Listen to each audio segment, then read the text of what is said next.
Hey, you there. What are you doing? Help me, I'm being chased. They're after me, they're gonna kill me. The Order, the Academy, it's collapsed. My sister and my mother are dead. Don't I know you from somewhere? That's just what I was going to say. That's the bloke we've been looking for. That's the Yank. What? Well, what a coincidence, Mr. Michaels. I'm arresting you on suspicion of the murder of Miss Amanda Valley. And probably for arson, too. What? No! Take him away, Constable.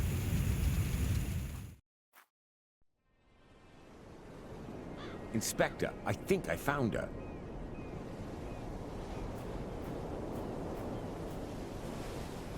Damn!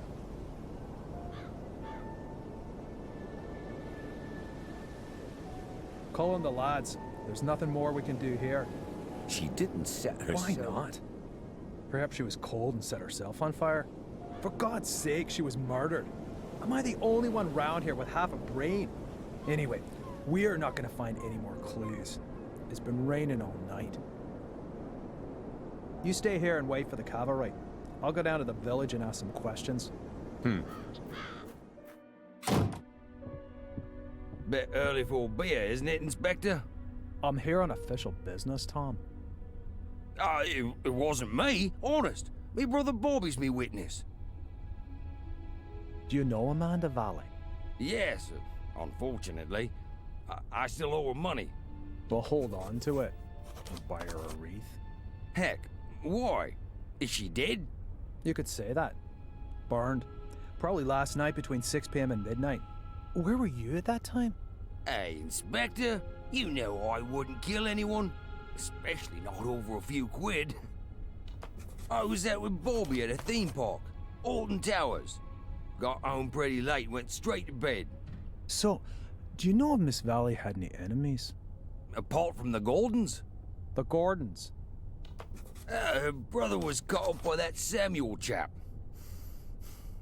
I guess that was before your time. Since then, she's absolutely hated that family. Have you seen her flat? It's bloody mad, I tell you.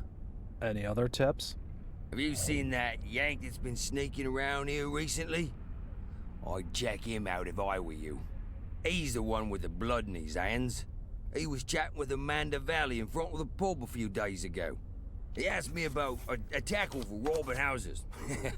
No idea why he came to me, but it sounded pretty suspicious.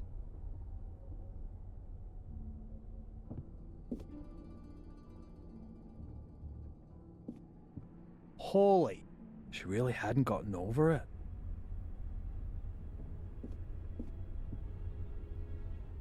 What have we got here? Interesting. Aha.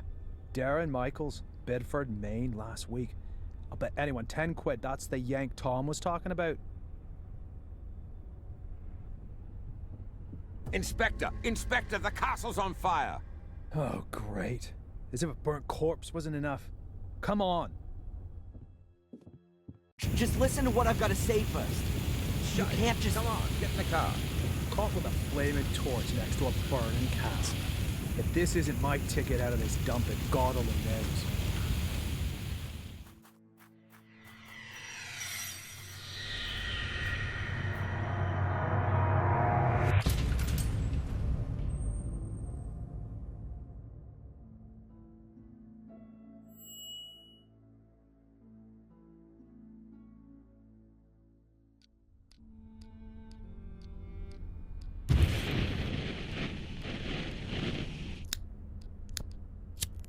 So, you fell in love with this woman? Angelina. Fell in love with Angelina, without knowing she was your sister. She lured you to England, to Black Mirror Castle, the castle of your ancestors, to use you as a key for an old ritual. That's right, isn't it? Do me a favor, and put the lighter down, all right? You said it had something to do with a curse, Adrian. You tell me. All I know is that I drizzled blood on a book and read out incomprehensible words. And then bang, black all around me. And the next thing I can remember, there were sounds in the woods behind me getting nearer. All in all, a grade A nightmare. The ritual probably worked, and now I'm possessed by a centuries-old evil soul that wants to bend my mortal body to its purpose. You believe you're carrying a second soul? Oh, Adrian, I know that feeling well. But believe me, no one is cursed.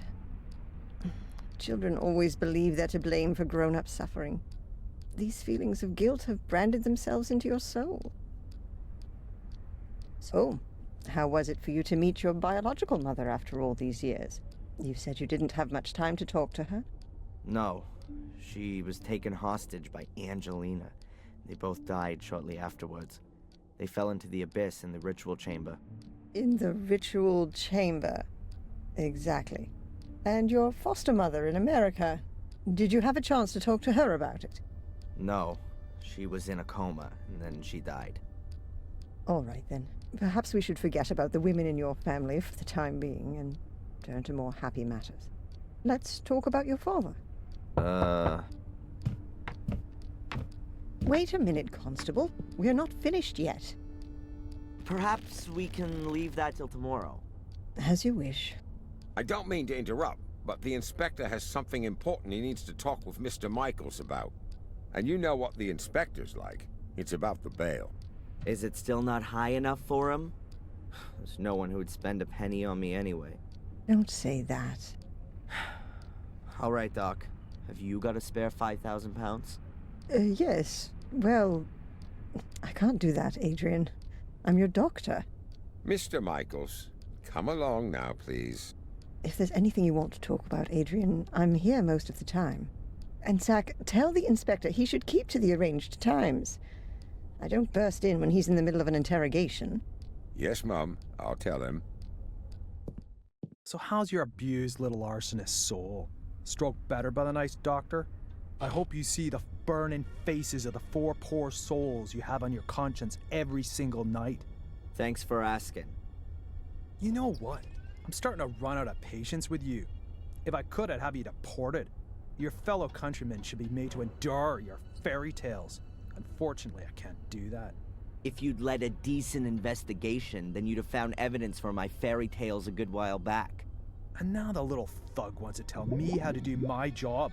Constable Zach was down in the sewers for 2 days, and what did he find? Nothing. And Miss Valley's also mysterious order. Nonsense. No one here has even heard of it. They had an assembly chamber in the mine, and Victoria knows about it too. Assembly chamber? Don't make me laugh. Miss Valley gave lectures on the cursed Gordon clan in there. And the old biddy hasn't spoken since the fire. Gordon clan? Old Biddy? Stop talking about my family like that. Your family? Yeah, well, you'd actually fit in with those loonies. Whatever. Can I go back to my cell now? Unfortunately, I have to throw you out of your little paradise. Someone's paid your bail. What did you say? Who? Doesn't seem to be a friend of yours. Wanted to stay anonymous. Well, whatever. Get your things and get out of here. But don't go too far. Otherwise, I'll have to put you on the wanted list. That would be pretty much the most stupid thing that could happen to you. I can well believe it. All the better. So be a good boy and go collect your things from your apartment.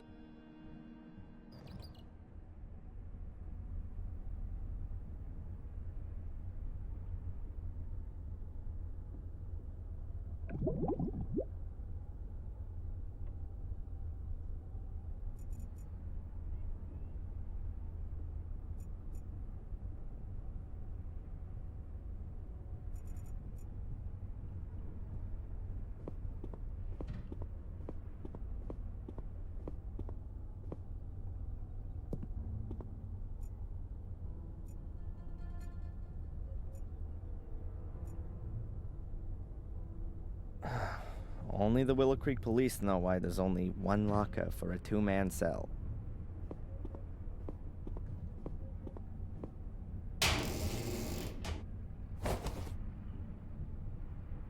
My pencil? Oh, but where's my diary?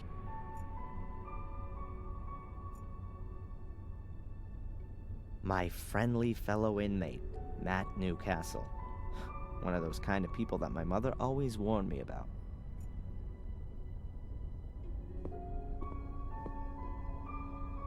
Have you seen my diary?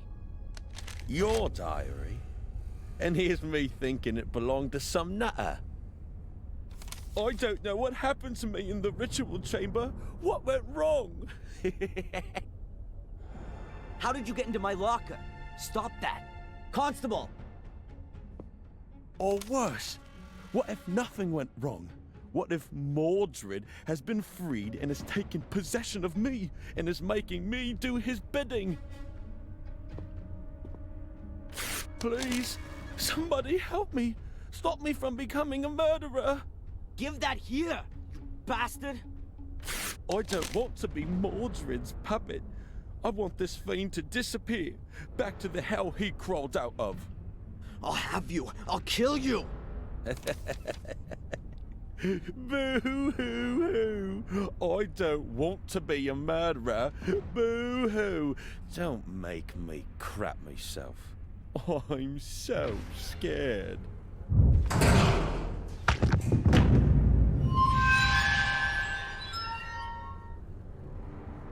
Hey, what's wrong with you? Hey, Scarface! Oh, forget it, you nutter.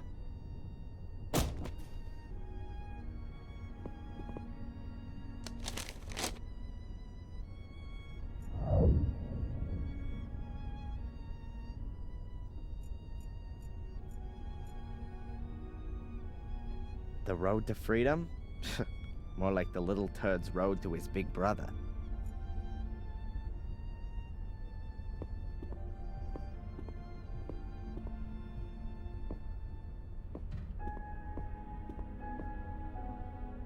Can you sign here, please? Just to confirm that you've read the bail conditions and that you've been instructed to register with Dr. Winterbottom every day.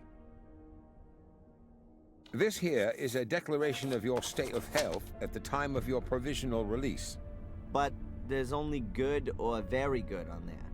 So, you're not feeling so good then? No.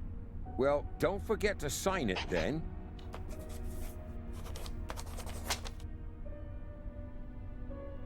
Here's your wallet. I keep the passport. And you need to sign here that you got your things back. You promise with all this signing you haven't secretly slipped a confession in there, too? That's not permitted. Ah, so I'm in luck then. Just a minute, I was being a bit premature. There's $500,000 missing. You should have checked for that before signing for it. Any subsequent complaints have to be addressed to our regional HQ in Bristol. All right, just a joke. Is that it then? Yes, you're free to go now, Mr. Michaels. Amen. Mr. Michaels? Something else to sign? No. I just wanted to inform you that your solicitor is assuming you're going to call him soon. Here's his card. Got it. Catch you later, Constable. Free at last. Well, relatively. At least I can now prove my innocence by my own means. Now, let's see what my lawyer wants from me.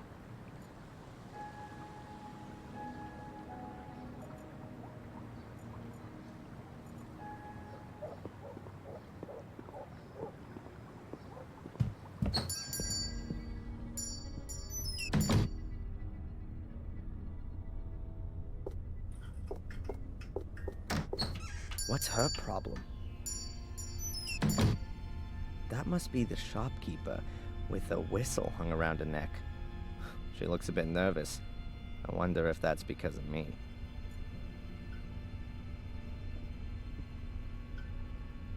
Hello. What do you want? This is a shop, isn't it? Then maybe I want to buy something?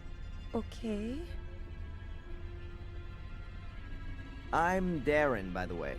I know exactly who you are. Oh, really? Who am I then? You're the arsonist who was in the newspaper. I'm not gonna set your shop on fire. Anyway, I'm innocent. Oh, I'm sure you are. But please, don't stay too long. Otherwise, I will have to call the police. Yeah, right. And without a telephone, I'll just use my whistle. What is this? Willow Creek's main shopping drag? Oh, we've got everything that people need here. Usually, you can order too, but then it'll be delivered next week, if that's okay with you. That won't be necessary. I'm just having a look around. The old woman who just ran out. Could it be that she's a little crazy? Dorothy? Oh no, she's just as crazy as you are. I mean, she's fine. The whistle was her idea. Are you scared of me? Of course not. I've got my whistle. As soon as anyone comes too close, I blow it. And it's so loud, even the gravedigger in Wormhill can hear it. Clever, Abaya. How do you know my name? You've got that little badge on? Oh, yeah. By the way, your name's quite uncommon, Abaya.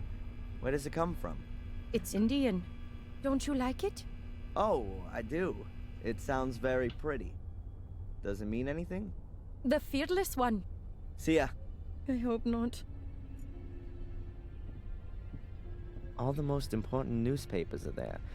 The Final Times, The Moon, Daily Black Mirror, and the Willow Creek Telegraph.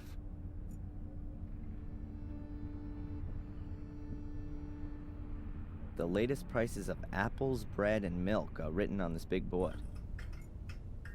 This open bag of coffee beans makes the shop smell real nice. Various smoking products. Tobacco, cigars, stuff for pipes. The inhabitants of Willow Creek seem to really enjoy smoking. Milk. A cash register. Brand, Fossil. Candy for kids, although I haven't seen a single one so far. Walking maps of the area, indispensable for a suspected murderer out on bail, like myself. I don't know why I shouldn't just steal these maps. Everyone here thinks I'm a criminal anyway. I'd like to buy one of these walking maps. Please, take it. You don't need to come to the till. It's on the house. Oh, thank you very much.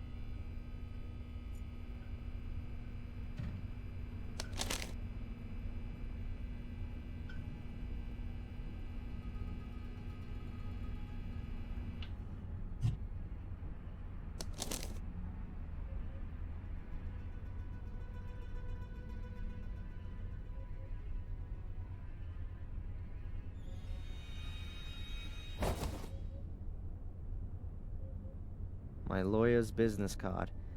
Would never have thought I'd need one of those.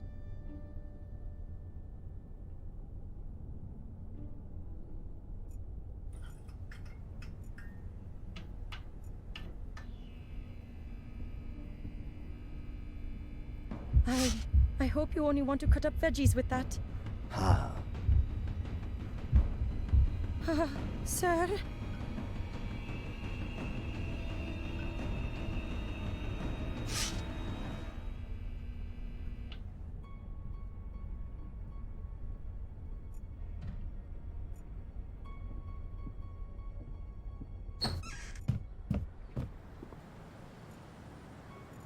The sorry remains of a sorry annual fair. I don't think there's anything useful here.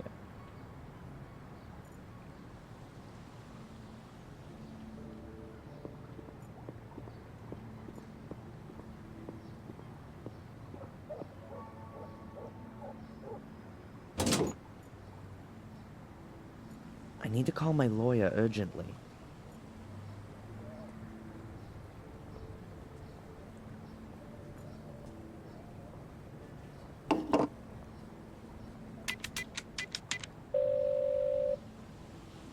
Mr. Jones from the law firm Jones & Partners.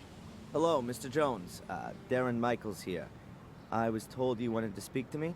Ah, Mr. Michaels, yes. The investigations are stagnating, rather. As long as there's no evidence for the allegations brought against you, you can't be charged. So that's good. On the other hand, your fellow countrymen want to step into the ring, too. The American embassy is on our backs. That's not so good. And what does that mean exactly? Well, that you're going to have to sit tight in Willow Creek for quite a while. Inspector Spooner's investigation methods. You implied the last time that you weren't too happy with him? Yes, it seems to me that Spooner isn't really bothered anymore. Inspector Spooner just wanted to produce a guilty party and then get the case closed as soon as he could. He has to produce results so that he can get back to London. But he's rather used up all his ammo. Now he's hoping that the embassy will take the case off him so that he doesn't have to chalk it up as a failure. So he doesn't really seem to be interested in the truth. Well, the truth, Mr. Michaels, as is generally known, is the invention of a liar. But the fact you've got bail is a good sign. And that someone's been found to pay for it is even better. Perhaps you should have a look yourself, now that you've been released, for some clues or slip-ups in the investigation. Would be best if you could get a copy of your files.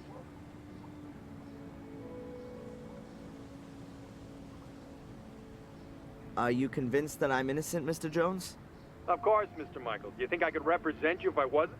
Nevertheless, we should hurry up and find some solid evidence to prove it.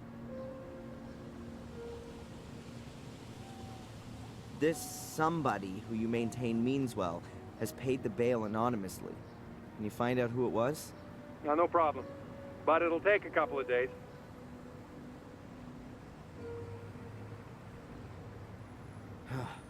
How long do I have to put up with this psychotherapy? You're gonna have to hang in there for a few more rounds at least.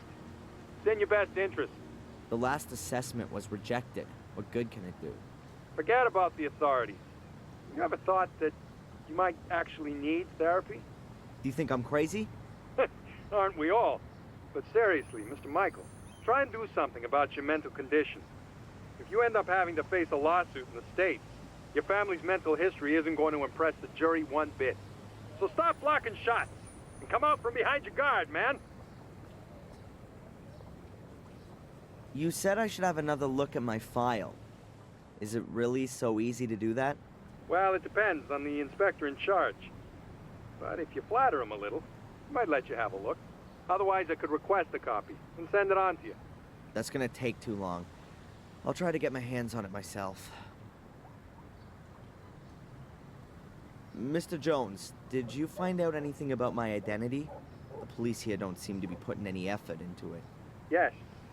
Concerning your identity, Mr. Michaels, it's hard to prove anything at the moment.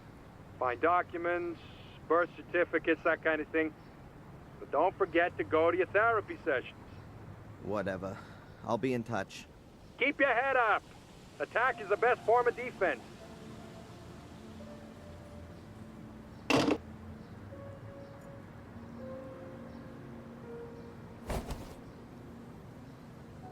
A fortune teller's business card. Madame Fortuna. You'll see your future. And her phone number.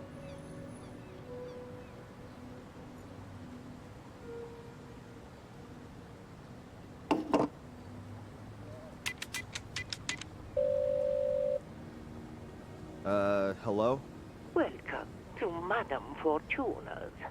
Yeah, hi. My name's Adrian. Stop. Speak no more, Adrian. I know why you're calling. Oh, really? You want to find out about your future. Yes. Adrian, you've come to the right place. I will read your cards for today. Pick a card. Over the phone. Say stop.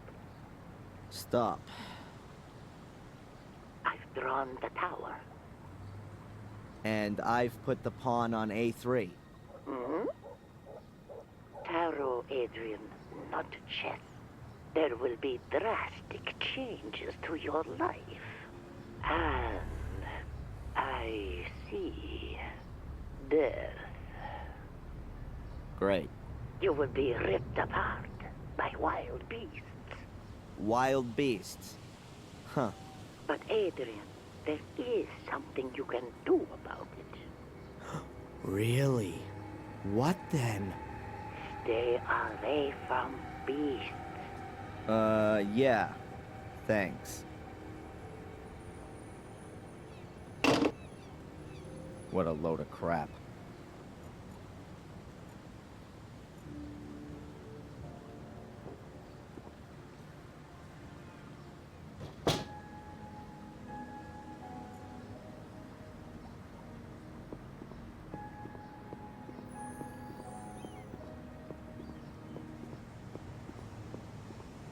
just a pile of junk.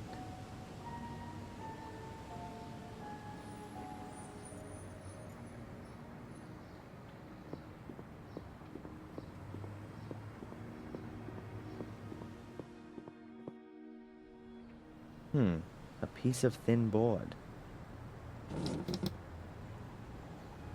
Ah, it's a menu. They probably don't need it anymore.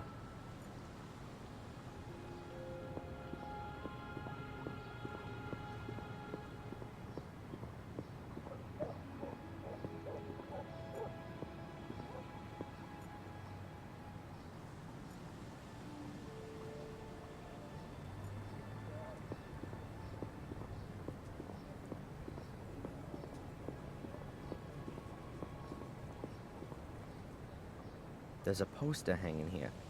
We're rebuilding for you. Soon will be even more spectacular. Experience the horror up close and personal. Reopening on the 1st of December. That's in a few days' time.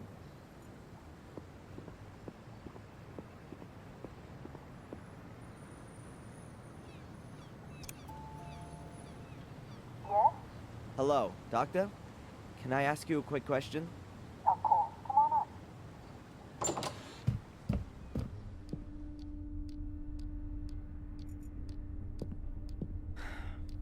Doctor? What's troubling you, Adrian? Do you believe me? Darren, Adrian, we've gone through this so many times before. Of course I believe you. Then why am I still on the hit list? I'm a doctor, not a judge. By the way, they rejected the assessment of your not being of sound mind. Rejected? But what about the awful nightmares? That kind of reaction is only normal, Adrian. If somebody suddenly revealed to me that I was descended from a long line of bloodthirsty murderers, I'd have nightmares too. How come you ended up here in the first place? A colleague of mine I'd known from my student days. A doctor. Heinz Hermann. Once worked here in the sanatorium. He was a friend of the Gordons. Then, 12 years ago, those dreadful murders took place. Heinz was one of the victims. I came here to give his family and the others a little spiritual support, and I'm still here. That's just how life goes sometimes.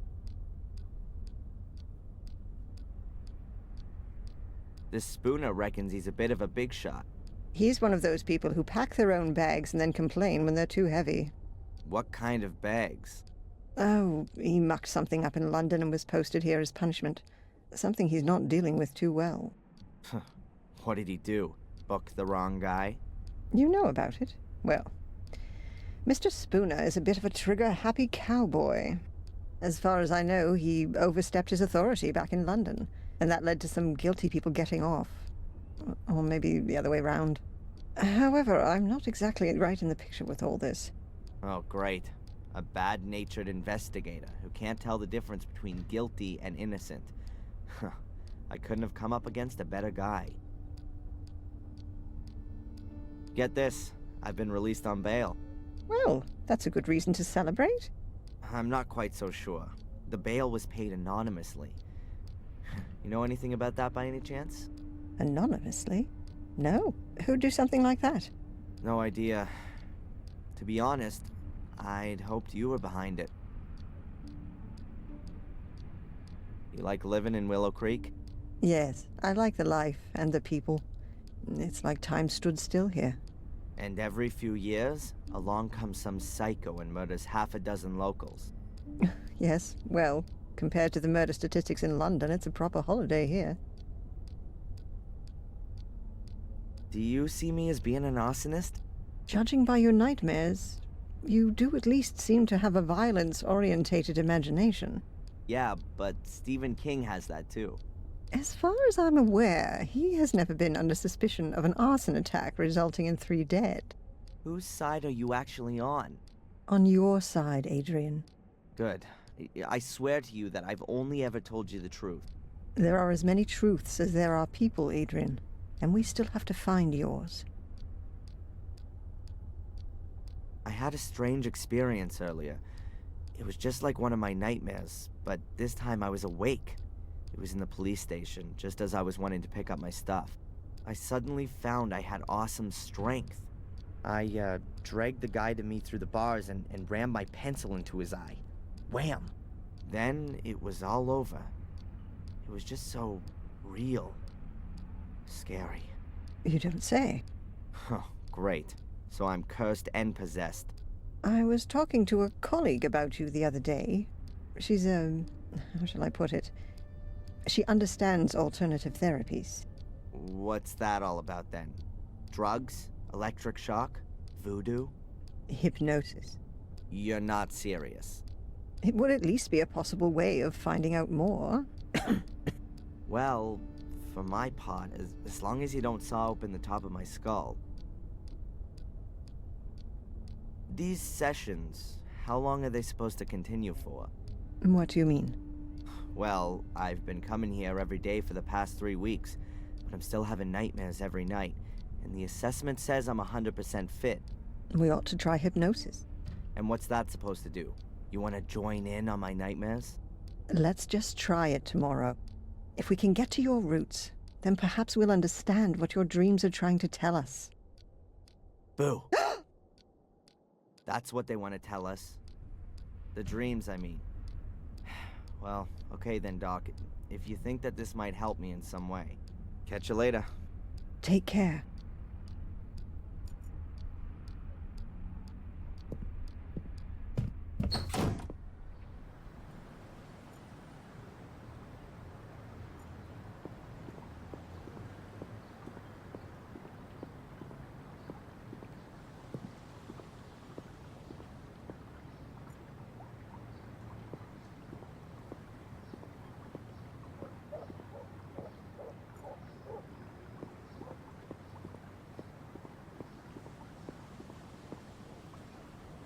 It looks like it hasn't been used for a very long time. I'm about to change that.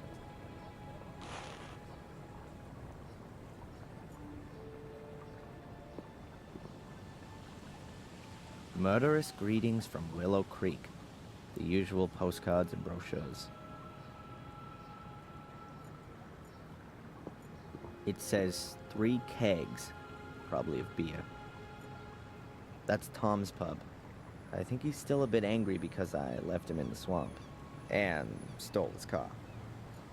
I'll have time to sit there when I'm old.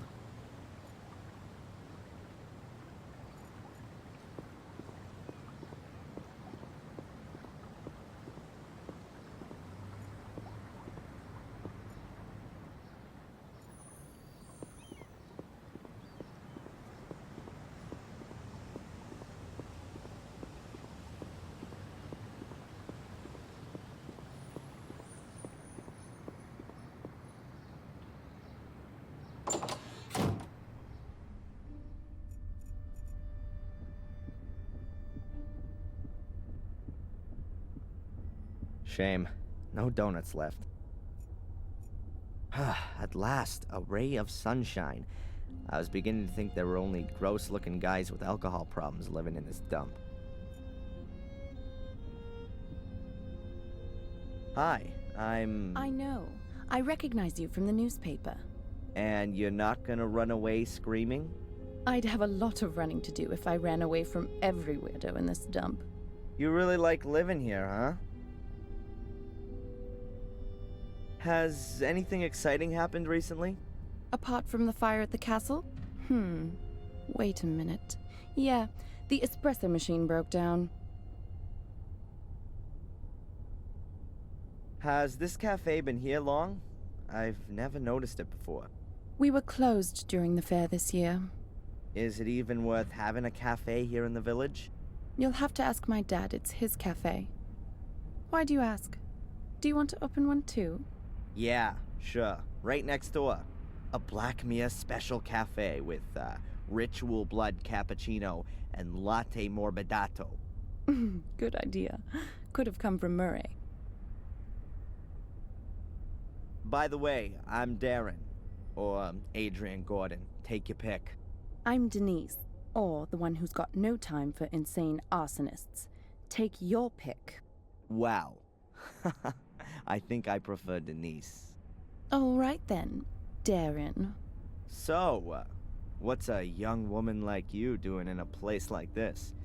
Not one for city living? Hell yeah. I'm just waiting for the right moment. You mean when the twice-yearly bus to London stops here? Something like that. Are you out of donuts? No, there are some in the storeroom, but they're reserved for the nice inspector. He buys them here every morning. Of course. And what if I want one too? Then bake one yourself.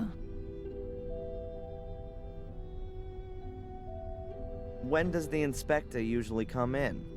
He should have been here to pick up his donuts ages ago. He's probably been delayed by the scum of the earth. Again. Phew, nice description. That's what Conrad calls his clientele, not me. Conrad? Conrad Spooner. That's what the inspector's called. Didn't you know? I'd like a coffee, black. Coming up. I think the door leads into the storeroom. At least that's what this sign suggests.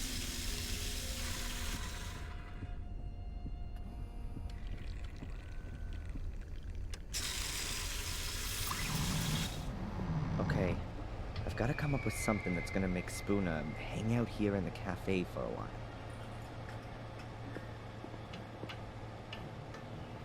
A shelf full of stock for the cafe. What have we got here? Coffee, tea, juice, milk. Ah, and a package of donuts. There are things like coffee, tea, juice, and milk on the shelf.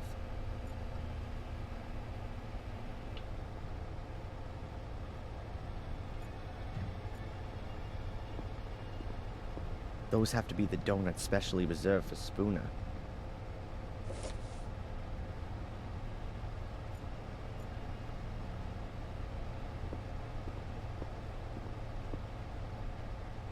High-performance chest freezer with a glass lid. Not a lot in it.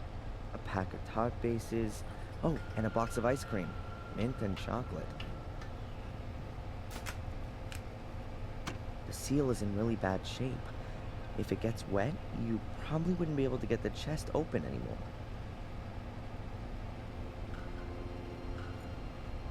I'll put the box of donuts in a nice visible spot in the freezer.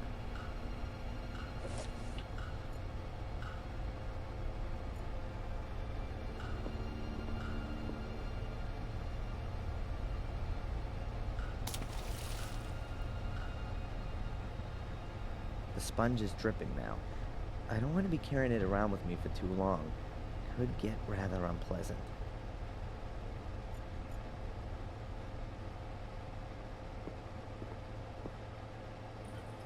I'll wet the ceiling rubbers with the wet sponge.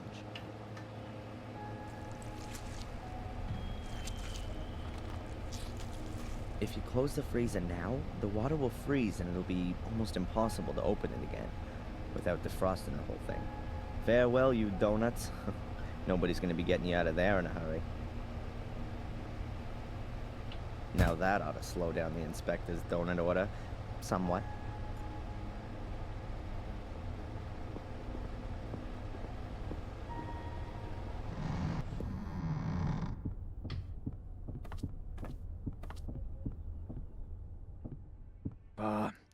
Another one of these flat days today. I could really do with something to lift me up a little. Edward could come along at any time. Better if we wait till this evening. Sod Edward. Give me a couple of donuts at least. Yeah, sure. I'll get you some.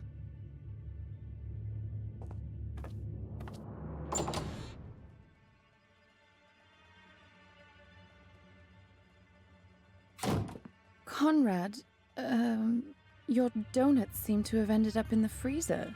Yeah? Then can't you bung them in the oven for a bit? The problem is, the lid's frozen solid. Ah, I get it. You want me to help you warm up your frozen chest?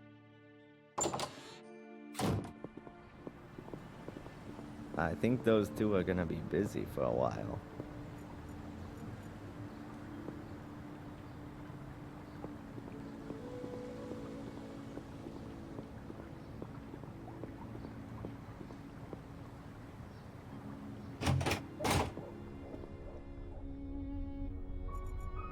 Constable Zach seems okay. Plays by the letter of the law and all that.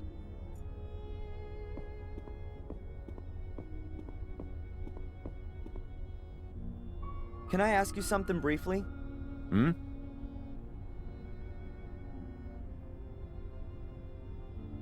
Do you believe I set fire to the castle?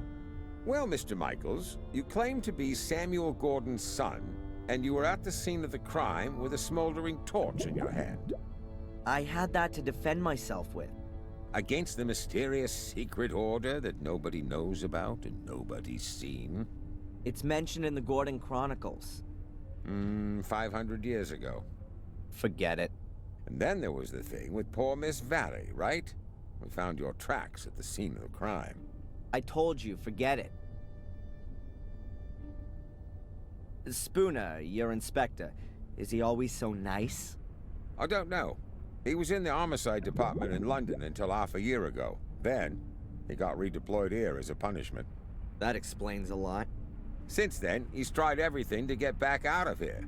He locks people up for the smallest of misdemeanors. Good for the statistics, you see. And you can't do anything about it? What does a bear do about the winter? He rolls himself up and sleeps until the spring comes. Can you make a copy of my file and send it to my lawyer? Didn't he get one ages ago? He, wants to have the current version for the embassy. Not possible. Something wrong? I'd forgotten. The copier gave up the ghost a few weeks back, but there's a new one on order. Are you being serious? It's not so bad. I've so little to do here, I could type up most of the documents. I understand. So, would you be so kind as to type my file? No. And what if I fix that thing? All right then, you go and see what you can do with it.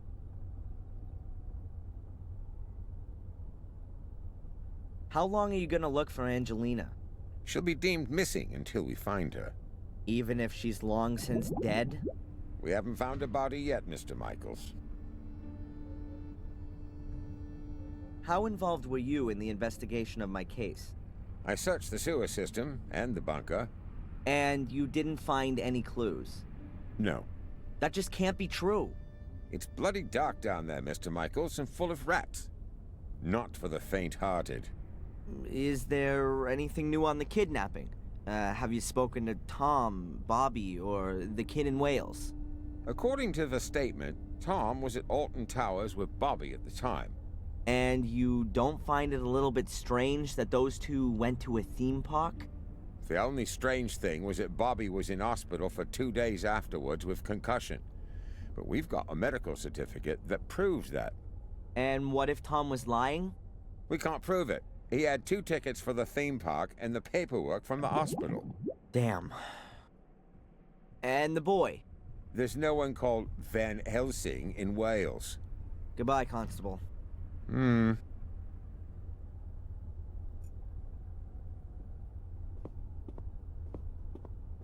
It can't be that difficult to fix a copier. I studied it once. Well, kind of.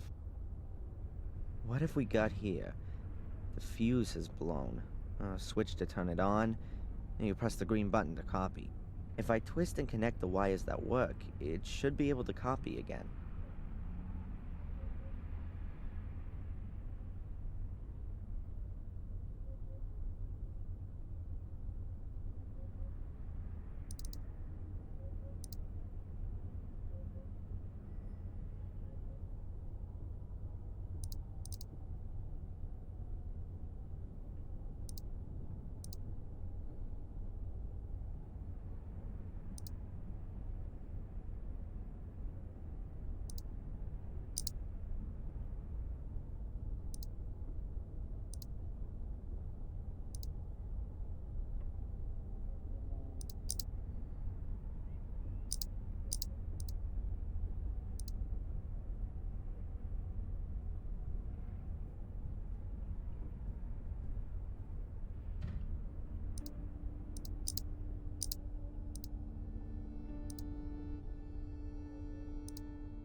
That should do it.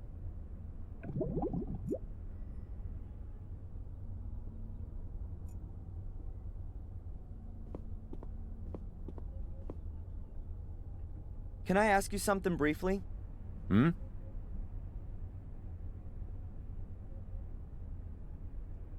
The copier's working again. Hmm? Now can you copy my file? Sure. Then I'll send the copy to your lawyer. The copy of your file? Then I can send it myself. The inspector insists that no files can leave the building without authorization. I see. Damn. Constable, Mm-hmm? when does the mail go? My lawyer needs the file as soon as possible. I'll post it later on. It ought to be collected this afternoon. Thanks. Goodbye, Constable.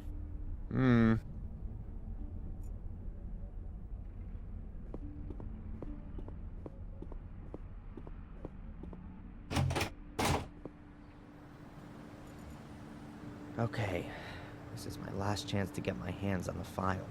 I somehow need to stop the letter from vanishing irretrievably into the mailbag.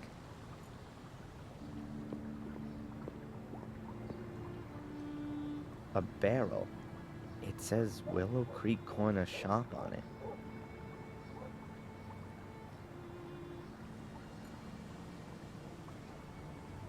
The board is just the right size. It'll go straight on top of the mailbag, so that when the constable posts the letter, I can easily pull it out again.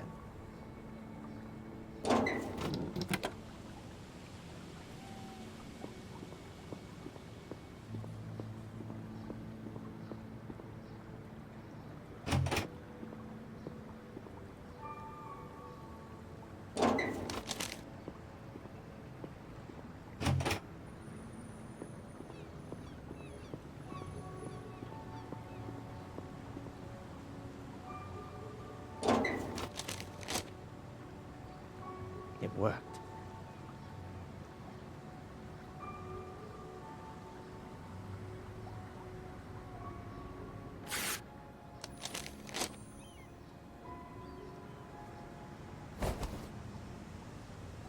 Let's see what's in here. Friday afternoon, 12:30. Oh, they must have discovered the body then. The time of death for Miss Valley was the previous evening, Thursday, between 10 and midnight. Cause of death, burned alive after a blow to the back of the head. Oh, grim. Witness interviews. Let's see. Not important. Saw nothing.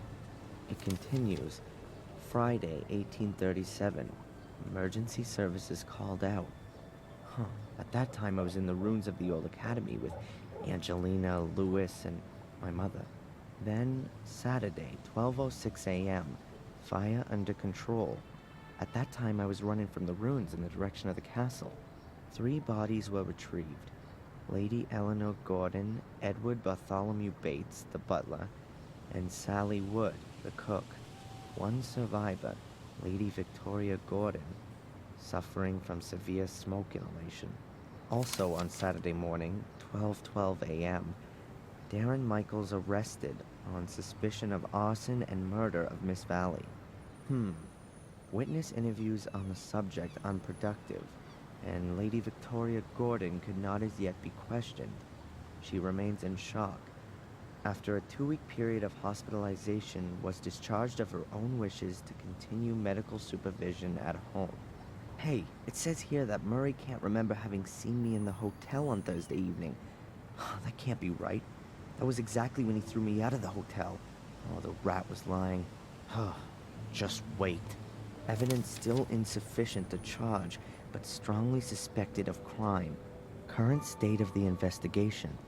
Darren Michaels' conduct, as well as his contradictory testimony, is currently being examined for plausibility by the psychiatric expert, Dr. Joyce Winterbottom. Here's a note to Constable Zach. If he's diagnosed as nuts, will he have to be remanded in a loony bin? Oh my. Possible murder weapon, a torch, still smoldering, which was in Darren Michaels' possession when apprehended. He is undergoing forensic examination. Deportation to USA not possible. Release of the suspect on bail on direction of the court. Dr. Winterbottom authorized as prime supervisory agent and point of referral. Good, then I've got 2 new goals already. Visit Victoria and see how she's doing, and let Murray know what I think. I'll write in the file so I don't forget. There are enough empty pages.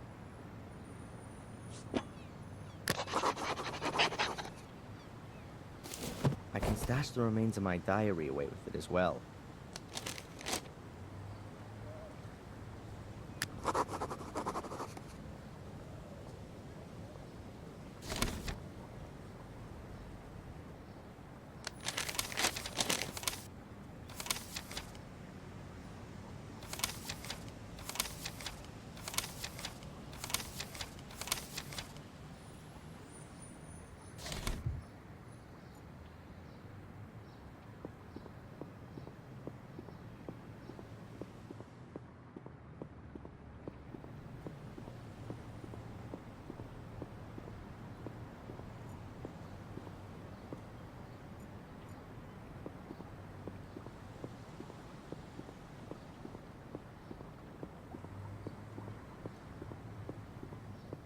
Then let's see what Murray's got to say in his defense.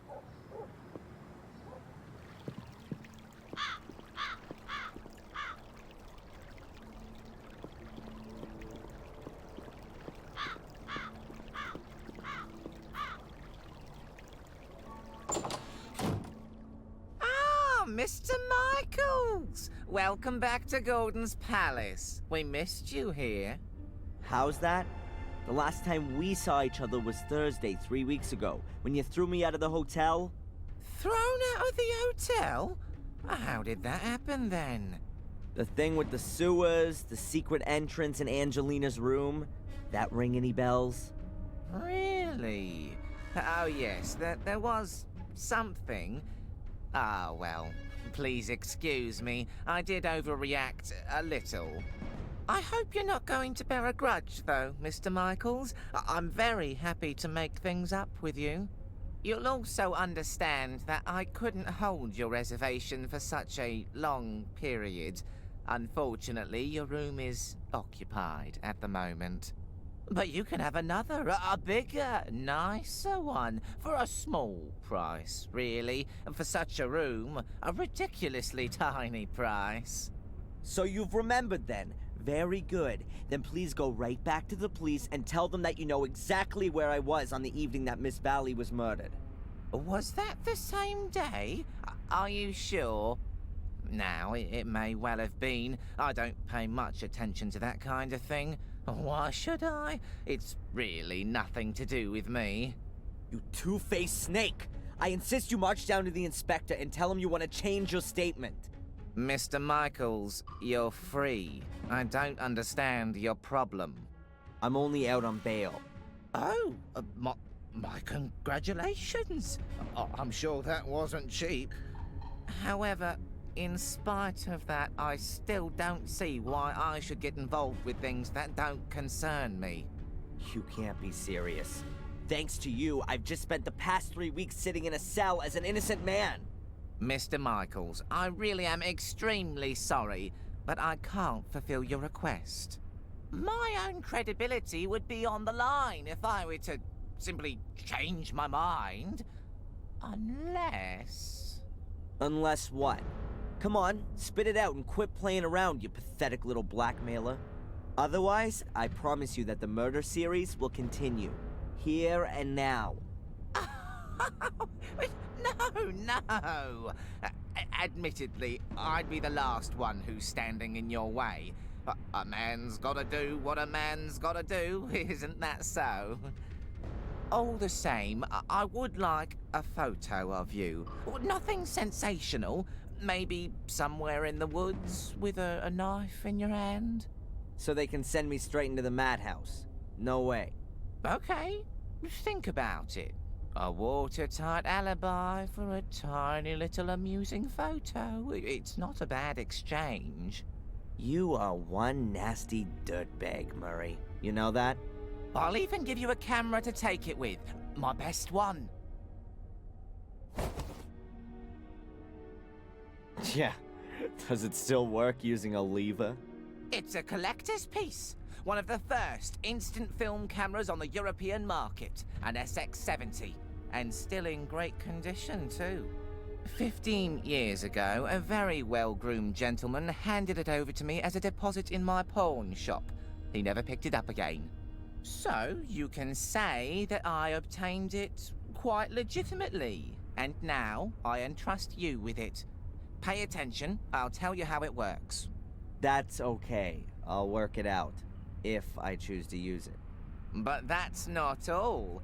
I've got another present for you. Here, a brand new rucksack.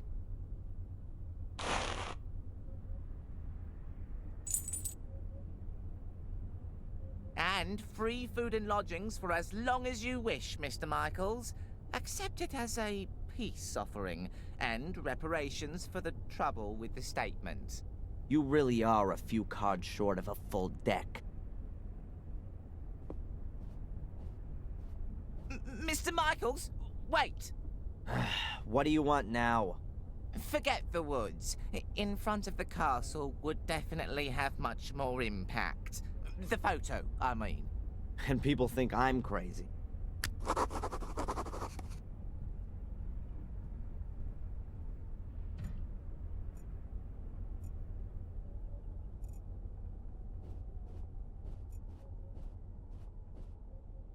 A rucksack with a contorted image of my father's face on it. I'm not sure Murray's actually allowed to sell crap like this. Whatever, I'll sue him for that later. First of all, let's see what's inside.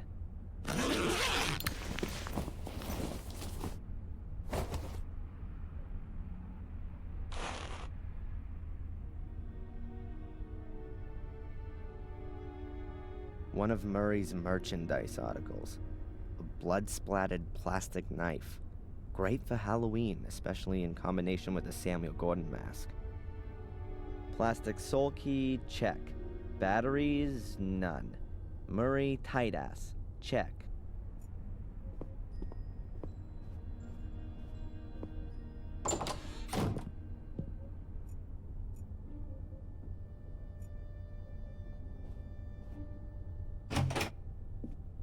The room looks almost exactly the same as the other one I had 3 weeks ago. I bet Murray got a discount on the interior decoration. While I'm here, I may as well put away the stuff I don't want to carry around with me.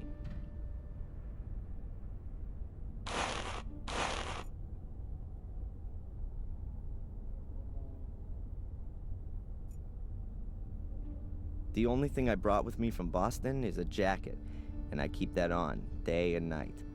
This thing is completely useless to me. A couple of standard pictures from a catalog hanging on the otherwise bare wall. A couple of standard views of Willow Creek. At least it's better than portraits of my bloodthirsty relatives. An antiquated thing for antiquated backsides. They've covered up the ugly gray carpet with an even uglier beige carpet. Great idea.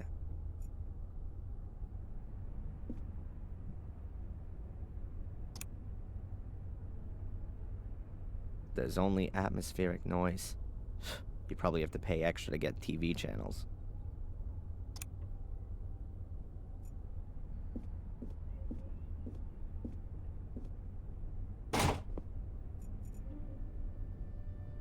Back there's just a little sitting area. 2 armchairs, a table, a shelf with books. Boring.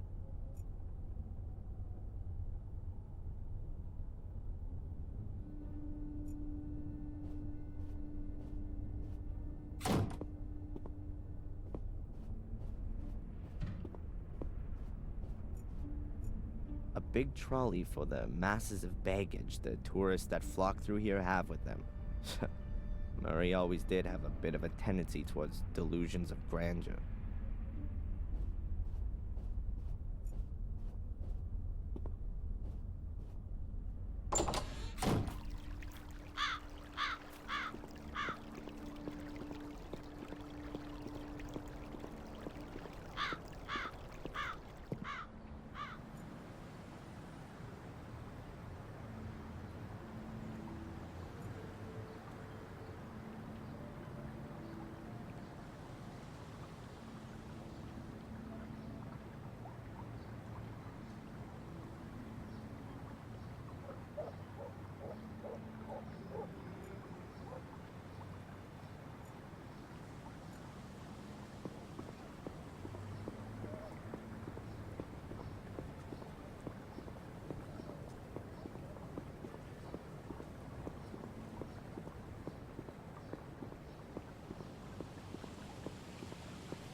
That's actually a no parking sign.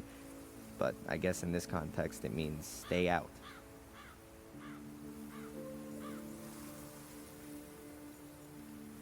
There's barbed wire attached to the wooden gate. Someone's got something against unwanted visitors. All the warnings, the barbed wire, that has to make this path incredibly interesting. I'd really like to know what's behind all that.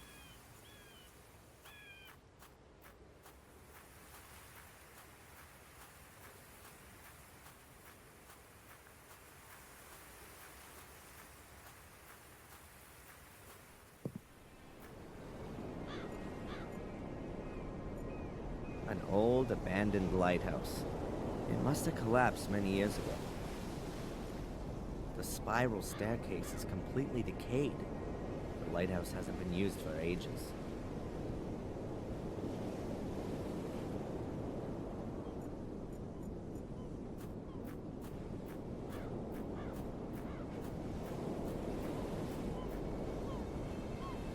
Fine English cliffs, gray and steep. Perfect for bringing your life to an end.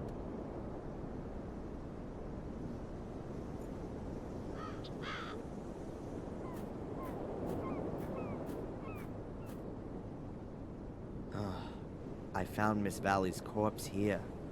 Yes, right here. But there's no evidence of the crime to be seen.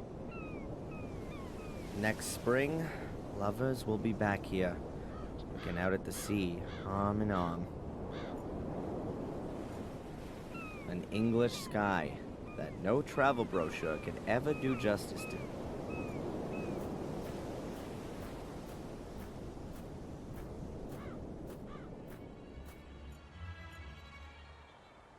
The shed has also been destroyed. Now it's even uninhabitable for Ralph.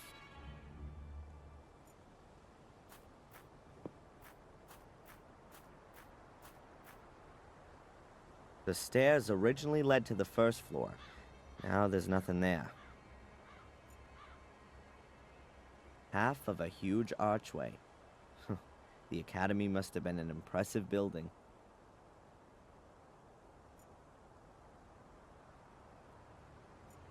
A huge pile of rubble is all that's left of the entrance to the academy. I can consider myself lucky that I got out of there in one piece. A huge pile of... I can consider myself...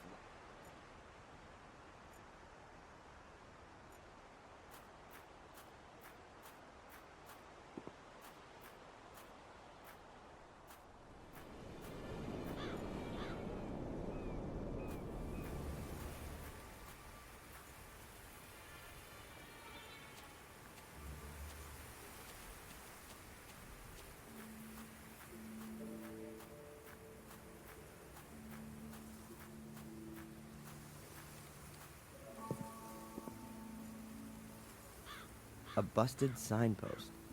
You can hardly make out what he used to say.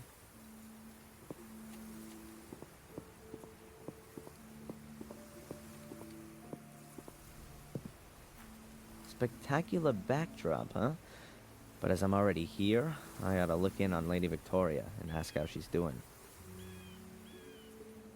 Oh, we've got a new doorbell with an intercom system.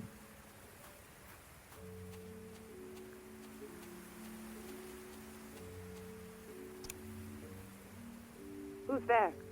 My name's Adrian Gordon. I'd like to see Lady Victoria, please. Hello?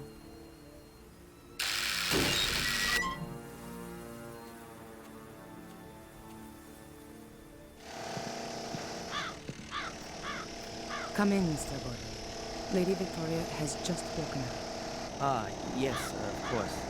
Please excuse the chaos. The builders are working on the renovations. You're looking after Lady Victoria? Yes. I'm a trained nurse of your... great-grandmother. I take care of all of your great-grandmother's needs. Thank you, Miss... Angeline. Sister Angeline. Thank you, Sister Angelina. Can I just ask you something?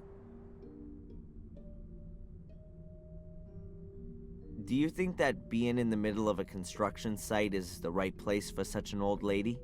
Lady Victoria was most insistent that she be moved back into the castle. She said that she'd been born here and that she wanted to die here. And the walls here are rather thick. She doesn't hear that much. At least she hasn't complained as of yet. How is Lady Victoria? As well as can be expected. She's not speaking to me, unfortunately. Perhaps you'll have better luck. Oh God, looks like a death chamber in here. Oh, I can feel a chill right to my heart.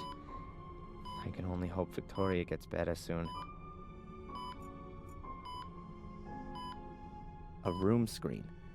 It's supposed to be a barrier to prying eyes.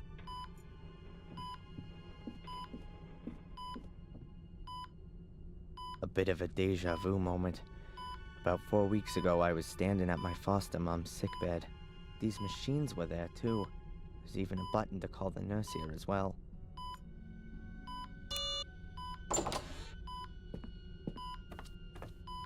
What's happened? Nothing. I hit the button by mistake. But now that you're here... Miss Antolini, Lady Victoria isn't speaking at all. Can't she talk anymore? Well, she does. I hear her sometimes through the closed door, cursing and praying. Praying, mostly. I rather believe that she doesn't want to talk anymore. After everything that's happened. Too sad. I'd hoped you could break through the misery. You're her great-grandson, Adrian, Samuel's son, aren't you? Yes, I am. The only one. And the last one, too. How do you know that? Has Lady Victoria told you about me? Well, not directly. You know, she's not been speaking to anyone. But, as I said, I hear her cursing sometimes. And then you get mentioned rather often. I'm sorry, Mr. Gordon. I'll leave you both together now.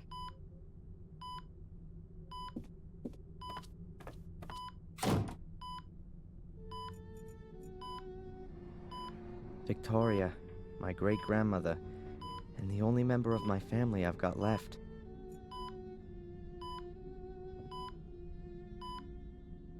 Hello, Victoria? It's me, Adrian.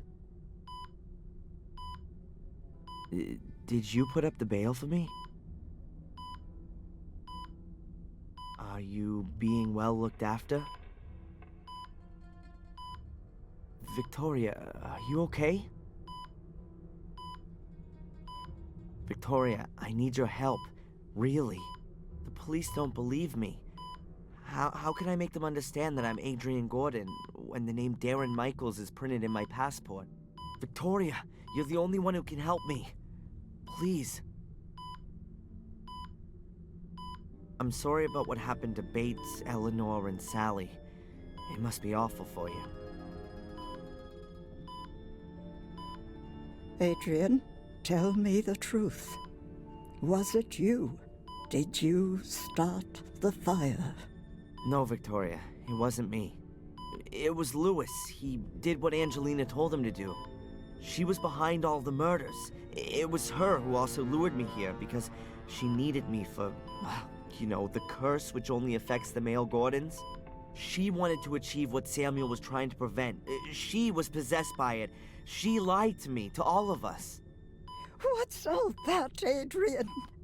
You sound like a coward. It wasn't me. It was Angelina. Why should I believe you? Why have you come here at all? Things were going well for you in America. If you'd only just stayed there, Bates would still be alive. Eleanor, Catherine, Miss Valley.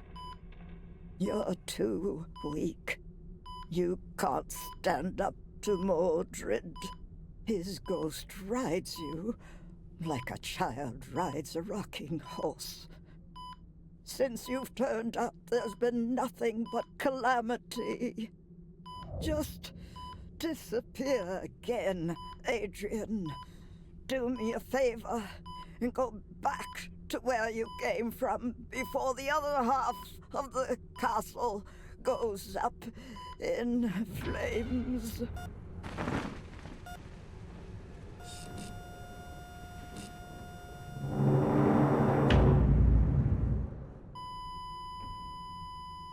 What have you done to her? Nothing at all. I've been talking with her, that's all. You'd better go now. Your great-grandmother needs peace and quiet. Yes, I'm sorry. I didn't want that. I'm sorry. Just go, please.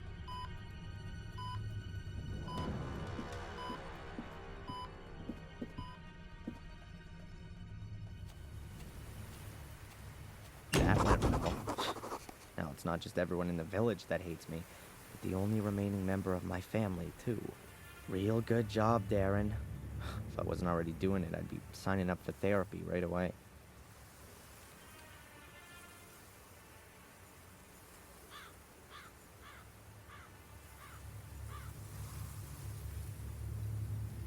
Oh well, here goes nothing.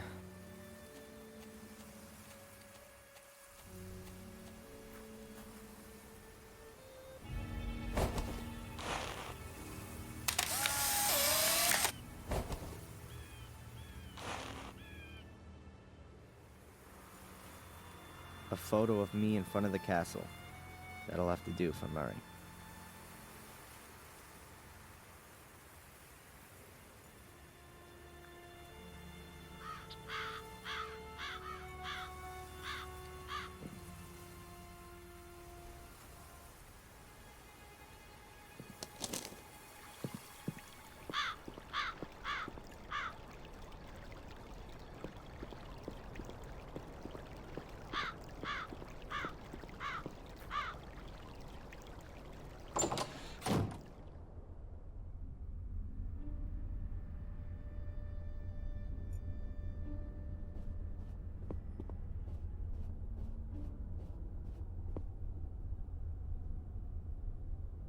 So there, you've got your stupid photo.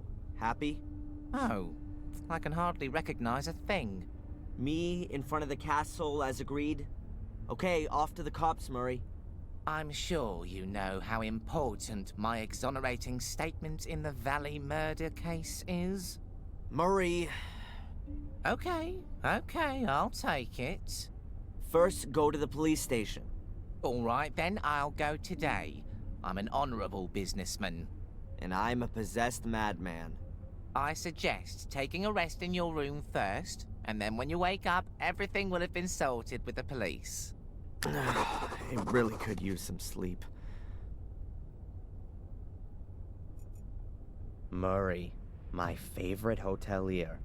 Obliging, helpful, polite, and always on the lookout to maximize his profits on the back of crime. Hi, Murray. Oh, the esteemed Mr. Michaels. What's on your mind? Do you know the inspector, Mr. Spooner? Oh, yes, I certainly do. He was here twice. Took half the hotel apart. A terribly inconsiderate fellow. But good for business, too. How often, as a tourist, do you have the chance to see this kind of an investigation firsthand? Unfortunately, he confiscated all of your and Miss Angelina's personal effects. Means I can only display replicas in the museum. What bad luck. So, anything exciting happen? You mean, apart from Miss Valley's murder and the castle burning down and 3 people losing their lives? Well, the fair's finished. In its place, we now have a new exhibition in the Willow Creek Museum of Modern Murder. It's opening in a few days. Oh, you should definitely see that. It's worth it. Oh yeah. For you, most definitely. The woods around Willow Creek are pretty gloomy. The woods are quite exceptional, I'll have you know. Full of ghosts and demons, if you like to believe the local folklore. The perfect backdrop for all of the grisly murders that have happened here and are, regrettably, yet to come. You can hardly wait, right? I've lived here long enough to know that patience is a virtue. Why don't you go out and kill a few people yourself if you're so hot on it all? I'm a businessman, not a murderer. A small but absolutely fine distinction, Mr. Michaels. But you know I had nothing to do with the fire, don't you? Yes, well, according to the papers... Yeah, the British tabloid press is world-renowned for its believability. Well, of course they don't always have the whole truth in there, but the headlines do help me to keep the hotel going. In this case, at my expense. See you, Murray. Back to work.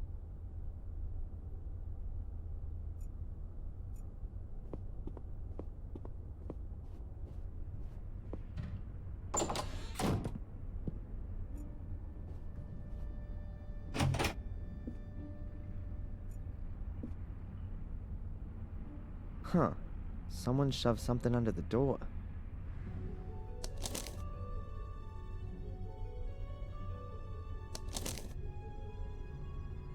I can help you prove your innocence because I believe in your innocence. But I have to be able to trust you too. We can't meet yet, which is why I'm just gonna send you clues. If you want to take up my offer, then you'll find the first lead at your father's grave.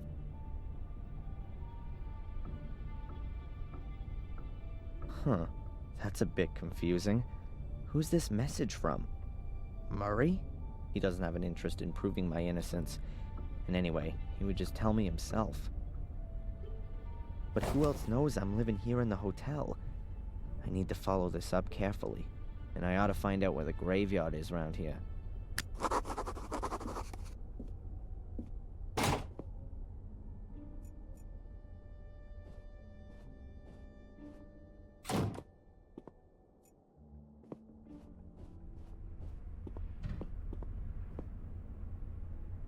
Hi, Murray.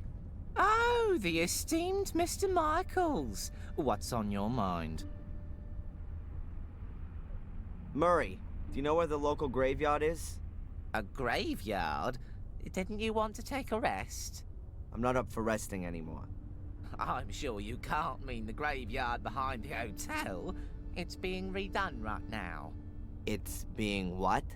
I've had it removed for the time being, so I can relocate it in a sensational new setting. It means I can charge more for some of the rooms, with views over the Gordon graveyard. You've had the Gordon family graves leveled?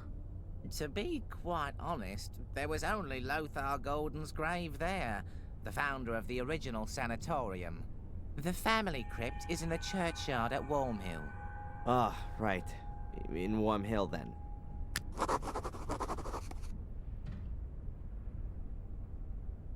Is this note here from you? Pardon? No, I speak to my guests personally when I've got something for them. Was there anyone here asking for me earlier? No, you're simply not well known enough. But that'll soon change, believe me. See you, Murray. Back to work.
Huh, there's Bobby, the village idiot. Well, no, that's being unfair. He's pretty much the nicest guy for miles around. Hello, Bobby. Oh, hi, Darren.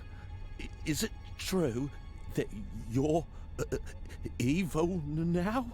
No, Bobby, you don't need to be scared. I'd never do anything to anyone. The others said that you set fire to the castle. You shouldn't believe everything people tell you, Bobby. I'm innocent. I was just in the wrong place at the wrong time. That's what Tom says all the time, too. Okay, Darren. I believe you. Tell me, Bobby, do you know the village policeman? Yeah, but I don't like him. Tom doesn't like him either.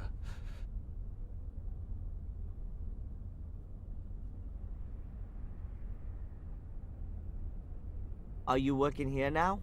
Yeah, but not for money, but for Denise. She's my new girlfriend.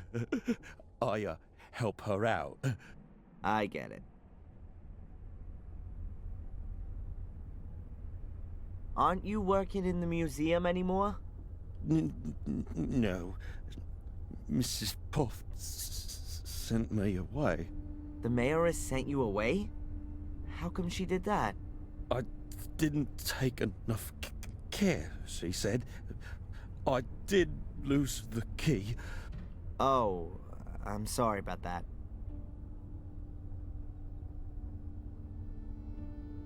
And is Denise happy you're helping her out? Yeah, she gives me muffins and chocolate. That's kind of her. But I don't want to have it for nothing.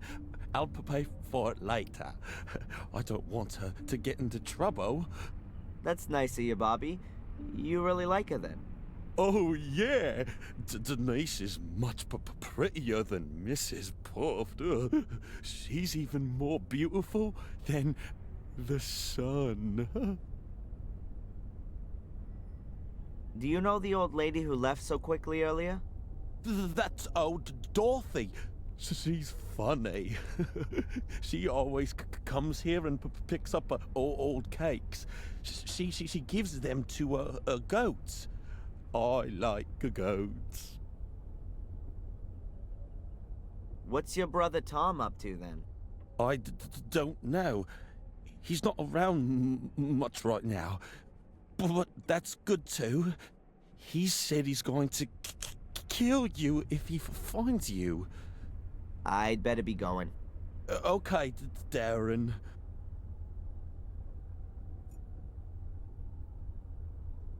The cafe waiter is a real stiff.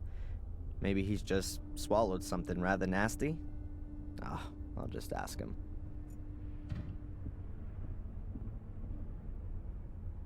Hi. Good day, sir. You almost look like a waiter to me. You're absolutely right, sir.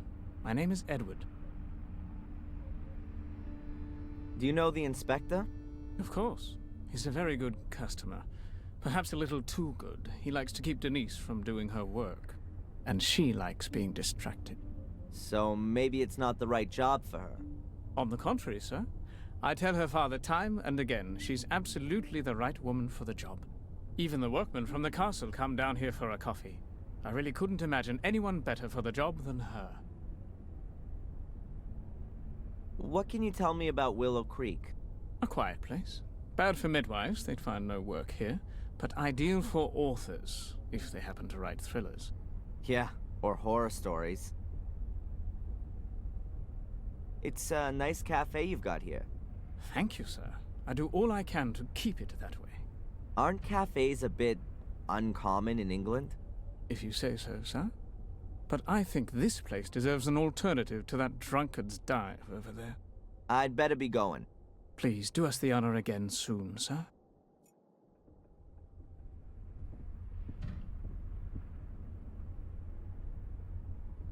Doctor? How can I help you? What can you tell me about Warm Hill? Well, not a lot, really. It's a little hamlet that belongs to Willow Creek. There are only a few people living there. Most of the houses are falling apart. I think it's where all the miners used to live. Can you tell me where the graveyard is here in Willow Creek? You'll have to go to Warm Hill. The graveyard's there. Catch you later. Take care.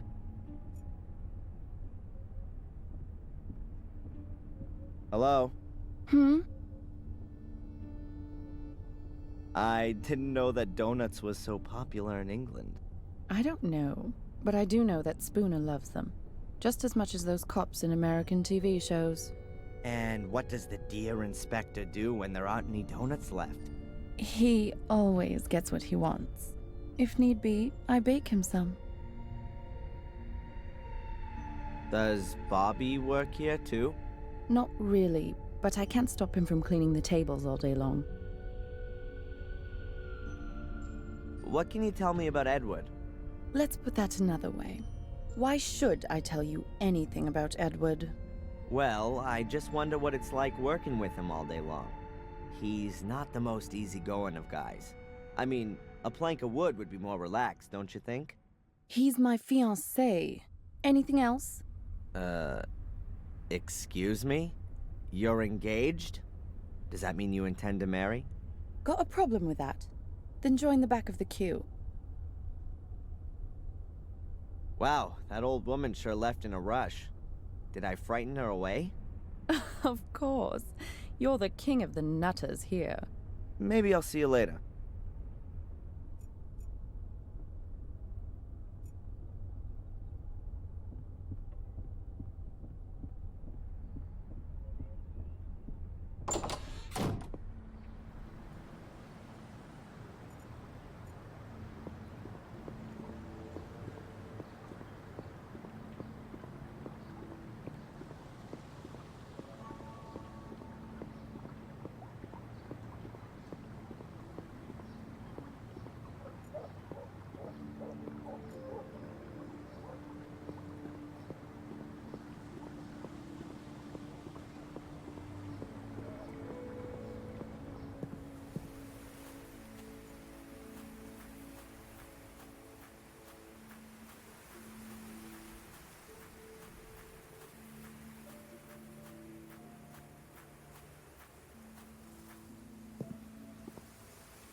According to the map, this stream's called Old Wansford.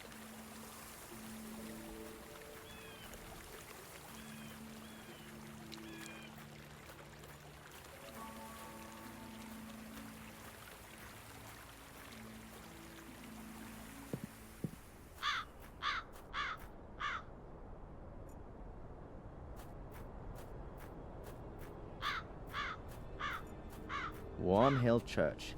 800 years old and no spire. Very unusual.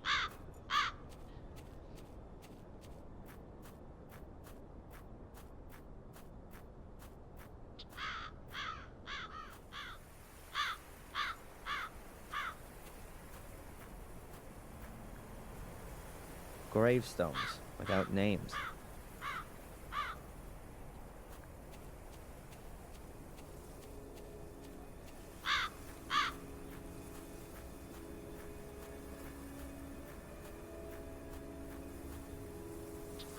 That's the Gordon family crypt. The musty skeletons of my ancestors are just behind this door. I'm not interested in paying them a family visit.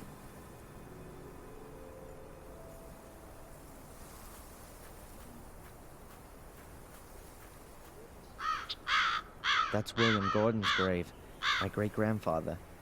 He died in August 1981. No idea why he wasn't buried in the family crypt.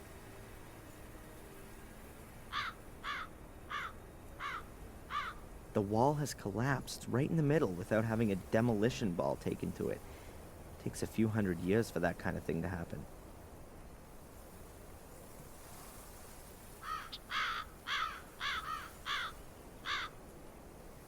That's William Gordon's grave. Wow, the fence has really been battered. If we were in India, I would say it was a herd of elephants.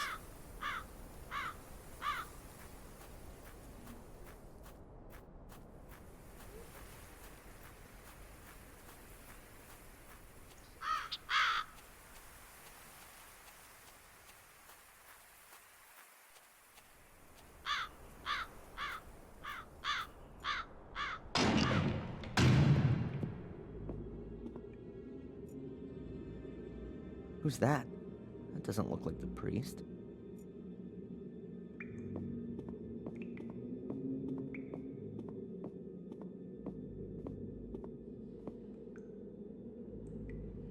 Hey, you there. Good morning. What the? Well, I'm sorry, lad. I must have nodded off. In the confession box? The bench has a cushion on it, at least. You're not the priest, are you? God forbid.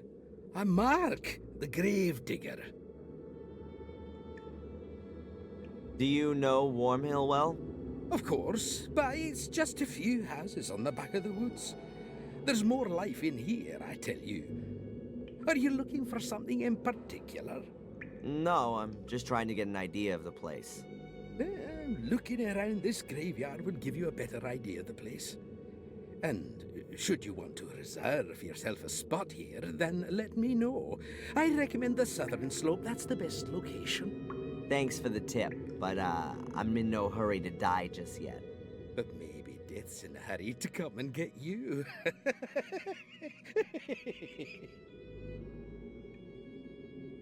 What is it you actually do all day? Answer stupid questions. I mean, digging graves can't be all you do. Yeah, you're right, lad. I don't just dig. I repair things too, keep the church in order, guard the graves. And if you think that the weeds grow on their own around here, then think again. It ain't weeds, and it don't grow on its own. But who's interested anyway? What did you mean by that? You guard the graves? Well, because of the clientele. So they don't get dug up. By dogs and the like. Which dogs? Well, strays from around here. For them, a graveyard is like an underground hot dog stand? Yeah, exactly. With bloody tough sausages.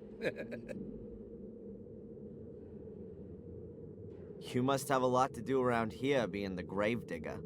Oh, that's right. My job here is quite secure. Can you tell me anything about the church?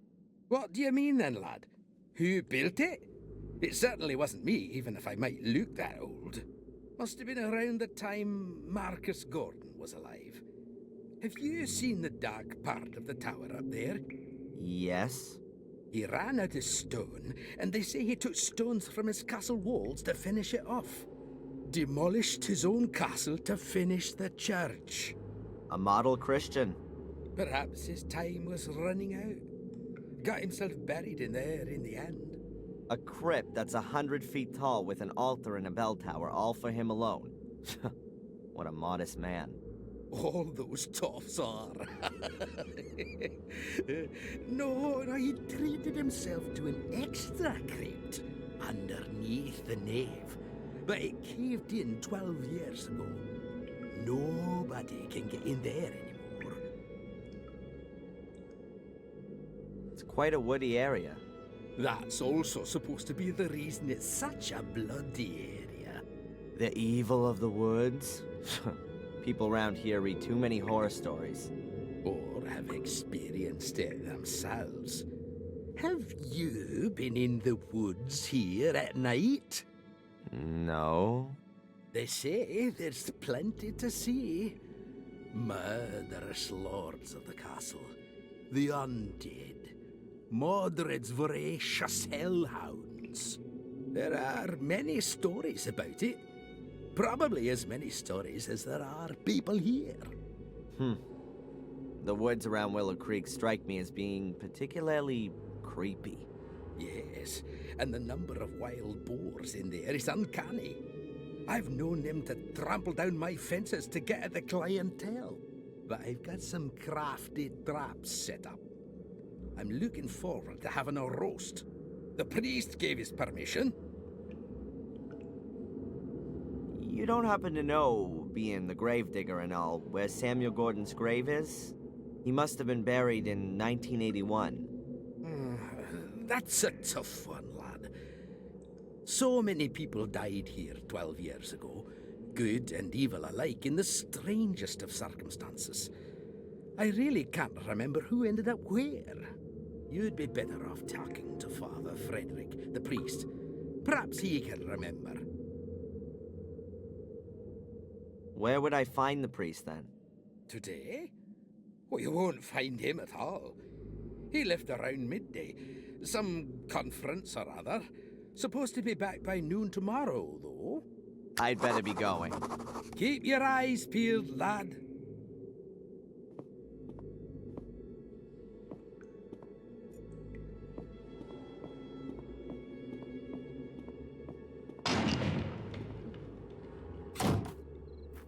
Oh, is it that late already?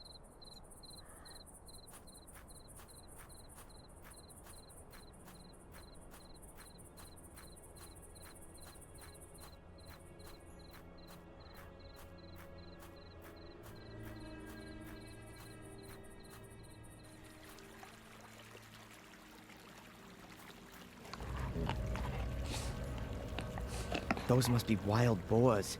There's supposed to be plenty of them around here. Or demonic hellhounds, as they say in the local fables. Whoa! I better get out of here fast if I don't want to get mauled.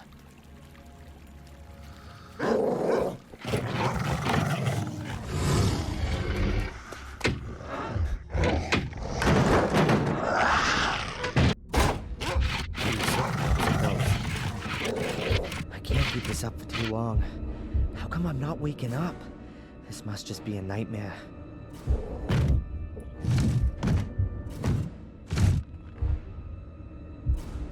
Have they gone?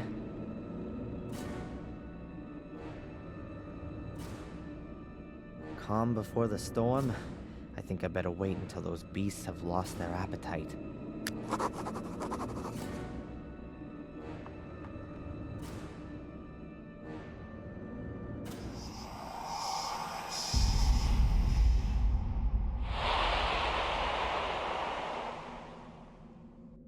What the hell? A box that's just rotting away. Don't want to know what's in that. An old bucket. Oh, I hope that isn't the toilet. That almost looks the same as the shredder in the museum. There's something lying in it.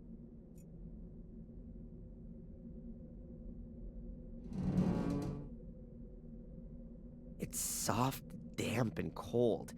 Yuck.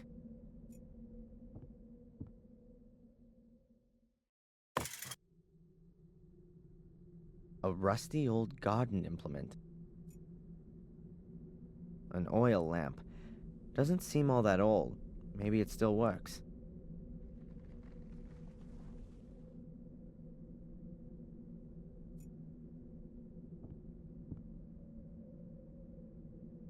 Oh, that's better. I can see now.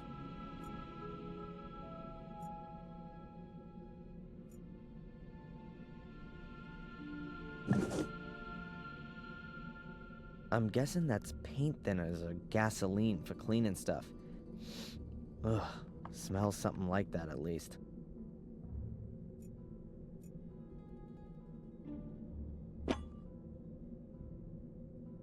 A file. Huh. The escape tool of choice, in the comics at least.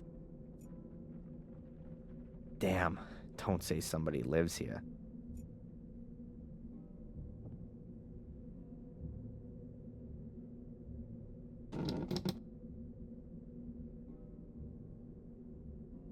There's something lying under the bed, but I can't get at it.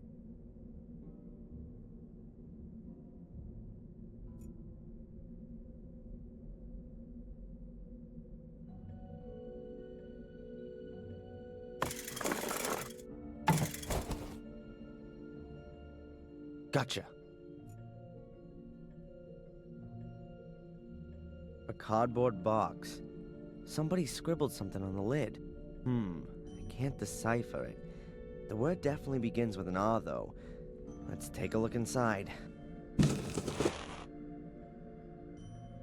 A rag doll. Pretty ugly and worn out. I recognize it. I've seen it before. It was Ralph's. Yep, that's his doll. Mr. Bubby, or whatever he called it. What else have we got? A luminous sticker with a smiley on it. And a cork from a bottle. This must be Ralph's shack. Or his hideaway.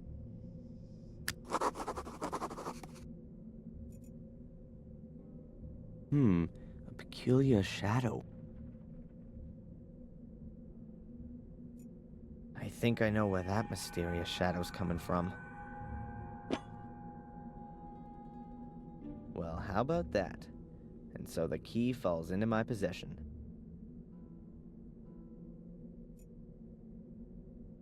A padlock of the really sturdy variety.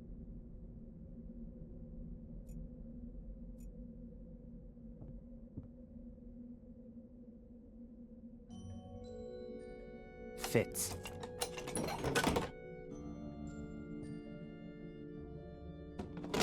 As I thought, full of junk. So let's have a look. Damn! That looks like one of the robes and the masks from the order that was after me. Huh. But at the same time, it's also proof that the order existed. I'll take it with me.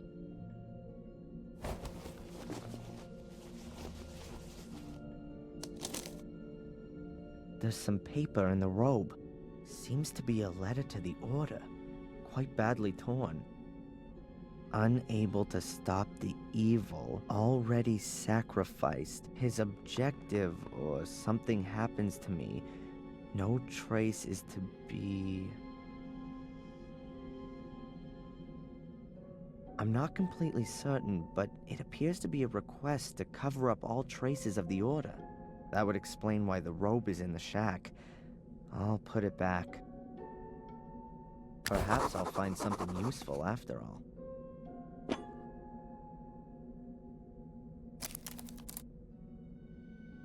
A corkscrew and a yardstick. They look in reasonable shape. I'll take them. Whoa, a chainsaw. I've got a feeling that this baby's gonna come in handy.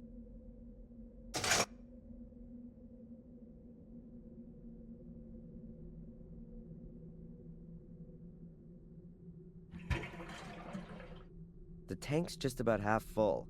Hopefully that'll be enough. I filled up the chainsaw, but the tank's lid is missing. I don't think it's a good idea to start it up as it is.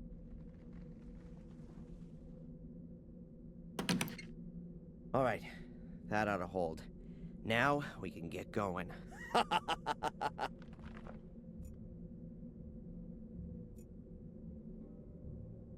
The floorboards here sure creak loudly. The floorboards here sure creak loudly.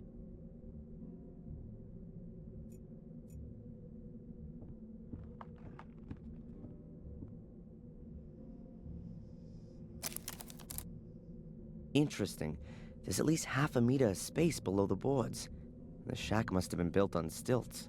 The next time I'm being pursued by hellhounds and hide in a shack, I'll look out for that as I go in.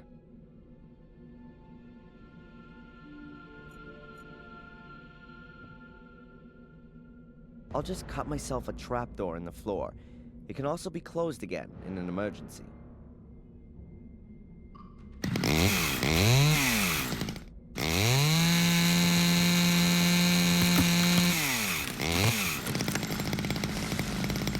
Cool. I can sneak outside through the hole. Good. Let's try it. I'm better leaving the heavy junk here.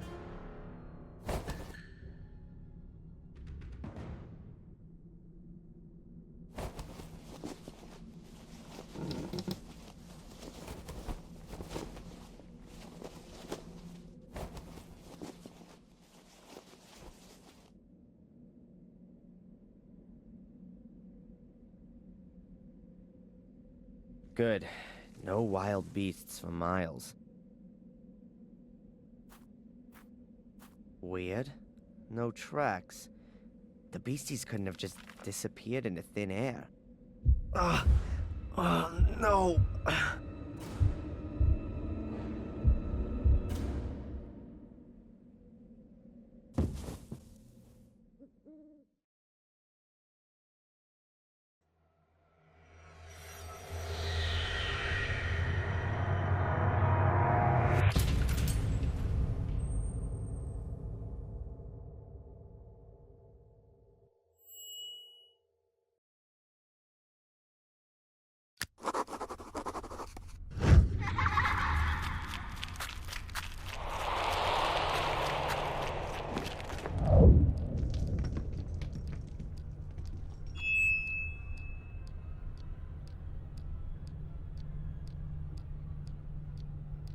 Describe what you saw.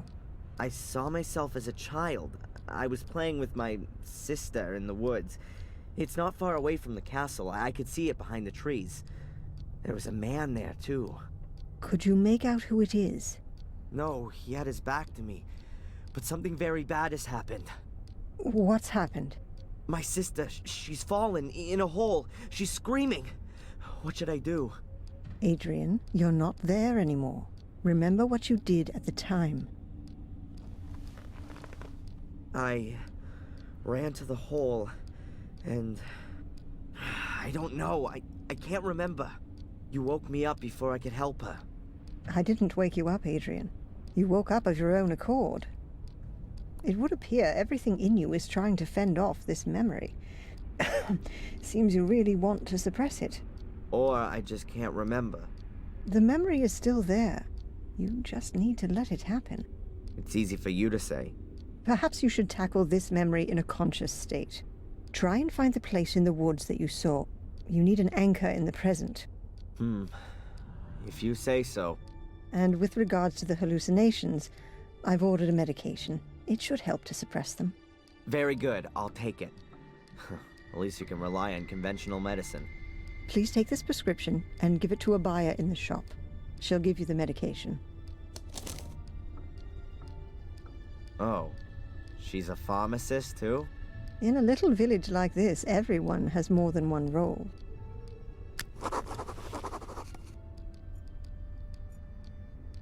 Doctor? How can I help you?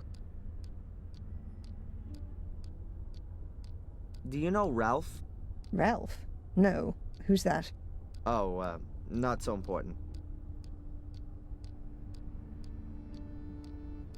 Something strange happened to me last night. I don't know what was real and what wasn't. Tell me about it, Adrian. I was just on my way back to the village when I was attacked by large black dogs in the woods.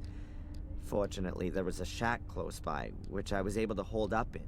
I couldn't get back out through the door. Once I cut my way outside through the floor with a chainsaw, there were no signs the dogs had been there at all. Then I fell unconscious. Supposedly, Murray found me there in the middle of the night and brought me back to the hotel. I can't remember any of that. A classic dream of repression. The black dogs, and then... there's nothing there. It's a deep-seated fear of the consequences of your actions. I saw a woman dressed in white. Almost looked like some kind of wedding dress. Where did you see her? When I was locked in the shack, from the window. She was standing on the edge of the clearing. She saw me and then disappeared into the woods. Did she say anything, or do anything? Well, I didn't hear anything, but perhaps. She certainly wasn't just wandering around. It almost seemed as though she was looking for something. Really? There's a legend here in Willow Creek about a white lady who wanders through the woods looking for her child. In vain, as the story goes. But no one has ever seen her. Until now. Don't worry, Adrian. That's a completely natural reaction to this myth. It originates from the collective longing for a pure mother figure who can be adored like a saint.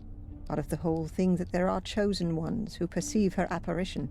And everyone wants to be a chosen one. That's just human. You've got an explanation for everything, haven't you? Psychology is the modern theology.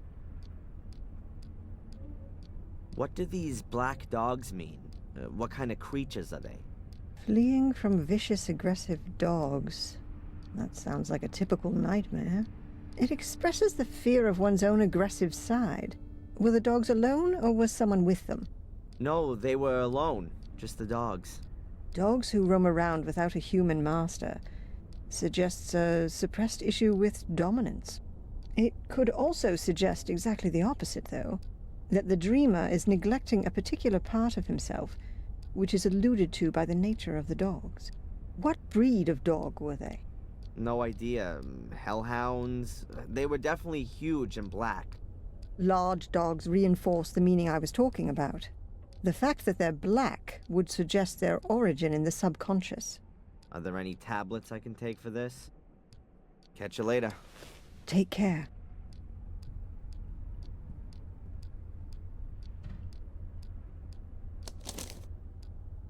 That's the prescription from Dr. Winterbottom. It says in scribble that I can hardly decipher. Daily 1 times halo paradox, or something like that. Evenings. I guess it makes you sleepy.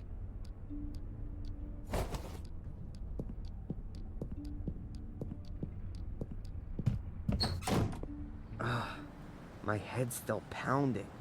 Lucky that Murray found me in the woods yesterday. I probably would have frozen otherwise. I should get this medication as soon as possible. And I could ask the inspector whether Murray's finally corrected his statement. And I've got an appointment with the priest, too. It can't be that difficult to find my father's grave. Oh, and I should find that ominous place in the woods. Enjoy it, Darren. It's gonna be a long day.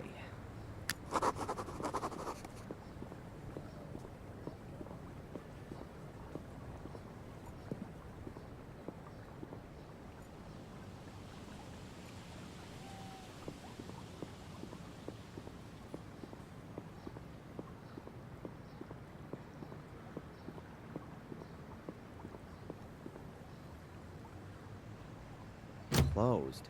Strange. The shop was still open this time yesterday.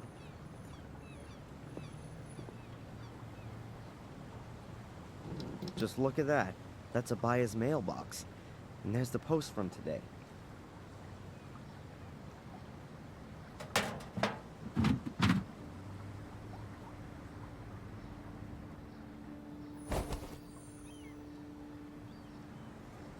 The package is from a tea supplier. It says here that the customer is Gordon's Palace. Either the postman's quite lazy, or he doesn't like Murray. Maybe I should take the package to him. I'll be dropping by the hotel sooner or later. What else is there?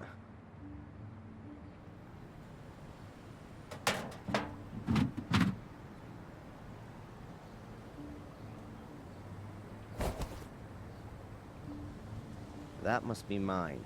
The sender's a drug company. I'll leave the prescription in the barrel, so a buyer knows that I picked up my medication myself.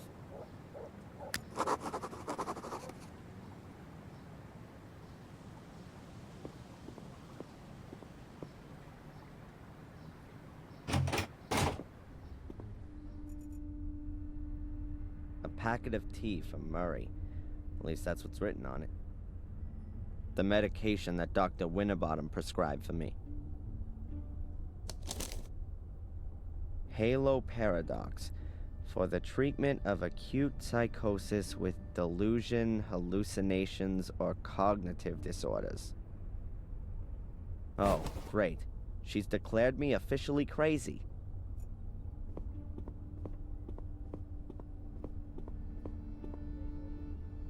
Hey, Zach. What do you want now? Did I say something wrong?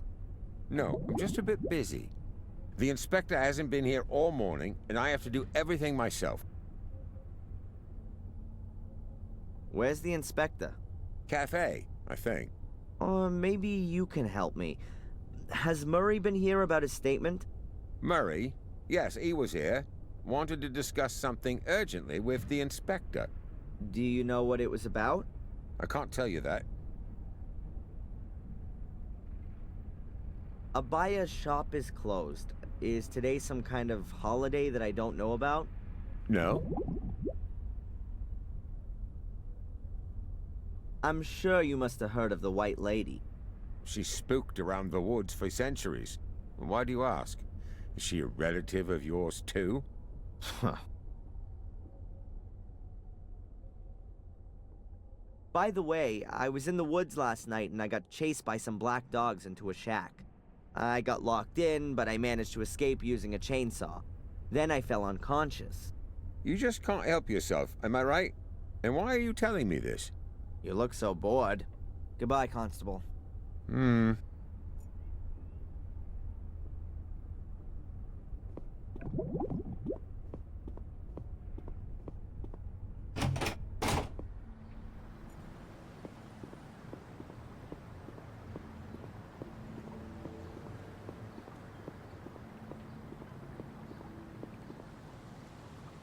Hey, Matt.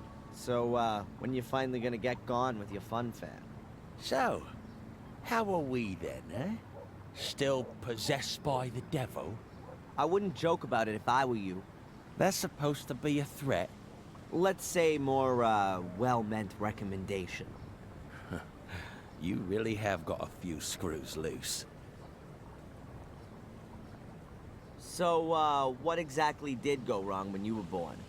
Not half as much as when you were born, Mr. Twisted Fire Starter. Have fun.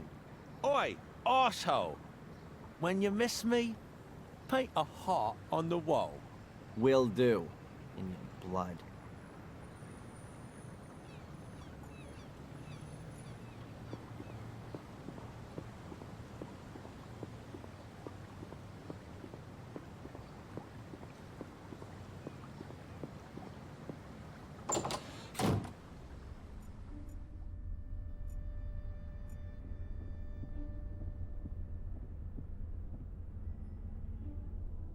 Hi, Bobby. Hi, Darren. The waiter, Edward, is he pleased that you're helping her as well?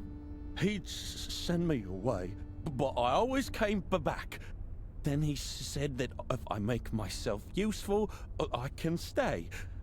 I'm not allowed to just sit and stare at Denise, because people would get scared of me. I don't like it if people are scared of me. I don't like that either.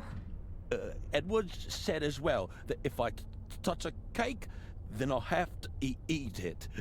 And they don't give me coffee anymore because it makes me ill. I'd better be going. Okay, Darren.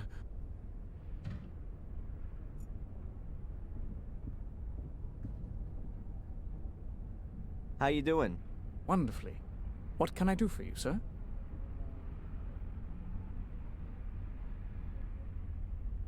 Has the inspector been here yet today? No, sir. I haven't seen him all day. I've just got here. And Denise? Denise has also disappeared. Both of them not there, huh? No. You and Denise are engaged. Yes. Our families have been friends for generations. We spent our childhood together, and we will spend the rest of our lives together, God willing. God willing. And you? Is that what you want? Of course. Denise's father has already made me manager of the cafe. Well, that's certainly a reason. It's a huge responsibility, but waiting tables means a lot to me. It gives me great joy to serve our customers. Let me guess. You'd rather have become a butler. Indeed, sir. But the position in the castle was already taken. Besides, Denise's father needed a successor for his business. You actually wanted to work in Blackmere Castle? Yes, sir. But her ladyship chose Sally instead of me. I still don't understand why. Sally lost her life in the fire. You should be happy you didn't get the job. Perhaps, sir, if you say so. I'd better be going. Please do us the honor again soon, sir.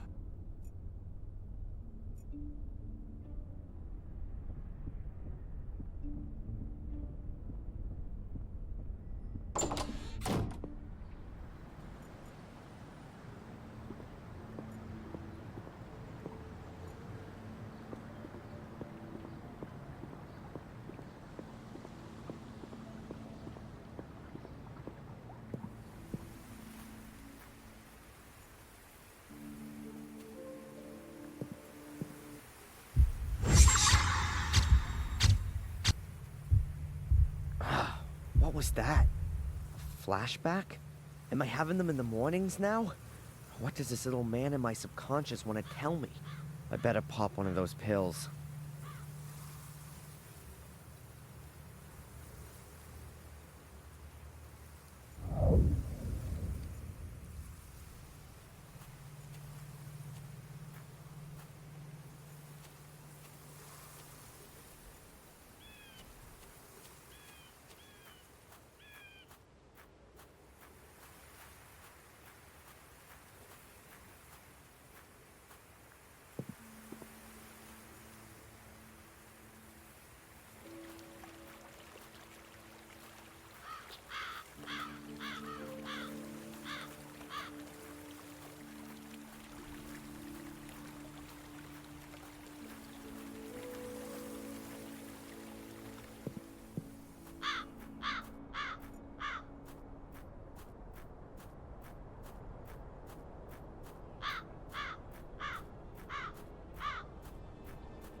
The church is closed.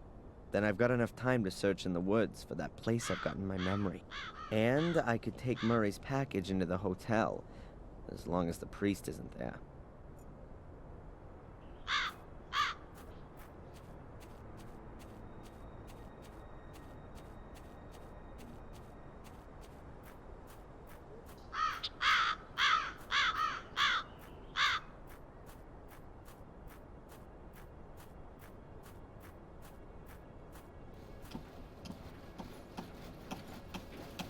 Even too stony for a rock garden.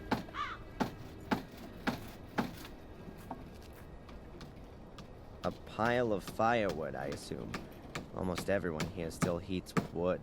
It's covered by an old door, which protects it from the rain. The door even has a round glass window in it.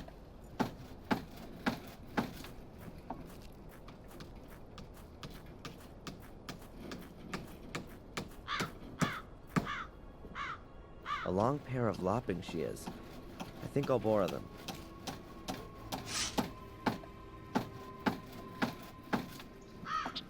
The priest lives here.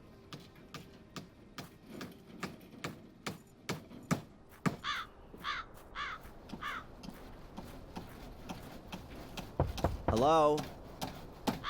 No one there. The shed is full to the roof with firewood. Looks like it's gonna be a long, cold winter.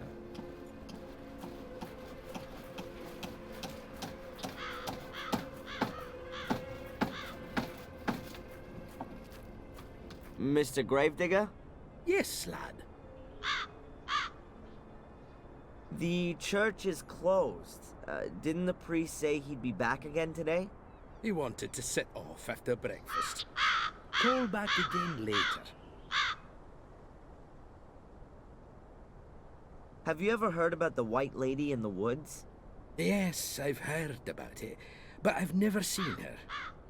Apparently only those of pure heart can see her. That can't be true, though, 'cause no one here in the village has seen her, not even the priest. What does that tell us about the people of Willow Creek? Nonsense. There's nothing wrong with the people here.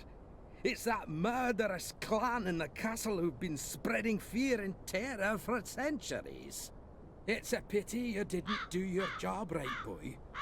The castle should have burned down to its foundations. Then there'd finally be some peace around here.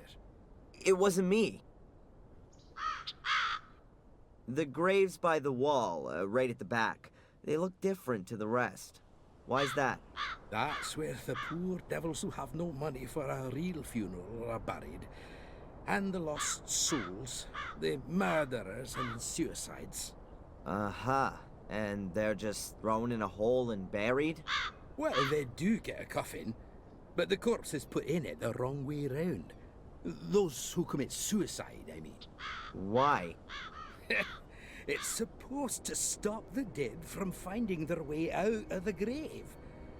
They used to chop their heads off and put them between their legs to stop them running around. Pure superstition. As if you could stop the undead like that.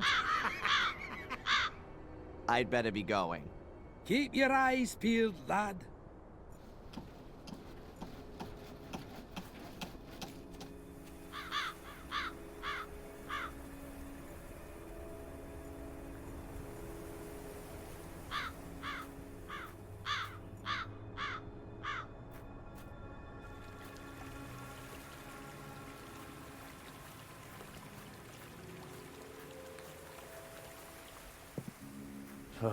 This shack is even creepy during the day.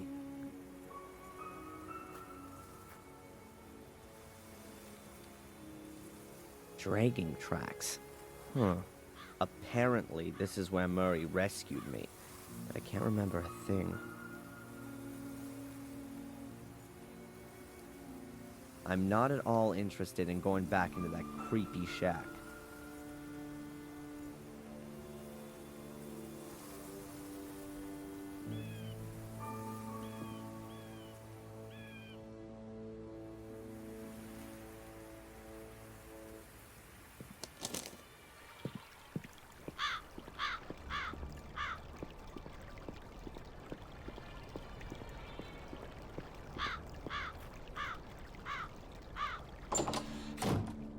Weird.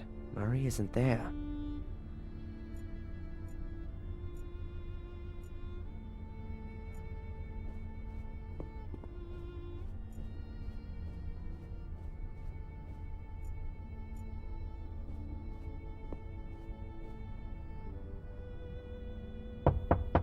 Murray? Doesn't seem to be there. I'll put the package on his desk.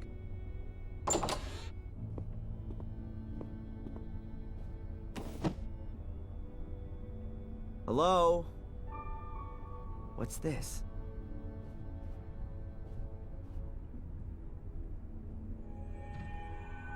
How come Murray's involved with the law? I can't believe it. It's a receipt for my bail. Signed by the judge, paid by Murray. What the hell is this guy up to? What are you doing here, Mr. Michaels? Actually, I just wanted to be nice and brought you your package from the village. But then I found this. I'd like some answers. What are you up to, Murray? You know, Mr. Michaels, it's very simple. I believe in your innocence, and I'm sure you don't deserve to be in jail. Yeah, sure. A miser like you risks 5,000 pounds in order to help a complete stranger. Nonsense. What's going on? Tell me. I'd suggest you just be happy you're free, and we don't talk about it anymore. Oh no, you're not getting away from me that easily. I want to know what you're up to, Murray. I want to hear it in your own words. Now!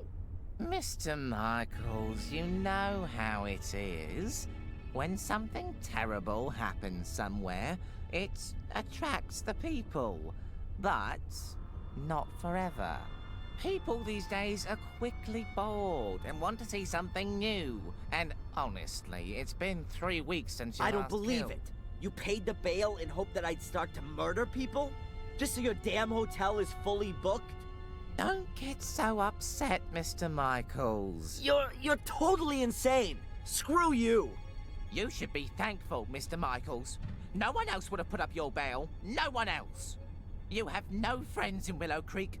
You're a lonely maniac, an arsonist, a criminal. You have no one but me, and you should be damn thankful. Let room service know I'm checking out. I don't get it.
That's it. It's easy to carry the barbed wire away with the shears.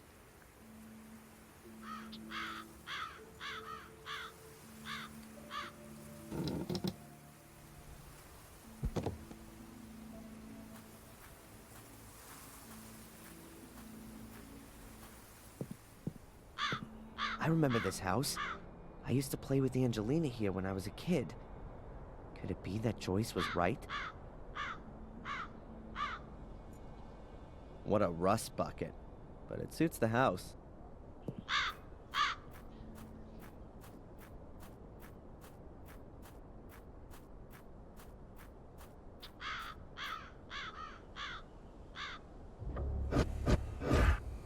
What the? It's just a blanket. Keep calm, Darren.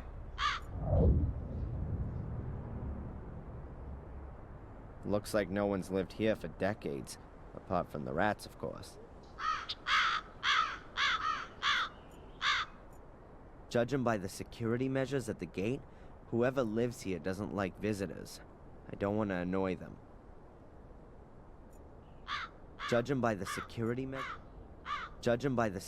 measures at the gate, whoever...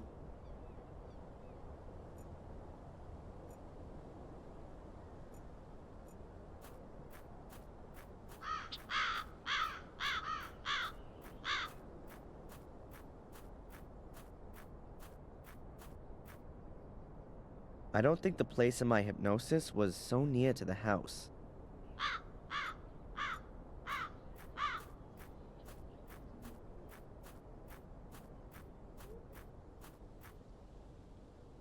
A garbage can with a lock on it. Could be protection against wild animals. Or prying eyes.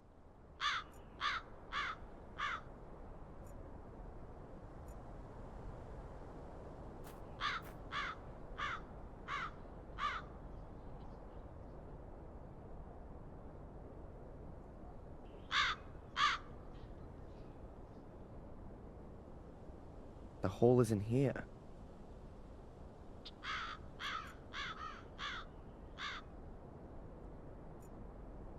The lock is too strong. I'd be better off looking for the key.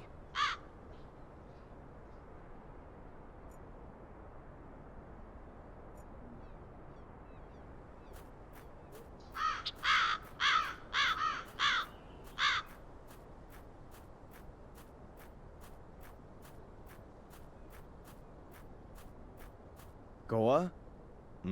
Inviting. I doubt that's the original lettering. I can see mounts for 2 more letters.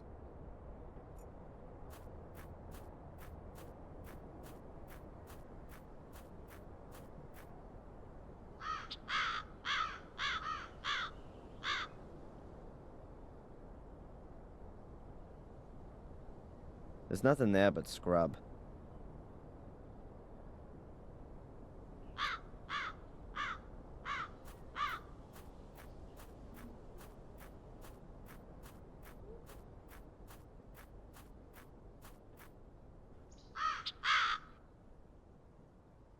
Nothing. No hole in the ground. Wait a minute. There's something there. A luminous sticker. Just like the one I found in the hut in the woods. Perhaps Ralph lost it here. Or found it.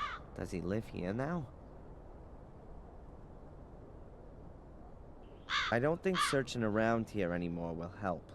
If the hole in the woods that Angelina fell in as a child was somewhere around here, it's long since disappeared. Find an anchor in reality? What garbage. The glass is only broken at the bottom. Either someone wanted to climb in but then didn't, or the guy who smashed it had really short arms.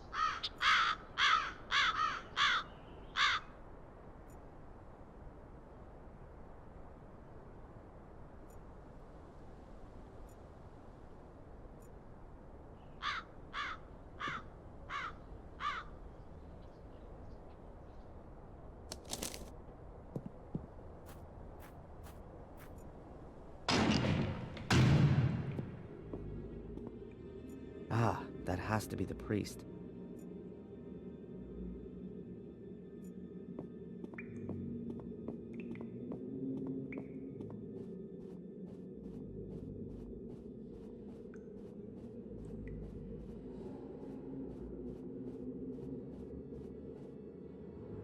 Excuse me, Reverend. Reverend is too much of an honor, my son. I'm Father Frederick. I see. Father, I'm Darren Michaels. You might know me already from the papers. I do. I assume you come to confess. No, actually I haven't. I don't have anything to confess yet. What can I do for you then? Can you tell me something about the graveyard? Oh, it's wonderful, isn't it? You can really sense the centuries past when you're in it. According to the records, some of the graves are over 800 years old. Probably all Gordons. The Gordons have had their own crypt since 1512. The Academy was burned down, and, well, space was needed for the many dead, and that's why the graveyard was rearranged. Seems the gravedigger has also been working here for an eternity. Mark? Oh, he does his job well. Yes, he really feels all that digging in his bones. He's been looking for an apprentice for years, but no one seems to be interested. Are you educated in a profession? I'm a physics student. Ah. Well, let's talk about something else. It would seem you've been in charge here for a long time. What are 40 years compared to eternity?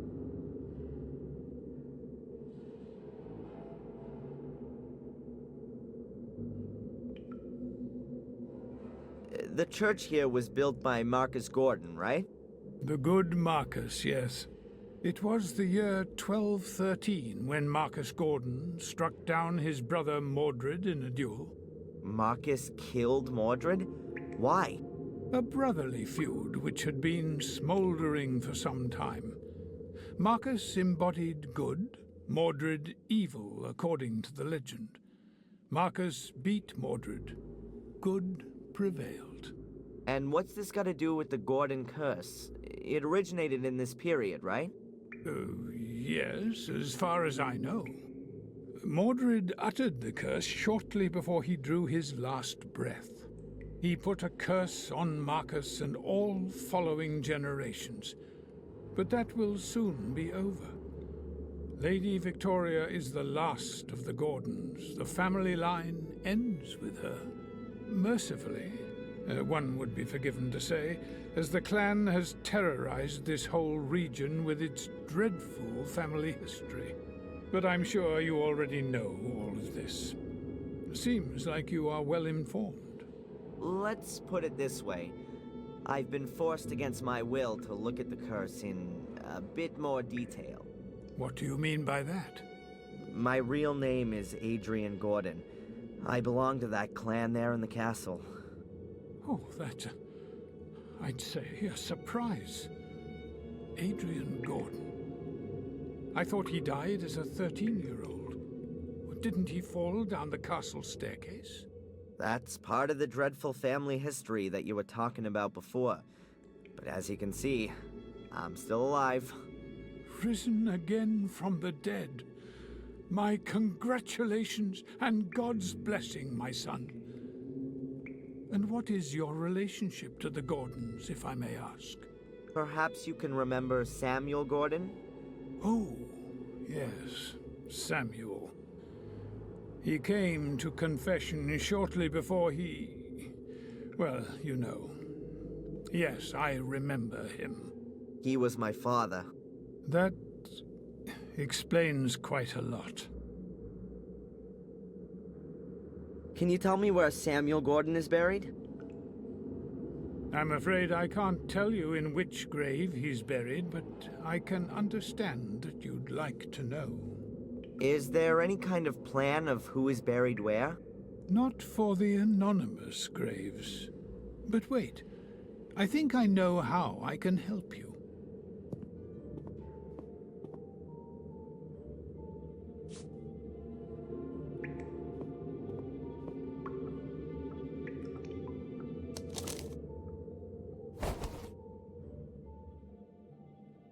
Thank you, Father. we were talking about Marcus and Mordred. Yes, that's right. Marcus struck down his brother Mordred in a duel in the year 1213. After that, in order to atone for his actions, he had this church built here on pagan ground. A few years later, he also built the academy, also on pagan ground. It was to be used to house the Gordon Chronicles, so the curse could be researched by academics. But the academy was completely burned to the ground in 1512. Most of the chronicles were destroyed. Everything that could be recovered was brought here, to the church. Right, but all of these stories always begin with Marcus killing his brother. Does no one know the cause of the dispute? Well, there are various theories. Some say that Mordred was possessed by the devil. I also read somewhere that they were fighting over a woman, which is pretty much the same thing, right? Basically, it's about the fact that Marcus Gordon, the more religious and stable brother, won. Mordred is depicted as a godless sinner who's burning in hell to this day. Do you know if the brothers were born here? Probably not. Both were tireless crusaders in the name of the church. But why they built a castle here in Willow Creek can only be speculated on. Perhaps they freed the land of non-believers and the castle used to be a kind of keep in order to hold the area. Or they were gifted the land by the church as a reward for their support in the Crusades. Thank you, Father. I'd like to hear the story about Marcus and Mordred again. My pleasure. Marcus, a few years it was, but the right. Well, but I also basically. do you know if? But what? Perhaps. Or Thank you, Father. Thanks May for the help. Lord be with you.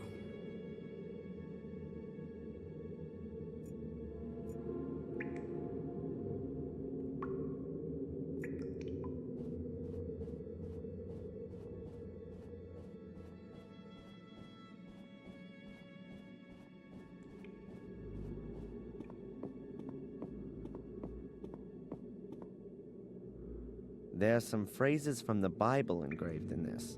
Behold the Lamb of God that taketh away the sin of the world, says John 1 verse 29.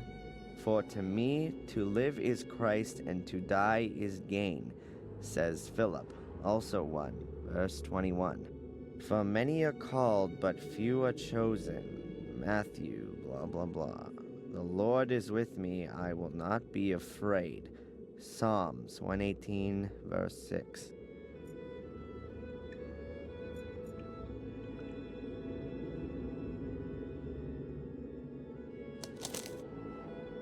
The lists of the names of all those who were buried here in August 1981.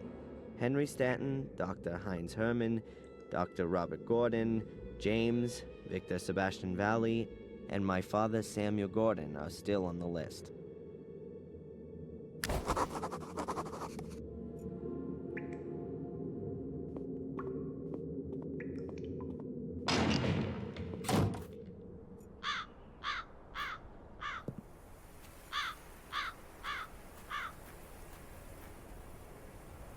Good.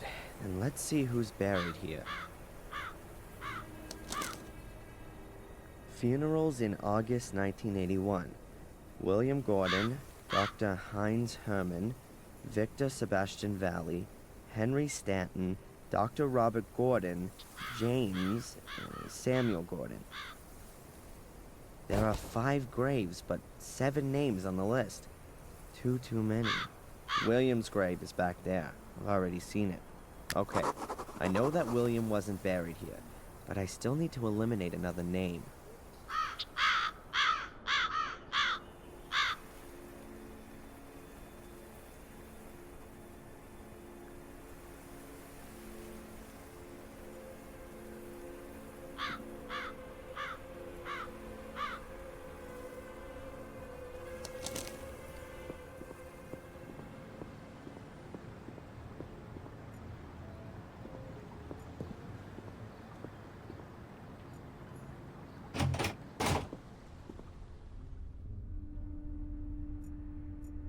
That's Chief Inspector Spooner, the man that made the last 3 weeks of my life a living hell. A real ray of sunshine.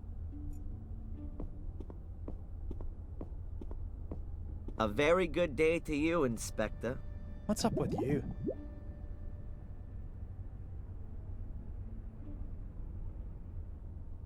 Why do you dislike me? I'm a cop. You're a criminal. Come on, a little bit of friendliness never hurt anyone. Miss Valley was friendly. It wasn't me. How many times do I have to tell you? My doctor, Winterbottom, has she been living in Willow Creek for long? She moved here 10, 12 years ago. Why? Because of the murders? Ask her yourself. What was it that brought you here? I don't know what that's got to do with you.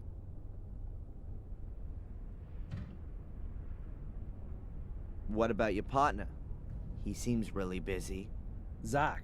He's not my partner, he's my constable. And yes, he's got lots to do, so don't disturb him. And you really don't know who paid my bail? It's paid to the court, not to me. I just got a letter from them saying I should let you go. This here village, Willow Creek, are there many criminals here? Only since you turned up. Does that mean it was quieter before? Not even a little bit of shoplifting? Just normal village life. Punch-ups, rape, and drink driving. So pretty much nothing happening. Why should I want to set fire to the castle? Well, it could be because you were shipped off to America as a kid and had a miserable life there. Until you found out that you'd been taken for a ride your whole life. Then you came back to England to take revenge on your family. What a load of crap. So you finally admit it. It's all total bollocks. That's exactly why you have to see Dr. Winterbottom. And I'm gonna make sure that there are a lot more doctors taking care of you all day for the rest of your life. I can tell you why it was you. Because you're bloody mad. A nutter. You're obsessed with being a Gordon. A descendant of a murderous clan. It's some kind of justification for your irrational desire to burn and set fire to things. You pyromaniac. It was Lewis. Damn you. Oh yeah, the gardener. Then find him. He's disappeared without a trace since you've been here. Have you got him weighing on your conscience too? Spit it out.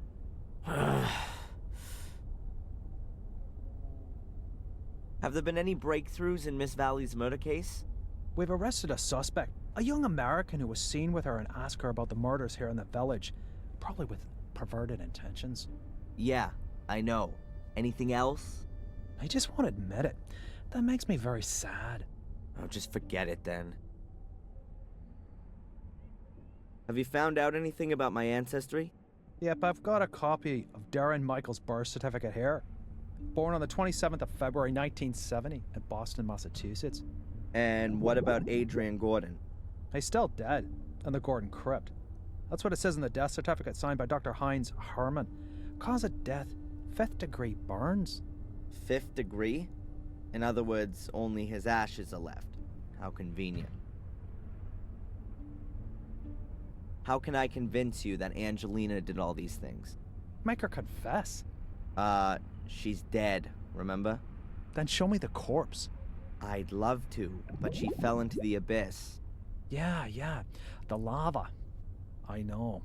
Go and annoy someone else. You know someone here in the village, a guy by the name of Ralph? Why am I not surprised that you, of all people, are asking me about a local loon pot? So you do know him? He nicks the odd apple from a buyer and lives somewhere in the woods. He wouldn't hurt a fly. Why don't you just bring in a couple of earth movers and dig out the academy? You'll find the answers there. And who's gonna pay for it? You? Apart from your statement, I've got no evidence to suggest that there's anything to be found there. You're not the most believable of people. Have you even asked yourself why the ruins collapsed?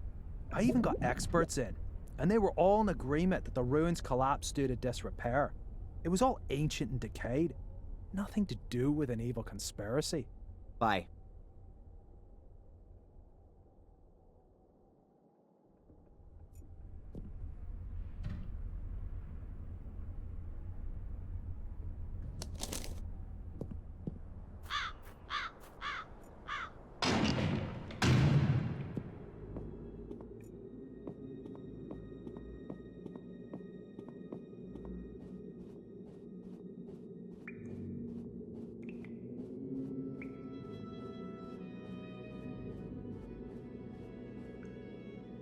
Hello, Father.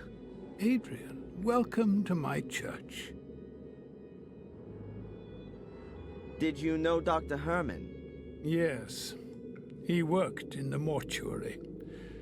Was a very busy pathologist and a friend of the Gordons. He was in league with the manager of the sanatorium, Robert Gordon, hence the closeness to the Gordons. They both died a violent death. They were murdered. And why were they buried anonymously? Well, after their death, they found out unpleasant things about them. What kind of things? Dreadful experiments on innocent souls, their patients. I don't really want to talk about it. They certainly never came to confession. Neither Herman nor Robert Gordon. They died as sinners and as such forfeited their right to receive the last rites.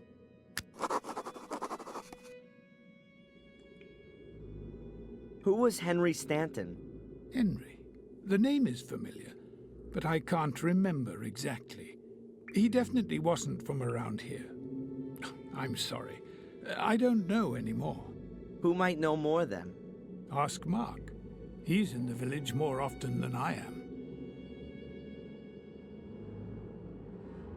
Last rites. What's that for again? And why can a murderer get them, but not someone who commits suicide?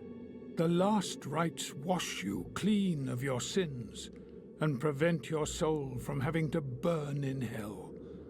Only those who repent their sins can receive it, though. If a dying murderer repents his actions, then he can receive the last rites. Someone who commits suicide cannot, and therefore lands in hell. How simple life can be sometimes. Did you know Robert Gordon? Oh yes, Robert. Victoria's first son. He was manager of the sanatorium, caused Victoria lots of distress. She was so disappointed in him when she heard about what he'd done in the sanatorium. He managed to keep it all secret during his lifetime.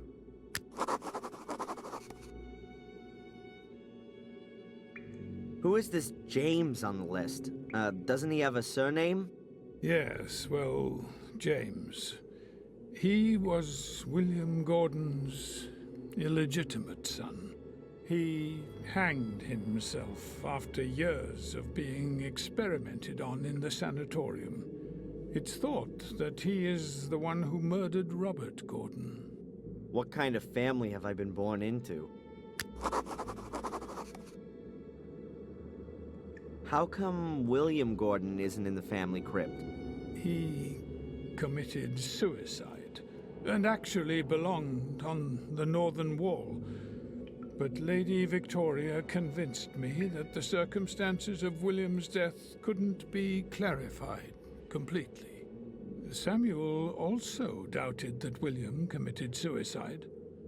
The way that William fell from the tower window suggested that he was pushed rather than jumped himself. But as I said, that couldn't be clarified. So this burial place was a compromise between what Lady Victoria wanted for William and my duty as a parish priest. Thanks for the help. May the Lord be with you.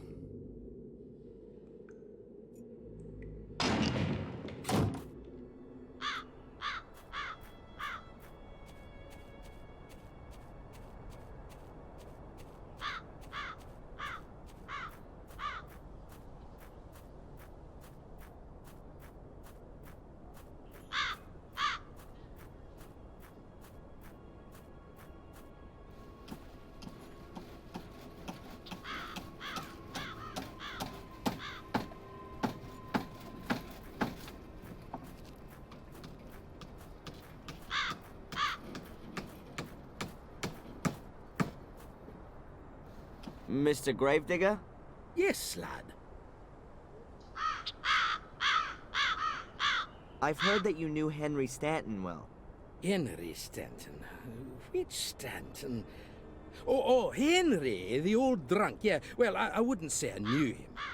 He was usually sitting in the pub when I went for my after-work beer.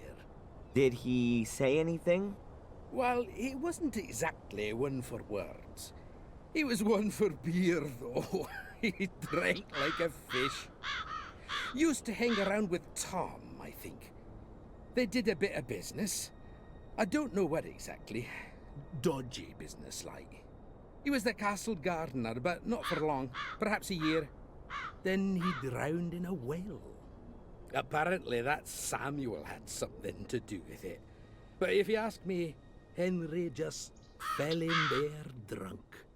Do you know what he did beforehand? Or where he came from? No idea. He didn't come from around here. He didn't have any family either, and I never saw him with a woman. He was a lone wolf. Ask Tom. Perhaps he can tell you more. Good idea. About as good as using a hairdryer in the bath. I'd better be going. Keep your eyes peeled, lad.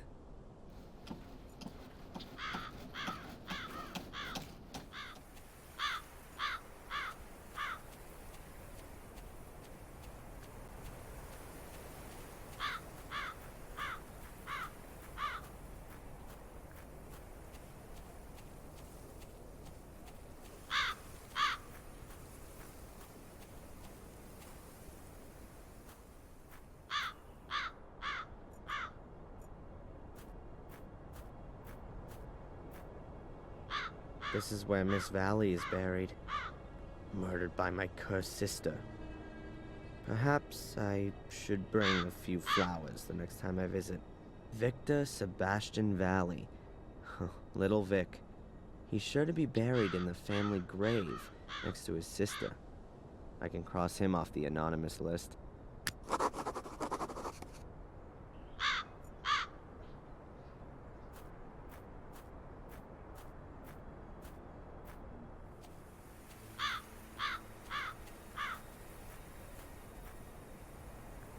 So that means that Dr. Herman, Henry, Robert, James, and my father are buried here.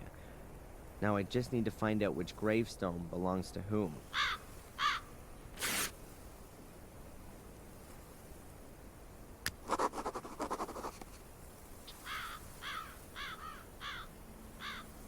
A dream catcher.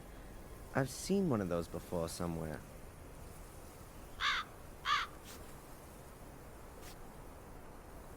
There's some flowers on it. Well, what's left of them anyways.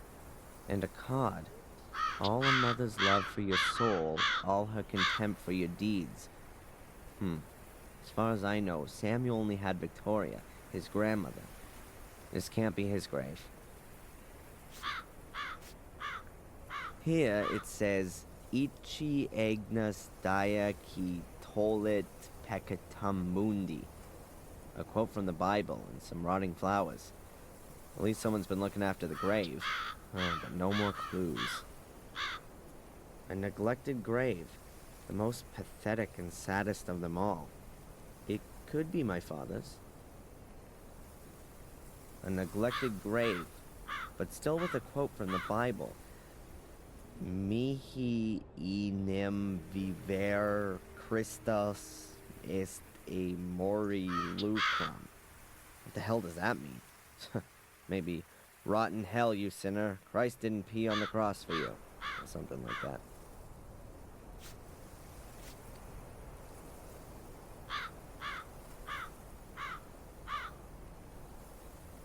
The clues on the gravestones don't help me. Perhaps I can ask someone about it.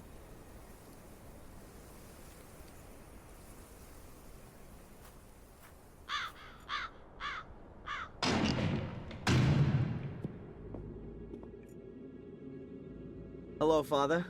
Adrian, welcome to my church.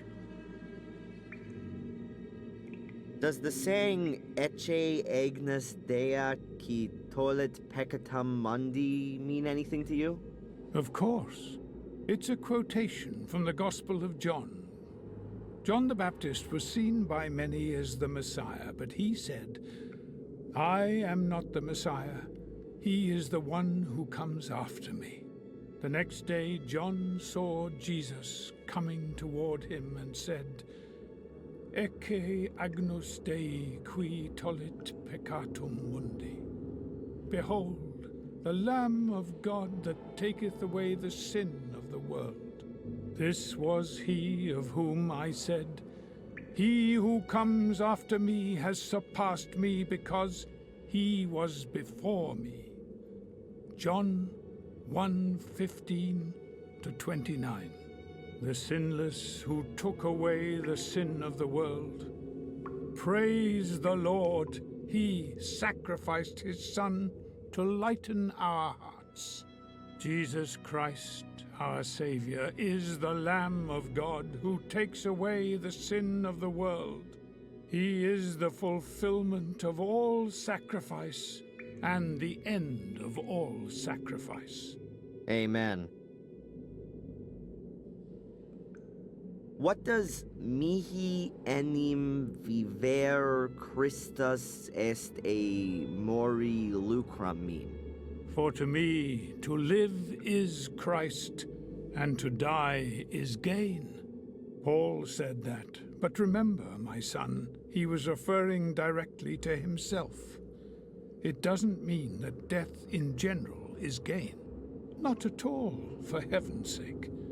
To understand this phrase correctly, you need to understand Paul's situation in detail. He was imprisoned and... Thank you. I've heard about that. Paul in prison, nasty stuff. But I've got to get going. Thanks for the help. May the Lord be with you.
That must be it. My father's grave. So the first clue must be here. I can't find anything. Either there's no clue here, or this isn't the right place.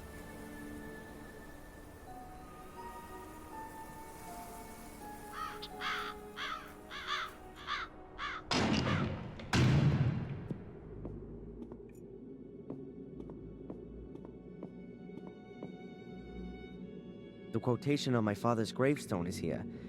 The Lamb of God. That's what the priest thought. Aha, a secret compartment. I wonder who made that, and why.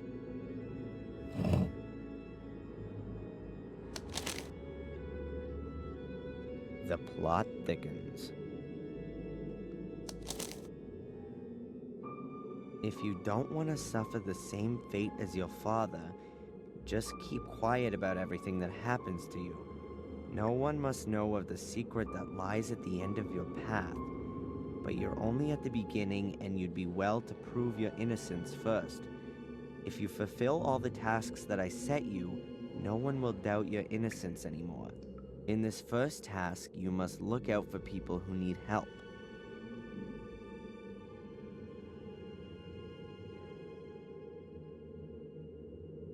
Fulfilled tasks? What's that all about? Must be another one of Murray's sick ideas. Huh. Well, I'll play along. Maybe I can piss on his parade some.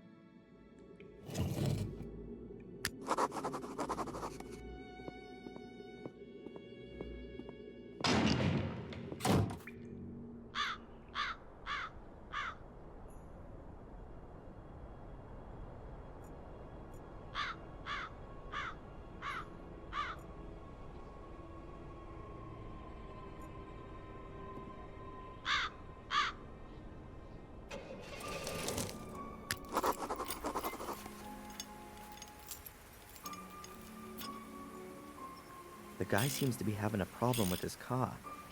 Maybe I can help him out.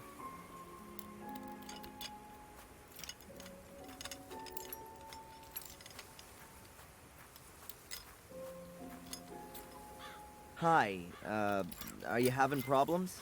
Hey? With your car? No, I'm freezing my balls off here for fun.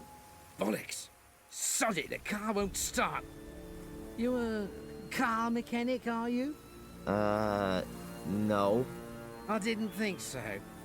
You look more the theoretical type, am I right? Kind of. I studied physics for 4 terms. Well, that's better than sociology. Can you have a quick look at it? I'm stuffed here. Well, to be honest, I'm not very practical. But I could get some help from the village if you want. I'm headed there anyway. Okay. Drop into the pub, tell Tom what's happened. Tell him Phil's banger is knackered again, and he's bound to know what's wrong with it. Tom? And what if he's not there? Are you having a laugh? Of course he'll be there. It could take me a while, though. Maybe I'll have a go. Nothing to lose, huh? Be my guest. Over to you.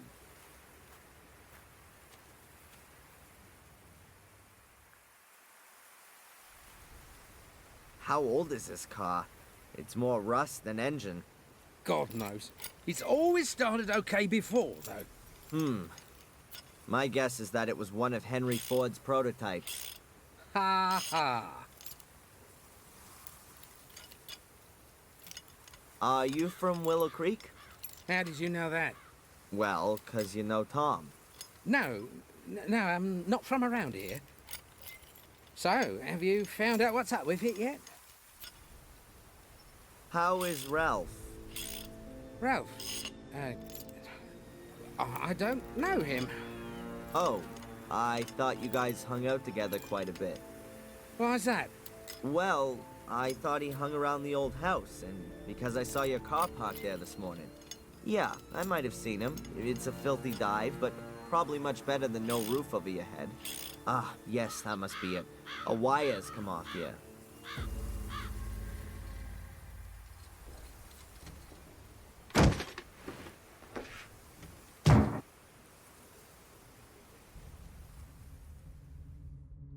Jesus, what the hell is that?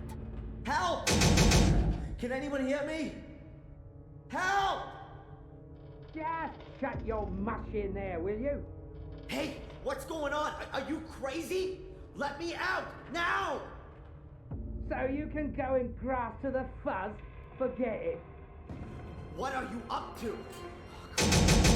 Help! Oh, shut it. No one can hear you. You're staying in there till I decide what to do with you.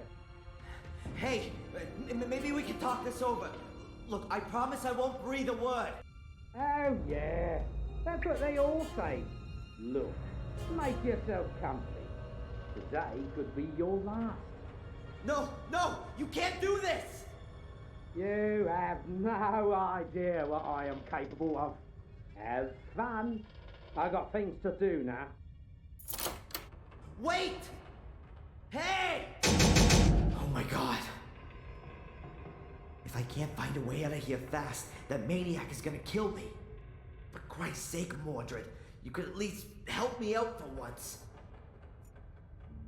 I'm surrounded by cold metal walls, like a coffin. The top is metal, but it doesn't seem to be that thick. It's really rusty. The whole thing's fallen apart. I can make out a few holes, but not much else. It's totally rusted through. Maybe I can get out this way. Hell, there's something here. It's moving back and forth. Oh my god, I think I know where I am. It must be some kind of cold room where they keep dead bodies. Huh. There's a kind of stretcher up there that you can pull out.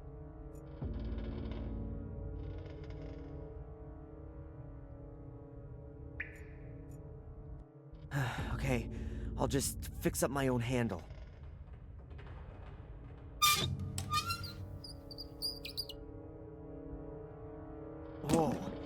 Oh, yuck.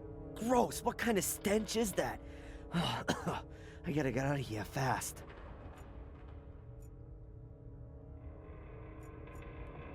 There's a wall here. Metal. It looks like a kind of door.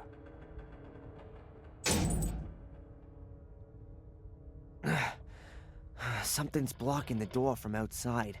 I can't open it. Okay, I've really got to get behind it. At last. Oh, I'm out of here. I don't see a significant improvement in my situation here.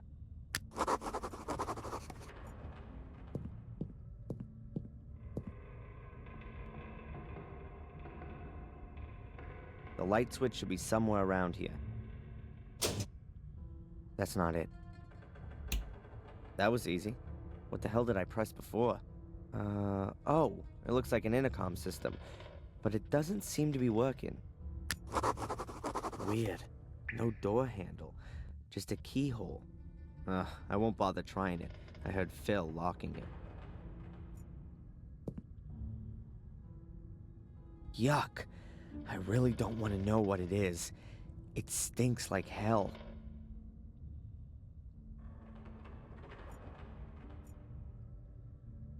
An ancient film projector. I'd be amazed if it still worked.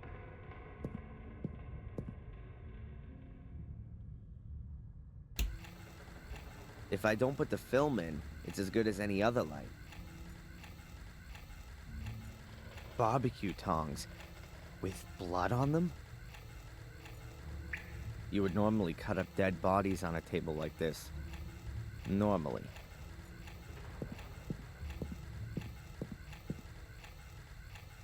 Kitchen towels. Best quality. Surprise, surprise, still unused. Medical instruments, like you see in hospitals. Oh, and pathology labs. Most of them are rusted and unusable.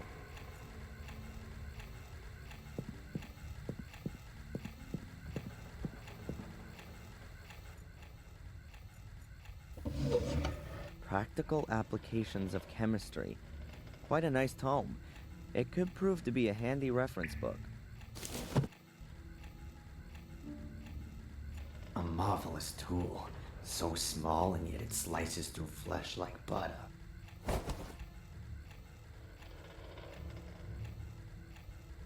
Plain, untipped cigarettes. If I never get out of here, then at least I can become a smoker. A small bottle of smelling salts? None left. Pity. Medical books. Secrets of the human brain, composition and function of the central nervous system. I don't think Phil is using this to cram for the brain surgery exam. A meat cleaver, like you used to see in a butcher shop. A hideous butcher. These metal boxes are normally used as cash boxes. This one has a combination lock. I can't spend ages trying it out. It would take too long to find the right combination.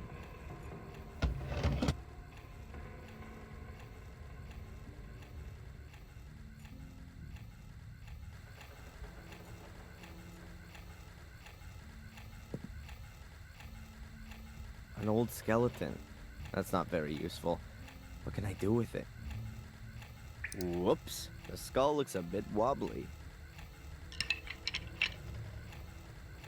Yep, it's loose. So off with it. 2 heads are better than none at all.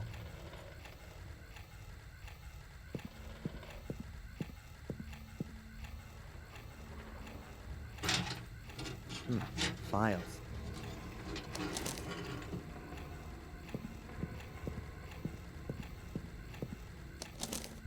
Or to be more exact, medical records. How have they got lost in here? James Gordon. He was a patient in the old sanatorium. So are the medical records from there? There are death certificates in here.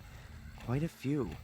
issued by Dr. Heinz Herman for James Gordon, and for different causes of death. Heart attack, suicide, all undated. Ralph Thompson, date of birth March 3rd, 1960. Diagnosis, delusional schizophrenia, therapy-resistant depression with suicidal tendency. Medication level 4, combination shock therapy, electroconvulsive shock therapy, and insulin shock therapy. Poor Ralph. No wonder he's crazy. And here's Ralph's death certificate, issued by Dr. Herman. Death from neck dislocation following self-strangulation, and it's dated September 1st, 1981. So Ralph's death had already been planned. Oh, the bastards. If they hadn't gone out of business in August 81, Ralph would be dead now. Incredible. Otherwise, pretty uninteresting. None of these people mean anything to me.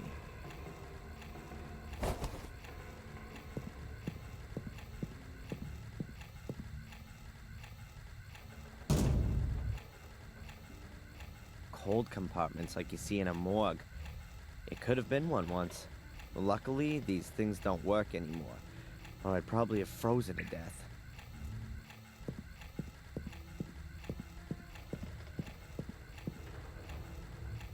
I know it's definitely not a good idea to have a look inside. It stinks like hell. But I'd love to know if there's anyone or anything moldering in there.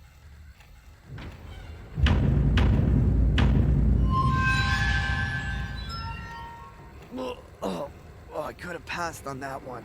And to think I was just climbing on this thing. Phil locked me in this compartment.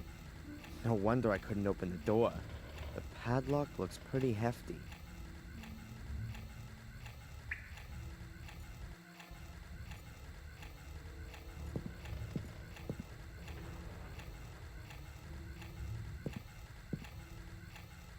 The compartment is padlocked, too.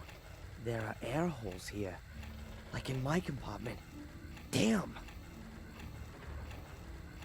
Jeez, there's someone in there. I can hear breathing. Hello? Hello? Anyone there? Can you hear me? Whoever's in there must be in a deep sleep.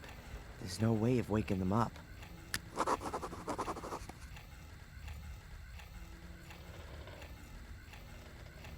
A chair with arm and leg restraints. That could have come from an old sanatorium.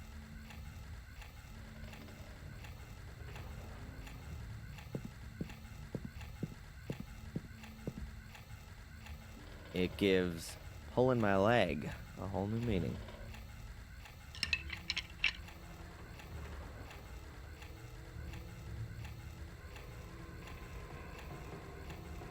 A chemistry book dated 1972.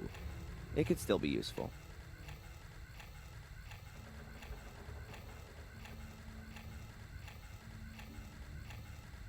Let's see. Maybe I can find some info on the compound. Okay, what does it say? Deer antlers ground to make ammonium powder. Heat and blah blah blah crystallizes to form what are known as smelling salts. That shouldn't be too difficult.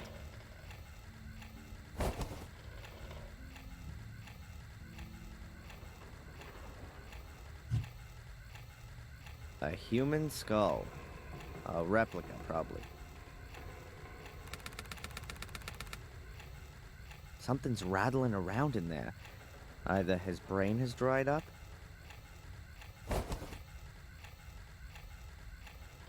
or someone has hidden something in the skull. A reel of film.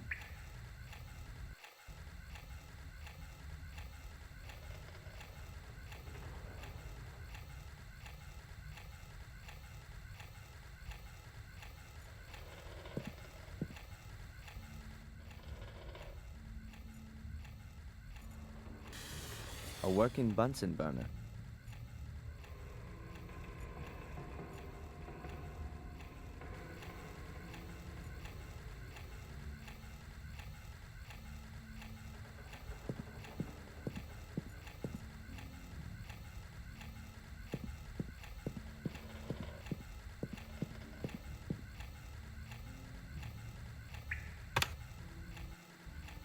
Lucky I always had to load the films in school. It's not as easy as you might think.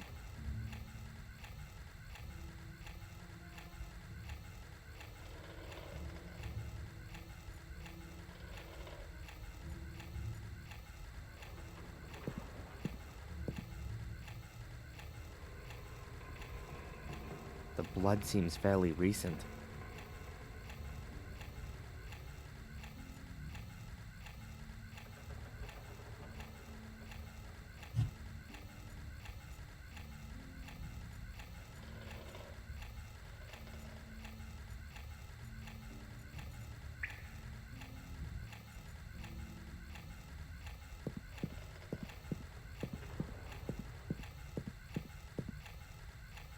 A cassette player, but I don't know if it works or not. There's no plug on the end of the cable.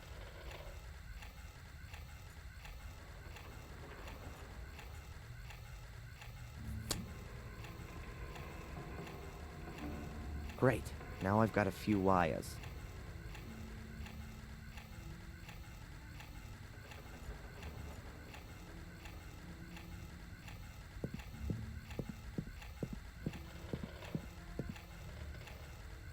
If I can repair the photocopier, the intercom will be child's play.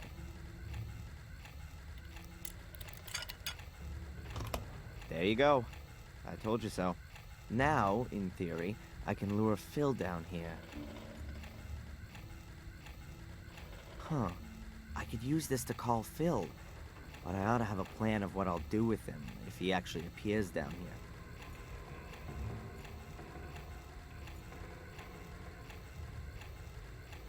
An old yellowed screen.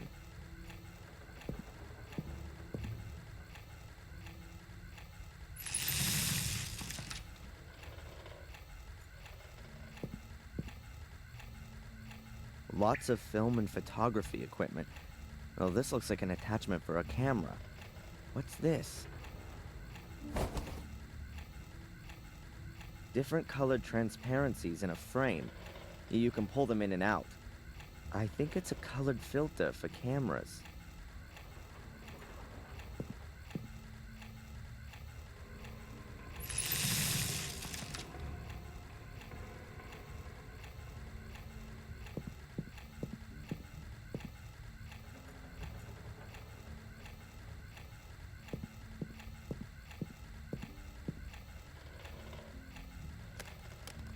I fixed the color filter to the front of the projector, so I can now use the different color gels to watch the film in bright colors.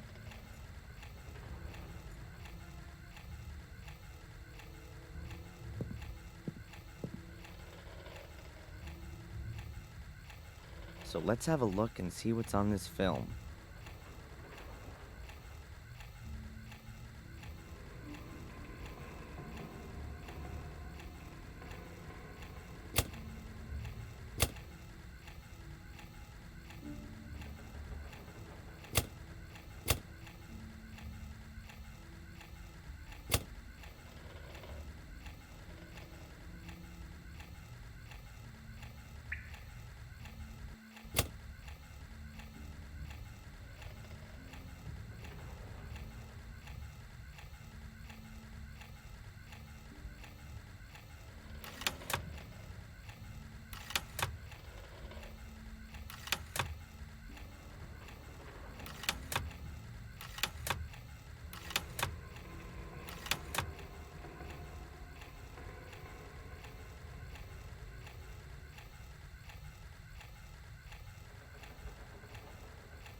This film is so incredibly lame that there's gotta be a good reason for hiding it in the skull.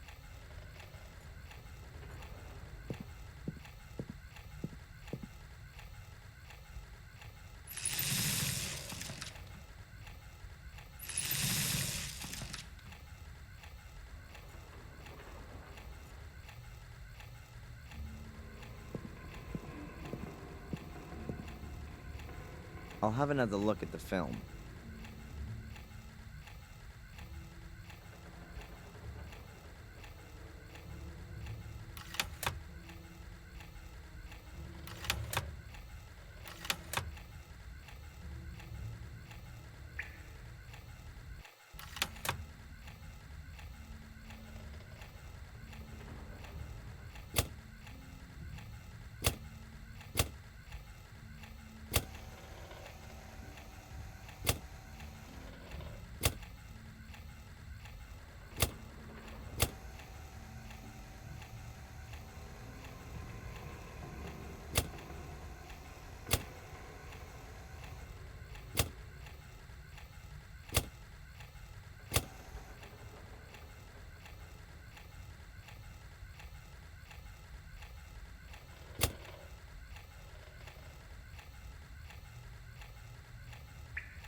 2180. A 4-digit combination. That Phil is one slime mother... Not a bad idea. Hiding a combination in a film that can also only be seen using a special color filter.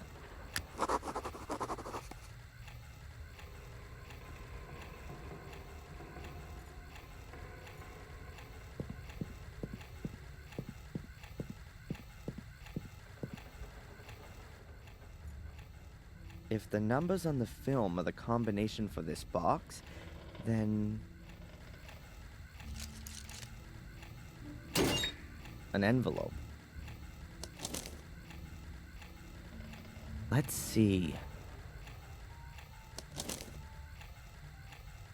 As I said already, I can't do anything with the photo. It looks like the person concerned has left the village and is therefore of no further interest to me. You've already gotten too much money out of me for the pictures of the fire, so that's it now.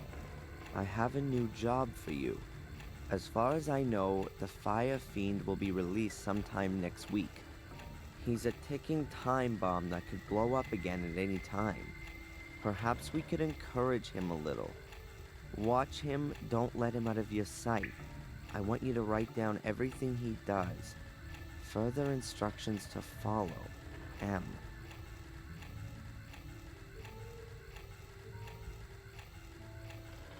M? M. That can only be Murray. That, deserves the worst. There are gonna be some serious consequences. I've been through some horrible things, but this is really going too far.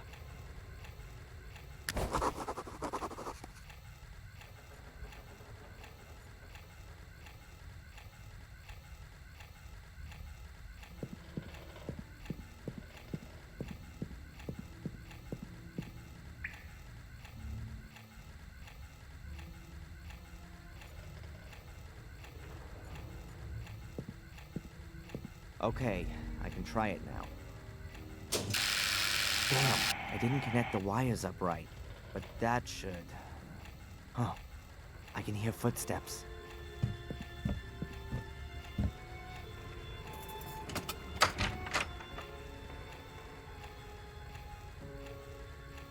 What's all this? Turn that light off!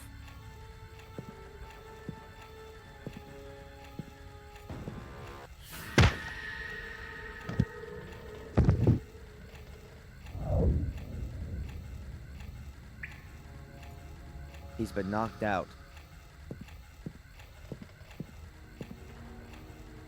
I'd better take care of this, just in case.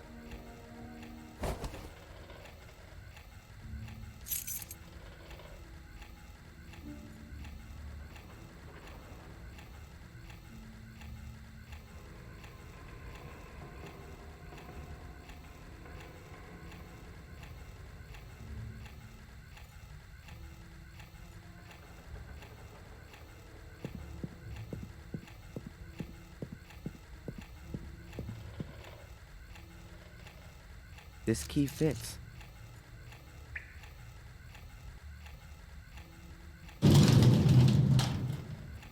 Oh no, it's Ralph. Oh my god, what has Phil done to him? His face, his upper body, covered in cuts. And his entire body. Dry blood everywhere. The disgusting bastard Phil, he's gonna pay for this.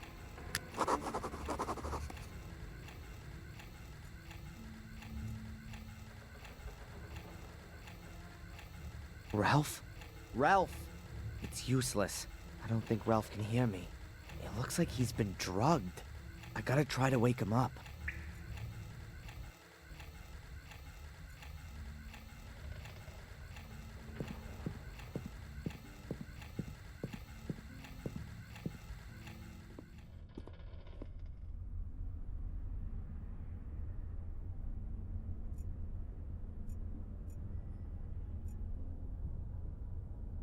It says Ruga here.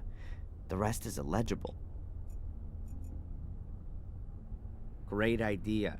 I stay here playing computer games until Phil comes to and proceeds to knock me out cold. No, I should first take care of things in the cellar.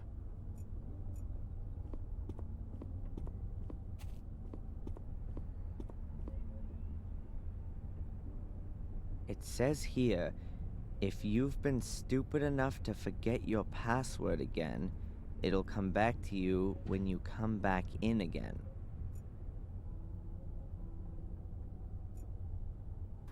Reminds me of my college days.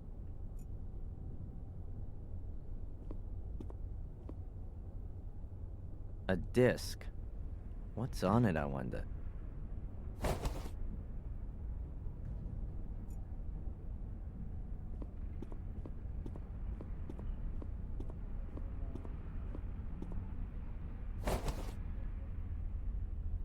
An empty plastic bottle. Something tells me I'm gonna need it. An ad for telephone sex hotlines. This Phil is a sleazy bastard.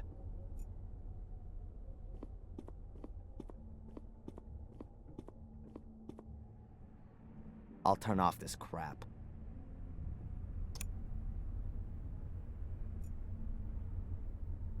A pile of junk.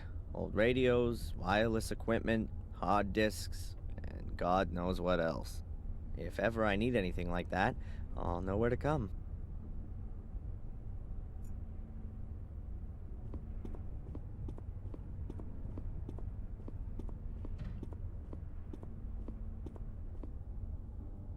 Phil doesn't seem to have touched the display case.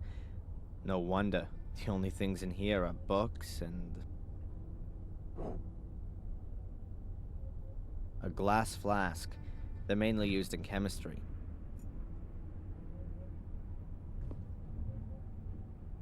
Drawers full of electronic junk. Something under here looks a bit strange. Cables going under the cupboard.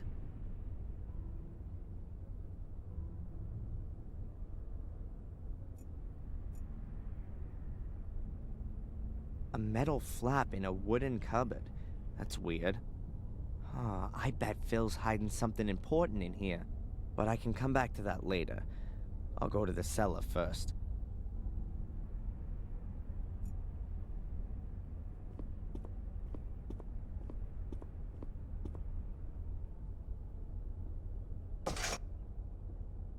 Locked.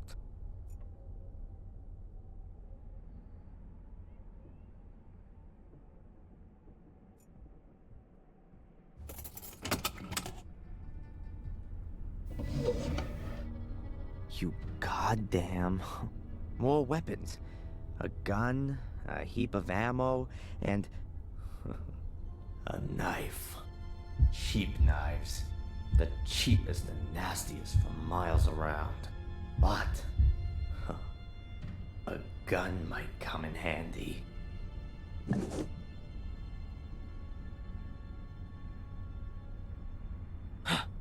Hell, what am I doing here? Am I out of my mind? I can't go around carrying the gun, but I don't want to leave it here either. I'll have to get rid of it somewhere. I'll pocket the ammo too. But there's more stuff here. A necklace. Oh, it looks valuable. Stolen, more than likely. I'll take it as compensation for all the crap I've suffered here. Phil will just have to get over it.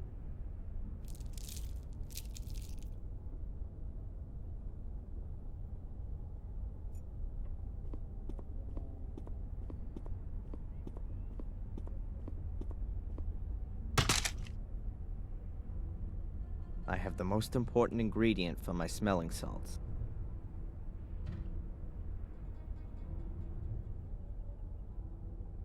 Sorry, Bambi, but it definitely won't hurt you anymore. I now have the ammonium powder.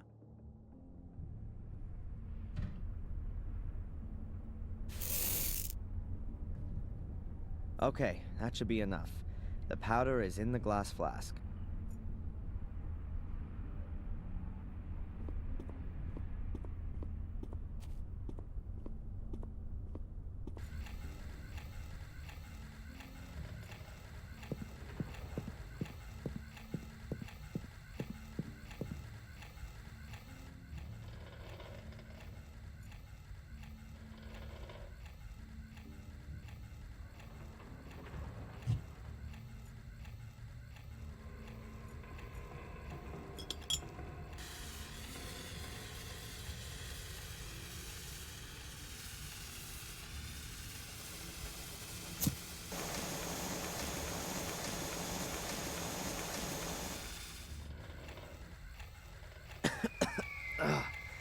gets right into your lungs.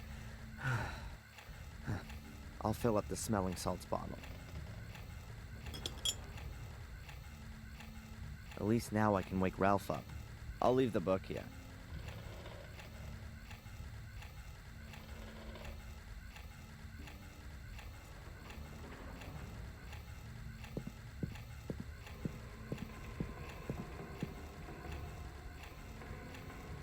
What? Where? Ah! This isn't Ralph's house! This isn't Ralph's house! Go away! Go Ralph, away! Ralph, it's Leave okay. Ralph alone! It's okay. Ralph! Mr. Bobby! Where are you? Mr. Bobby! Ralph, it's all right. Shh. Ralph, it's me, Darren. It's okay.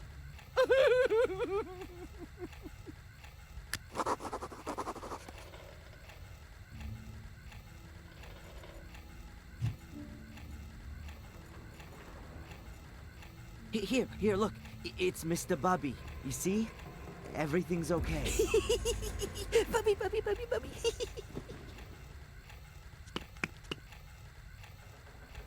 Wow. Ralph ran like the devil himself was after him. I won't see him back in a hurry. I don't think I can do anything more down here. Time to deal with Phil.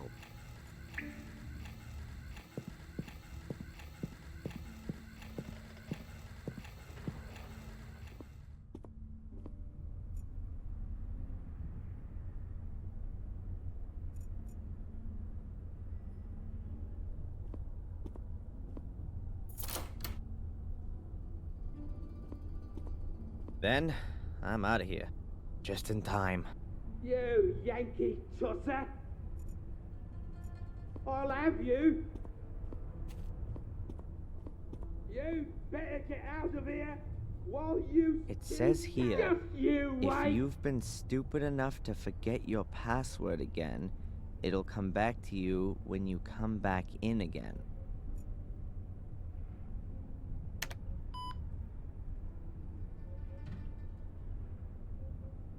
That was obvious. I need the BIOS password.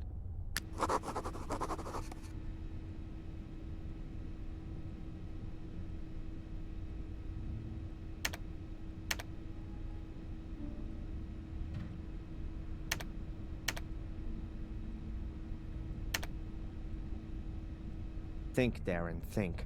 What password could Phil have used?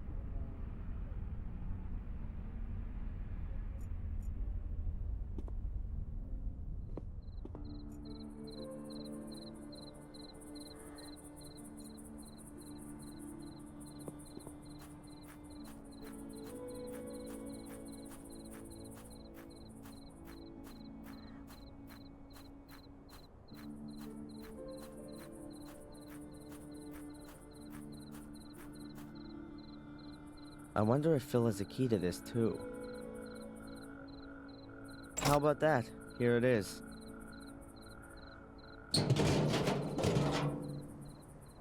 Ugh, just a heap of ash. No corpse. Well, not in its usual form anyways. And there's something else there.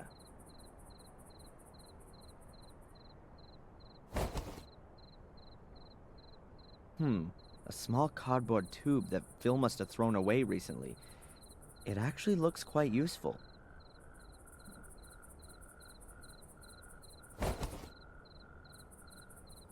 And what have we here? An iron M. I guess that was originally from the writing above the front door.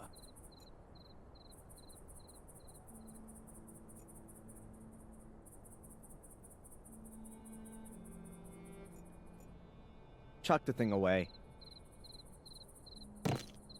I'll get rid of the other weapon, too.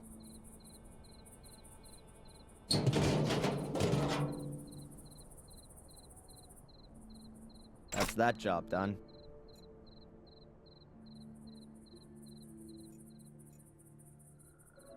The car seems to be working again.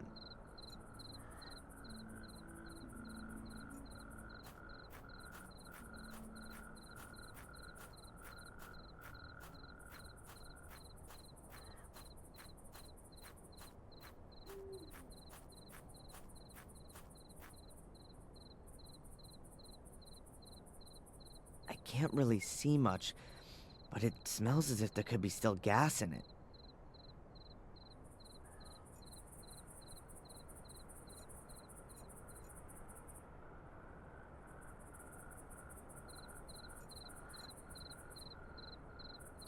Yep, the M definitely used to belong there.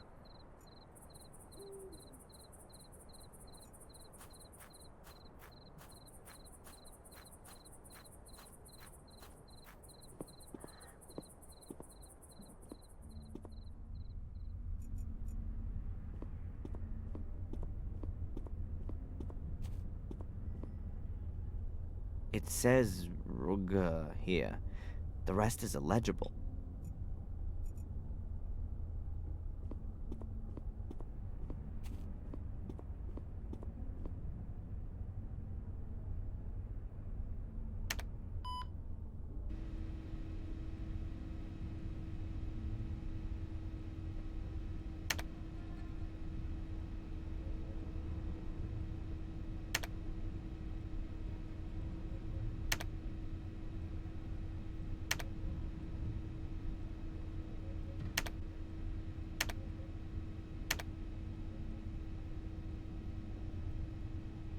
Morgue.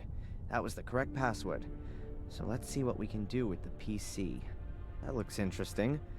Unlock.exe. I'll run it. 1 for cellar door.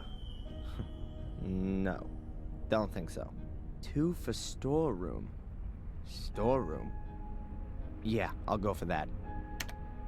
That came from the direction of the cupboard.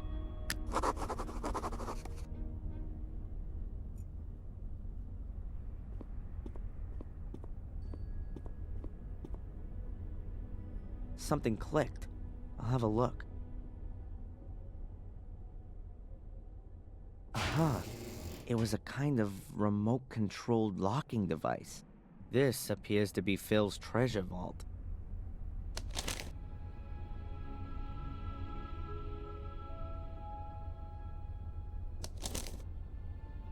A list of sums of money. The library taught 200 pounds. The foreign woman, 500 pounds. The Yank, 100 pounds, 2,500 pounds, 300 pounds.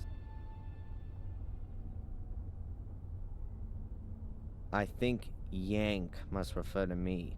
What's that all about? Some kind of bounty? Is that why Phil locked me up?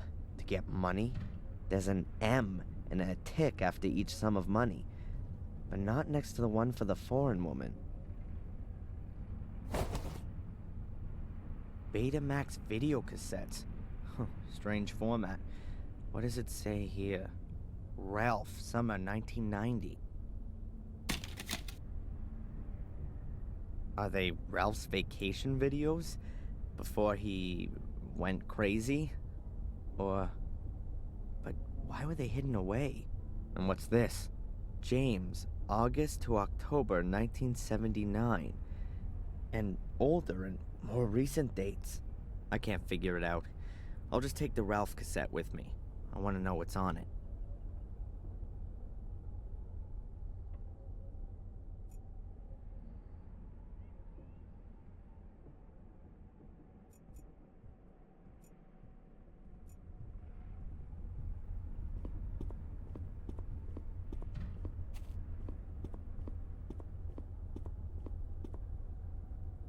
There's a Betamax recorder plugged in here.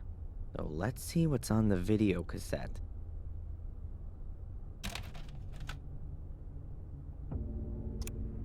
What's that? Ralph sitting there, tied to a chair. That's here in the cellar. What are they? Oh, it's a torture video. I don't need to see anymore. I really don't want to know what's on the other videos. Now, I'll have to ask Murray a few questions.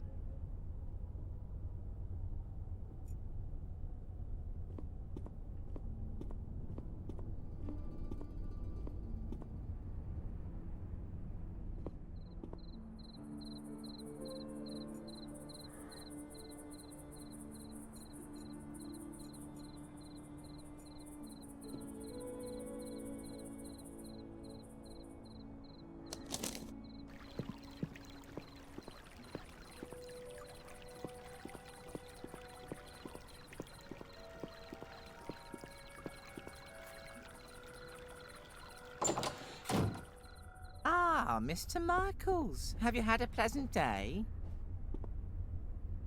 Mr. Michaels? Why aren't you calling me Mr. Fire Fiend? I know you like calling me that. I also know you're having me watched. That you set a perverted gun nut onto me who has a whole load of corpses in his cellar? I don't know what you're talking about, Mr. Michaels. Are you not feeling well? You seem a little tense. You will be too, very soon. Unfortunately, I found a letter that proves everything, written in your handwriting, to a certain Phil. He'll be sitting pretty in the slammer very soon if I take this to the police. Very well, Mr. Michaels. I too can do something. As you will have already ascertained from this letter, I am in possession of some photos that are extremely damaging for you, for which I have paid a large sum of money. Do you want to know what they show? What could they show? I'm totally innocent. You, Mr. Michaels, are on them. You can be seen running from the burning castle.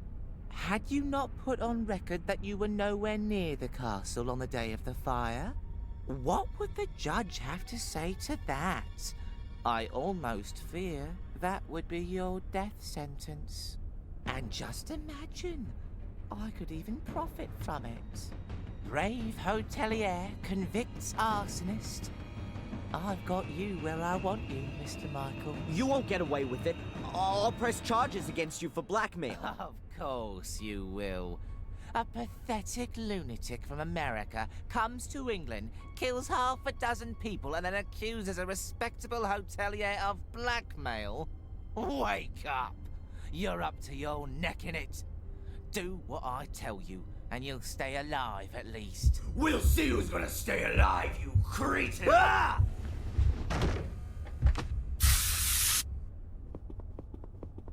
God, oh, that burns.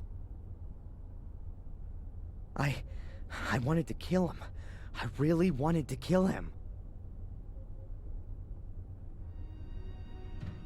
And I had no scruples whatsoever. There was something liberating about it. Oh, what's wrong with me? This can't be me. First these visions, and now it's becoming real. It isn't good, Adrian. It really isn't good. The medication, I should take it more regularly.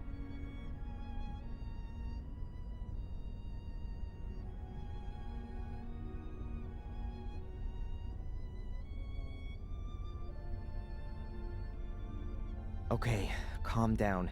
Now isn't the time to lose your nerve.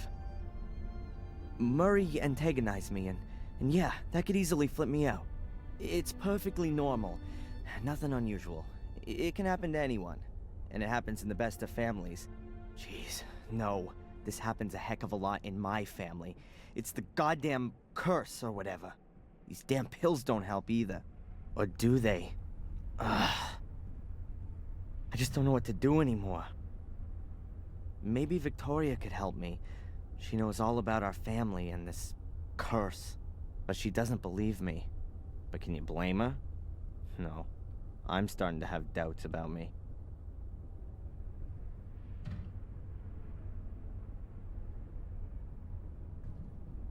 Okay, slowly now.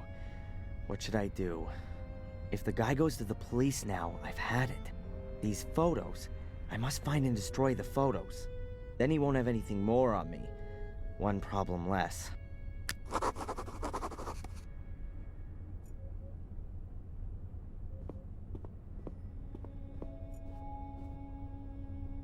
I bet he's got the photos somewhere in his office.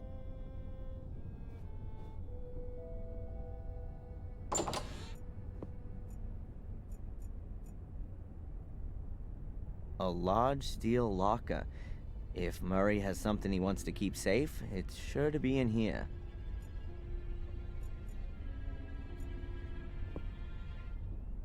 Probably from the time of the sanatorium, filled with nasty, poisonous stuff. Let's see. No, even worse. The thing's full of tins of skin cream. Active Lift Super Moist for the man over 40.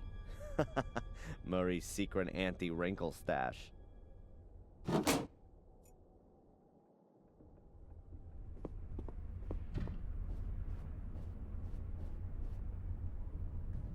Murray's hotelier certificate. If that's authentic, then I really am Darren Michaels. Murray's baby. In oil.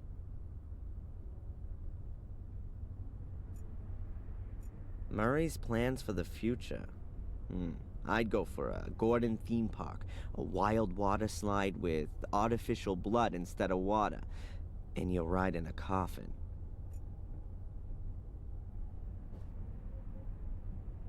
Hundreds of plastic soul keys.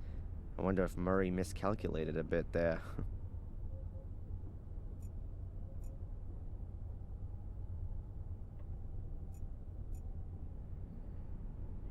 Huh. The wall has 3 niches.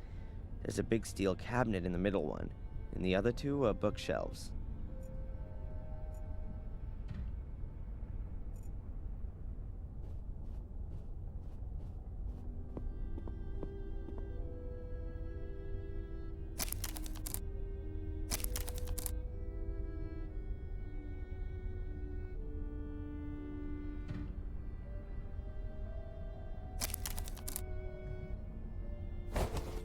It's about 3.5 meters from the corner to the middle of the wall. Good that I've got that cleared up. 1,000 tips to success, customers as a means to an end, tax savings for managers.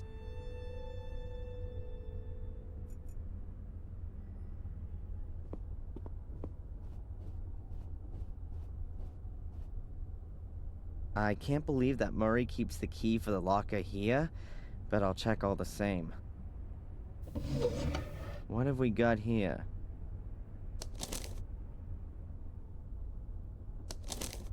This is a user manual for the steel locker. Interesting.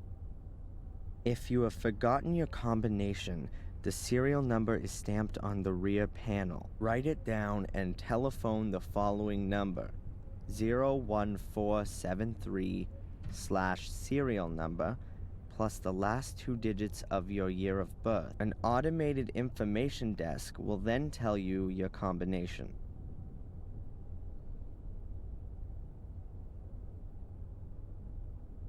That's what I call service. Now I just need Murray's date of birth and the serial number. Murray's date of birth will probably be on here. There it is. 1942. Huh. He's quite an old-timer. The creep.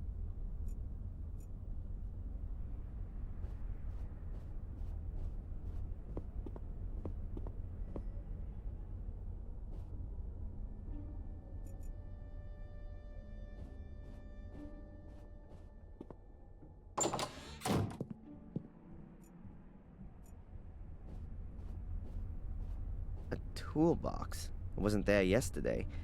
Is Murray doing the renovation himself? Whatever. I'll just help myself. Not too well organized. Pliers. They could come in handy later. Otherwise, just screws, nails, and fuses.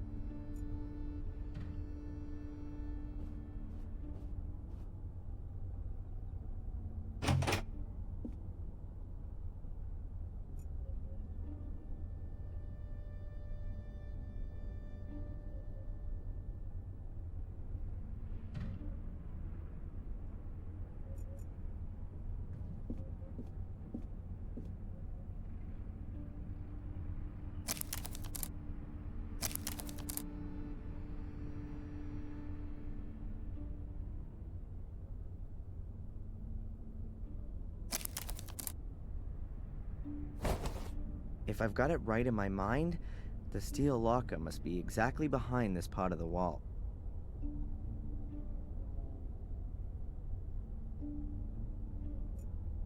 I'll remove the wallpaper. A brick wall. Looks very old and the mortar's crumbling. A couple of standard pictures from a catalog hanging on the otherwise bare wall.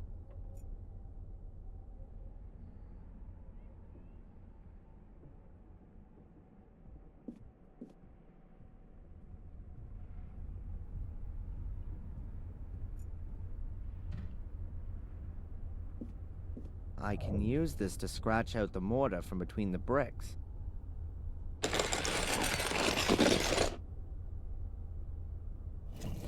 That should do it. That's the back wall of the steel locker. And here's the serial number. 8528-173.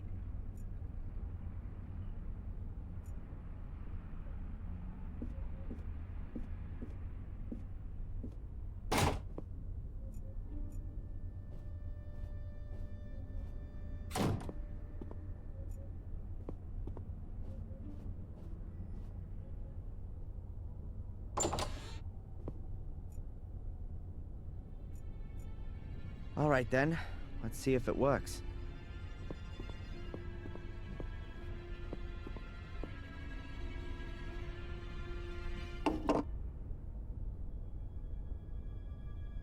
The combination is 4 right, 8 left, 15 right, 16 left, 23 right, 42 left.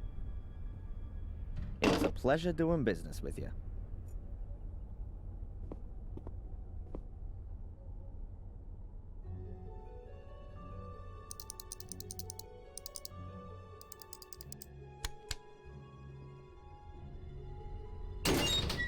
Ta-da! How about that?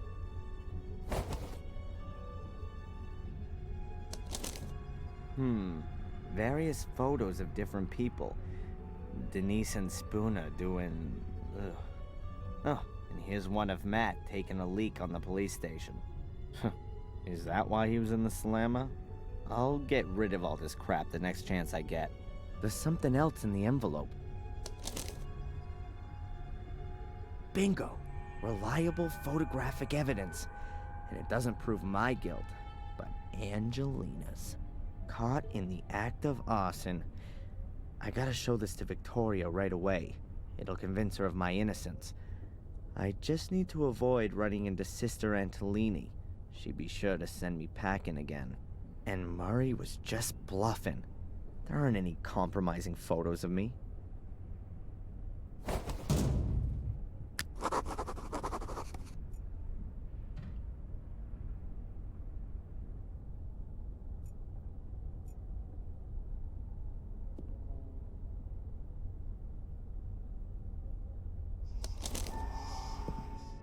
There she is again. The white lady from the shack. What? Oh, she's coming closer. Whoa, she's floating like a ghost. What if she is one? Keep calm, Darren. At least it would be better than one of those hellhounds. A friendly ghost is actually fine, particularly when it's so beautiful. Also, sad. Should I follow her? Into the realm of the dead, or what? Oh, whatever. I've still got a whole packet of Halo Paradox with me. If the whole thing gets a bit too crazy for me, I'll take one.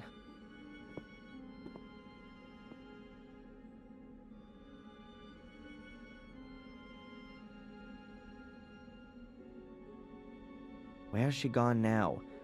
Strange, I hardly let her out of my sight.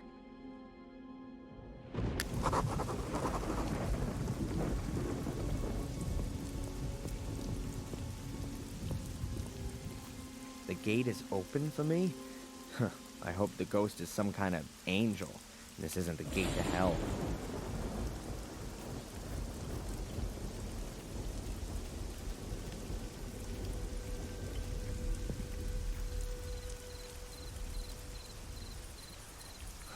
The scaffolding is just asking to be climbed on.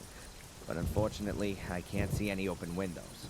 Anyway, it would be impossible to climb on it quietly without being noticed.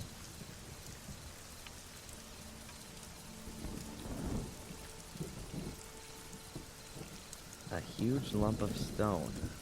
I'm no geologist, but it doesn't look like it grew here. It's apparently a survivor of the Bronze Age, like the things at Stonehenge.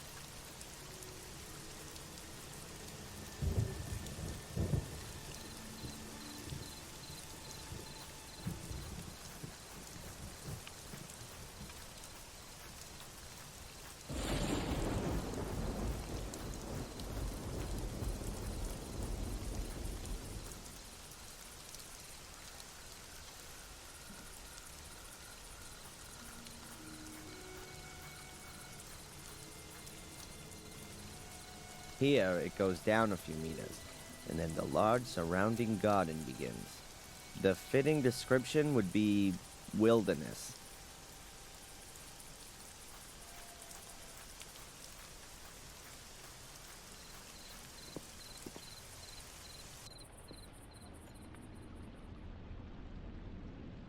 Oh look, a wheelbarrow, used to transport drunken workers.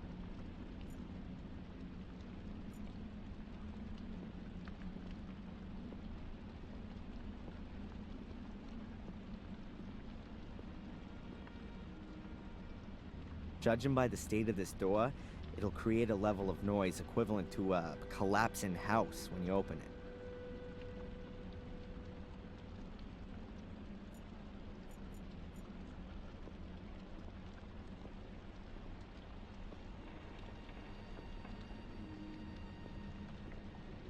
An empty pot. I'm guessing the guys here have heated up their lunch in it. I have no idea what I could do with a pot at the moment. I think I'll leave it here.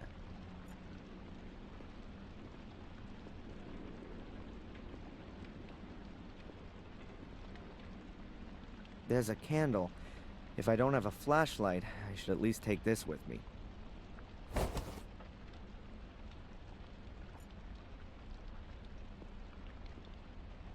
Shh, just don't step on a creaky floorboard.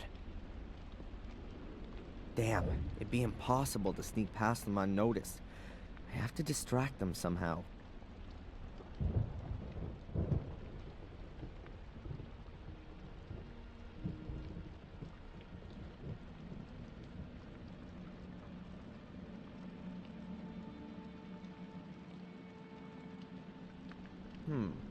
I can use the pliers to get the slug out of the cartridge.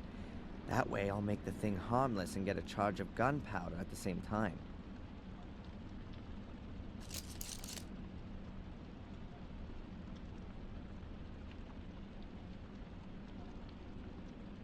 I'll fill the cardboard tube with the gunpowder.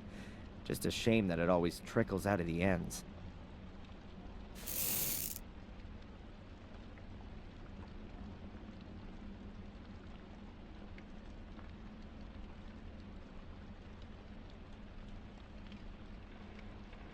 Click. Let there be light.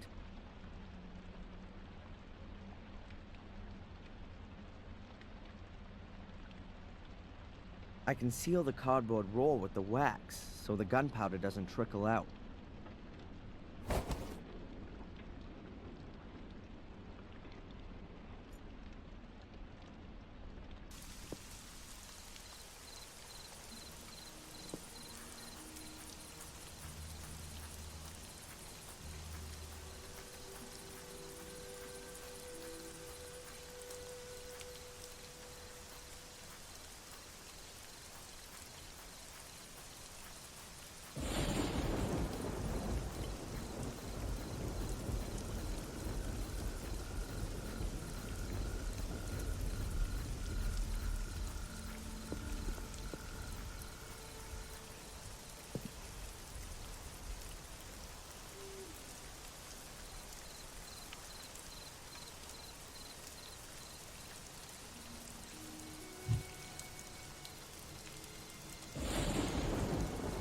A pane of glass is missing, but it still works. A pane of glass is missing, but it still works. Now the gunpowder will stay inside. Just needs a fuse on it, and then I've got myself a firework.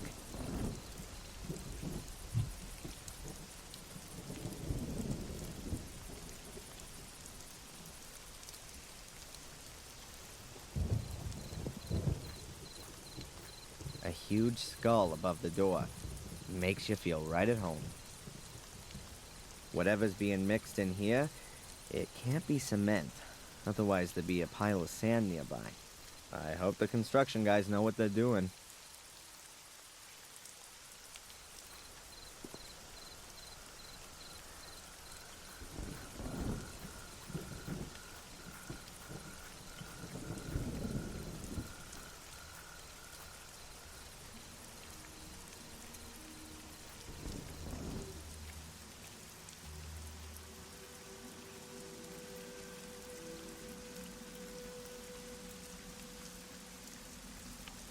Looks like a few kids have had a party here. Bates would go bananas if he could see all this.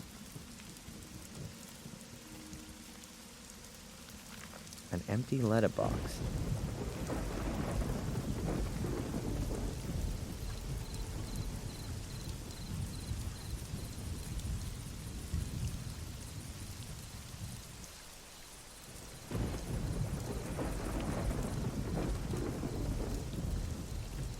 I'll stick the cigarette in one end of the cardboard roll. If you light the cigarette, it'll burn down and make the gunpowder explode. So now I've built my own firework.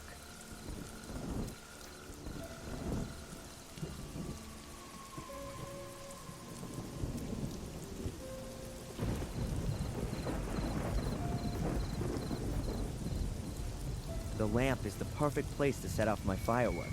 It's dry, and the construction guys are sure to notice a broken lamp. Okay, I've got about 2 minutes until this explodes.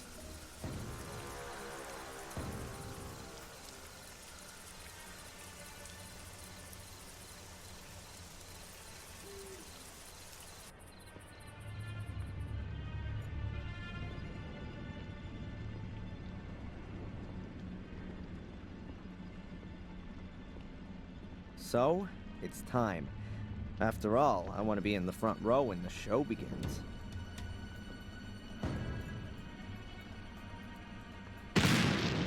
Whoa! What was that? Sounded like a gunshot. Damn, why aren't they going out? Might have been a firework. I saw one of them spotty kids messing around on the wall again recently. Have you seen what they've done to our scaffolding? No. I've been on the facade since last week. They've covered it in paint. Go and have a look. It's like a hippie ladder. Little sods. Why are they hanging around here not in school? What's that about? Steve, I've got an idea. What kind of idea, Greg?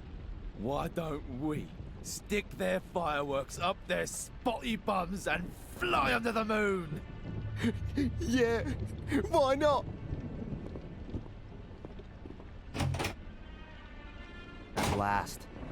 I hope they don't actually catch up with those poor kids. Could turn ugly.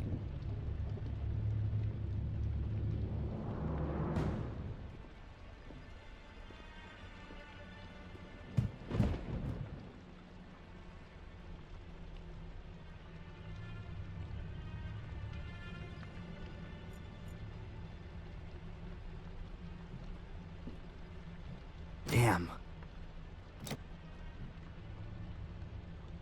What's all that noise? Greg, Steve, was that you?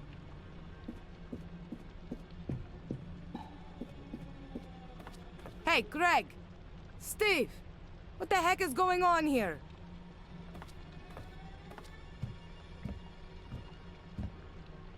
She's disappearing into the hall. Now full speed to Victoria.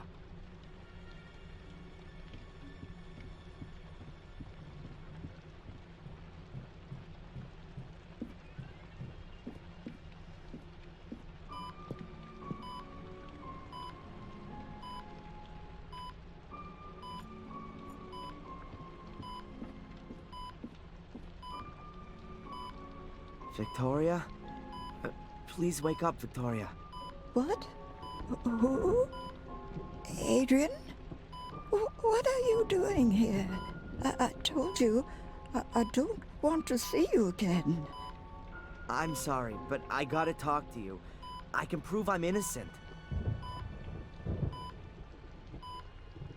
You can see Angelina here on this photo, Victoria, killing Miss Valley. Here, look at it. Angelina? But why? I don't understand. Angelina also gave the order to set the castle on fire. And she killed Sally, Catherine, and Louis, all just because of Mordred's curse. She needed my blood, because only male Gordons are capable of activating Mordred's power. You knew about that, Victoria. Please don't tell me you didn't know. But she was my little Angelina. How could she do something like that? I was hoping you could tell me that. There's that order that followed me. Miss Valley's order? A bunch of bunglers. They wanted to prevent something like what happened 12 years ago from happening again. But they've got no idea what they're fighting against. Most of them see it as an amusing diversion from their lives. Acting mysteriously and having secret meetings in silly frocks. Miss Valley was the only one who really knew what it was about. The original order has existed for hundreds of years. It keeps the secrets hidden. However, we supported Miss Valley financially. It was, after all, in our interest that you, Adrian, did not return to Black Mirror. I see. I saw something strange there, and I don't know who else I could ask about it. This white lady, exactly the one in this painting, or very similar, I don't know. Either way, I saw her in the woods. She was running around like a ghost. But it wasn't a ghost, was it? A white lady in the woods? Are you sure? So it really was a ghost. Oh my god, I really am going crazy. No. Calm down, Adrian. Everything's fine. Perhaps better than I dared to hope. Tell me more about the lady. What did she look like? What did she have on? I didn't see her all that well. She had long white hair, she had a long dress on with a belt, some kind of coat of arms on it. The woman you saw is Maria Gordon, Mordred's wife. She can find no peace. Not for centuries. She wanders the woods of Black Mirror because she's searching for her child. Her child and Mordred's. I've seen her too. You've seen her too? Then she really does exist. We're in Black Mirror Castle, Adrian. Which reality are you talking about?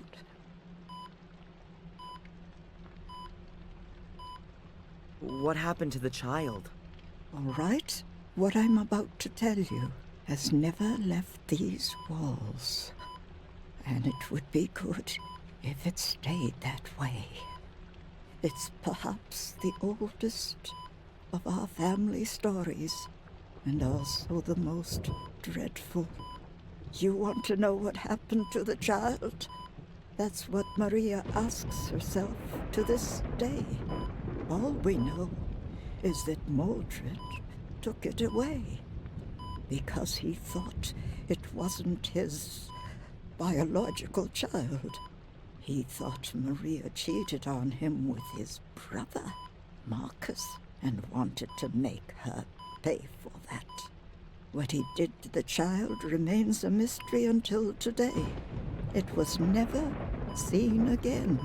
So Mordred's wife was unfaithful, and because of that he cursed everyone? No, Maria wasn't unfaithful to Mordred. It was his hate that made him think something like that. Hate and jealousy towards his brother. Even though the two of them fought many battles together, side by side. But that was before they came to Black Mirror. Something here changed Mordred, contaminated his heart. He mistrusted everyone. His soldiers, his wife, his brother, became more and more withdrawn, became arrogant, Finally, he looked at his own child and didn't recognize it. Thought he could see similarities with his brother in his face. He wanted to kill it, but no one knows if he did. One thing's for sure. He snatched it from Maria and took it into the catacombs under the castle. In her desperation, Maria called for Marcus, begged him for help. For Mordred, this was further evidence to support his suspicion. Marcus came, challenged Mordred to a duel, and killed him. But he didn't find the child, no matter how he searched. It was as though he'd disappeared.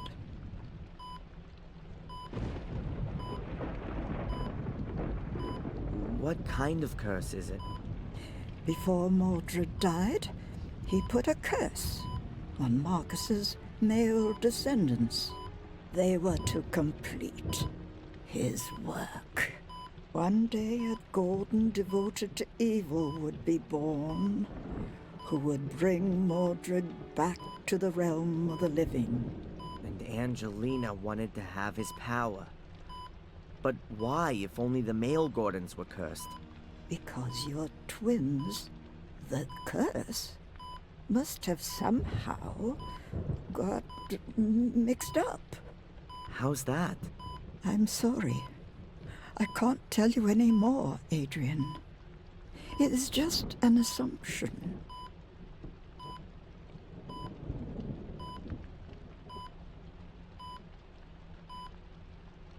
What? Adrian, we've no time to lose. You're the last Gordon of the Marcus lineage. The castle should belong to you. Give me some paper and a pen. There, in the drawer. I must confirm your true identity. Otherwise, no one will know that you're the lawful heir. Hurry. I can feel my strength waning, Adrian. My life's coming to an end. No, Victoria, please. I need you. I won't know what to do without you.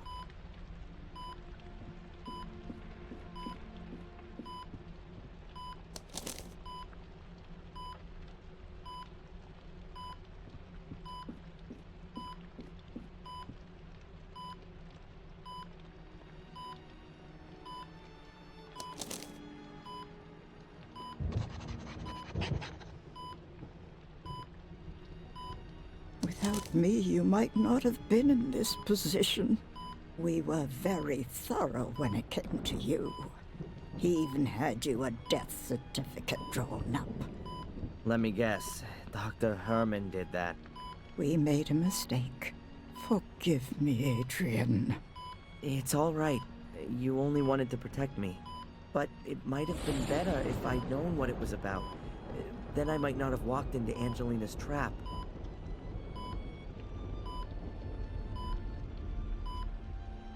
What can you tell me about the ritual chamber?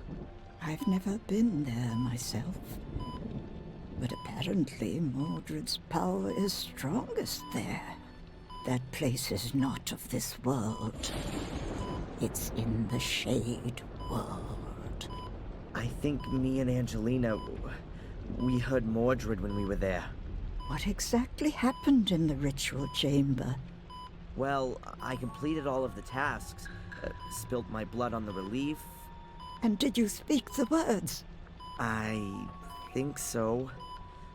Oh God, Adrian. Then the ritual is complete. You've laid open the way for Mordred. What do you mean? Am I cursed now? Worse, Adrian. Worse. Mordred's spirit is now in you. Adrian, in you. Oh my God, Adrian, what have you done? Mordred is inside me? Oh, hell, that's exactly what I feared. Stay calm. Let's stay calm and think. How do you feel? Is anything different? Yes, there are these visions. They feel quite real. They're sick, violent, but maybe they aren't anymore. I wanted to go for Murray's throat earlier. That definitely wasn't a vision. When did you see the White Lady last? Just now, in front of the castle. Then you haven't yet done evil. Your heart is still pure. You're strong, Adrian. You've managed to resist, and you must continue to do so. Resist Mordred for as long as you can. He will get stronger and stronger, and you will get weaker. He wants to control you. At some point, he will take control of you. How can I prevent Mordred from controlling me? There are only two ways to banish him. Mordred's vessel must be destroyed. You know what I mean by that. I guess you mean the Samuel variety? A little jump from the tower, directly onto a pointy iron fence. Sounds tempting. It's certainly the easier option. Really? What would the difficult one be then? You have to go back to where everything began. To the ritual chamber? But it's buried. Where everything began. But do you mean where Mordred uttered the curse? It's all written in the book. In which book? I'm so tired, Adrian. I can't go on. No, please don't close your eyes now, Victoria. Stay awake, please. Just tell me what book you're talking about. A chronicle or the Bible? The book. Please read it. In the room. Which room? Under the ground. The 6 menhirs will point you to the entrance. Which menhirs? The path begins there. The path you have to follow to the end. To the very end. Do you mean the big stones around the castle? Start there. Search at the menhirs. Adrian, promise me. Yes, I'll do it. Promise me. Yes, I promise. Victoria, please wait. There's so much you have to tell me. Victoria.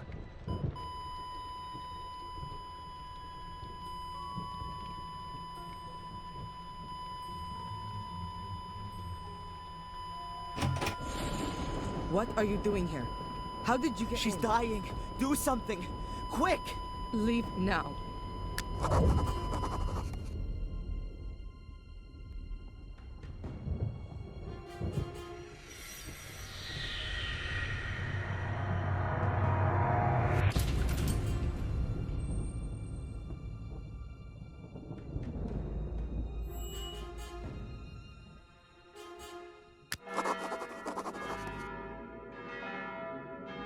Lady Victoria Gordon has passed away. She leaves behind an empty place in our hearts. Let us pause a moment and bid her farewell in silent prayer.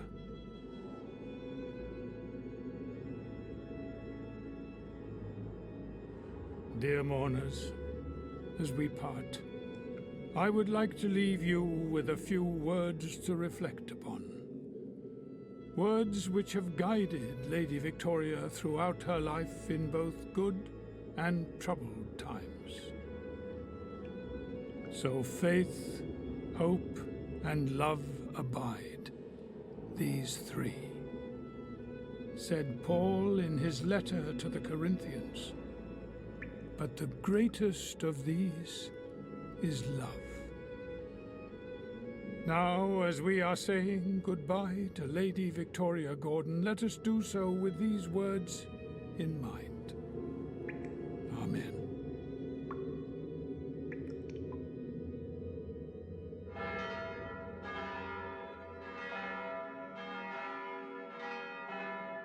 Adrian, my sincere condolences. Thanks. Your great-grandmother was a quite extraordinary woman. Yes, she was. Upright and of good heart. Yeah. It's a pity I only got to know her so late. Better late than never. You are Lady Victoria's only kin, and therefore her sole heir. You can now move into the castle and take some time to reflect, to find some peace, Adrian.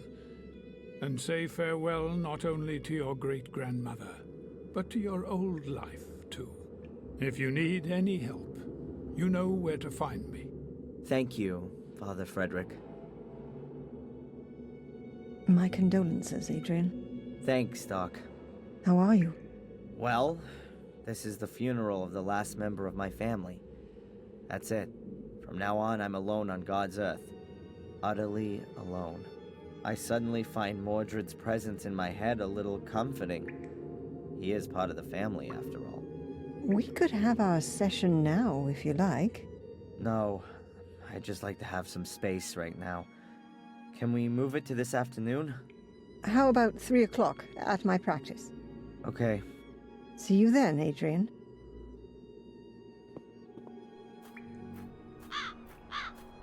Adrian Gordon, the last, but not the least.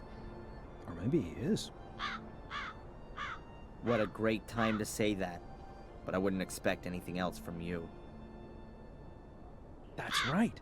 You even carried your great-grandmother to her grave, who you'd known hardly 3 or 4 weeks. Sorry for your sad loss. That I'm sure you'll get over very quickly. And congratulations on hitting the jackpot. What jackpot? Do you mean the burned-down castle that I'm duty-bound to rebuild according to the will? Or do you mean my being the last in line of a family of sickos and murderers? You call it that, but anyone else would call inheriting a magnificent estate and rising up into the nobility an incredible, real stroke of luck. But you were always good at playing the victim. That's what you think. Any other cop would overcome his prejudices and just look at the facts. Talking of cops, as you're now a British citizen, I'm afraid I can no longer get you deported. Let me make myself clear. The slightest hint of suspicion, and I'll have you back inside. And that's a promise. Why do you want to keep me so close to you? Haven't you got any other friends? Why don't you go see Denise more often? That'll take the heat off a bit. You'll soon stop talking so tough. Have it your way. And now if you'll excuse me, Inspector, I have to go count my guest bathrooms.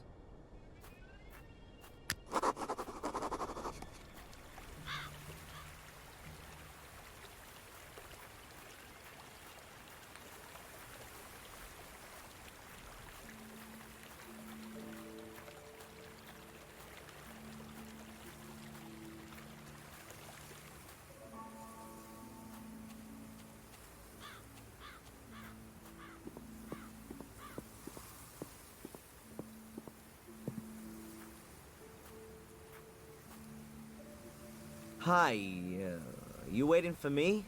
Good morning, sir. Yes, we are. Our condolences, by the way.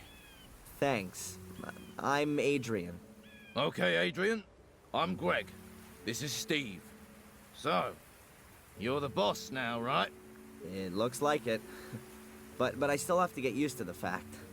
Okay, boss. Well, maybe the best thing is for you to start right away. In fact, Miss Angelini has forgotten to give us further instructions. Instructions? To do with the restoration? I don't know. I haven't managed to have a good look around yet. Sure. Then perhaps you want to get a general overview first. Well, there is a heck of a lot of building work going on. So, why don't you just get on with your work then? No offense, sir, to the name of the Gordons, but it would be nice to know if the good lady left anything behind. I mean, apart from the building work. You mean money-wise? Yep. Okay, I'll look into it. Well, see you later then, sir. We'll wait for you in front of the castle.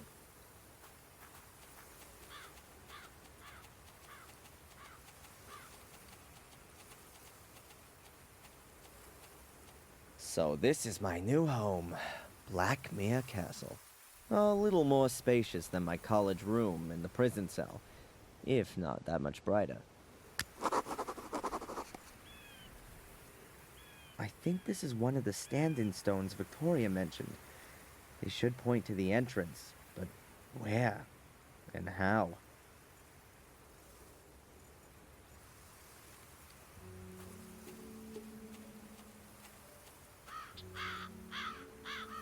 I think the mailman's been here. I'll have a look.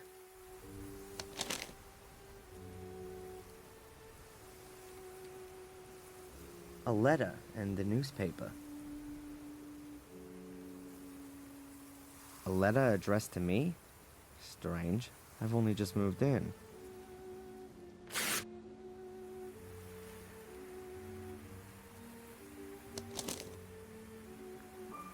The Guardian's third virtue is mercifulness. Just as water grows drop by drop and becomes a mighty ocean, so should every call for help be heard and find a sea of answers.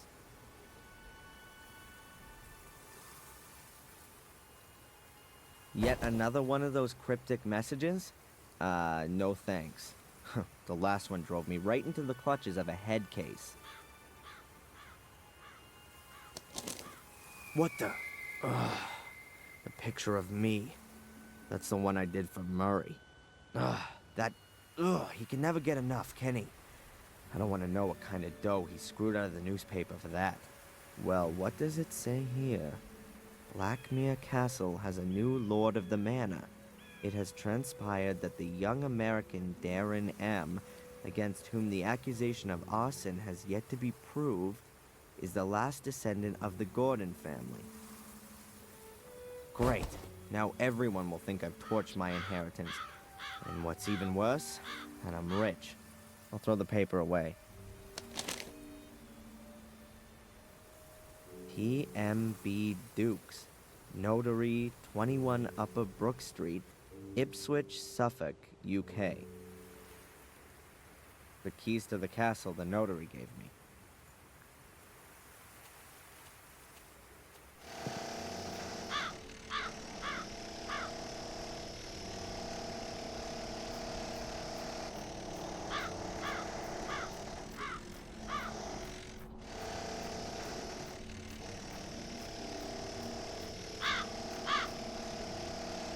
A lunchbox. I guess it belongs to Greg. There's just a large packet of toothpicks in it. Does anyone have that many gaps in the teeth?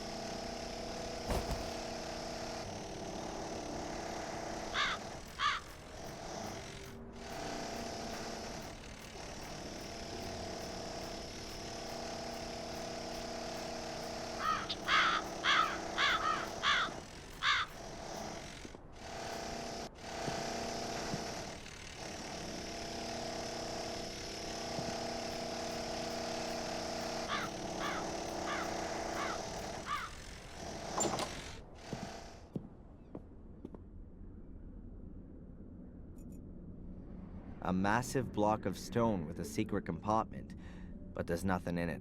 I'd already discovered it before the castle fire. The globe is metal. I can't see a weld seam.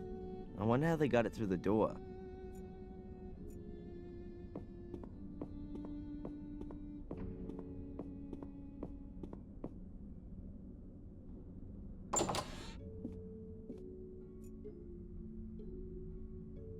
I'd love to have a little bit of a rest.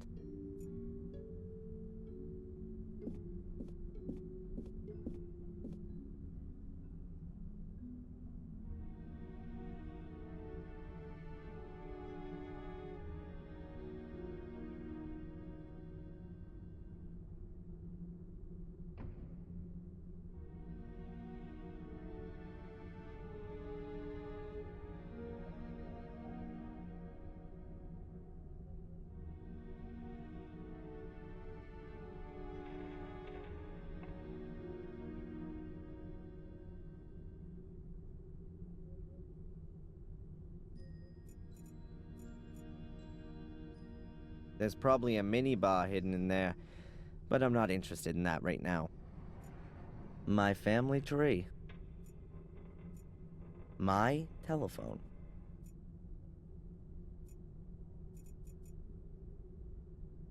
In the corner, there's a richly ornamented mighty column. The weight of the castle rests on it. Stories, adventures, and fairy tales. Dickens, Defoe, Anderson, Jules Verne. These are probably the most up-to-date books in this library. The Encyclopedia Britannica, in at least 3 editions. Will there ever be a bigger reference book?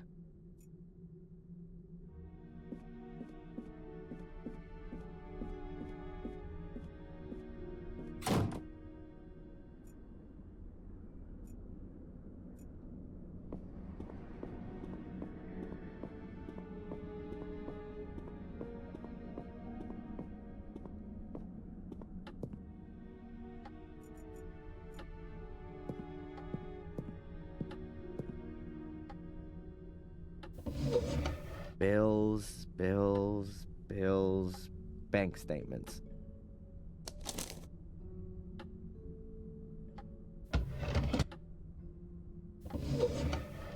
Envelopes with nothing in them. Huh, who's this one from?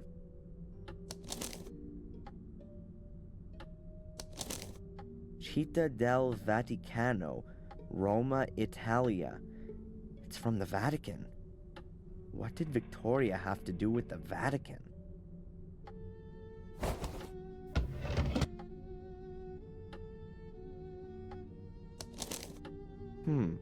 £6,000 is paid in every 3 months. No indication of who it came from. It just says here it was paid in over the counter. The last entry is 4 months ago. And the account was virtually empty 2 weeks ago. By Valentina Antolini. Authorized by Victoria Gordon. That must have been money for the construction guys.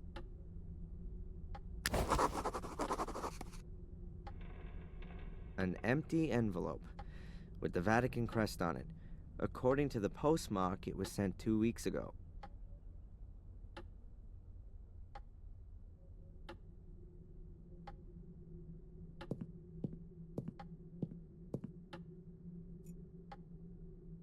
Horse breeding was once a big thing here. The sculpture probably originates from that period. The plinth is probably marble.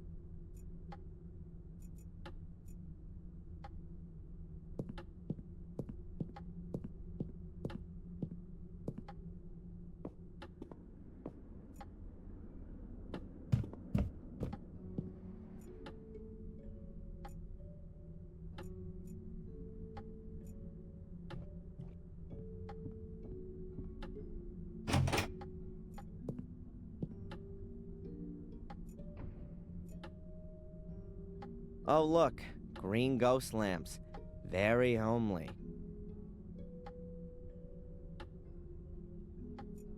A mattress seems to be a bit too unusual to serve as a hiding place for the Gordons. A stack of old pictures. Looks like they were rescued from the fire. A lot of them have caught smoke damage.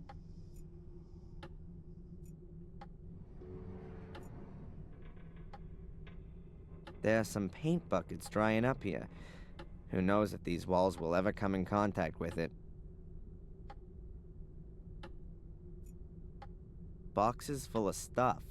I guess no one would have missed it if it'd been burned.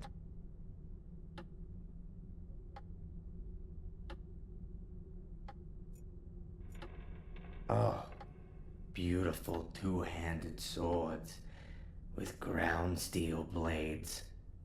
Shoved up on the wall any old way, and also next to an ordinary flail, as wielded by mere bandits and riffraff. Whoever hung these weapons here had no idea what they were.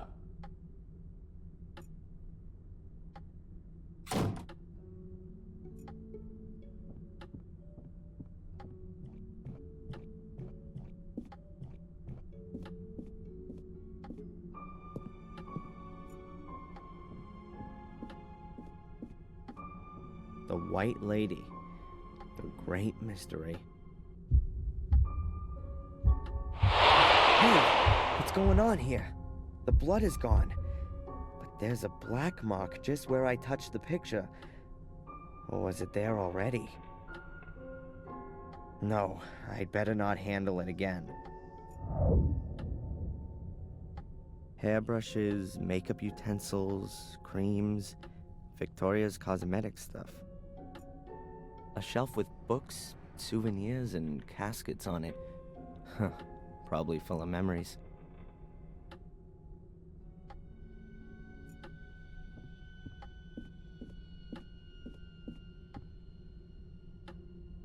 This is Victoria's jewelry. Rings, necklaces, and earrings. This is Victoria's jewelry.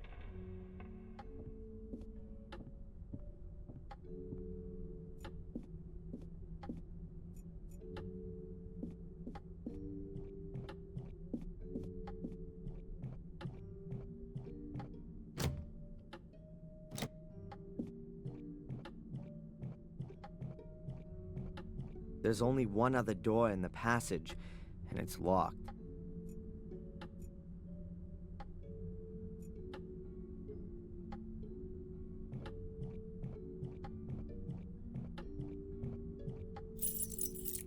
Strange, none of the keys fit.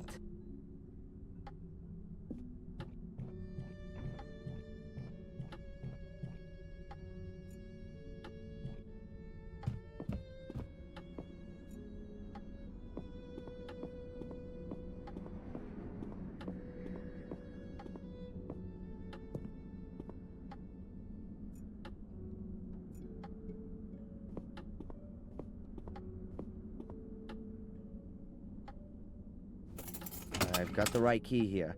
The door's unlocked.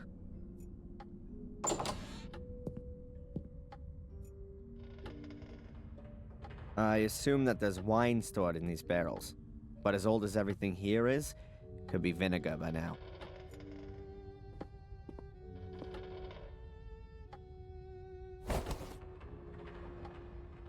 These are pipe clips, like metal cable ties. Extremely useful. Quick setting foam, industrial quality, particularly suited to damp areas.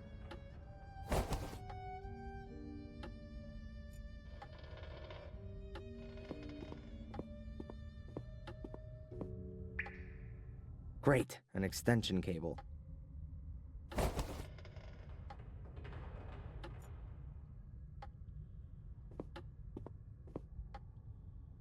Ugh, it's as gloomy here as in Mordred's poor soul.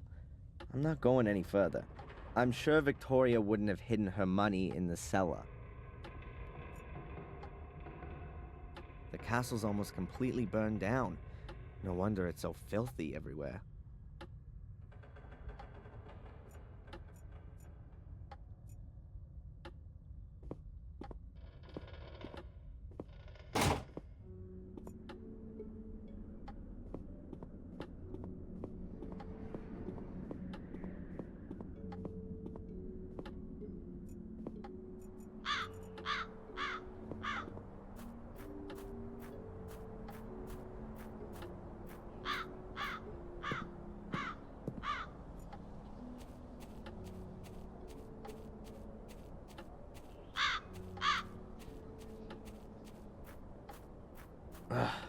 The door is practically rusted solid to the frame. It's obvious that Lewis hasn't seen the inside of the greenhouse for more than 3 weeks. This is in dire need of a good tidy-up. Welcome to the jungle. Half of it is dried out, and the other half is rotten. That was a bucket for water. Maybe I can use it for something else. What have we got here? A garden hose. Hoses have always brought me luck so far.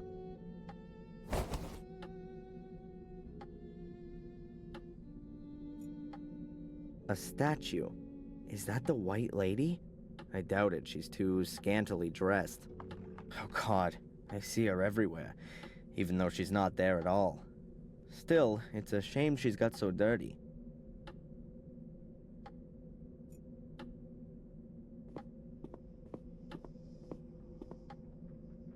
That must have been one hell of a rake. Now it's just a long wooden stick.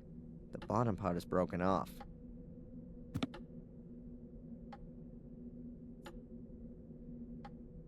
It looks like the gardener is the murderer, or, like Lewis, got wrapped up with a murderess. A withered plant. It says Valeriana walrathi on the label here. It's very unusual to put carpet down in a greenhouse.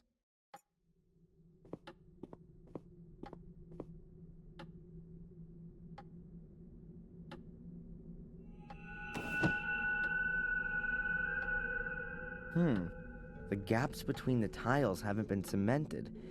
The tiles here have only been placed loosely next to each other.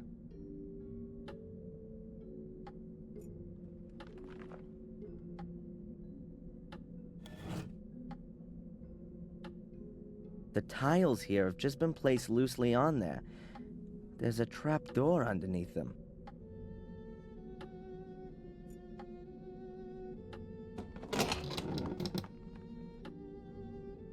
So where does that lead to? Far down, in any case. It looks like an old well shaft. There's a case on a sort of ledge. Who put that there?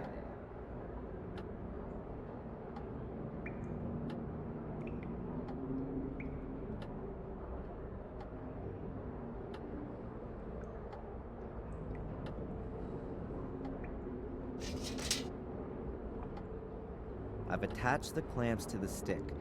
In theory, you could now attach even more stuff to it.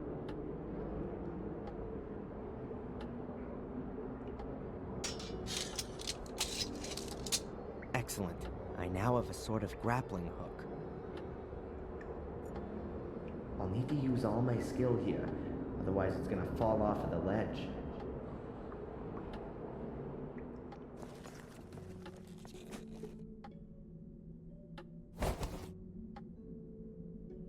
Got it.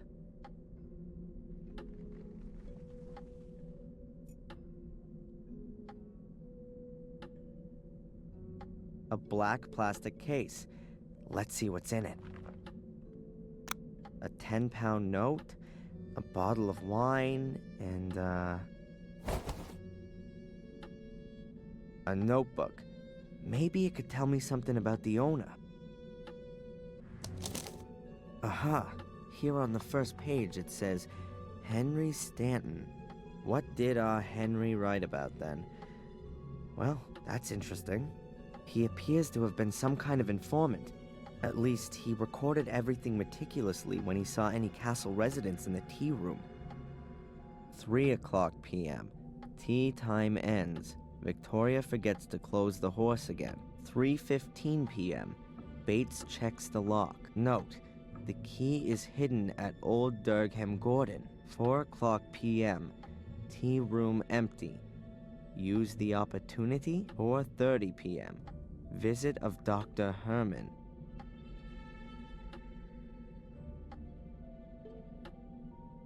And it goes on in the same vein. And here's a drawing of a horse.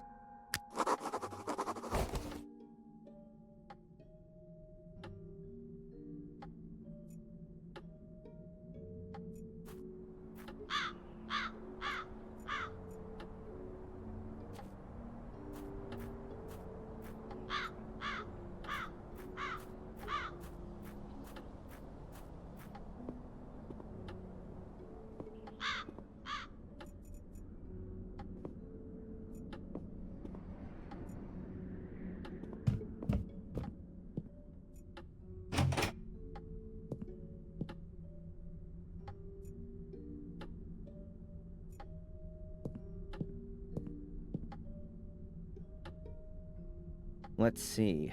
Maybe this Durgham Gordon is here somewhere. Looks like there's no Durgham Gordon among these. The only names are Lillian, Garmer, and Lothar Gordon. The other pictures just have the year. If I knew which one of them had lived when, then I could narrow down the choice.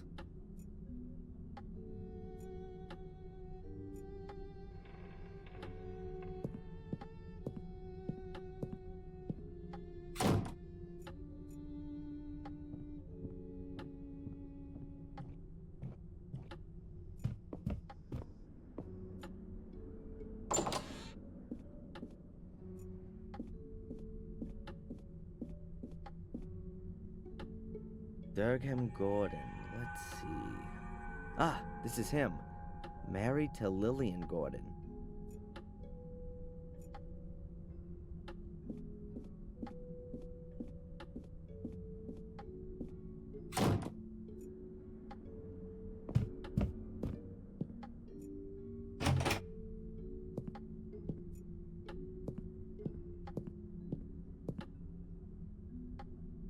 Lillian Gordon was Durgam's wife.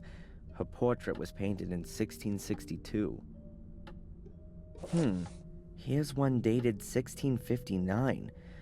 It could be Durgam.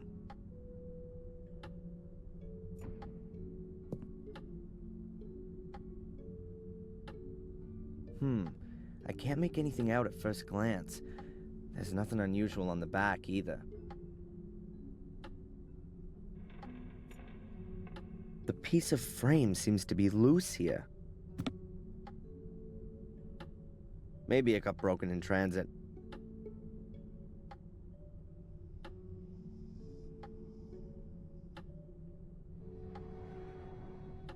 The toothpicks can be pushed about 2 centimeters into the holes, but that alone won't help me. A charred piece of picture frame. There are 2 metal pins in it.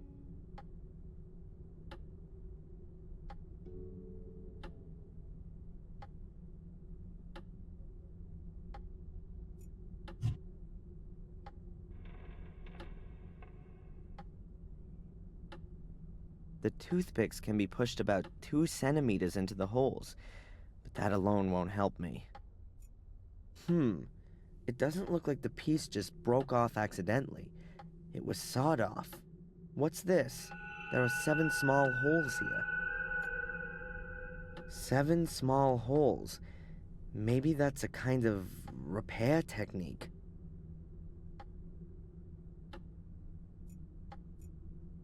The holes vary in depth.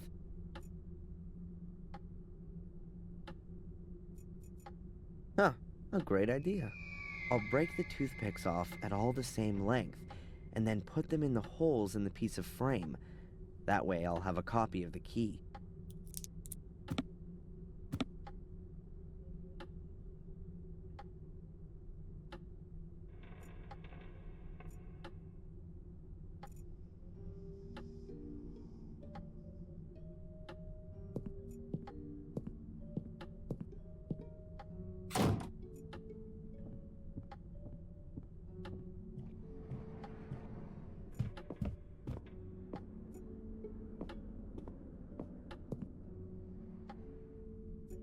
This is the horse Henry described in his notes.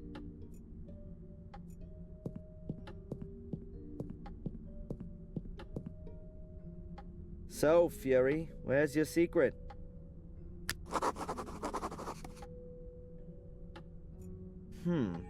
7 small holes all next to each other.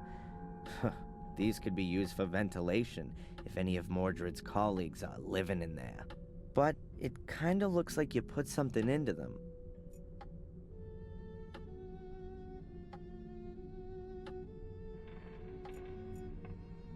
There you go. It fits.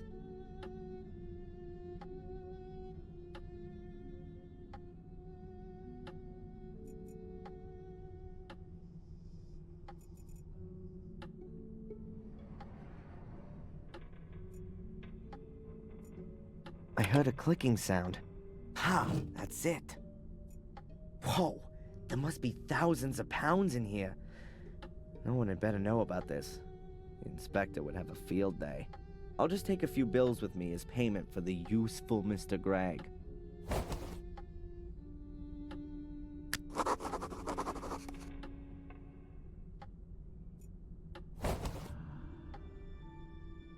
Wow, a really ancient letter.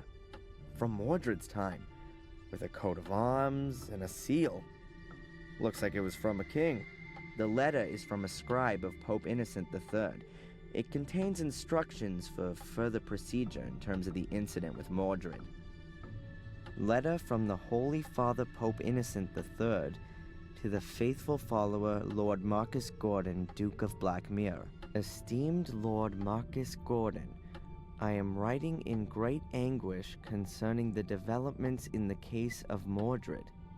My instructions regarding further modi operandi are to be carried out immediately as follows.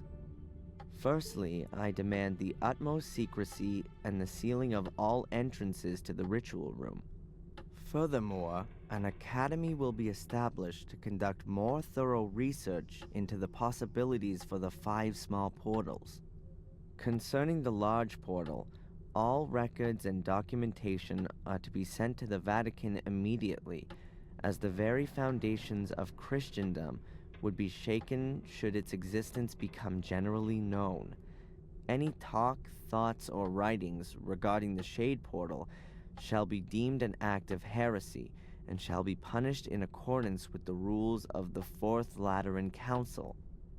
Therefore, until the papal revocation to decree otherwise, the Gordons are henceforth responsible for ensuring that no one comes too close to the Shade Portal. With great faith in you and unending trust in God, I send you my apostolic blessing from the Vatican 29 Septembris 1213 on the feast day of the Holy Archangel Michael, Innocent III, formed from the earth, conceived in sin, born to be punished.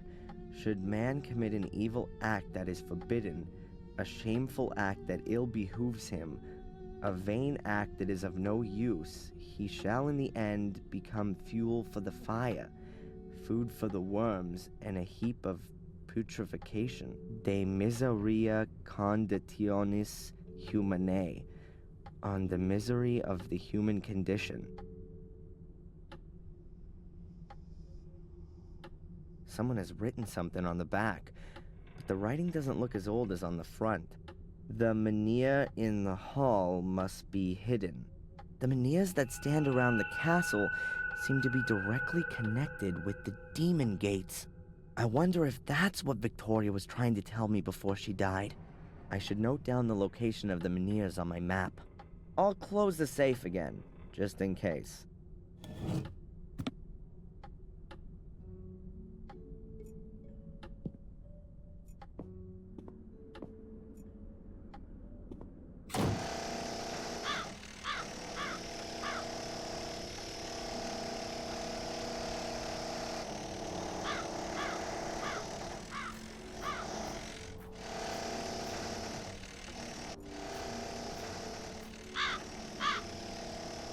The castle itself is already sinister enough, but the soot on the facade makes it look like something out of a haunted house backdrop. I ought to get it removed.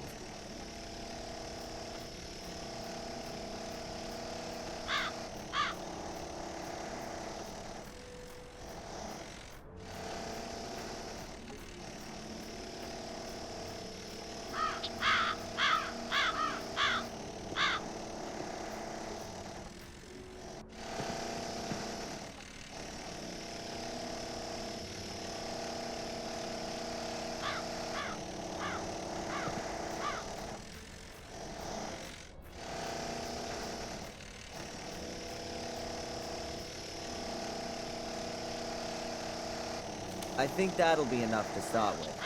Yep, that looks good. Are you gonna continue working now? That depends. Have you got anything for me?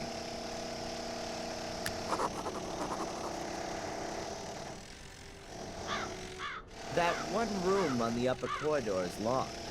Miss Antolini's room? Yep, she always locked it. She was scared we'd pay her a visit in the night. How come I, as Lord of the Manor, don't have a key for it? She probably took it with her. Can you open the door for me? Why? The room has already been completely renovated. I'm sure Miss Antolini will turn up in the next couple of days. or send the key back. And if she doesn't? Well, I could always break it down for you. Thanks a lot. What can you do? Well, everything you have to as a handyman here in the village. Wallpaper, paint, lay floorboards, a bit of wiring.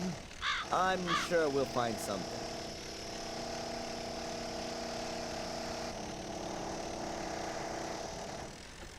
Where's this Miss Antolini got to, anyway?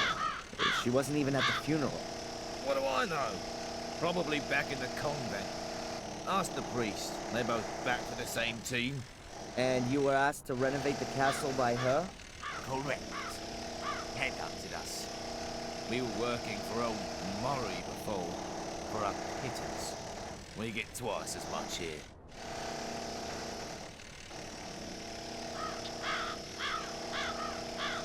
The facade could do with having the soot removed from it. I'm sure you've got a brush somewhere. Yes, it's just... Miss Antolini said the facade wasn't that important. Do I look like Miss Antolini? All right, Adrian. I'll get to work. And from now on, it's Sir Adrian, if you will.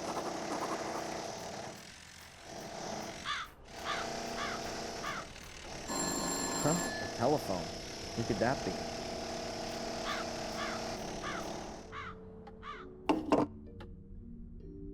Hello?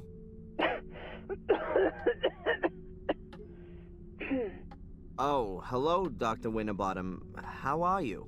Hello, Adrian. That's just what I wanted to ask you. Everything's okay so far, thanks. You're already 5 minutes late for our hypnotherapy session. I have some other appointments and really don't want to have to move them. Oh yeah, sorry. I'll be there as soon as I can.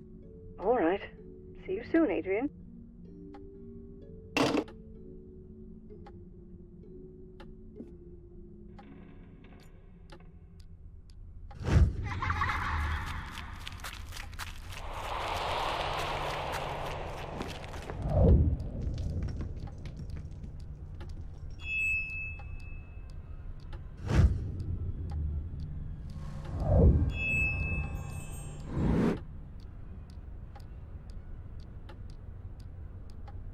There were stars right in the middle of the hole in the ground. What kind of hole? The hole Angelina fell into? Yeah, and when I looked around, at first I couldn't see anything, only blackness. And then I saw something in the darkness. Small, flickering points of light, until I realized that they were stars and they were shining there beneath the ground. Well, that's a beautiful image. They were laid out like a constellation. Which constellation? I don't know. Apart from Ursa Minor and Ursa Major, I don't recognize any of them. Well, I think I do. Draw the stars for me again, Adrian. Maybe I can match them to the right constellation.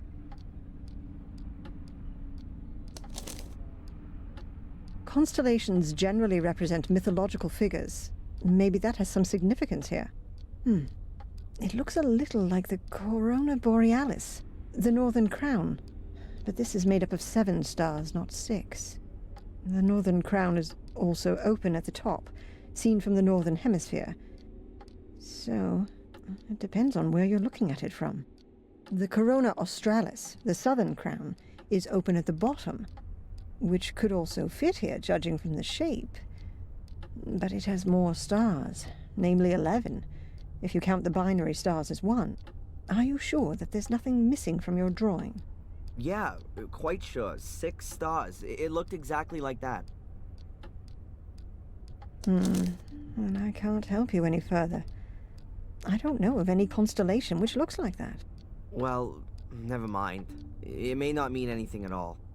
Perhaps. But if it's important to you, then it will be revealed sooner or later, Adrian. You can be sure of that.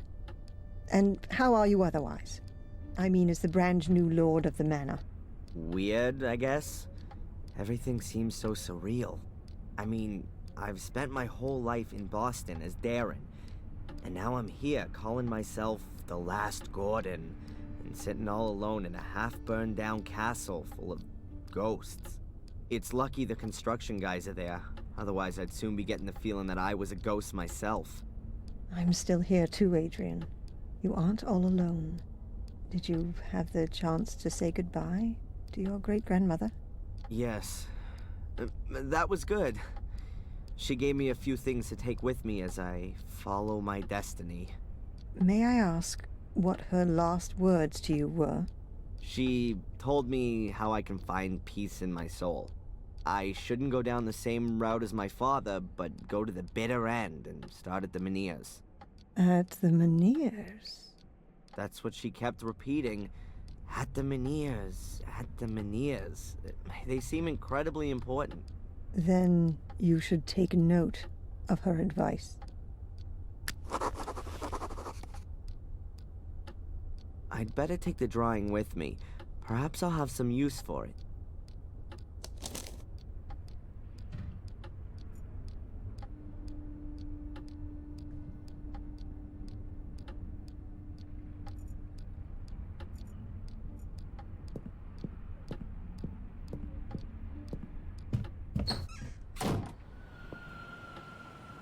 Oh, Mr. Michaels, it's good you're here. I wanted to come and see you. See me? Why? Has someone else been murdered? That's not entirely clear yet, but there has been a death at your castle on your estate. What? You're kidding, Zach. That's something I would never do, Mr. Michaels. Please, accompany me to the castle. The inspector would like to talk to you. I'm coming.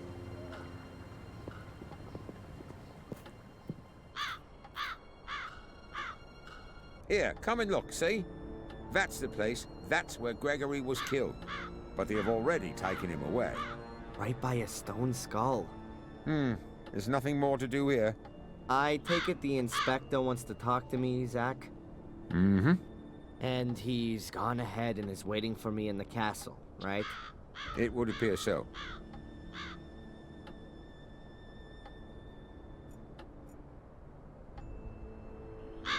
Ugh.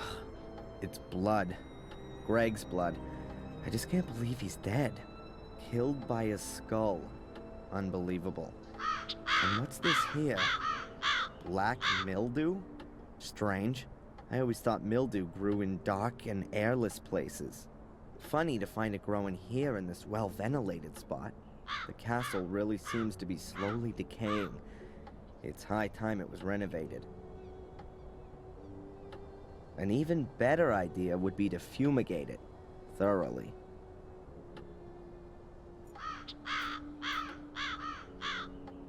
Is this the stuff Greg wanted to use to clean the facade?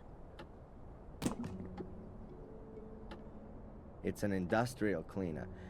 I've only seen as many warning notices as this on bottles of acid. I'll take it. And the brush as well. There sure is enough cleaning to do around here.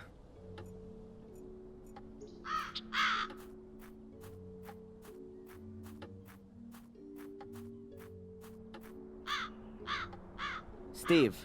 Yeah? Can you tell me exactly how the accident happened? The stone skull from up there hit Greg. Yes, I thought so. But how could that happen? I don't know. Greg was on his own out here. He was gonna clean the facade, like you said. Perhaps he took a break for a little pee, and when he was walking under the skull, bang!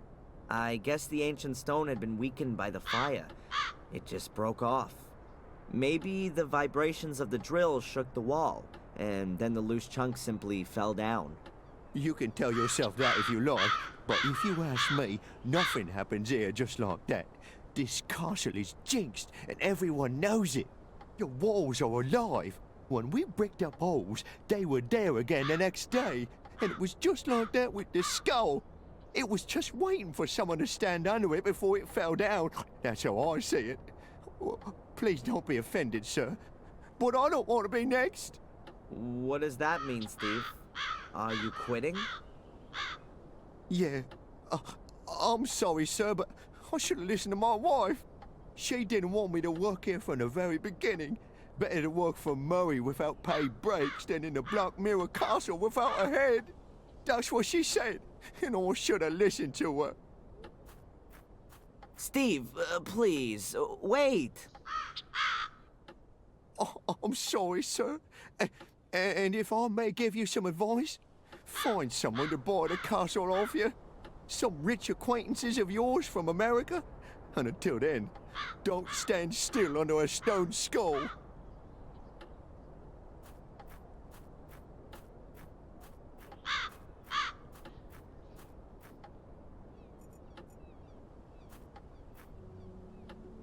I don't know what this thing is called, but Steve has used it to drill deep holes in stone. It's big, heavy, and makes a terrible noise. Tim Taylor would say, a real man's toy. It has a gas motor, but the gauge says the tank's empty. I should get some gas first before I lug that thing around with me. There's a whole load of gas cans here, all empty. That's a shame. But I'll take one with me. I may be able to fill it up somewhere.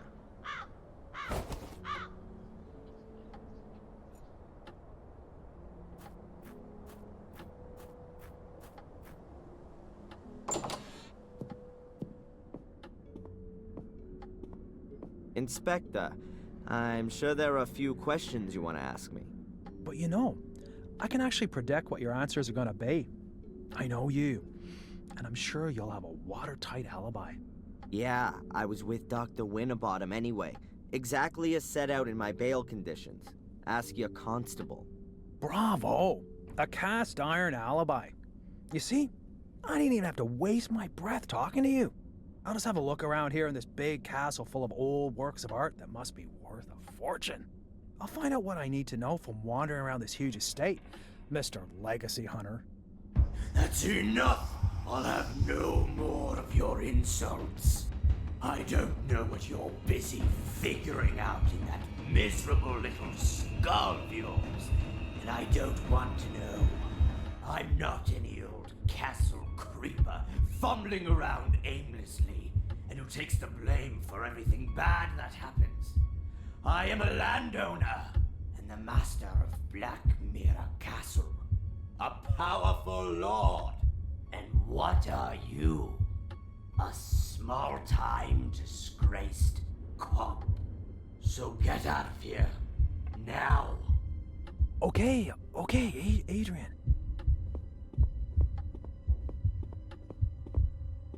Sir Adrian Gordon to you from now on. And don't come nosing around here again until you've got a search warrant. Wow, that was long overdue. I won't take this anymore from anyone. I'm not just anyone, I'm a Gordon. And not just any of them, I am the only one. The last of the weakling Marcus line will be the first of the mighty Mordred line. Yeah, from now on, I'm alone in the castle. Nobody else here. At last, I can have some peace. Nobody wants anything from me, no alibi, no money, nothing at all. I mean, apart from my ancestor, who just wants to take ownership of my body. I better not waste any more time in finding out what Victoria meant when she said all that stuff about the Meniers. What did I just say? Nobody wants anything from me. What's that? Oh, I guess someone rang at the front door.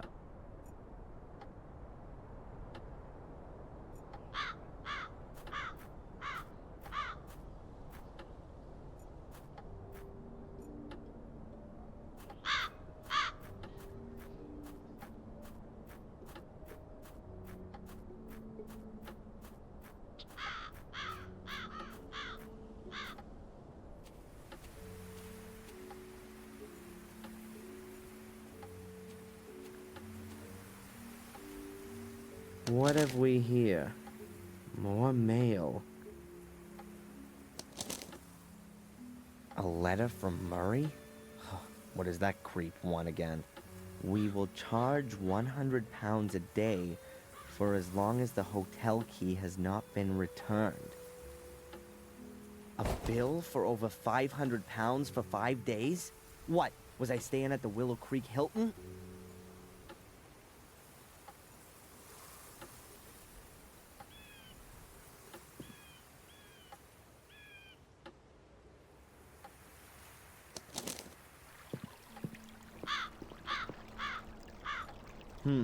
Now that I live in the castle, I don't actually have to see Murray again. But I still get the hotel key, and I'd love to rub the old crook's nose in it in person.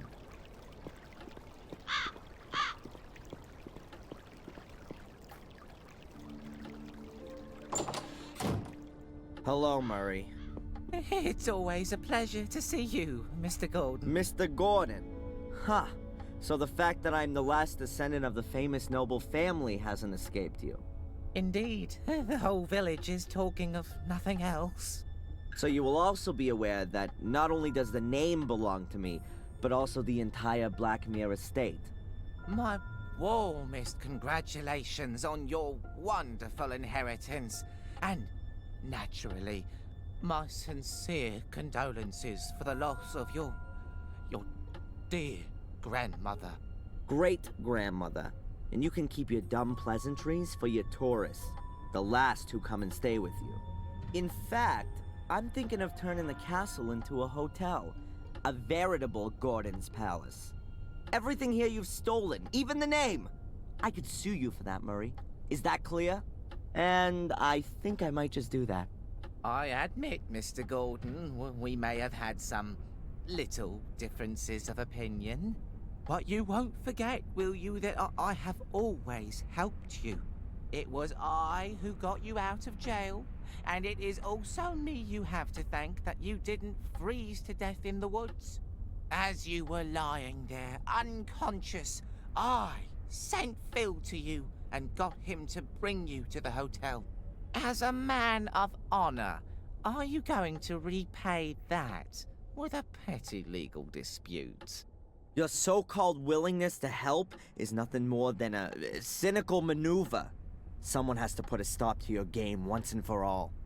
Don't forget the photos from your cupboard that clearly prove you've been using blackmail to supplement your pocket money. You'd be finished if I made that public. Mr. Gordon, I appeal to our friendship. Friendship? You're nothing but a miserable parasite that gorges itself on the blood of its host. I've been your host for too long. Not anymore. I'll make sure you won't find another poor sap you can bleed dry. I'll become your parasite. How long do you think you can hold out against me, you worm? Huh? And I'll look on you as you're destroyed and take delight in your pain. And one day you'll also wake up in a cellar next to dead bodies. If you wake up at all. Have a nice life.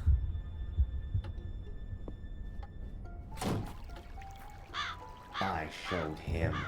He will take care not to spoil my plans again. How easy it is. Just exert a little pressure, and the whole world buckles before you. To whom could I next teach the meaning of fear? Tom, or maybe the tattooed fellow inmate, or the amusing old wench who always runs away when she sees me. These annoyances must be eliminated right away. I wonder why I haven't asserted myself before. To live by pure hatred. Holy crap! That doesn't sound like me at all. More like what Victoria said about Mordred when he started to change. He didn't trust anyone and became more and more hostile. Damn. I've really got to pull myself together.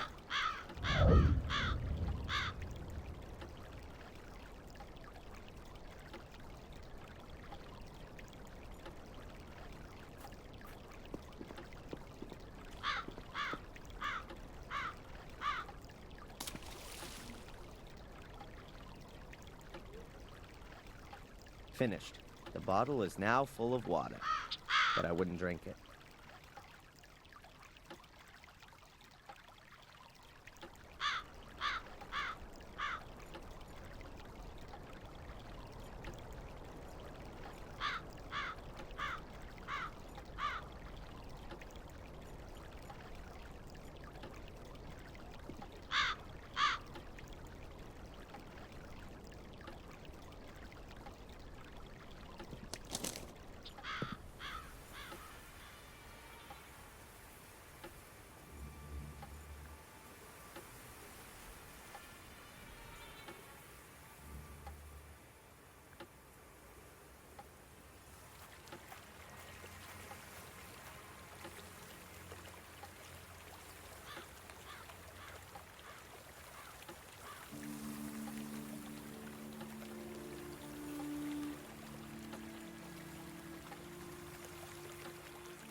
Can't really see much, but it smells as if there could be still gas in it.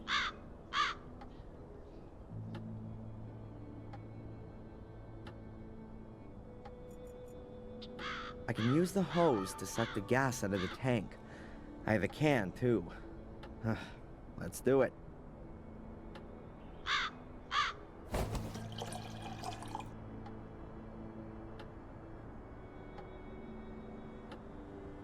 The can is half full. That should be enough.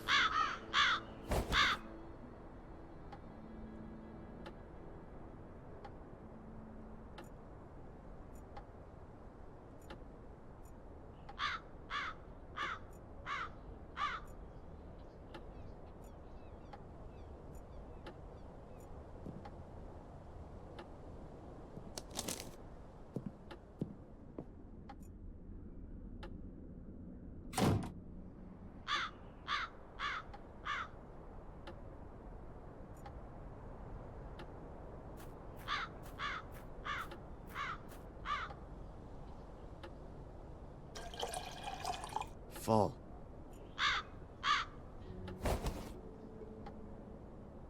It's pretty heavy.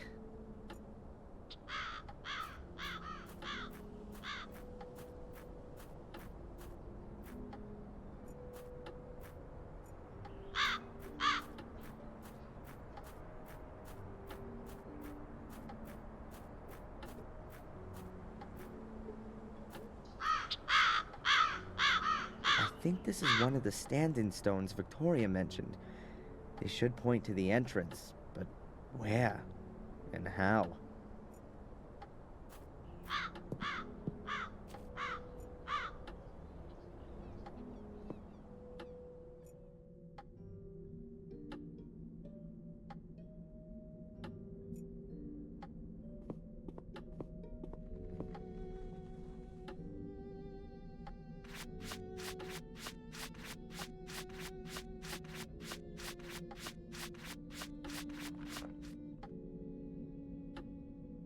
Wow, this cleaner is really powerful.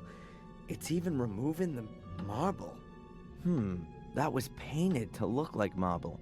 The statue's actually made of, I bet it's some sort of local stone. Granite, maybe.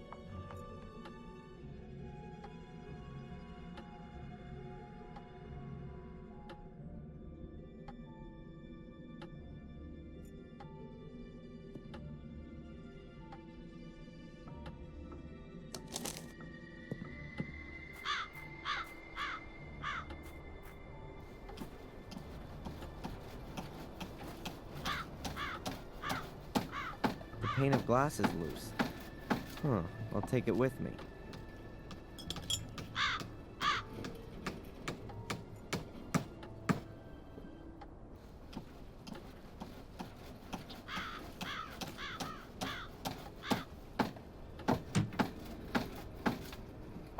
fits perfectly. Now the bucket has a glass bottom.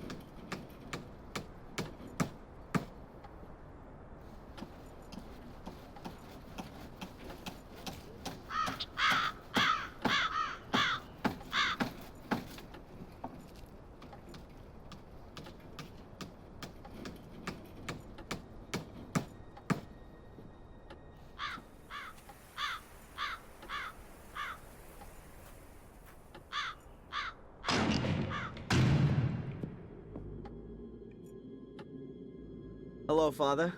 Adrian, welcome to my church. Miss Antolini, Victoria's nurse, what do you know about her? She was sent by the diocese. They have very well-trained nursing staff, competent and trustworthy. You didn't know her personally? I know the manageress of the diocese, Mrs. Puft. She's the wife of the brother of the mayoress, Mrs. Puft, her sister-in-law. Yeah, but you've never met Miss Antolini. I saw her a couple of times when I visited Lady Victoria. Made a nice impression. I'm the last Gordon. Sounds like the last Mohican. What does that actually mean to me? My son, you don't have to remain the last one. It's up to you whether it's the end of your lineage or a new start. So, if I should decide to become a Catholic priest, then it would pretty much be the end. You can still think about it.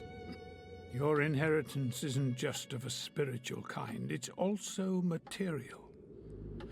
There's also the Black Mirror estate to manage. Presumably also the one in Wales. A huge responsibility, but also a huge gift. And what about your church? It was built by Marcus Gordon, so it must belong to me now too? The gift isn't that huge. Marcus Gordon built it, but he was also a loyal son of the church and always gave everything back that he got from it. Warm Hill Church belongs to itself, and of course the people here.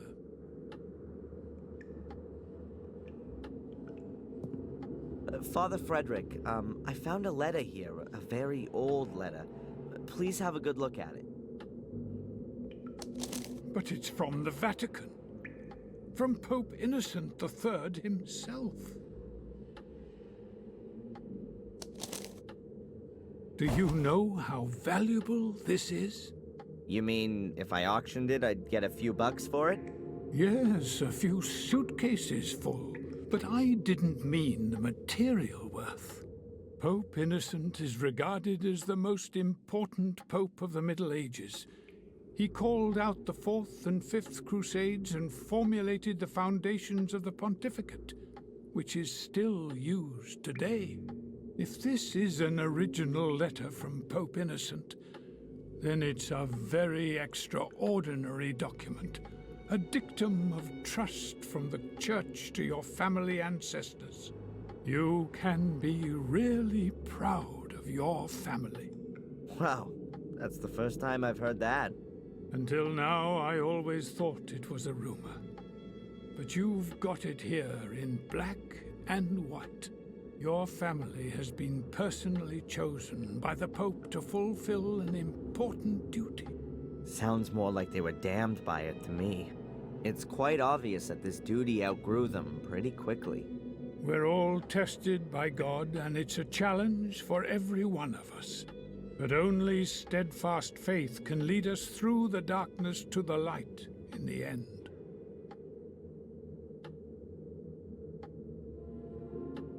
Thanks for the help. May the Lord be with you.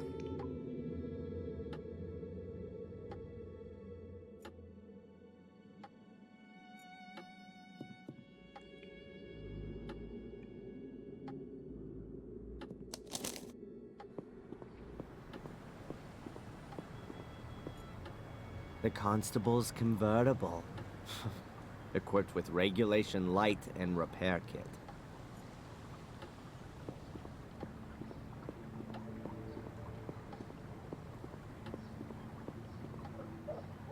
I'm sure Zach won't mind if I borrow his repair kit.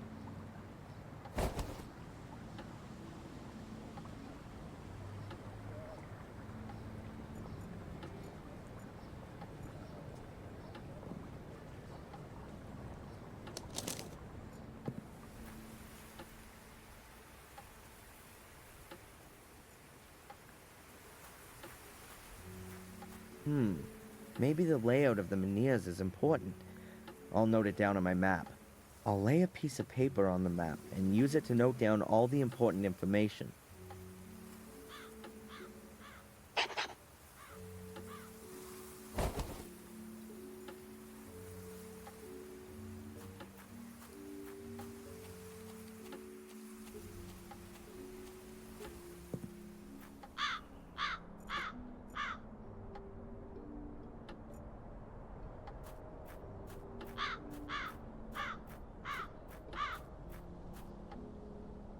I'll mark the position of this menhir with a cross.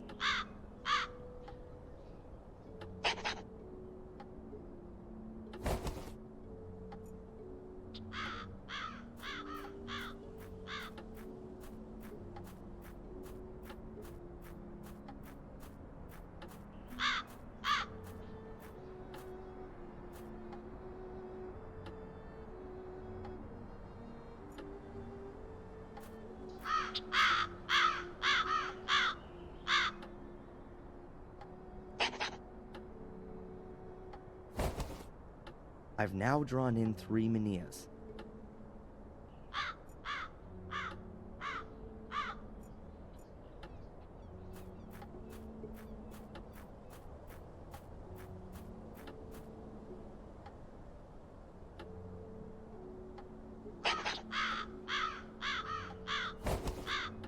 That's the 4th one.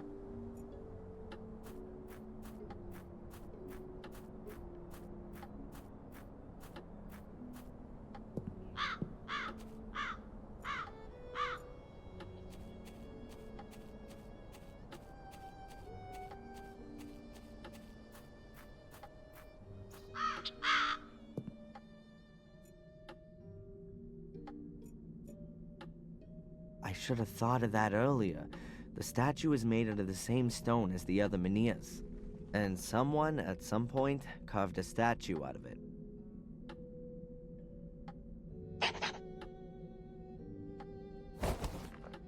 I have plotted 5 menhirs.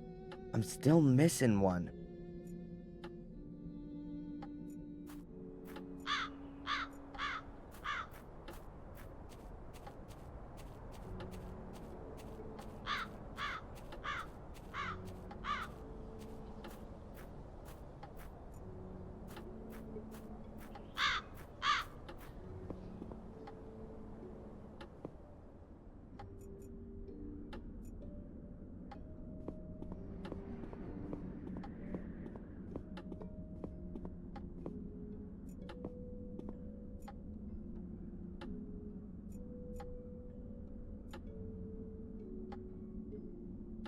Yes, of course.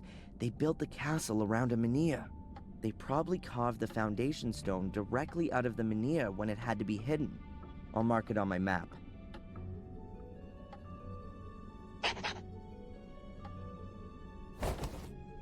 I've marked off all 6 menhirs. We'll see what I can find out with this.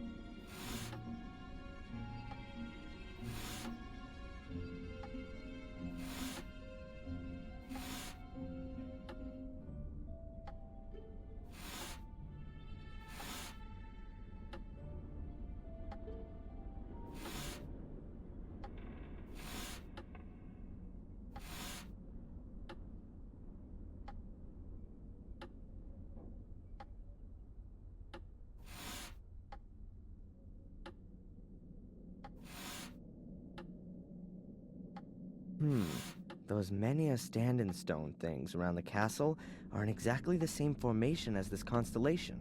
But what have those portals got to do with it? And where's the entrance?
A link to the church passes through a site of a menhir. Maybe there's a portal there. I could ask the priest about it.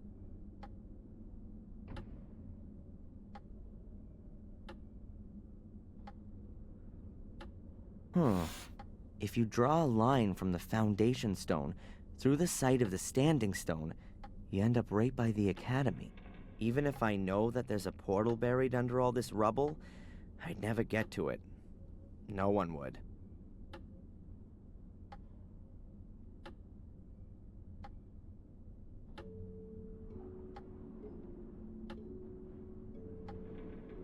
Strange. So a line from the foundation stone through a menhir ends up at the hotel. There's absolutely no way I can imagine a portal being there. Maybe in the vicinity of the hotel.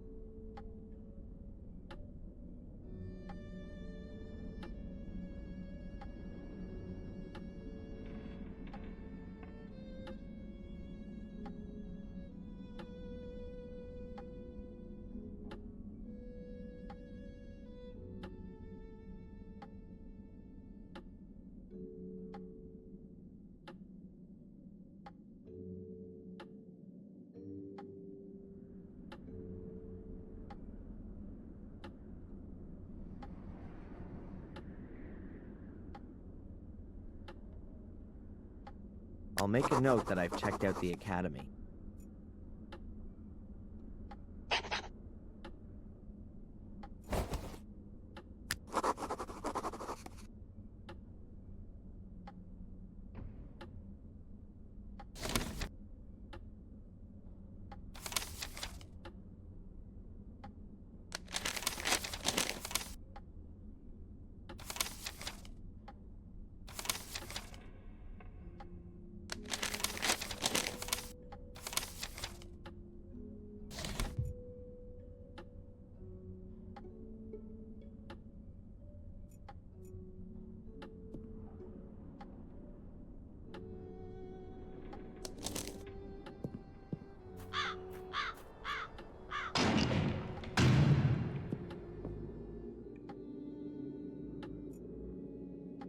Hello, Father.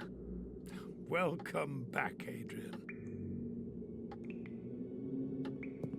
Please have a closer look at the letter.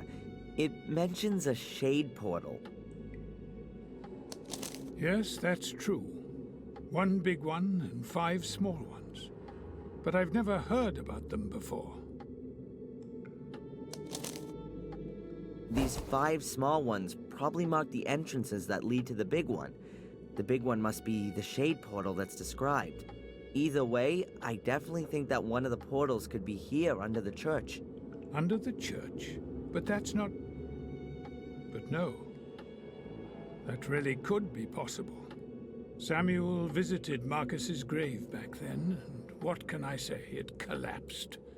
It's been inaccessible since then. I was very saddened by the incident, but if you think about it, that kind of thing can only collapse. If there's a cavity underneath, bingo! But doesn't it say in the letter that the entrances have been sealed, so that no one could ever reach the big portal? And that the Gordons must make sure that it stays that way. Exactly. And I'm the last Gordon. After me, there's no one else to take care of it. That's why I've got to get rid of this whole thing for good.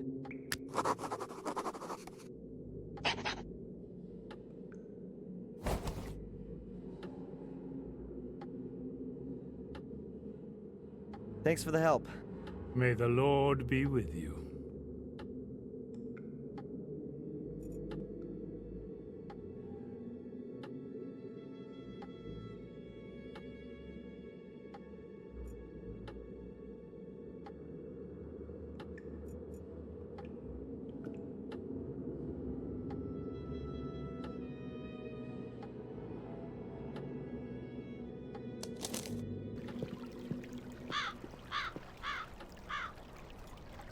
According to my map, one of the portals could be down there.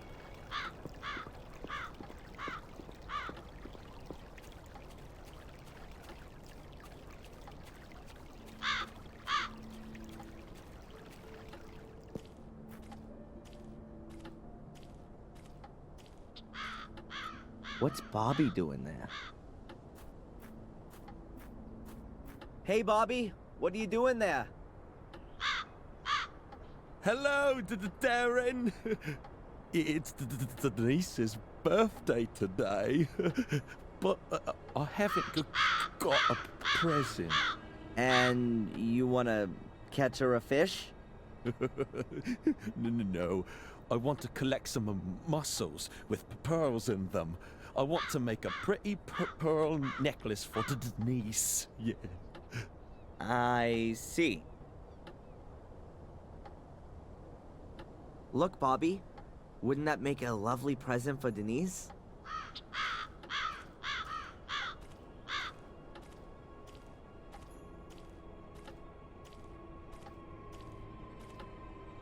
Oh, it's beautiful. You can have it. Thanks, Darren.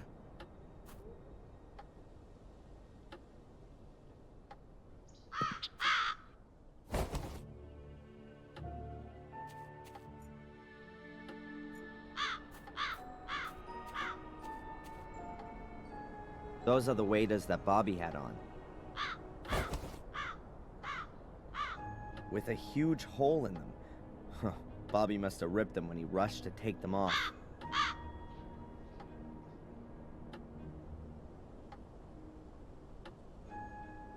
The repair kit is perfect, as if it was made to do this.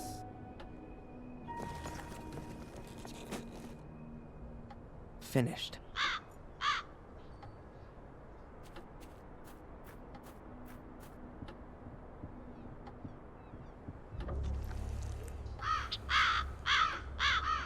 Oh!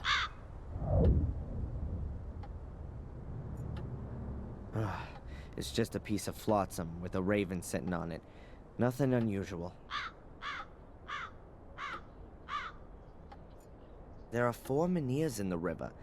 That could be a pointer to the portal, but I can't get any closer. There are 4 Menhirs in the river. That could be a pointer to the portal, but I can't get any closer.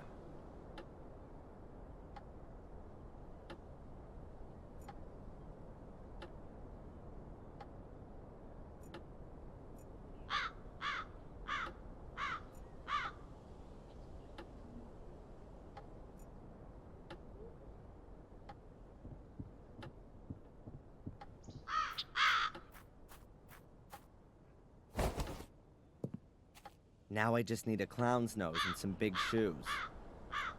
They look exactly like the menhirs at the castle. I guess they mark something. Let's see.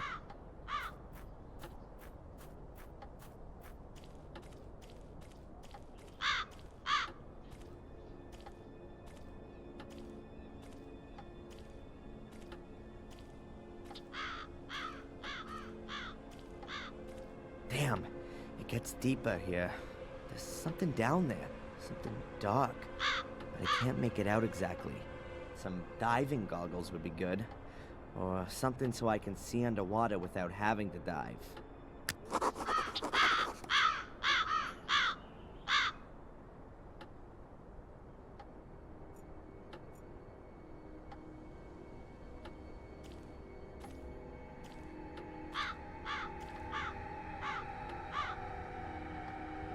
Interesting. And exactly what I thought. There are some steps leading into the bottom. Unfortunately, the river has flushed tons of gravel down the steps and blocked everything up. Almost the same problem as at the academy.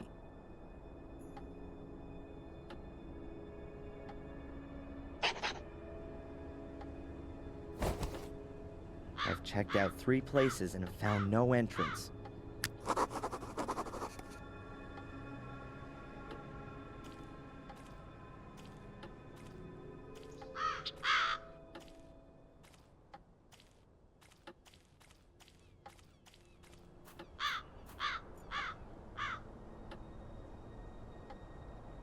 There's not much use for the map at the moment.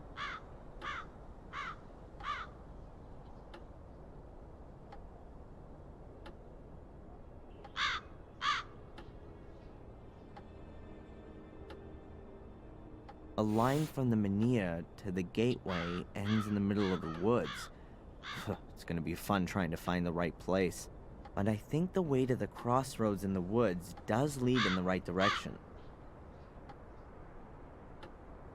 So, the line from the foundation stone through the greenhouse ends near a swamp. I ought to check the place out.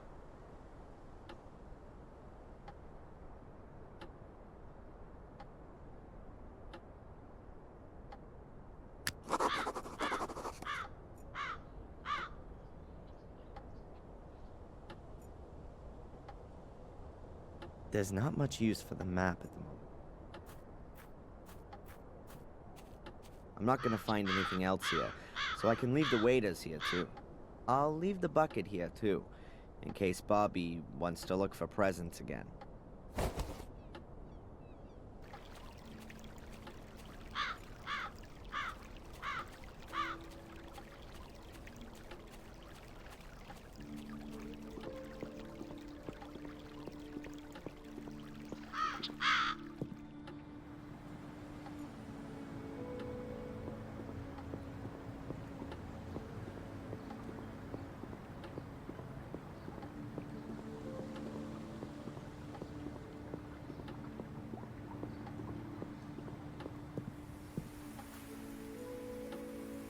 I've ruled out the ruins, the church, and the river. I hope we'll find something in the woods.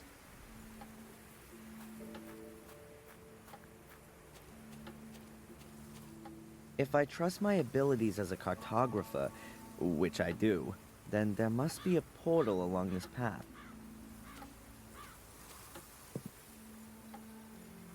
Danger of death. Access to woods forbidden. Warning, hunting season. Traps and shotguns in use. Am I in the wrong film? Willow Wars? What's going on here?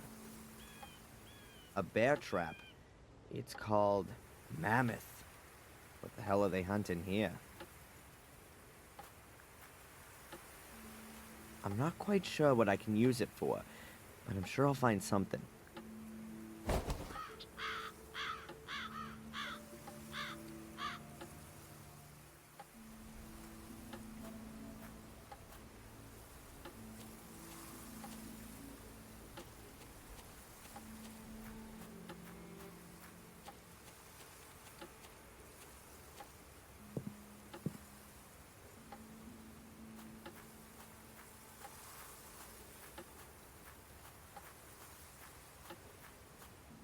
If the map is correct, then you have to follow the trail here to the north to get to the place where one of the portals can be found.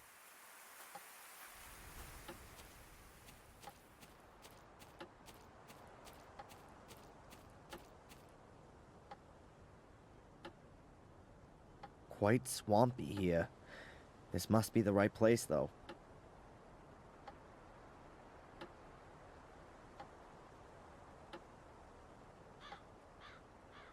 No portal in sight. Oh, it must have sunk into the swamp a long time ago, so there's no chance of getting to it.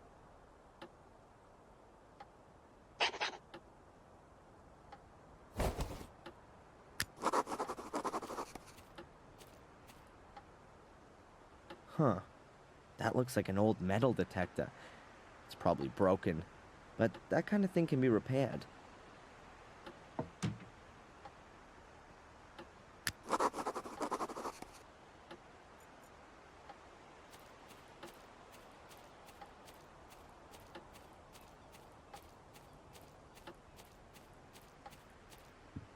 The bridge goes halfway out into the swamp, then it sinks into the ground.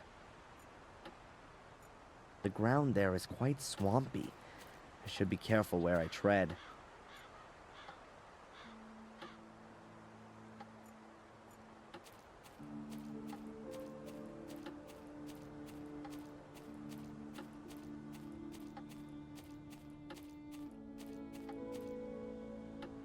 There are lots of bones lying around here. Small animals. Birds or squirrels. Ugh, no idea.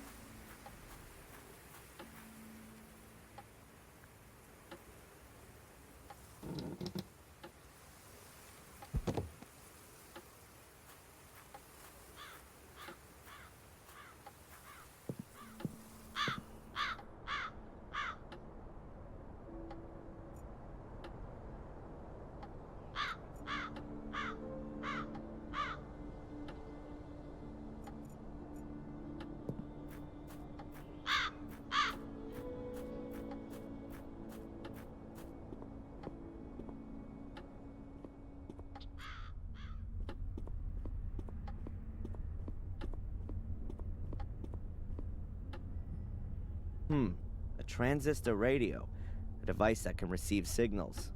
I think this might prove useful.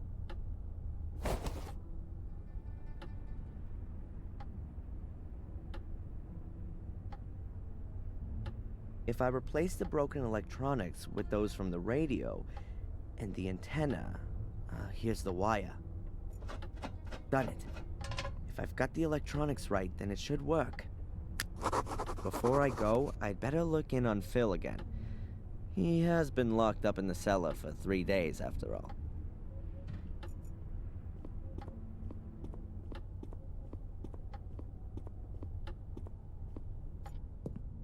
Whoa, jeez!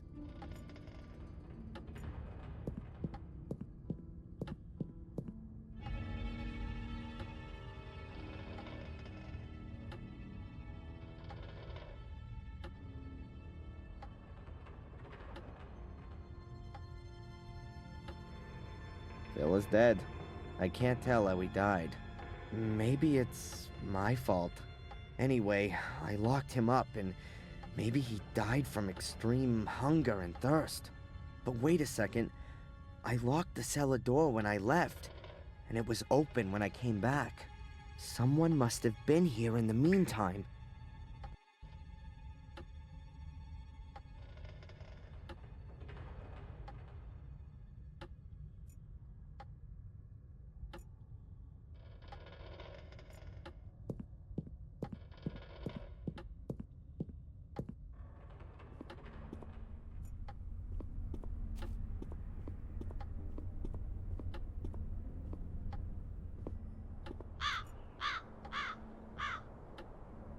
The radio takes on the role of the signal receiver. If I've wired it up properly, then there'll be a sound when the detector hits on something. It's missing a battery.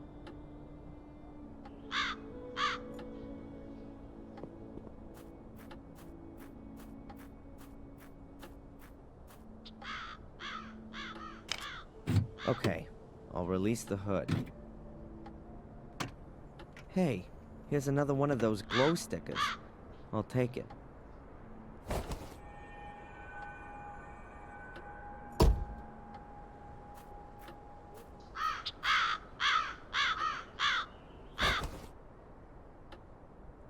I'll take the battery. It's not even bolted in. I'll replace the broken battery with the one from the car. Fortunately, both have the same voltage.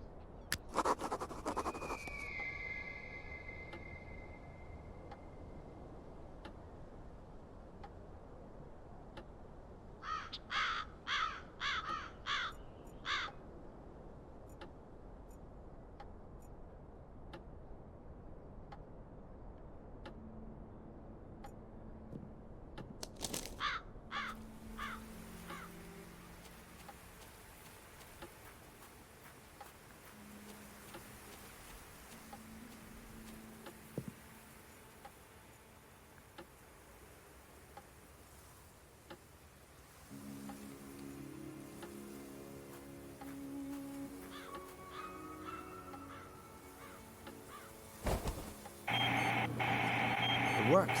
Excellent. Let's hope the battery lasts until I'm back out of the woods.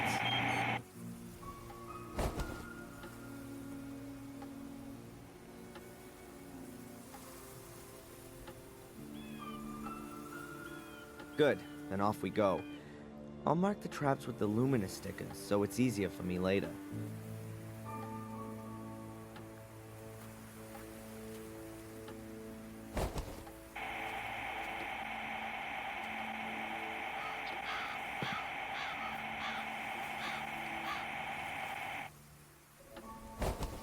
It has to be here. That's where one of the portals has to be.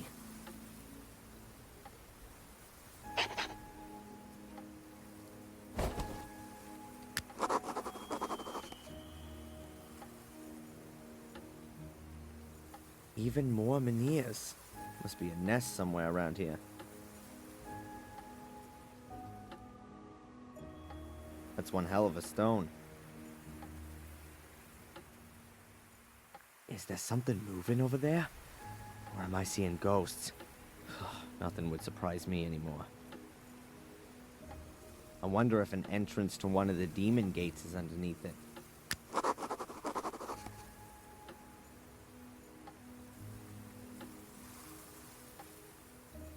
I wonder if an entrance to one of the demon gates is underneath it.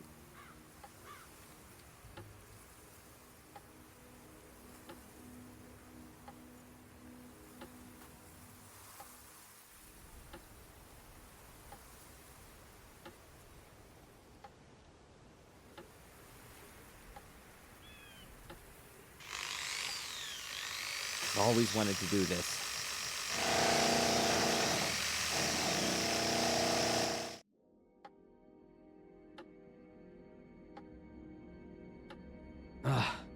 The stone's harder than I thought. I've drilled more than 24 holes now. It just doesn't want to break. And I've got no fuel left. It's gotten damn cold.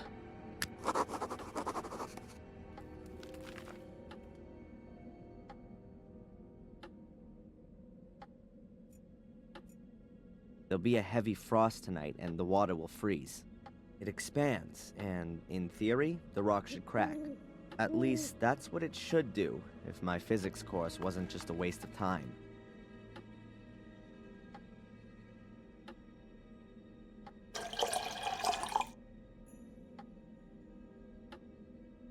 Stop. I still need something to plug the holes. Otherwise, I'll just have icicles stuck in the holes, and the stone will still be in one piece.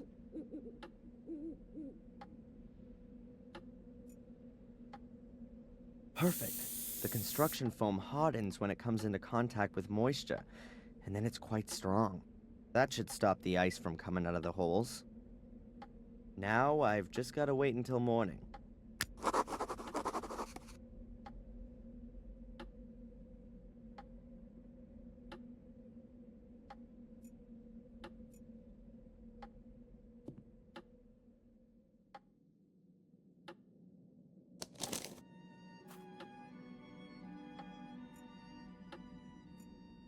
What's Bobby doing here? He looks very sad.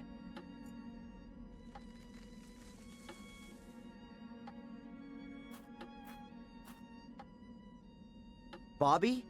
Hey, Bobby, what's up? Tom hit me and threw me out. I don't know why.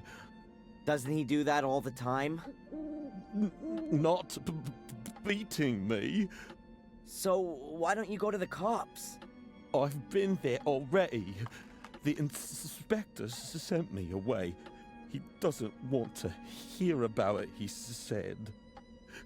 Denise sent me away too. She said I shouldn't complain. And now everyone's sitting in the pub and won't let me in.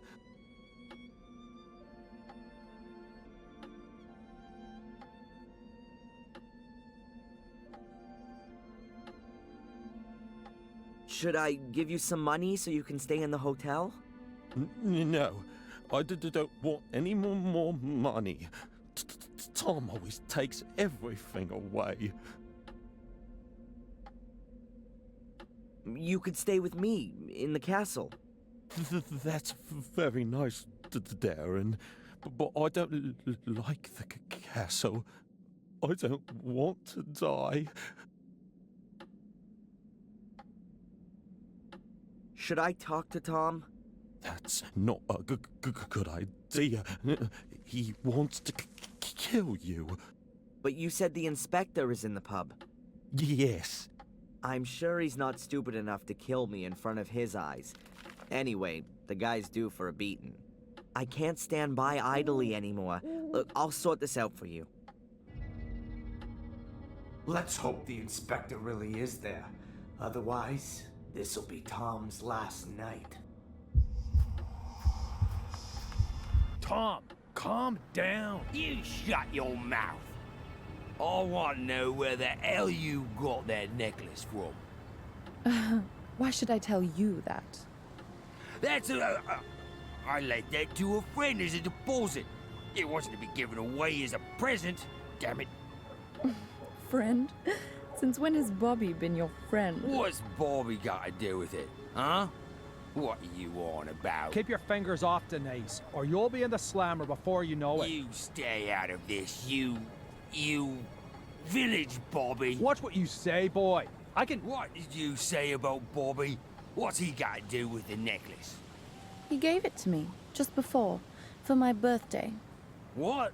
That can't be. I'm gonna kill that idiot. If someone's doing some murdering around here... Then that'll be me. What the hell is that brat doing here? Listen to me carefully now, you stinking, brainless waste of space. If you ever touch so much as a hair on Bobby's head again, you'll wish you'd never been born. Do you understand? Oh, your lordship commands. Just you wait. Hey, cop, get the handcuffs out. This guy killed Phil. That's enough now.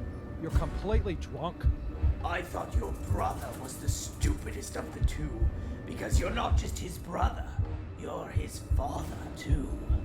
But now I'm sure it must be the other way around.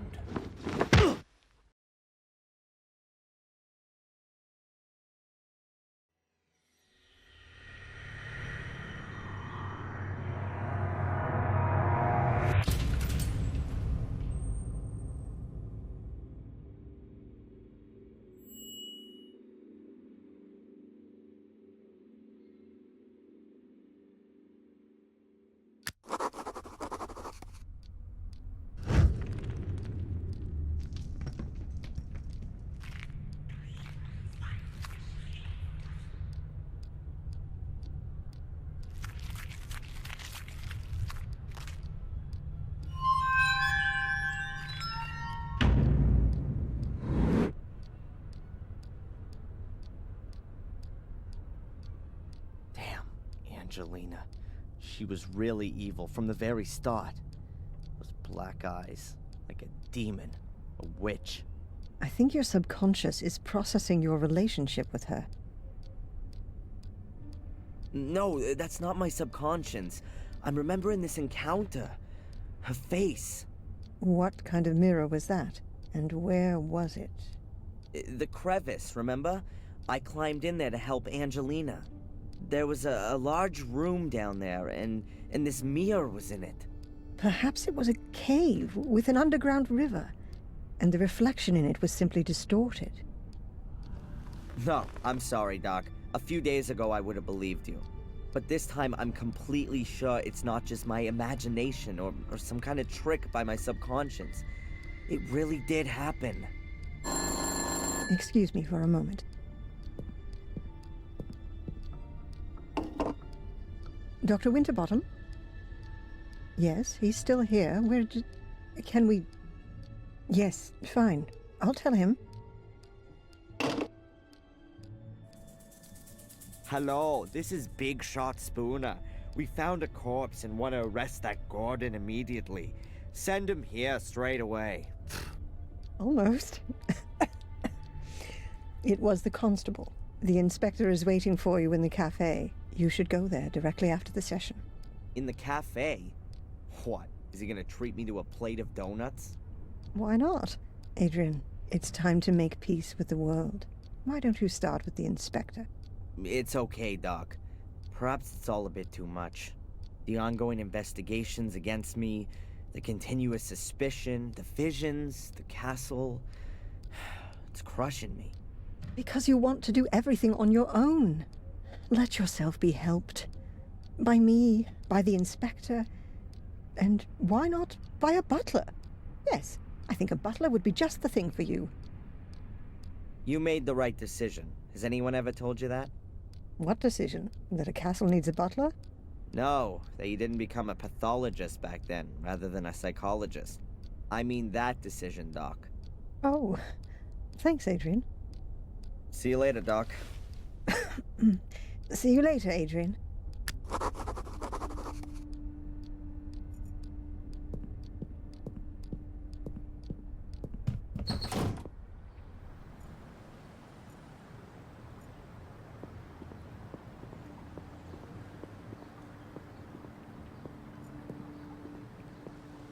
Hey, where's that skinhead gone?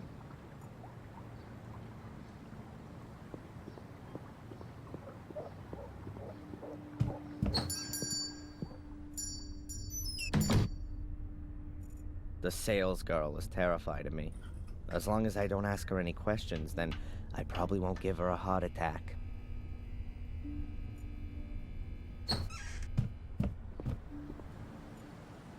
Hi, Adrian.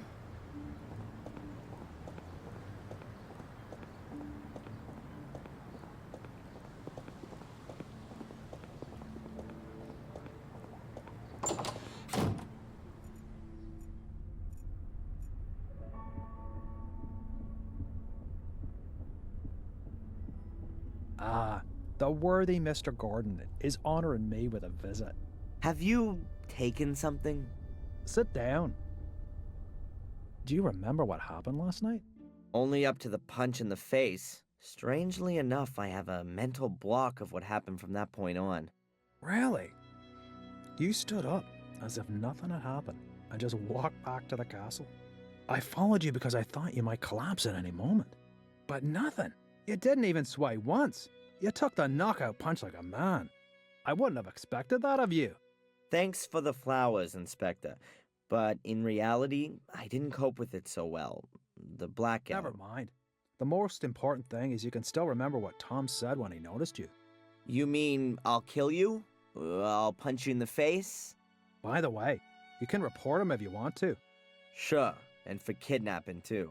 No one believes me anyway. I already said 3 weeks ago that he kept me locked up in Wales. Until now, I assumed that these abduction stories were made up. But Tom's reaction makes me wonder a bit. But more importantly, who is this Phil, who Tom said you murdered? Ask Tom. I haven't been able to find him all morning. Oh, and now you want my help. Okay, Adrian. Perhaps I wasn't always that nice to you.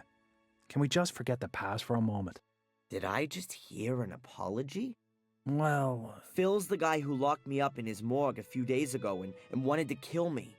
I knocked him out from behind and took off, but I know he was still alive at that point. That means the corpse is still lying there. Where was this? In a house in the woods. I think it used to belong to a Dr. Heinz Herman. That sounds familiar. Listen, Inspector, how about I just take you over there? After you. Here we are.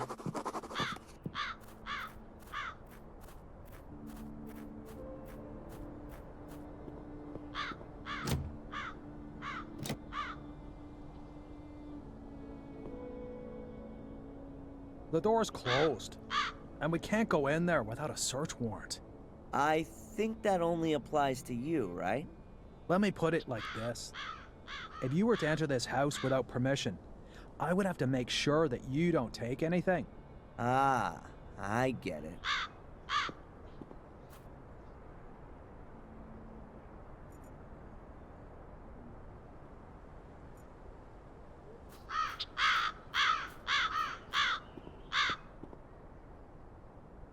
Hey, Inspector.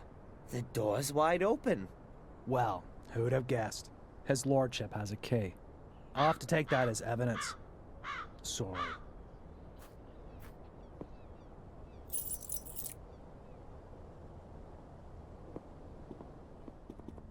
You'll probably be interested in the torture videos, too. Torture videos? Yeah, Phil's got a whole secret compartment full. They're gone. Perhaps your corpse was bored. Wait a minute, there must be one still in the video recorder.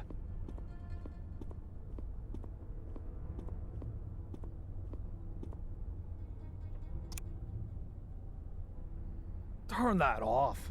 That's sick. Where's the guy who filmed this? I guess it was Phil, but you don't see him, though. I'll take that tape as evidence.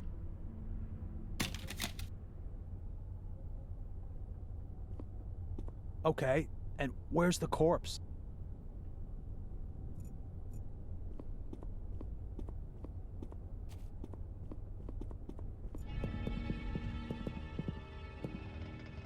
The corpse has disappeared, too? This is starting to get quite implausible. Don't you think? Tom must have been here. He tried to cover his tracks. That's why the other videos are gone, too. Tom? Or you? I've got nothing to do with it. I'll prove it.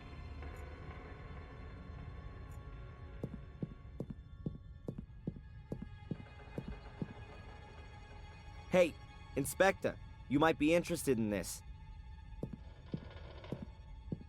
It's not Phil's corpse, but perhaps you'll believe me now? It must be dead at least a couple of weeks. And a couple of weeks ago, I was sitting quietly in the cell. Okay, Phil really does have something to answer for. And it would seem he's good at his profession. Otherwise, I'd have heard of him ages ago. I bet Tom's got something to do with this, too. First, we'll go back to the station. I'll send Zach over here to pick up the body. I've got something else I need to do. You're coming with me first.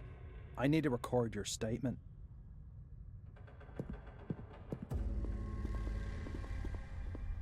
Oh! Stay where you are! Tom! So now I've got time to have a look at the stone circle, then.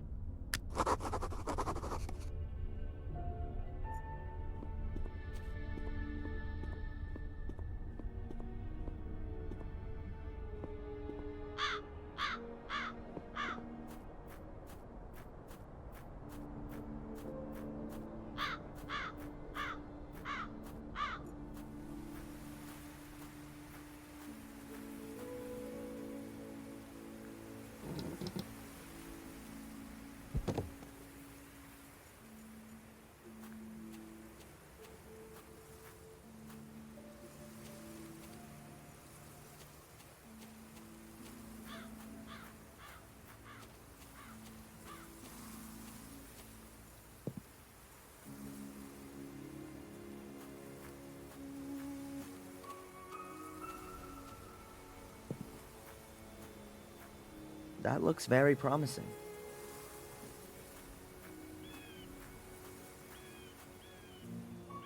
Some steps? I wasn't expecting such luxury. I wonder what's waiting for me down there.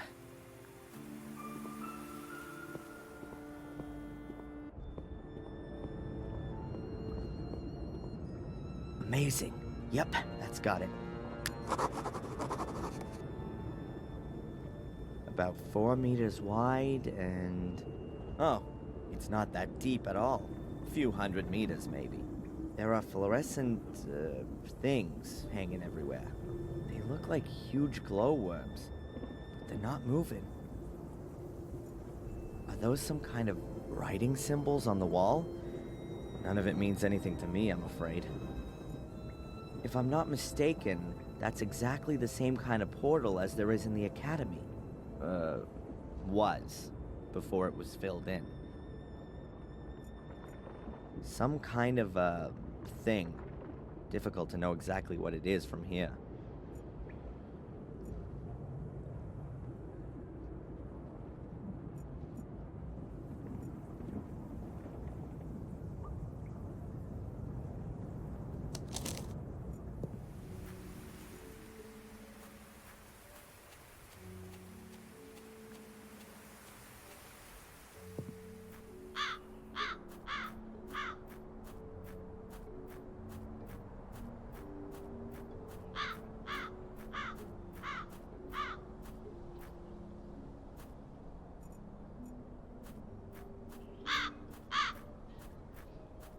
The ladder would make a decent bridge over the pit.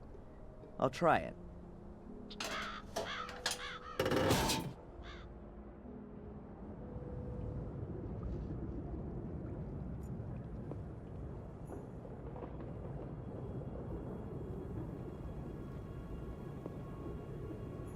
So what have we got here then?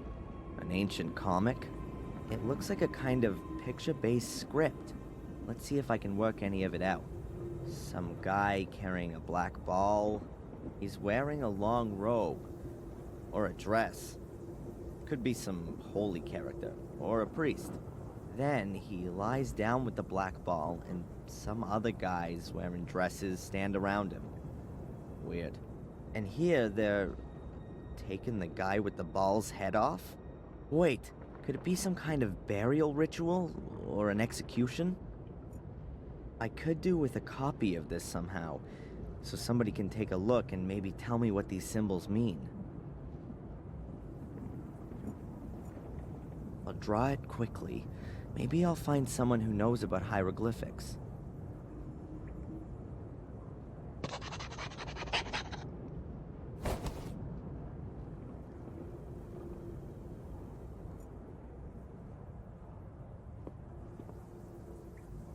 I've seen one of these before, in the academy. Angelina placed a black ball in it, and then the portal opened. I think she'd stolen it from the museum, but now she's dead, and she had the ball with her when my mother threw her to her death. An inactive portal, just like the one in the academy. Angelina was able to open it using a weird black ball thing.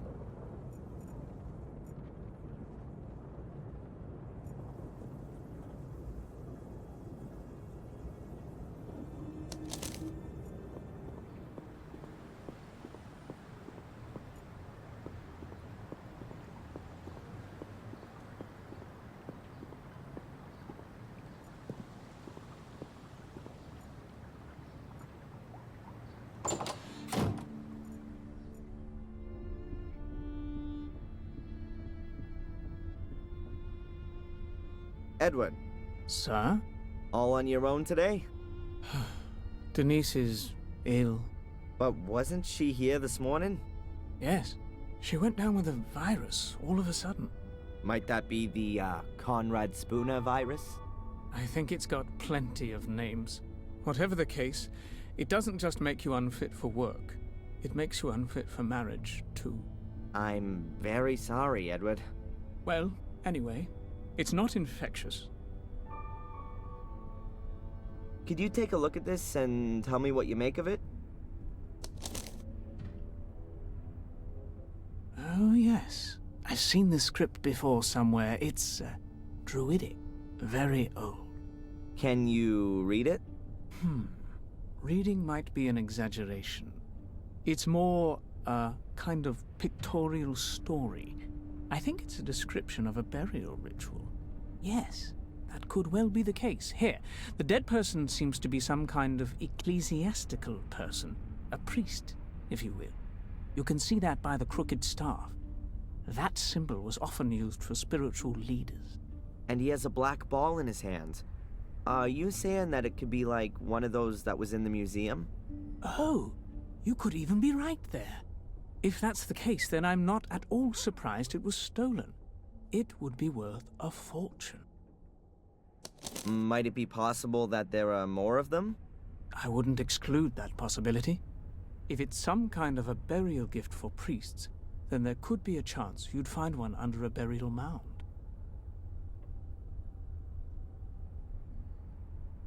You mentioned a burial mound. Is there one around here? Oh, yes, sir. There are supposed to be one or two around here. At least they discovered some a few years ago. It was even in the paper. Ah, now I remember where I recognized the hieroglyphics from. There was a photograph of the tomb in the paper, along with the research team. These kinds of hieroglyphics were engraved in the rocks. A research team? Damn. I bet they cleared out the tomb completely. You would think so. But you could... I could what? Excuse my tactlessness, sir. Miss Valley, she was involved with the excavation. A group of archaeology students were here in this area looking for pagan relics, and they discovered a burial mound quite by chance. It was quite an exciting event. And, who else was involved in this enterprise? Nobody I knew, I regret to say, sir. Thanks anyway, Edward. You've helped me a lot. Sir, would you happen to have a moment's time? Yeah? It's rather unpleasant for me to mention this so brashly, but Dr. Winterbottom said I ought to do it. Now, as master of Black Mirror Castle, would you happen to have any staff requirements? I would be most pleased to be able to work for you, sir. Huh? What's gonna happen to the cafe if you're no longer here? Oh, don't worry about that. Denise's father already has a new business idea, and I, don't believe I'm the right sort of chap for it. Is that so? Isn't the cafe doing so well? What could do better here in Willow Creek, then? An undertaking business. Funerals, sir. Huh. Of course. I should have thought of that myself. But I really don't know if I can actually use a butler. I need construction guys or a demolition company more urgently. It is precisely a butler's job to look after such things. Maybe you're right. Well then, why not come up to the castle tomorrow sometime? Then we can give it some more thought. Thank you very much, sir. Take care, Edward. I'll do my best, sir.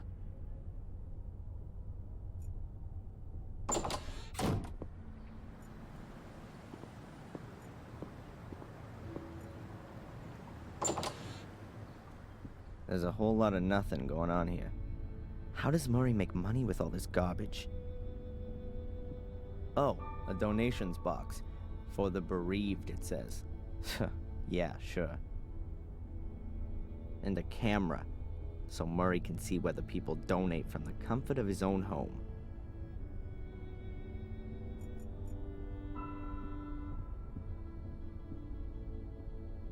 It's got Diary of a Murderer written on it, in bloody writing. Yeah, right. The chains and meat hooks are just for decoration, because they're so pretty.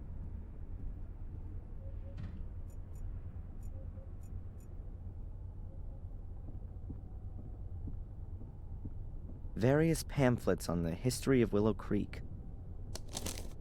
The River Diversion, the Old Academy, skeletal finds, excavations, the dangers of swamps, and so on.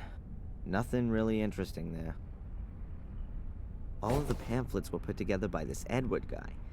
He seems to be really interested in history and archaeology. Sadly, there's hardly any information about the excavations or a black ball. At least nothing that helps me any.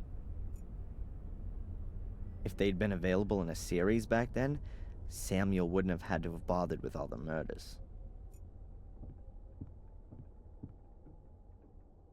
What does it say there? I love blood, and kill me. And what's that? Take my soul. I don't really know what to find more shocking.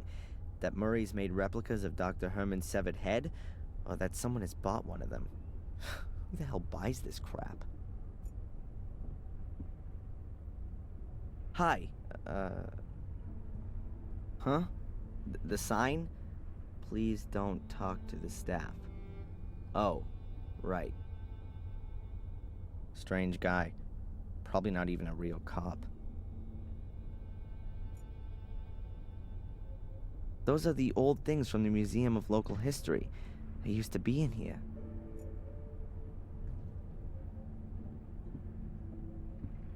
A replica of Miss Valley's burnt corpse.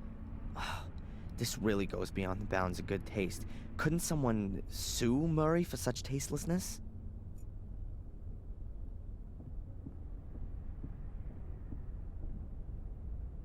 The Gordon Chronicle was in here. The note says that it's been removed from the museum by request of the Gordon family. That's Vic Valley. He was found dead in a stone circle 12 years ago.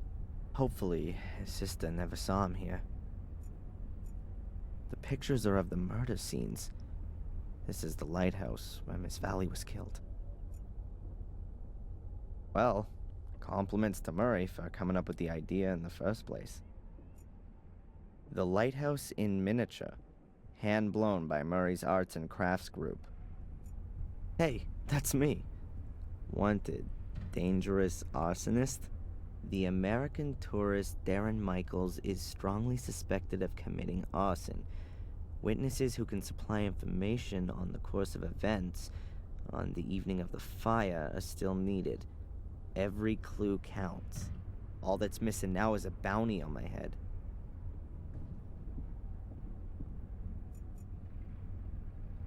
Dr. Herman's death scene, director's cut, the endless version. If Herman hadn't been killed by Samuel, he probably would have been Murray's #1 goremeister by now. My father, Samuel Gordon, portrayed as a bloodthirsty murderer. I never met him, but somehow I can understand him now. An old bureau. Why's that here? Was someone murdered on it? Or with it? That's the fence that William Gordon fell on from the window. And Samuel, too, a few weeks later.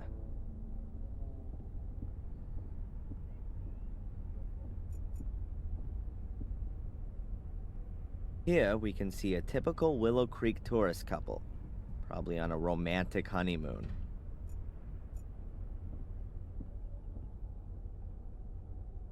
Excuse me, may I ask you something? Gozlady.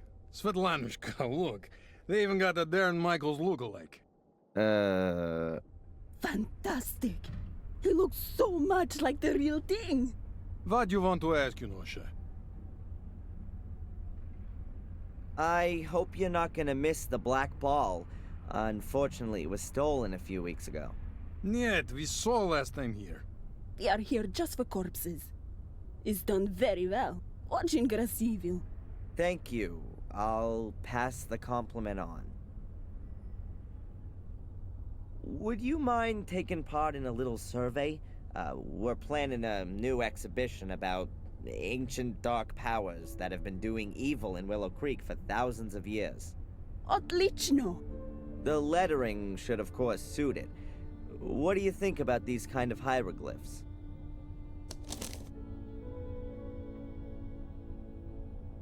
What a kaya chunya! It looks like children's book from Egypt. No horror. Boring. More death, da. I'm sure we can manage that. Thank you. Enjoy our museum. We do that. Спасибо.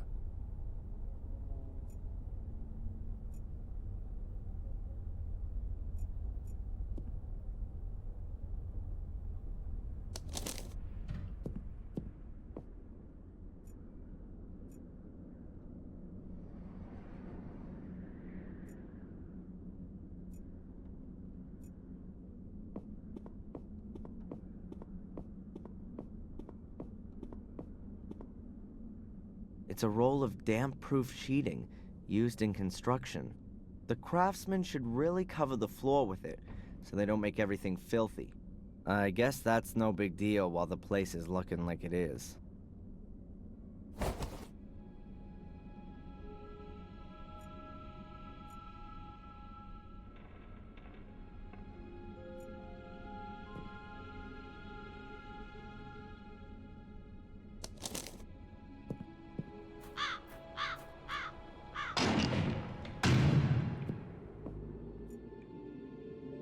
Hello, Father. Welcome back, Adrian. Tell me, Father Frederick, do you know anything about a black ball, like a pearl? There was one exhibited in the museum a few weeks ago, but it was stolen. I'm not surprised that museum should be closed down. It exhibits evil and attracts people with it. It should never have been allowed to open. And the ball? Do you know anything about it? If it's been exhibited there, no. Does this mean anything to you?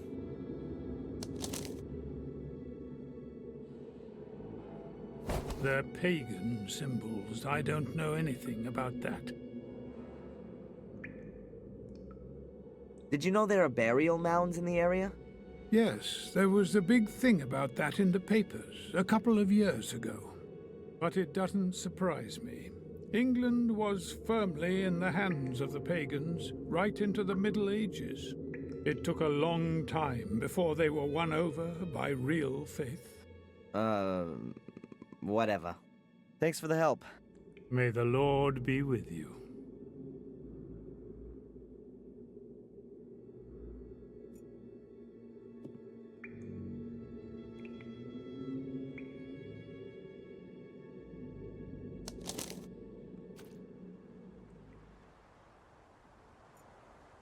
Hello?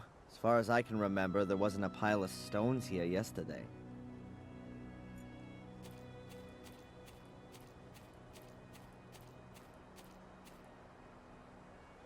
There's something wedged between the stones. A piece of paper. An envelope with my name on it. This is starting to get a bit creepy. An envelope with my name on it. No sender's address, nothing.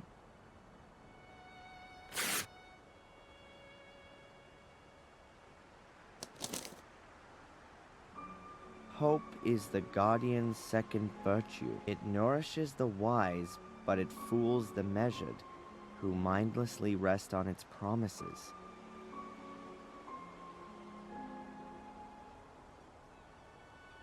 The next weird message. I kind of expected it. Whoever's planned this little game with me knew I'd pass by the swamp.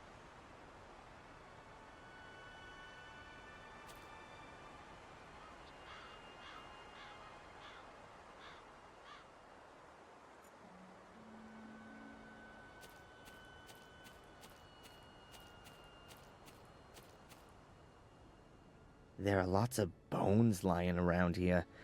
Small animals. Birds, or squirrels. Ugh, no idea.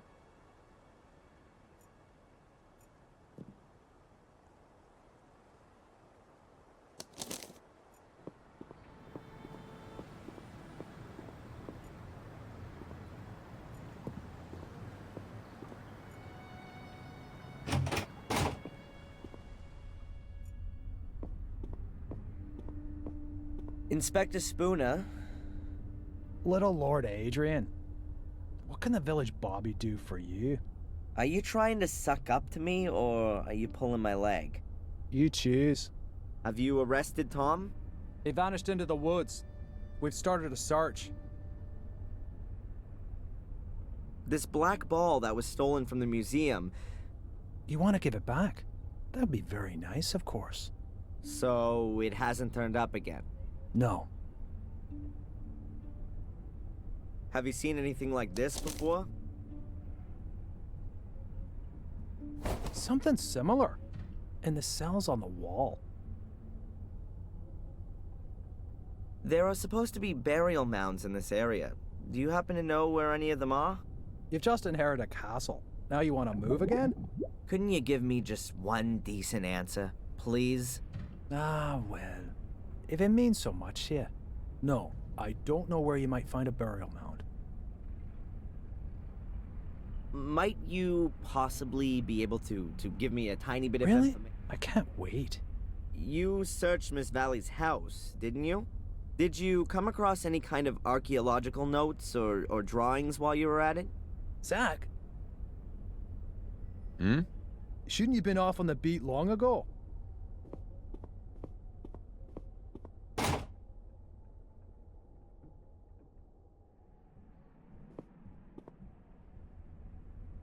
You know, Adrian, I get the feeling that our, let's call it a relationship, has got rather bogged down of late. You're constantly coming to me with some new request. It's always me who's supposed to give you something. I'm thinking it's time we changed all that. Would you like to come with me to see Doc Winterbottom? Do some couple therapy? Nice idea, but I've got something else planned. As you perhaps already noticed, I sometimes tend towards making quite hasty judgments. That's one of the reasons they redeployed me here to Willow Creek. I'd actually imagine my life as a police inspector somewhat differently. Pursuits, shootouts, explosions. You're looking into my very soul. But without some clear evidential success under my belt, I'm not going to be getting out of this dump all that quickly. And what with your circumstances having sadly changed somewhat. What's supposed to have changed there? I'm innocent now, just like I always was. But now your nobility, as you have so strikingly noticed. And here in good old England, that is a good reason to treat things with more of a feather-light touch. Or to put it another way, an error in such a case would definitely not be good for my career. Have I got this right? You're crapping yourself because I own a castle now. Perhaps it's still not too late to forget the whole thing and close the case. But to do that, I have to present the judge with something meaningful. Is that a polite request for a confession? Are you kidding me? No, you misunderstood me. The thing with Tom and that Phil is already a good start. Also, Murray has corrected his statement and given you an alibi for the Miss Valley murder. Seems to like you a lot, that bloke. But there's still this Lewis and Angelina woman. They're officially missing. But someone who's missing also can be a perpetrator. You do see that? Ah, we're speaking the same language at last. What's happening with Miss Valley's house now? Have you found anything there? We only found some photos of you, and we also took a few other things relevant to the case. If you think you can find something there that might bring this case to a close, then I'll let you have a look around the house. Are we partners then? Not the expression I'd use. Hey, but this conversation never took place, okay? Zach will go with you, and I want to be informed about everything. Of course, Inspector. Goodbye. Fare thee well, my lord.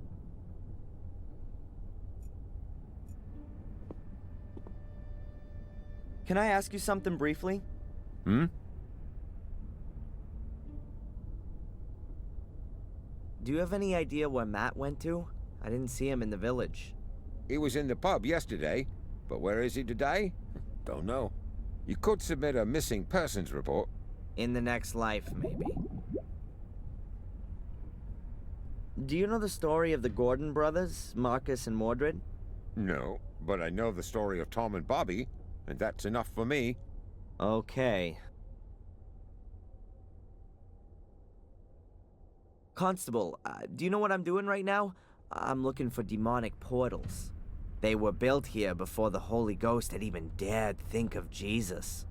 Ah, yes. Well, happy hunting. I found a bear trap in the woods. Are those kind of traps even allowed? I know there are hunters out and about all year round, but I'm sure they don't use bear traps. There aren't any bears in England. What are the traps for then? And who set them? Maybe the bears have laid some to catch the hunters. You've got a logical explanation for everything, haven't you? The most important thing for you is that you don't have to waste any time having a proper look at things. That's what it looks like. The inspector said that it wouldn't be a problem if I wanted to have a look at Miss Valley's house for myself, but that you should come along to keep an eye on me. If that's what he said, I'll go and get the keys. Have fun with the search. Just tell me when you want to go.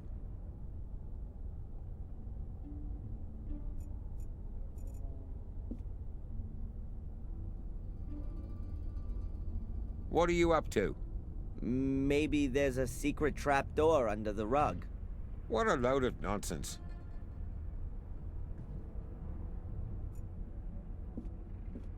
Anything against me taking a piece of coal? I don't think anybody would have anything against that.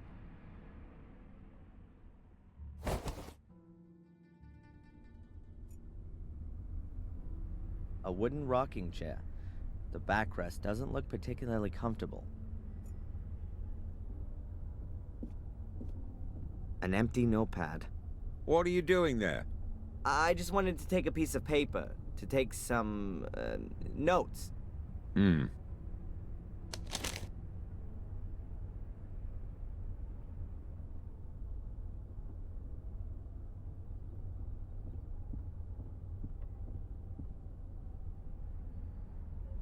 This trick has always worked before.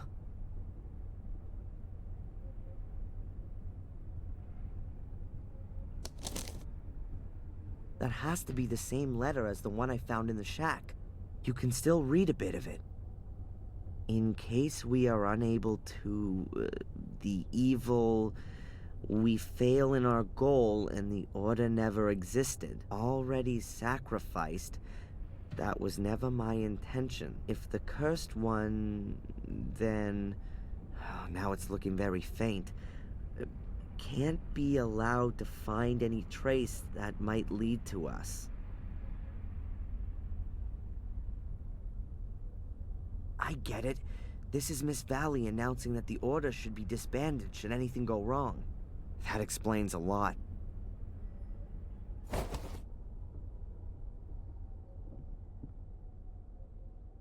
Old newspapers and a book with English children's songs. That's no use to me.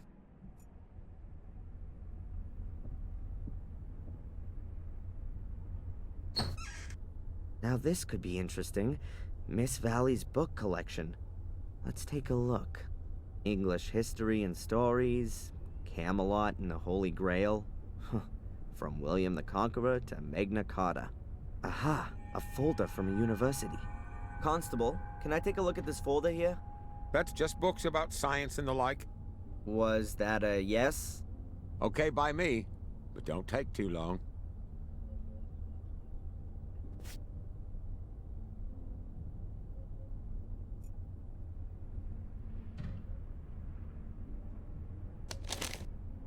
No black ball. If I'm lucky, then nobody else will have found it either. Now all I have to do is find out exactly where this burial mound is.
There has to be a few significant words in these research papers from which I can work out the exact location.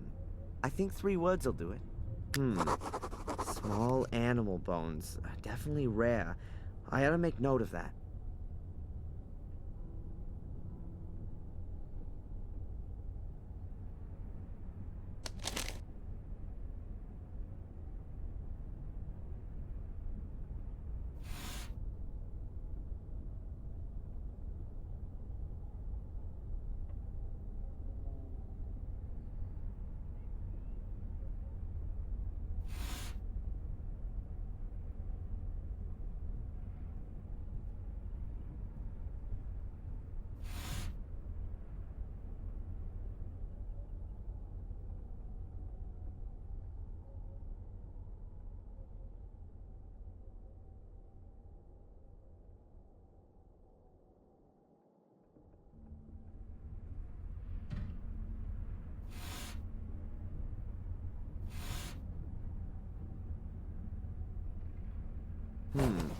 Small animal bone.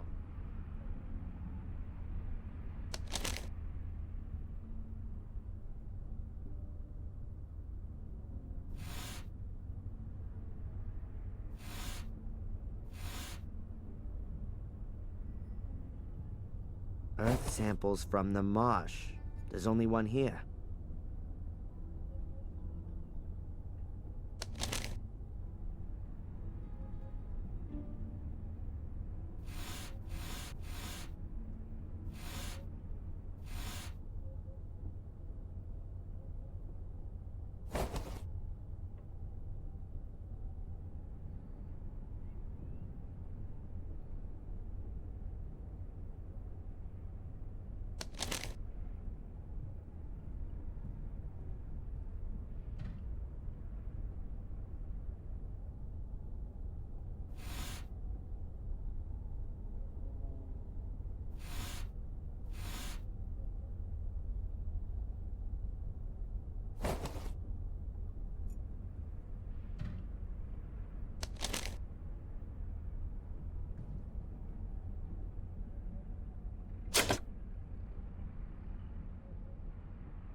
Now I've got something I can work with. Sector I-3 in the marsh. I've been round there already when I was looking for the portals. And there's a place where there are lots of small animal bones. I must be able to find that.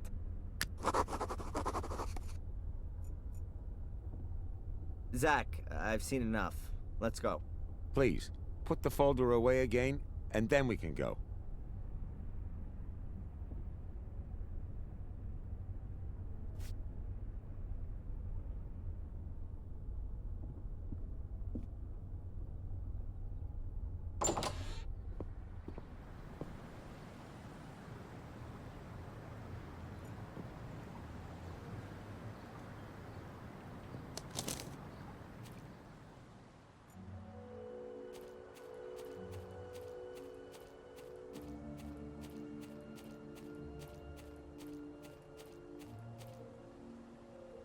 Small animal bones. It said in Miss Valley's research papers that she'd sent some of the bones to her institute. That would point to there being a burial mound somewhere here close by.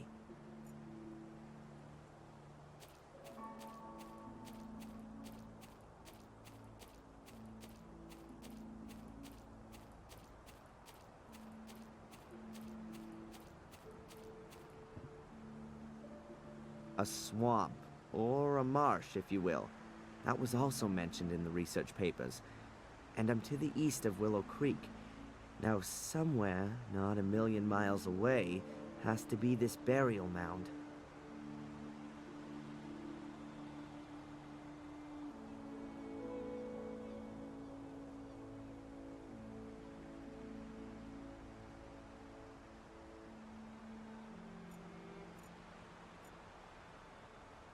I'll just have a try in this direction.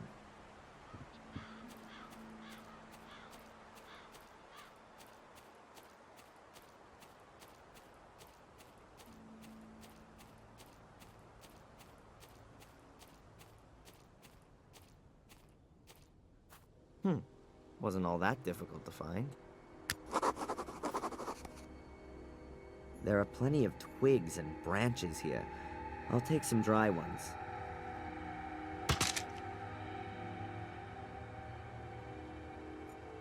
That could be a hole, or a symbol for a black ball. I think I've come to the right place.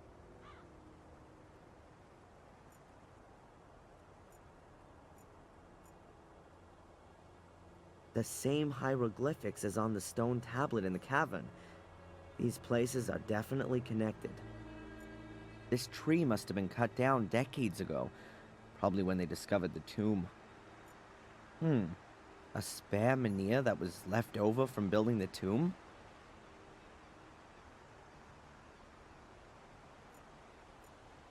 There are even more of these small animal skeletons. Maybe there's an owl roosting here. Or maybe something bigger? I've never seen a burial mound from the inside. To be honest, never from the outside either. Let's see what awaits.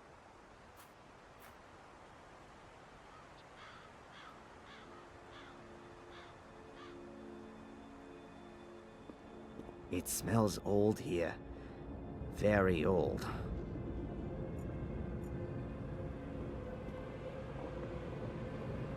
The wind's blown half the wood in here. No black balls down there. All empty. Nothing to be found.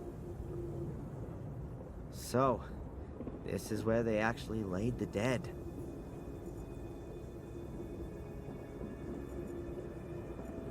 The walls are made from solid pieces of stone. They must have needed hundreds of people to build this thing here. It's not worth it. I'm not gonna find anything like this. Mordred would definitely have known where to look. How come I'm not getting a vision now? Hey Mordred, where are you when you're needed? Just a minute. That's not such a bad idea. If I don't take my pills and then wait here for long enough, I'm bound to have a vision sooner or later. I mean, why not here? Although it does say on the warning label that it's at least 2 weeks before the meds stop working. Maybe I can speed that up? Just a matter of how. The floor is made of stone, covered with a layer of dirt. They sure couldn't have buried the ball.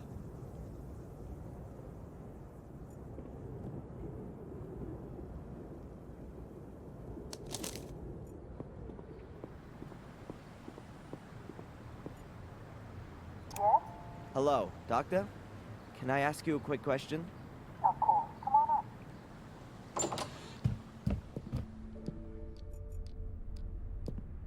Hi, Doc. Adrian, what can I do for you? It's been a while since I've had visions. Probably 3 days. What does that mean? I'd say it means that the medication is working well.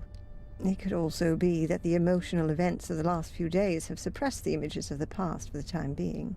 Either way, we're making progress. You must have heard of the famous Gordon brothers, Marcus and Mordred. Marcus and Mordred? No, not that I would know. I mean the ones who built the castle, Blackmere Castle, 800 years ago. Oh, right, them. No. What do they say about them? Have you seen them, Adrian? What did they tell you? You really do think I'm crazy, right? No. I meant in your dreams. In your dreams. You said you knew Dr. Herman? Yes. He was a very extraordinary man. We met each other when we were students. It was a great time. But I quickly realized that pathology wasn't really for me. Unlike Heinz, I was always much more interested in the living. You studied pathology? Amongst other things, yes. Are you surprised? Not really, no. Tell me, Doc, have you had a look at the museum here? To be honest, no. I've never been, and I never will. It's probably better that way. She'd probably hit the roof if she saw the Heinz Herman heads. Then, I guess you don't know anything about the black ball? I'm sorry, no. I think the medication is causing me problems. What do you mean? Are you having negative side effects? Does it make you feel sick? I, have the feeling that it's not working like it normally does today. Could it be that I've eaten something that's reducing the effect? Have you drunk a lot of valerian tea or St. John's wort tea? These herbs can both impede the effect. No, tea's not really my thing. Perhaps you've taken some antacids for stomachache or heartburn? It would be better if you didn't. Medicines containing magnesium, in combination with drinks containing caffeine, inhibit the absorption of the active component of haloparadox into the blood. I should have told you that, I'm sorry. That means it's not only valerian and St. John's wort I need to avoid, but also stomach medicines and coffee? Not altogether, but 1 of 2 cups of coffee a day is not so bad. Just don't overdo it. Your cough is getting worse every day. Bye, Doc. Look after yourself, Adrian.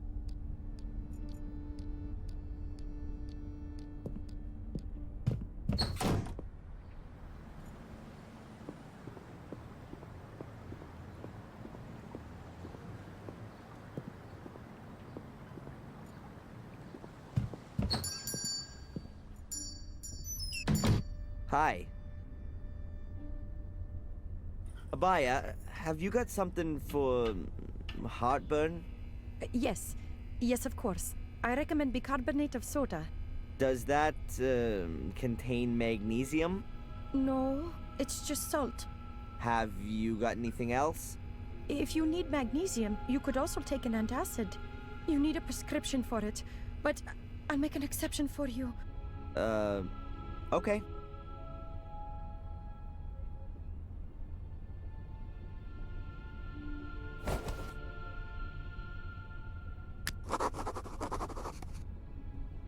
I'd like a packet of coffee. What kind? Decaffeinated or extra mild? Don't you have extra strong? Caffeine doesn't really agree with the older customers.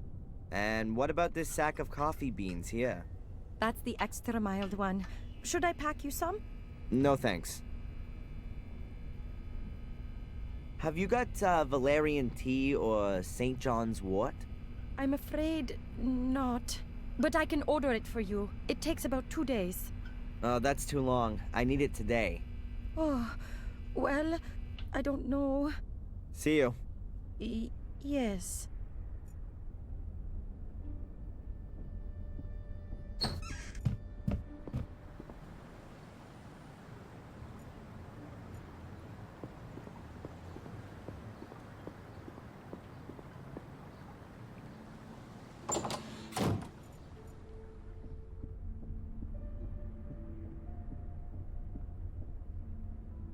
Edward? Mr. Gordon, what can I do for you? Have you ever been in the local museum? I'm very interested in museums of all kinds, especially ethnology and history, sir. But this thing here in Willow Creek really can't be described as a museum. It's much more of an omnium gatherum of unworthiness. You've been in it? Yes, a couple of years ago, when there were a few real exhibition pieces in it. Can I buy a whole packet of coffee here, too? But of course, sir. What variety would you like? The strongest. My pleasure. That's Colombian coffee, one of my favorite varieties. Thanks. The last time you were in the museum, did you have a look at that black ball? Yes. Apparently, it was the only thing of any value in there. That's why it got stolen. However, I still ask myself to this day what it was supposed to be exactly. It was too dark for a kind of crystal ball like fortune tellers use. What's your opinion? Well, it certainly wasn't a bowling ball. Take care, Edward. I'll do my best, sir.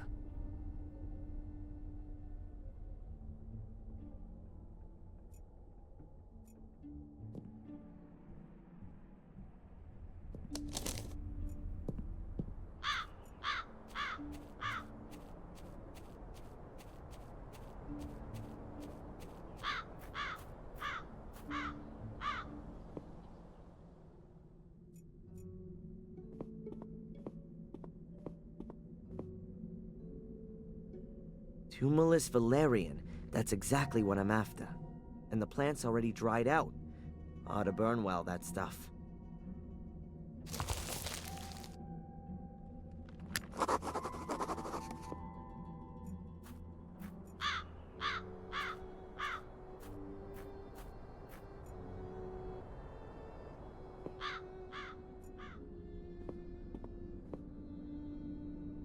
An empty pot. I'm guessing the guys here have heated up their lunch in it. And I can make myself tea or coffee with it. I'll just pour in a bit of water.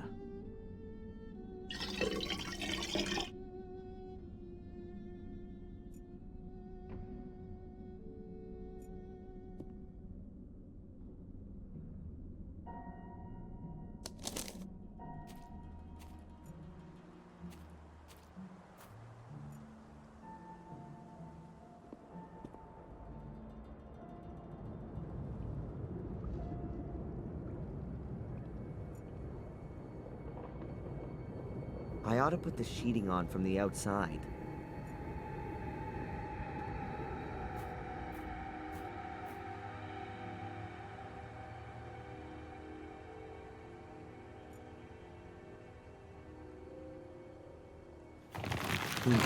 Well, at least it won't rain in anymore.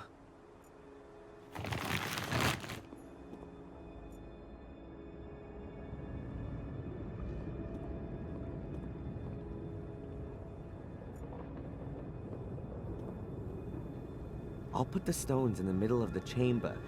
That'll give me a small fire hearth.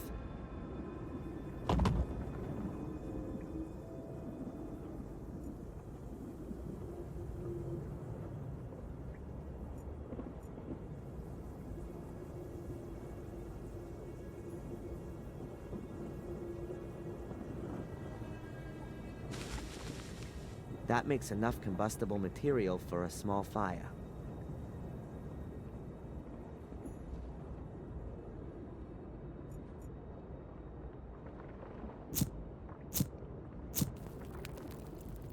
Father and son by the campfire. How touching.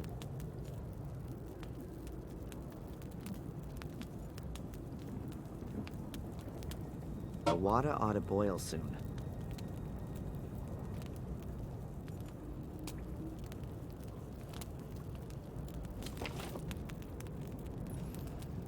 And now today, the Turkish variety. I'll crush the tablets first so that they dissolve faster.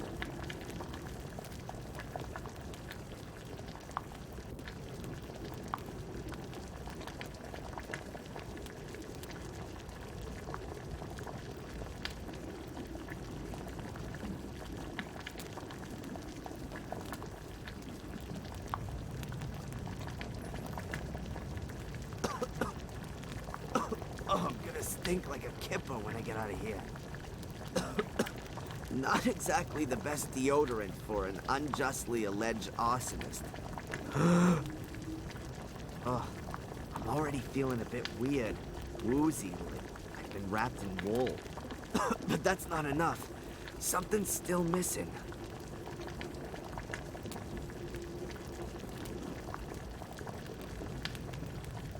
What the hell am I getting into here, for Pete's sake? So what? It's not gonna kill me. And if it does, then I'm already in a tomb, aren't I?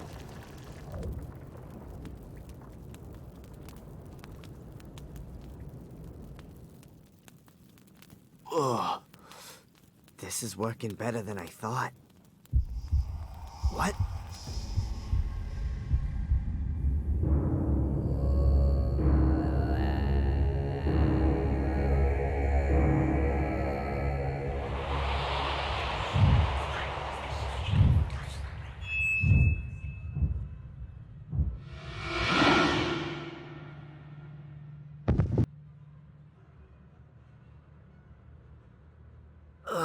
My head. My pills, I need them urgently. Damn it! I never thought it'd be so intense. How long was I out for? Well, anyway, I've seen the ball thing. They hid them here in the tomb. Somewhere in a wall.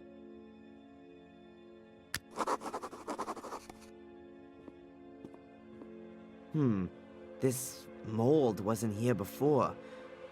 Or was it? What can that mean? This figure in my vision has done something with the ball here. Well, that was weird. But anyway, I've got what I wanted. Thanks, Mordred.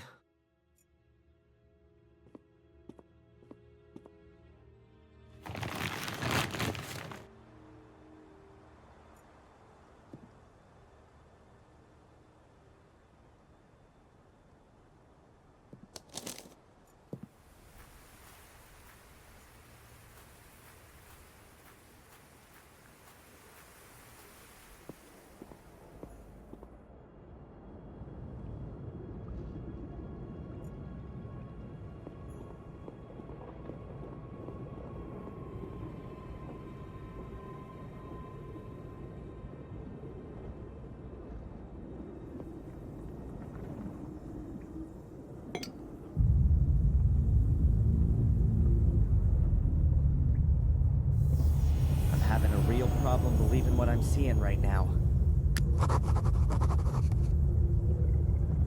It worked. The portal's open.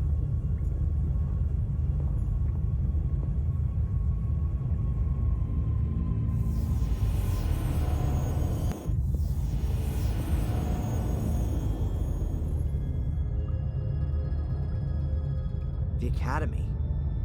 That brings back some memories. Bad ones. I had kinda hoped to come out in the ritual chamber. Looks like the portal hadn't been completely activated.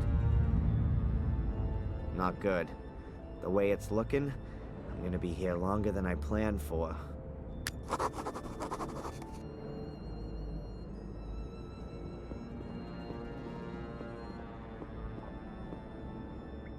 That goes a long way down. And there's that weird light again. That must be Lewis. Or what's left of him, at least. Angelina wouldn't have got all that far without his help. He let himself be used by her. Just like I did. But never mind what kind of a guy he was. I still have to feel just a bit sorry for him. Let's see if the guy's got anything else on him, apart from bugs. Keep nice and still. Ugh. Something about this corpse feels quite nicely alive. Must be something to do with the circle of life.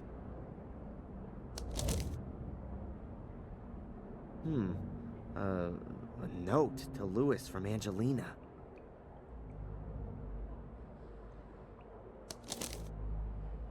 A letter to Lewis from Angelina. Lewis, I've taken care of Valley. She's not gonna cause us any more trouble. You deal with the people at the castle. Best thing would be to just set the place on fire. Just make sure that the American comes out of it at least half okay. I need him alive. Bring him to the academy as quickly as possible. I'm gonna try to be there with Catherine ahead of you. You'll get your money as soon as I've got what I want. Angelina. Obviously, all I need to do is make sure that Spooner finds this note on Lewis's corpse. And that'll mean I'll be off of the hook at last. But it's impossible for me to let him in here. In doing that, I might just as well sell off my family secret and have Mordred tattooed on my forehead. I'll think of something or other. These stone flags used to be deadly traps. Once you stepped on one, something would either drop from above or a door would open up. The mechanism's broken now. At least I hope it is.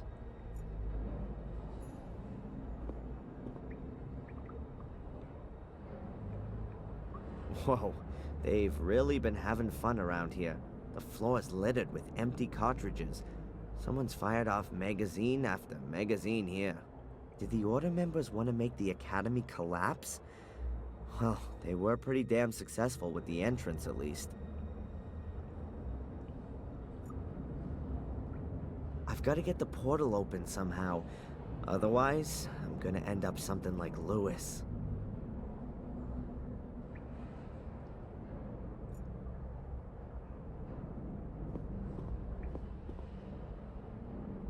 The columns are standing on bases that are set deep into the ground. No end in sight. Normally, you'd take this route here, but it looks pretty blocked up.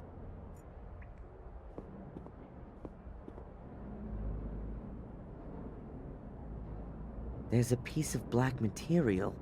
Oh, that must be a member of the Order, killed by the falling rocks and all that chaos. Unrecognizable from here, though.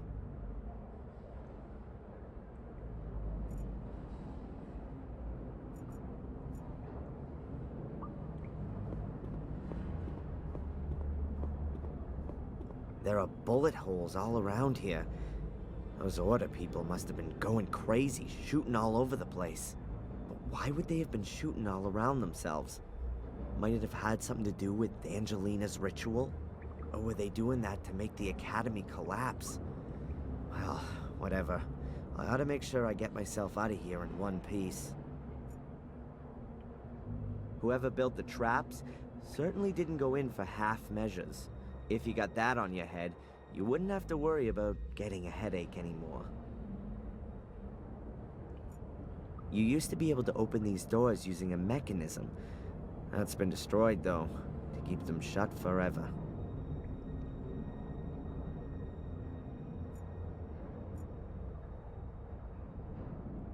The last time I was here, there was a black ball lying in this holder. Somebody must have taken it out. I can only hope that it's still lying around here somewhere. These nasty devil characters are all over the place. Look like galleon figureheads.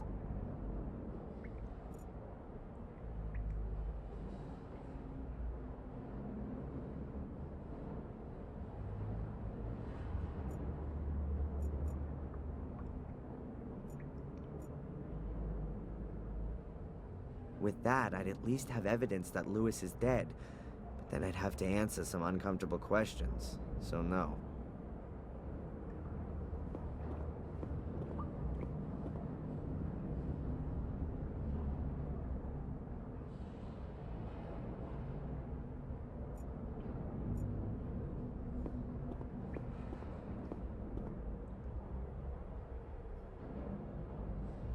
There's a gap here between the stones. But I can't recognize anything. It's much too dark in there.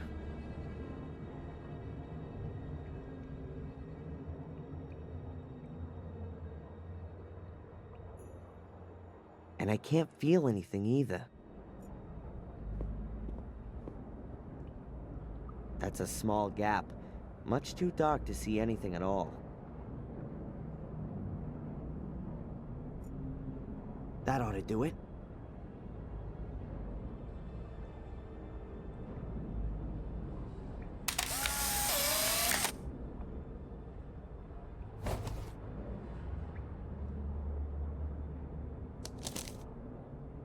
Yes, there's the black ball. In a dead person's hand.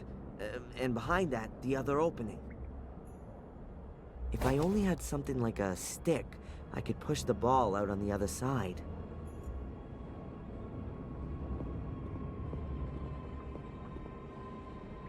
It's pretty damn grisly for sure, but...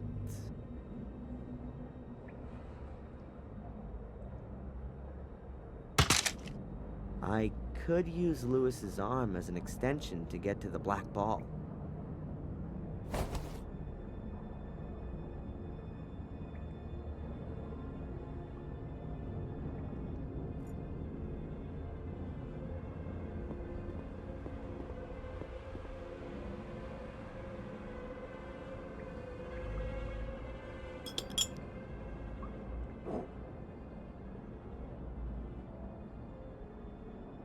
Good.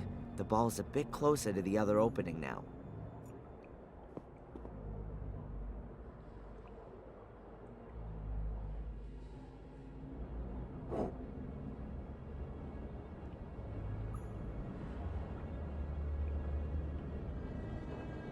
Gotcha. Now let's get out of here.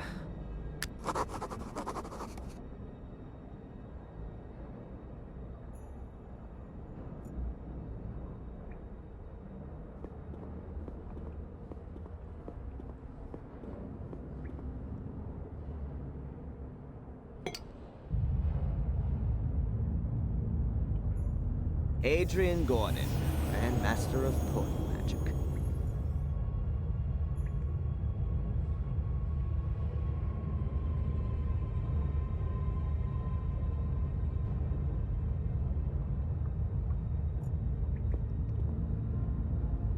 Let's hope that the portal will send me directly to Mordred's book.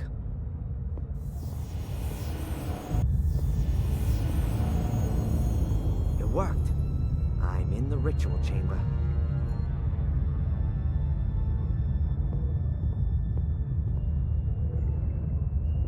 Human skulls. Finely hewn from the stone. I hope.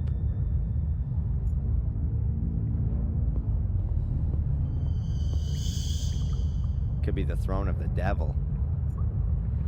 Whoa, for a moment I thought Mordred was sitting there. There are several holders here. Is it going to be about which one the ball goes into? That would be theoretically, even physically explicable. But I'd rather not try it. No idea what language that is. And I don't really want to know. It certainly can't mean anything good in here.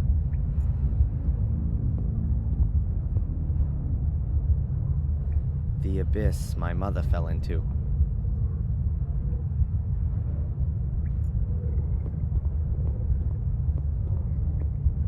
Everything's in the book.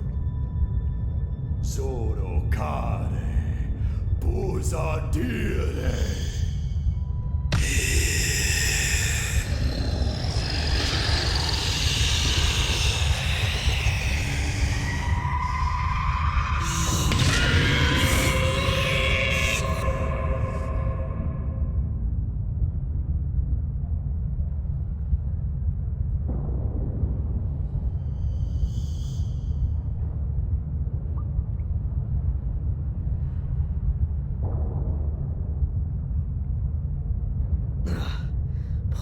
Together, Adrian.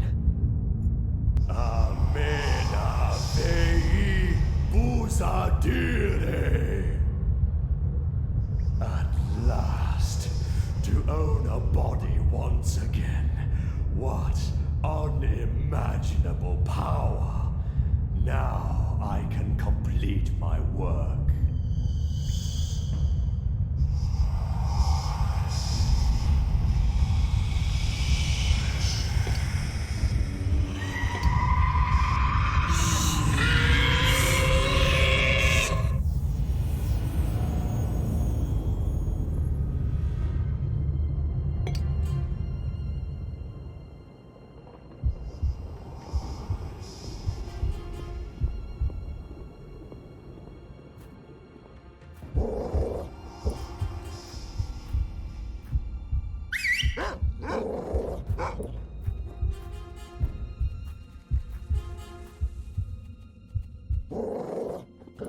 Maria! Where is he? Where's Daniel? What have you done with our son? He's dead. No! Please! That couldn't be! He was too weak. I wanted to make him stronger. He could have been much more powerful than I.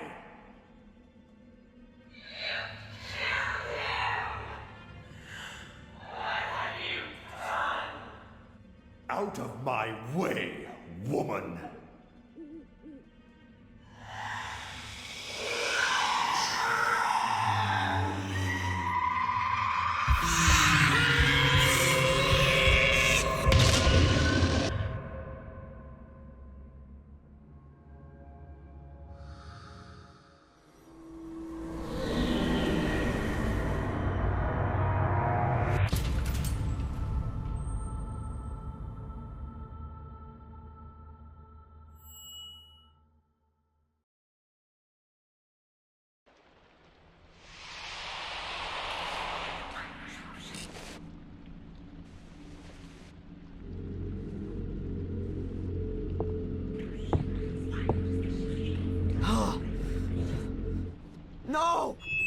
that me? Where am I? In the castle? This has to be the locked room. How the hell did I get in here? Damn blackouts. But Mordred is strong. I can feel him. I don't have a lot of time left. Ugh. Now I can see that I look as bad as I feel. A shaky old bed, full of woodworm. Perfect for dying in. There's a rope dangling right in front of the window. Or is it a noose? Better take it, I guess.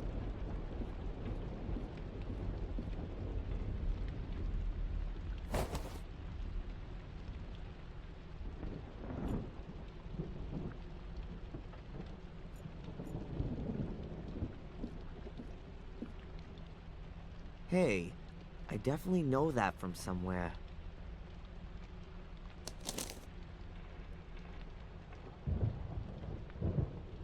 The Guardian's highest virtue is faith, as much in himself as in God.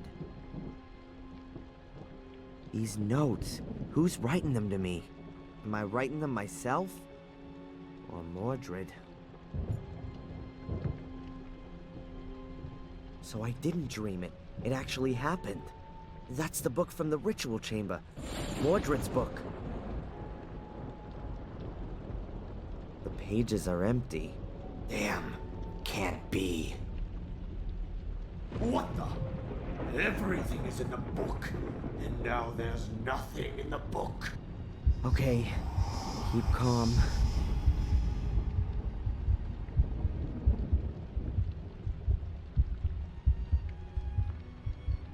Remember, in the ritual chamber with Angelina, the blood of a male Gordon.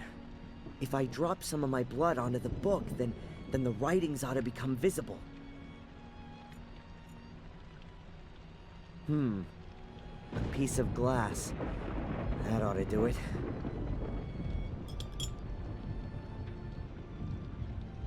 Ow.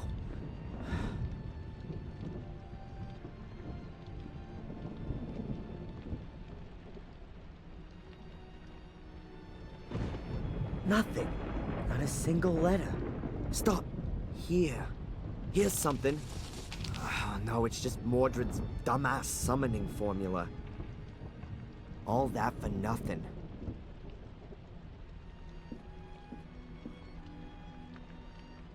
But I have to do something. I can't just let Mordred win. I'd rather be dead than a centuries-old murderer.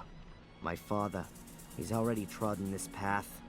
It might be the simplest way, but it's also the most effective. Without me, there is no Mordred. My death will be his as well. I've got no other choice.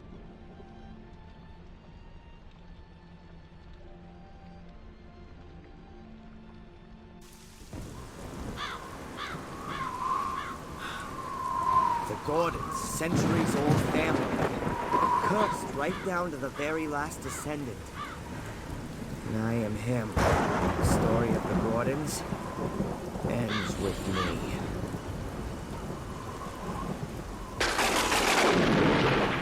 No! Mr. Gordon! Adrian, don't do it! Go away! Come down, Adrian. You can't do that. There is another way. What do you know? More than you think. I can help you beat the curse. Trust me, please. Come down here, please!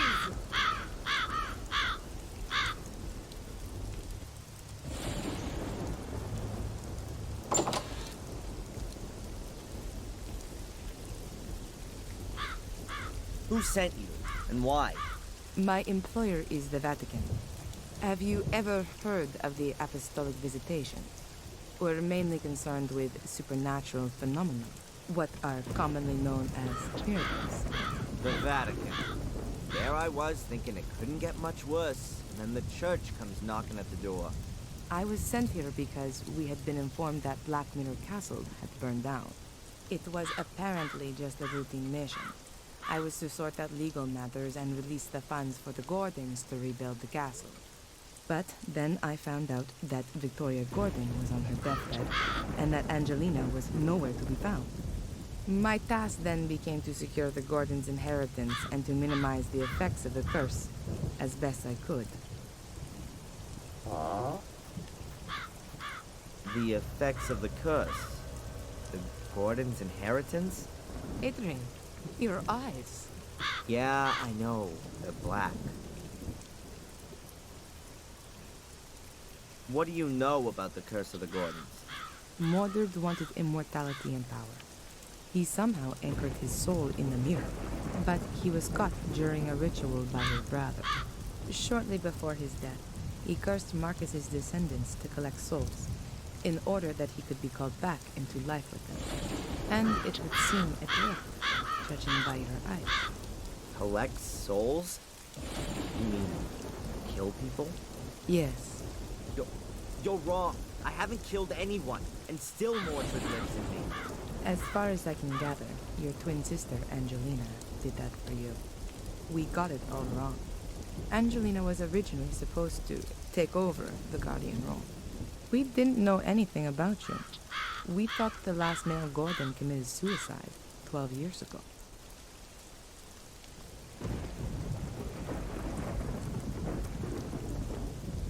What do you mean, Guardian role?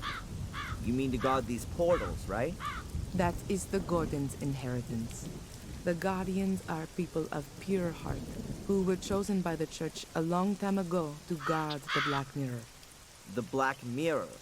Yes, a great mirror, which also serves as an ancient portal and lies deep beneath the castle. Marcus Gordon took over this duty and passed it on to his children. But how should a Gordon stay pure of heart if they're all destined to murder? Your family has produced more Guardians than it has murderers. Only Marcus's descendants are in a position to resist the Black Mirror. We still don't know why. However, we don't have any time now to research the exact reason for this, and then find an alternative Guardian from outside the Gordon family. So, I'm definitely your last hope then. How do you know all this? From the Vatican archives, and also from this book here, which I found in the library. It's the Book of the Guardians. There are no longer any Guardians of pure heart here, just Mordred. Adrian, right from birth, you were destined to become a Guardian. Without Angelina, Mordred's curse would never have passed over to you. Victoria would never have wanted nor permitted you to kill yourself. Do you want to simply ignore her final wishes? Adrian, if you're going to kill yourself, everything could only get worse. If there were no longer any Guardians, then the Black Mirror would be open to all. The mirror would enslave the weak and bring Mordred back into the world of the living. And the Black Mirror will be unprotected. Victoria would have never allowed you to commit suicide. Are you going to simply ignore Victoria's last will? All right then. I'll give you one chance. Did I understand that correctly? I'm the last Gordon of Marcus's lineage, and therefore also the last Guardian? But I can't guard the portal because a cursed part of me, the Mordred part, wants to open the portal. And if I kill myself, the portal can be opened because there are no more Guardians. Something like that. Yes. So, what do you suggest?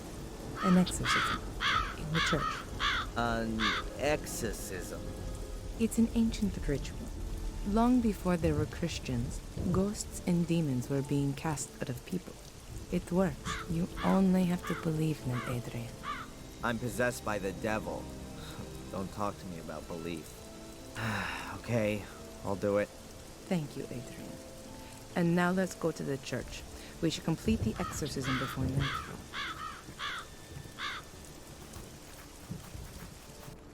So, how does a person get to work for the Vatican?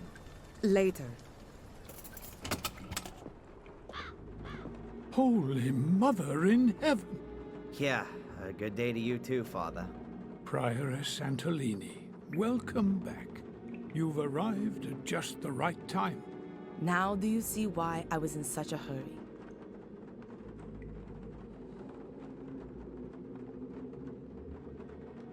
Miss Antolini has had an idea about how to solve my problem. Yes, I've been informed. The Archbishop has told me about it himself. 5 minutes later, and you would have had to inform Mark as well. Father, have you ever performed an exorcism? I've been the priest for the whole manor of Black Mirror for years. Everyone here has been baptized by me, and my words accompany them to the grave, too. I've taken the confessions of murderers, and Father, have you or haven't you? No, not in practice. But I do have the theoretical knowledge, of course. Oh, great. I'm the guinea pig. Adrian, I've been trained for something like this. I've studied the Rituale Romanum several times. And if Prioress Antolini thinks it's the best option, then I agree with her. After all, she is, well, I've already told Adrian who I work for, but I'm afraid we don't have time to discuss this for hours on end. Good. Then let's begin the preparations. Okay, and what can I do? We need information. So the more we know about the demon, the better. We already have his name, so we can address him. Do you know any more about him? What would be important? It would be good to know how he sinned. And a personal item. Something that anchors him in this world. Then I'll get searching. But be quick. I'll prepare everything with the priest.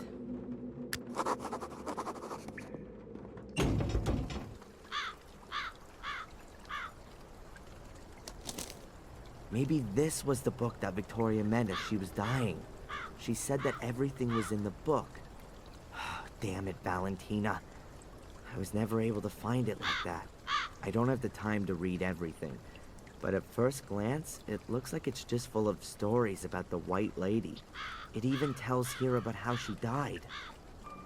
In the final duel with my brother, she threw herself between us to stop the bloodshed, but he was no longer the brother I once knew.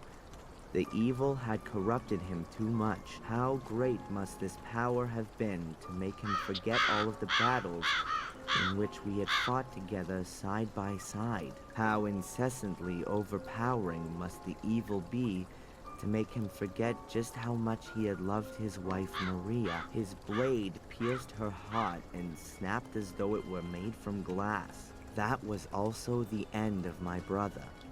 But then with his final breath, he cursed me and all my descendants. I killed my brother. I will never be able to forgive myself for that. His final resting place will be in our chapel. May God have mercy on his soul.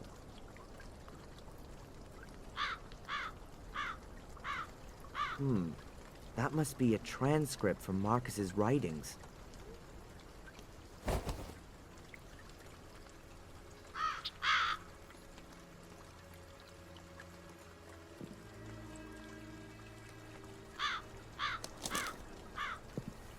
Good day, sir. Edward, I completely forgotten about him. Hi, Edward. I didn't expect you so soon. If it's inconvenient, I could come back another time. Why are you here again? You said I should come by during the course of the day, about an eventual position as butler. Oh, yes. Excuse me, Edward. As you see, I don't really have time just now, and... Perhaps I can help you. Actually, there is something. It would be great if you could deliver this letter to Inspector Spooner. Tell him I found it while tidying up the greenhouse. Of course, sir. You're not gonna tell anyone else about it? The thing with my eyes, I mean? Most certainly not, sir. Discretion is the most important virtue of a butler. Good man. In other circumstances, he'd be the perfect new Bates.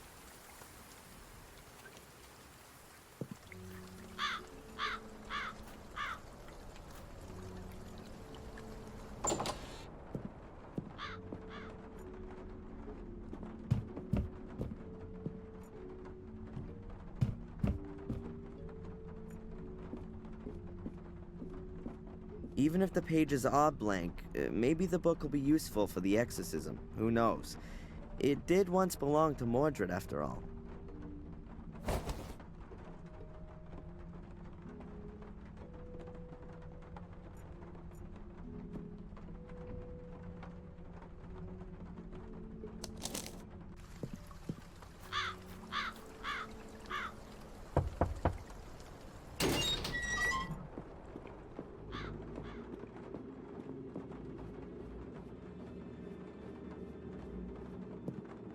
Ah, Adrian, there you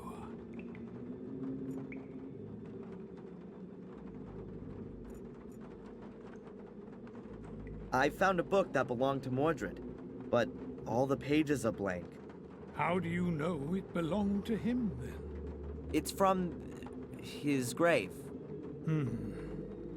We can divert his attention from you with it. You'd better give that to me. Have you found out anything else?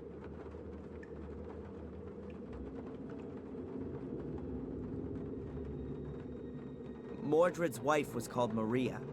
Ah, that's good to know. Those are worldly, familial things. I'm sure we can address Mordred with that, particularly if he loved her. Well, he murdered her with a sword.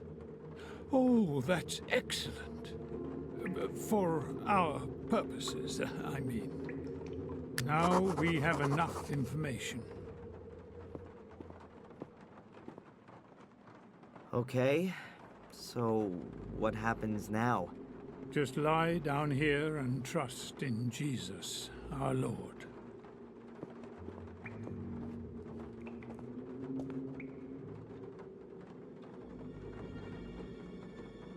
Miss Antolini, are you recording? This is the exorcism of Adrian Gordon. Present are Father Frederick, pastor of the Church of Wormhill, as conducting exorcist, and as witness and doctor, Prioress Valentina Antolini. It has begun. Let us pray. In nomine Patris et Filii et Spiritus Sancti. Amen. Amen. Most glorious Prince of the heavenly armies, Saint Michael the Archangel, defend us in our battle against principalities and powers, against the rulers of this world of darkness, against the spirits of wickedness in the high places. Come to the assistance of men whom God has created to his likeness, and whom he has redeemed at a great price from the tyranny of the devil. We know your name, demon, you that calls itself Mordred. Release Adrian, I command you in the name of our Lord. Stoop down, impure spirit. Mordred, you who made yourself guilty during life and therefore remain guilty in death and beyond, go to the hell in which you belong. Go into purgatory, where you should burn sinner for all your deeds. Behold the cross of the Lord. Mordred, you who has raised the weapon against your brother Marcus, you who murdered your wife with a blade of your sword, Maria, whose soul has found no peace since then. Behold the cross of the Lord. Guilty you are, Mordred, and guilty you will always be.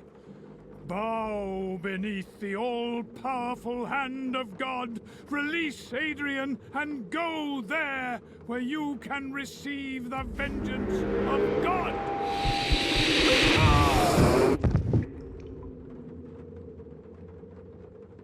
Father Frederick.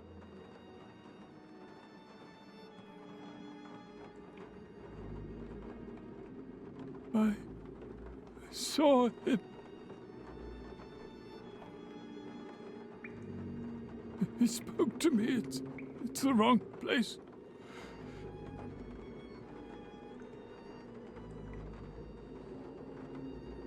There's nowhere for him to go here. Not from his world.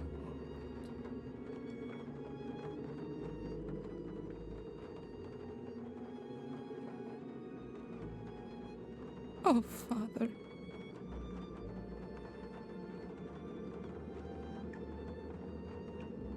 Adrian. Adrian, wake up!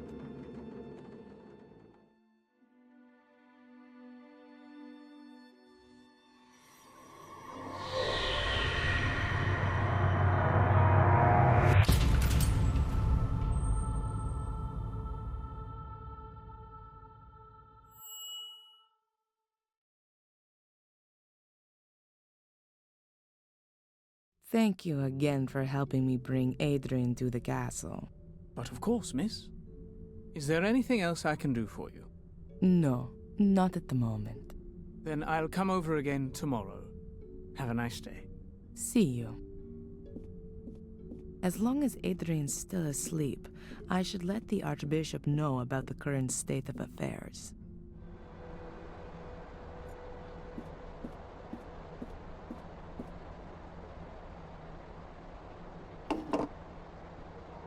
Your Grace, this is Prioress Antolini.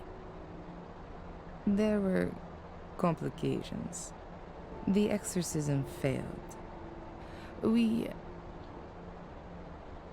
No, I don't think that was the reason. Yes. Yes, but that only makes sense if the demon is unknown. Correct, Your Grace. We underestimated his strength. Father Frederick is dead. He was thrown across the room, and I... Okay. No. The Guardian is doing well, considering the circumstances. Yes, Your Grace. I understand. I also think that the location is crucial. The Guardian had an image of Pictish glyphs with him, the same as those engraved on the Shade portal. That's exactly where the demon must be forced back. Yes, into the Black Mirror. It'll be no problem to get there. The demon itself tries to force its way to the mirror. It's drawn to it like a magnet. He won't cause us any problems until then. On the contrary, Guardian and demon will be hard to keep apart. Yes, that's the other side of the coin. But, Your Grace, the man is probably the only one who can fulfill this task. Yes. Is there an alternative to exorcism? Of course, I'll do that. All right then. First, I have to find the entrance to the catacombs under the castle. A chapel is mentioned in the records, which is found down there. That's where I guess the Black Mirror is. Yes. Yes. Thank you, Your Grace. Thank you. Good. As long as Adrian is still asleep, I can start looking for a way in. Most secret passageways in old walls have the characteristic of not being sealed completely airtight. That could help me.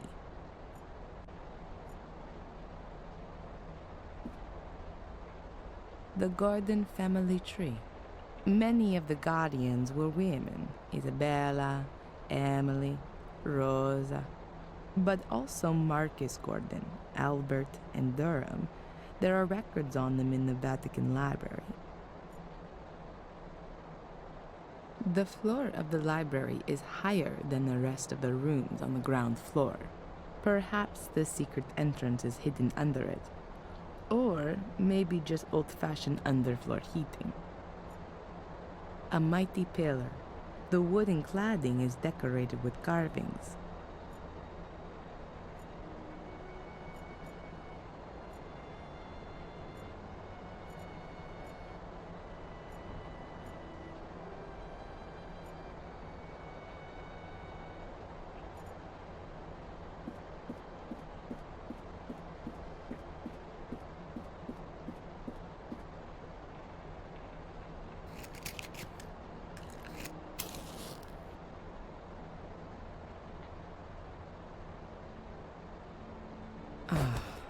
There you go.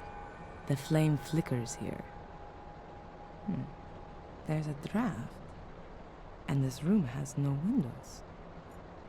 I guess there's a cavity behind or in the pillar. But how do I get at it? Why didn't I think of that sooner? This plate can be removed.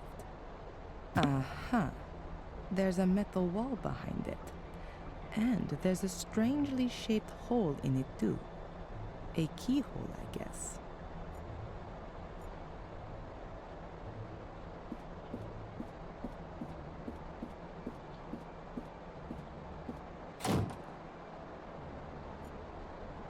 The entrance to the catacombs used to be under the foundation stone, but Marcus had it sealed off.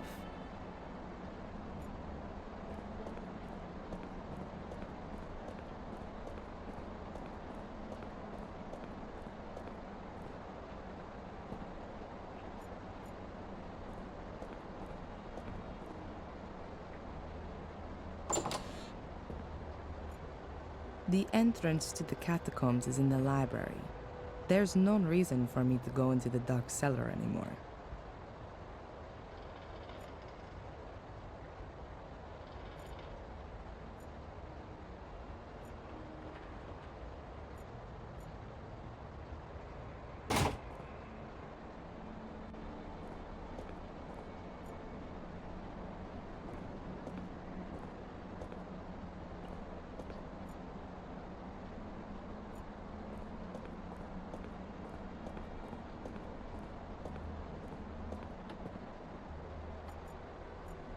Black mold.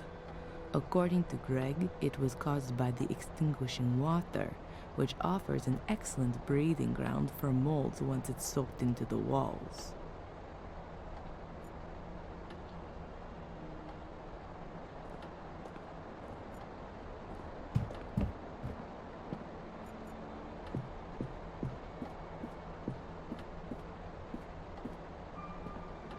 Lady Victoria was always very vigilant when I was in the room.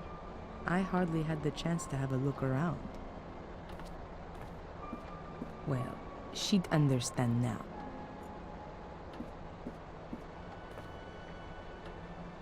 The image of a beautiful woman. I'm thinking that must be Maria. I completely forgot about the machines. As soon as all of this is over, I'll have them picked up. Just a minute. There's a syringe here with adrenaline in it. I'll take it with me just in case of an emergency.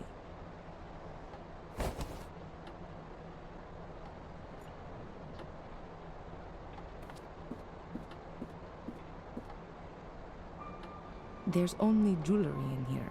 2 necklaces, a pair of earrings, and rings. It's all silver and stylish. The jewelry case weighs at least 5 kilos. And what is that? There's some kind of flap on the underside. But how do I open it? I can't see any keyhole or anything like that. I'll show it to Adrian as soon as he's awake. Perhaps he knows something about it.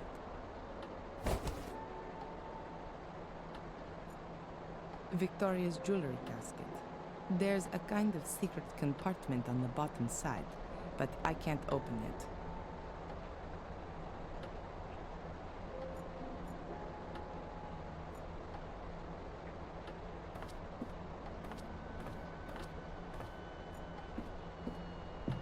Adrian, how are you doing?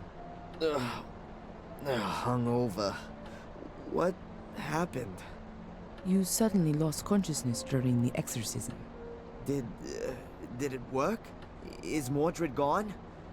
What about my eyes? Are they still black? There were a few complications. So, it didn't work? Unfortunately not. It doesn't seem Mordred can be cast out with prayers alone. Strange. It always seems to work in the movies. Maybe it was the wrong script. The Bible. Yeah.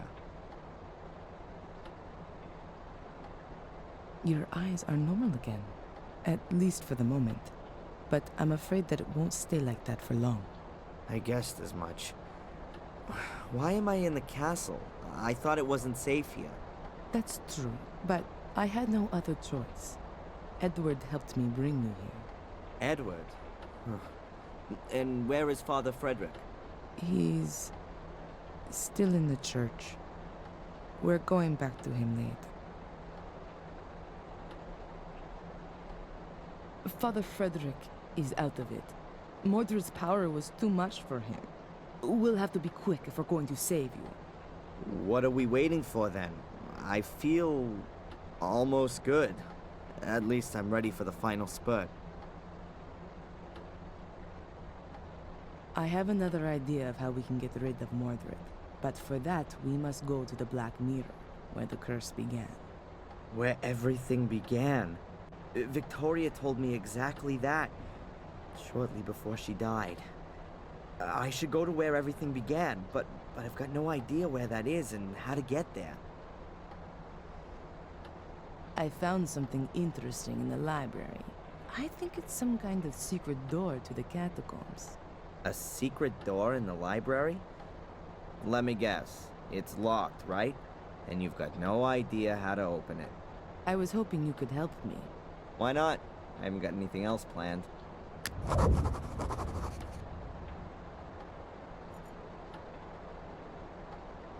Have you got any idea how to open this?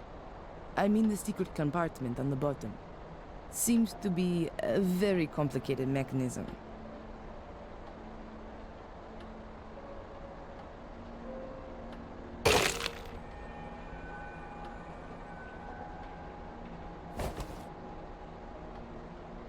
Yes, of course, there's that way too.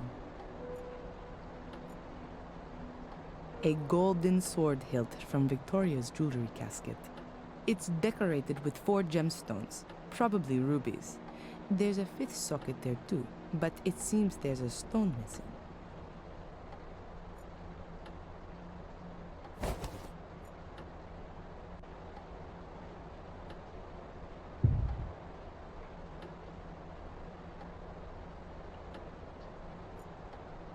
May I tie you up? What? No! That was a joke. And what are we gonna do with it now? Any ideas?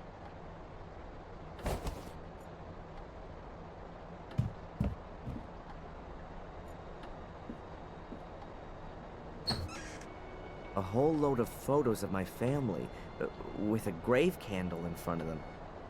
And then what have we got here? A pair of pliers. I'll take those and the candle. I don't need the other stuff right now.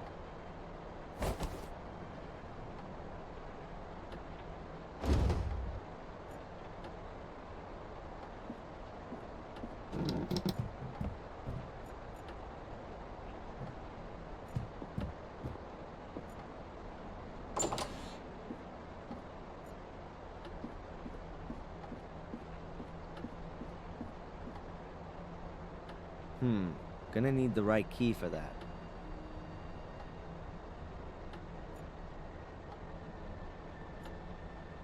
Fits perfectly, but nothing's happening. The thing's either busted or there's something missing.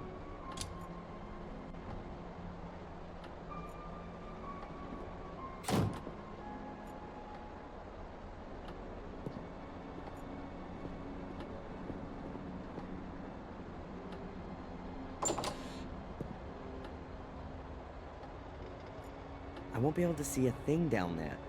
I should get myself some light first.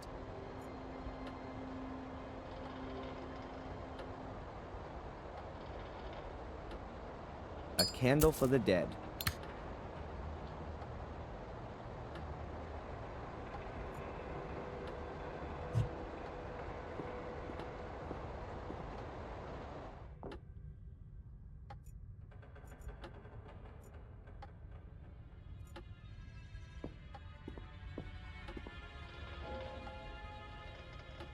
Empty. I'm guessing that they used to store wine or beer here back in the day. Those days are long gone, though.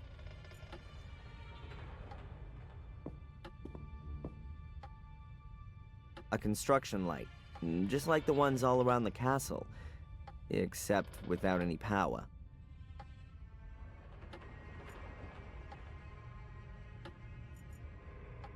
There are no power sockets down here.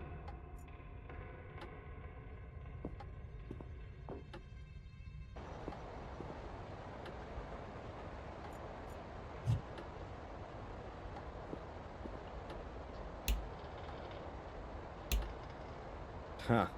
Why should the cellar light in Blackmare Castle work?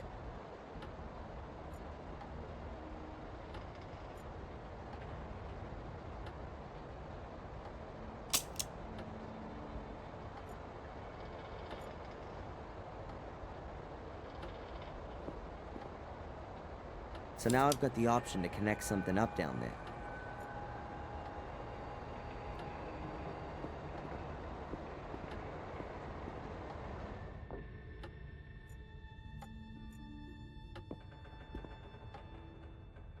Here's the end of the extension cable.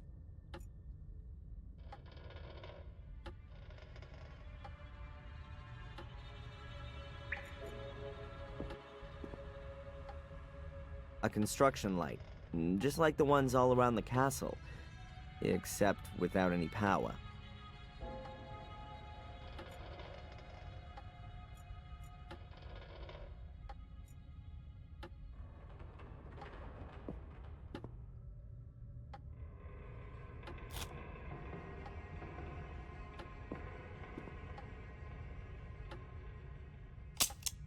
Energy.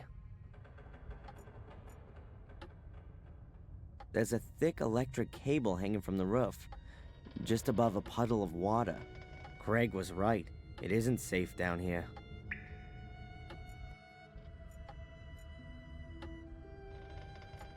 Boxes of empty wine bottles. Just in case there's a life for me after Mordred, I'm gonna give this castle a real cleanup and throw out all of this old junk. Well, I'll hand the job over to Edward, of course. A shelf of wine bottles. As far as I can tell, they're all still full. 1953. Either extremely valuable or completely disgusting. There are only busted boxes and barrels back there.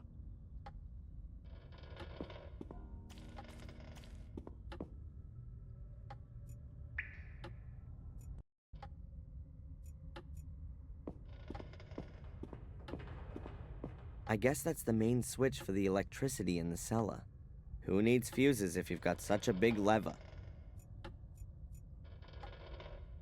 The electricity is on. I should be careful where I step and what I touch. Cellars are often used as the last resting place for all sorts of heavy junk. And it's no different in British castles. At first glance, there's nothing useful leaping out at me here. At the second one, too. There are metal grates lying around the well. No idea what they're for. There are drains under the puddles, but the sewer system couldn't cope with the huge volume of extinguishing water. The water isn't draining away anymore.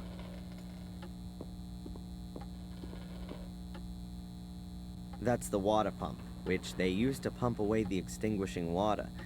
It's a real monster, and ancient, too. I'm surprised that thing even works. The wire rope is wrapped tightly around the pipe. I guess it's an earth for the water pump.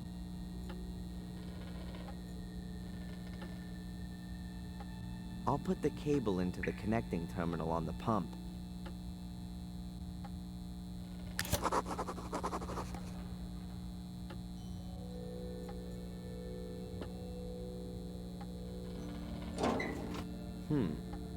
Quite a clear design.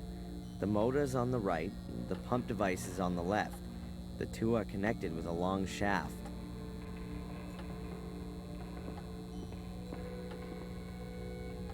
I think that's the power connection for the water pump. I guess there were no power plugs back then. Oh, that's just one pole. Does this thing use direct current? So that thing on the pipes isn't an earth. It's probably the second pole.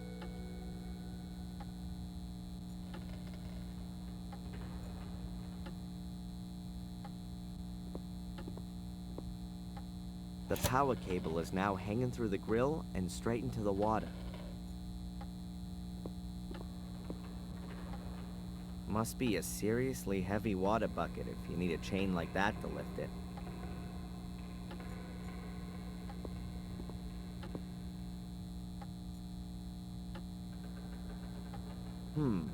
If I wrap the chain around the drive shaft, I could use the water pump as a winch.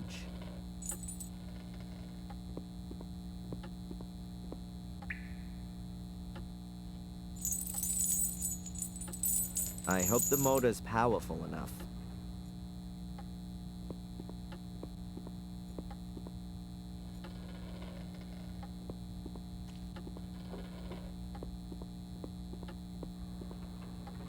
The electricity is off again.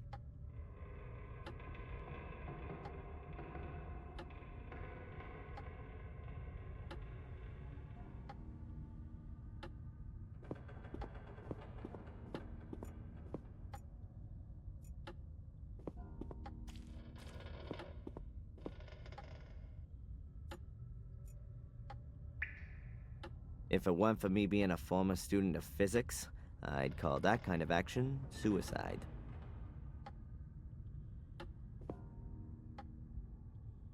Now the end of the cable's hanging directly in the water.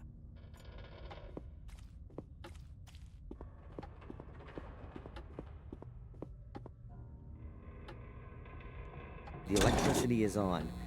I should be careful where I step and what I touch.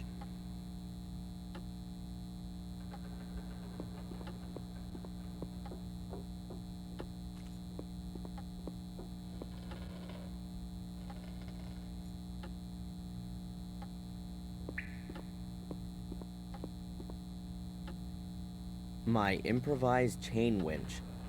I'm quite proud of it. You can turn the pump on and off with that. You can even adjust the direction of rotation and the speed. Theoretically, I could pump the cellar full of water again, slowly or quickly. The construction works, but there's not much electricity getting to it. The water doesn't conduct very well.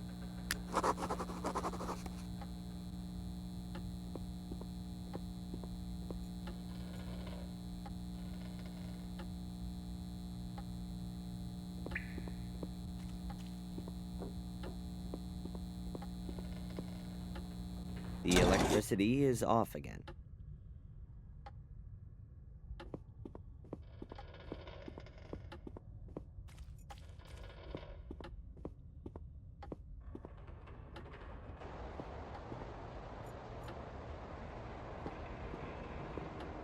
The bucket is half full of a white salt, probably for when it's icy.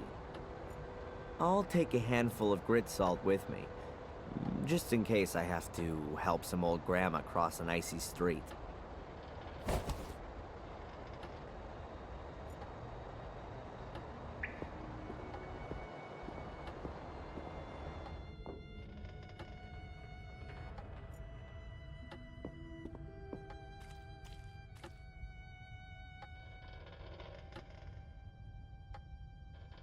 I'll give the pepper and chilies a miss.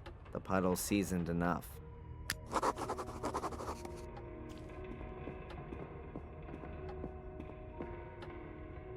The electricity is on.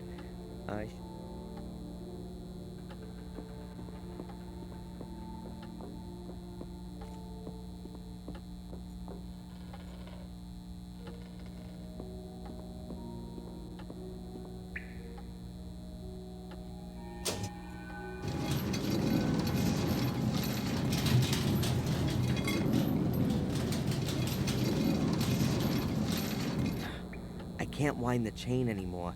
Something's blocked. What are you up to?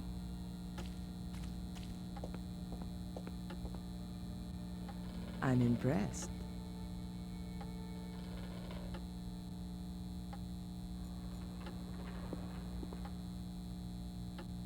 Valentina. Yes. The room in which Mordred crossed over into me. Do you know anything about it? What kind of room was it? A kind of ritual chamber. Skulls everywhere, a throne. They investigated a ritual chamber in the old academy, but all the records were lost in a fire around 1512. And the knowledge of it was lost in the process as well. So no, I know even less about it than you do. So what actually is this black mirror then? We think it's a kind of portal. And where does it lead? Nobody knows exactly, and it's a dangerous thing to investigate. Mordred tried, but the Black Mirror enslaved them. Pope Innocent III believed it might lead to the destruction of Christianity. What we know for sure is that it's older than anything else on Earth. I thought it might have been built by pagan druids or something like that. It's much, much older than that. The druids used it for ceremonies, yes, but they definitely didn't build it. It's been there since the dawning of time, so they say. Holy crap. So what is it then? We can only speculate. The mirror attracts evil, or how should I put it? Absorbs it. According to the old druidic scriptures, there were regular human sacrifices. Apparently, the altar table in front of the Black Mirror portal was already drenched in century-old blood back then. The souls of the sacrifices are drawn into the mirror, but only if they're absolutely evil. The soul of a good person cannot enter the mirror. It seems to be something like... yes, like... The gateway to hell, perhaps? yes. And no, not just the gate, but the mirror too. Glancing into it reveals the innermost self. It reflects the soul for everyone to see. I wonder what the Pope would see if he looked into it. And all the dignitaries of the world. No wonder the entrance has to be guarded. But times have changed. Why don't we just have a look at the thing? Purely scientifically, I mean. Evil can also break out of the mirror. Its effect is unbound. You can feel its power yourself. Who's ever susceptible is enticed into evil. That's why life in the castle is so dangerous. It's right within its sphere. Mordred was changed. The spark of evil that always smoldered within him was fanned into a blazing fire. He did everything he could to open the portal. Rumors suggest that he almost found the mechanism.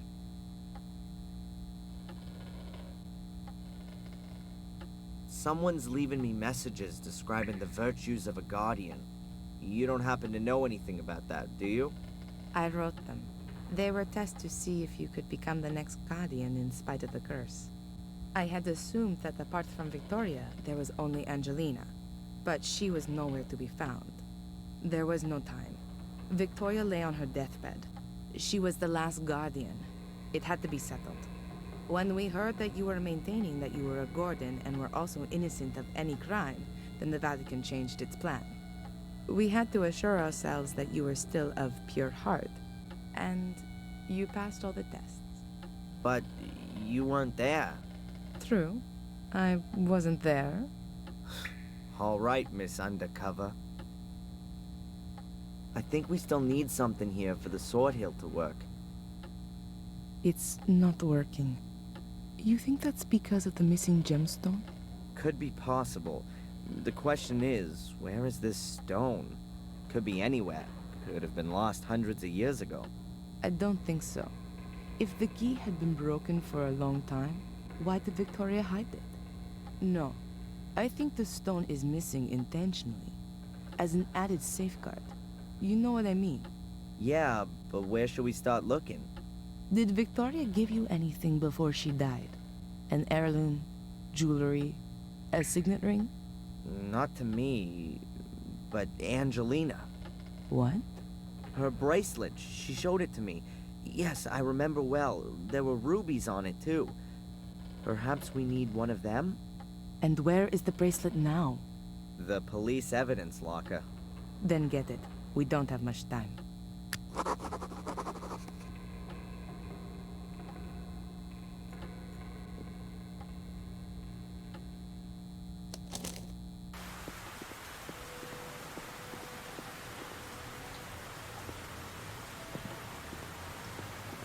strange.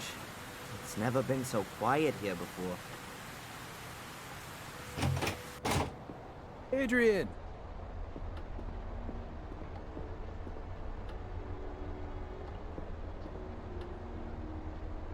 It's done.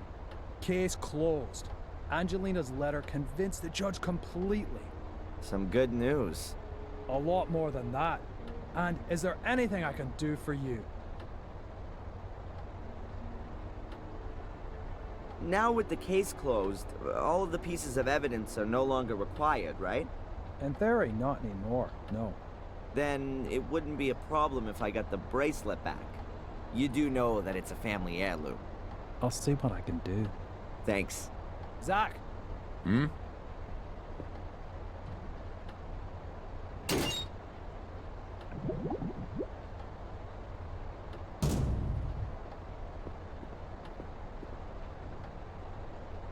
Please.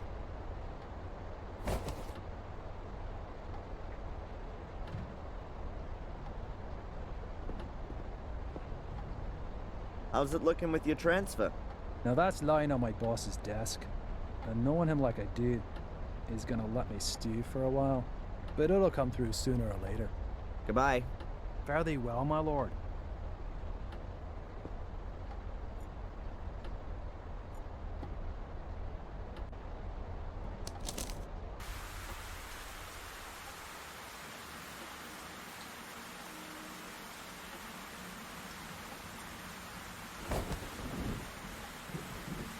Sunglasses? They've got to be from Edward. Actually, an umbrella would be better. But what the hell?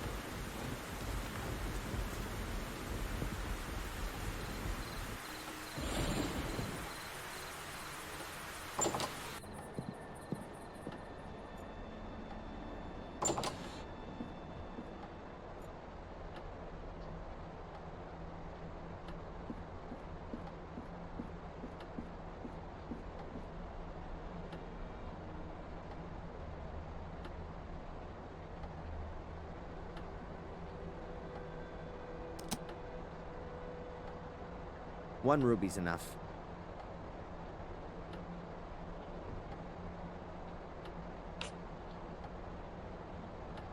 The ruby fits exactly into the socket on the hilt of the sword.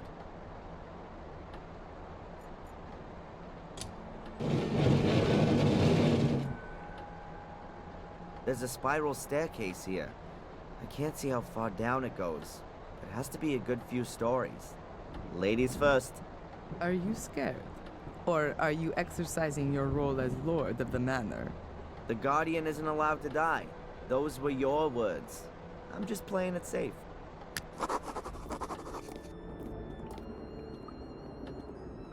That's supposed to be the catacombs? Looks like the sewer system. Patience. This is just the beginning. Damn. And I thought I'd pulled the plug out of the bath.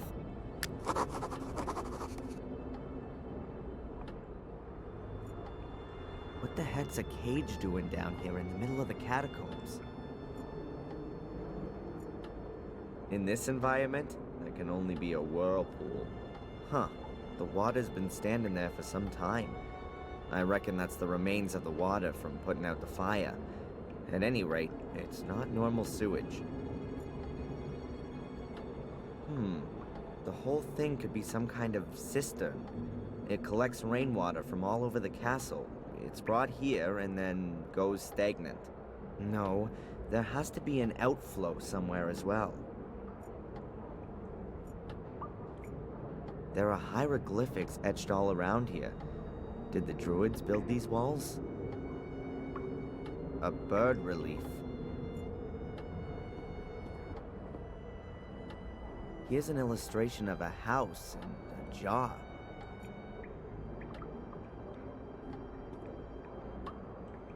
Here's a pitchfork and a flower.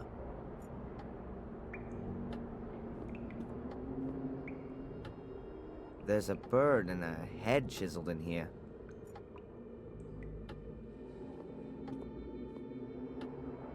There's a fish and a hand on this column. I think that's supposed to be a house. Or a shack.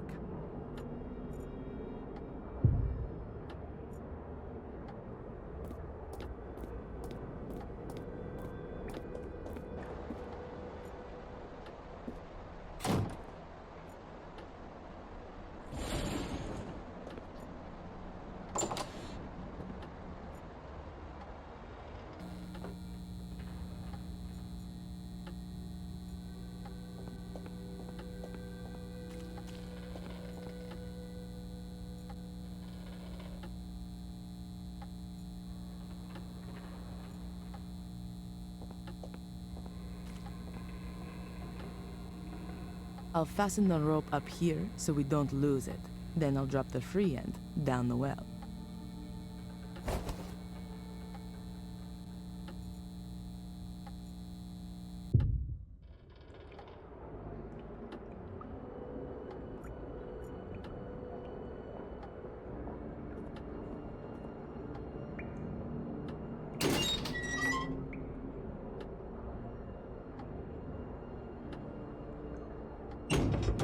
Good to know. I could lock up unwelcome visitors in here.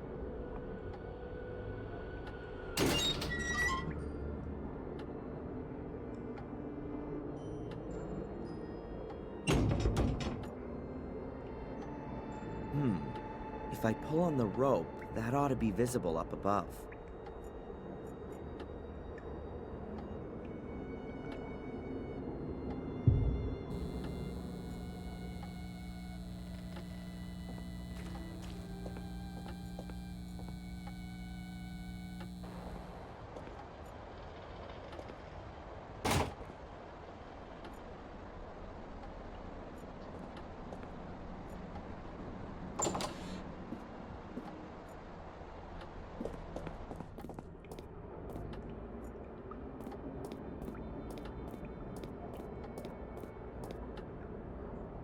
Adrian? Hmm? These symbols look like Pictish glyphs. Obviously an ancient form of writing. More than 6,000 years old.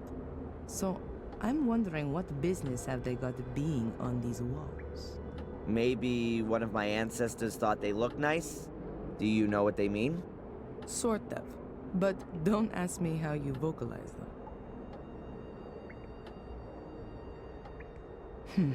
Looks like we're in a dead-end street. But it can't be, though. It has to continue somewhere. Maybe there's another secret passage.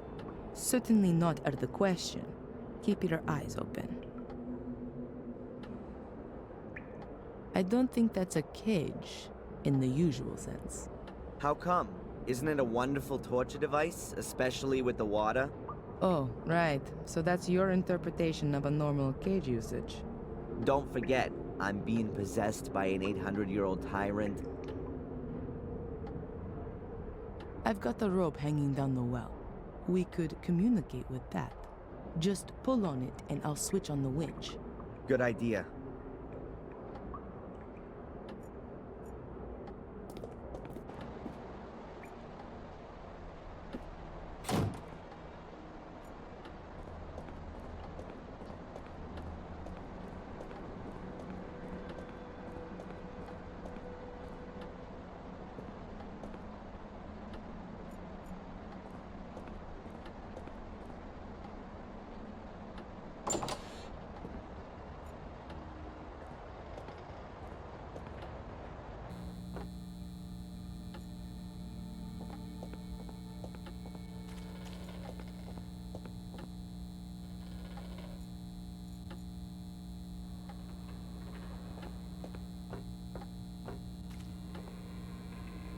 Adrian, are you down there? Sorry, you must have dialed the wrong well.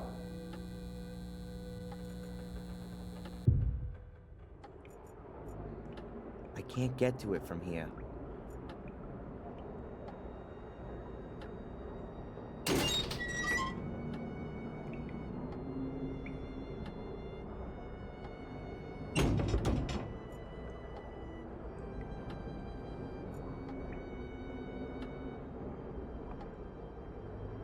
Okay, hold your breath.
Knew it. There's a mechanism down there for, well, I don't actually know what, but I think it continues on there.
That was close.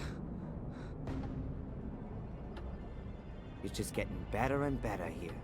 Adrian? Adrian! Is everything all right? Yeah, everything's fine. I'm okay. Just a little touch and go, that's all.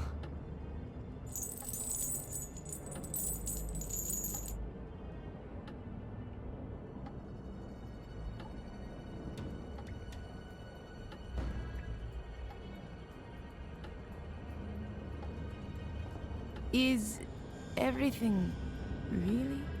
Wow. I've never seen anything like this. Isn't that just so impressive? Well, I'm so glad you like my humble wine cellar.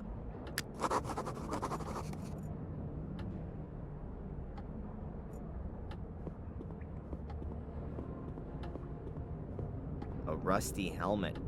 Somebody probably lost it.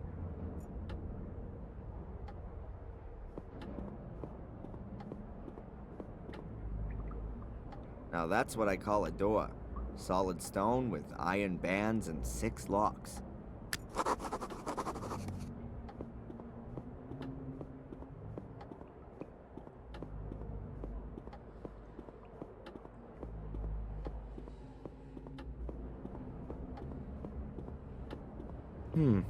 It seems to continue here.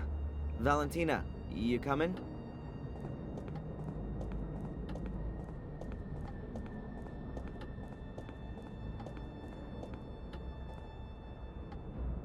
Wait. Yeah? You see that there? Yeah. Those aren't hieroglyphics. That's Latin. Your ancestors must have written that. And what does it say exactly? A warning. Beware, guardians of the shades. They will take possession of your soul as soon as you venture into the dark. Shades? Is that some kind of metaphor? No, I don't think so. In the Book of Guardians, it said that Marcus had to battle through an army of shades that his brother had summoned out from the mirror. Makes sense. First Mordred, now Shades. Well, my soul's not gonna get bored, that's for sure. Ginormous statue of a guy with a sword, without a head. Could that be Mordred?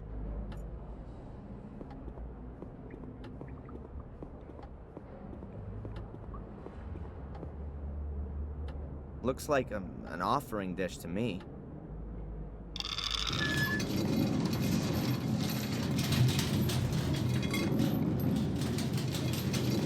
Oops. There are 6 long chains hanging against the wall, running from floor to ceiling, and then they disappear into holes. And there are some kind of capsules hanging on the chains.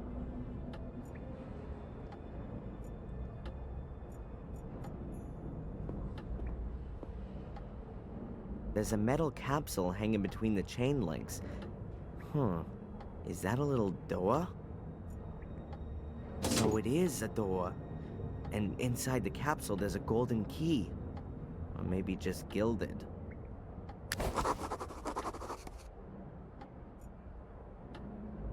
A stone coffin, I'm thinking.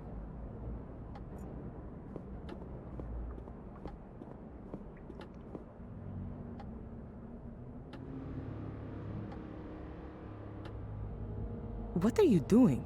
I'm opening the coffin. Have you ever heard of rest in peace? What? When there could be something inside that's vital to our mission? I just don't think this is right. Not one bit.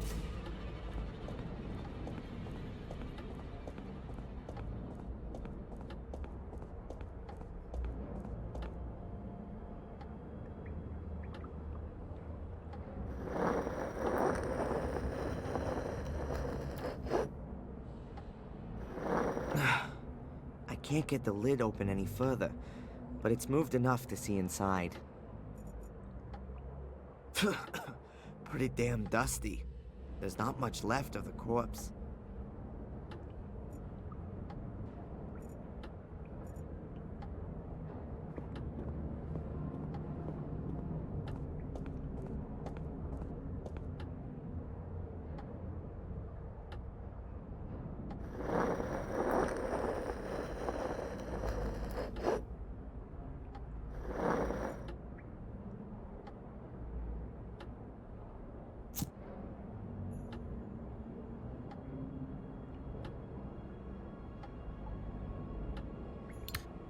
There's an arrowhead in here. Still looks pretty good. I'm gonna take that with me.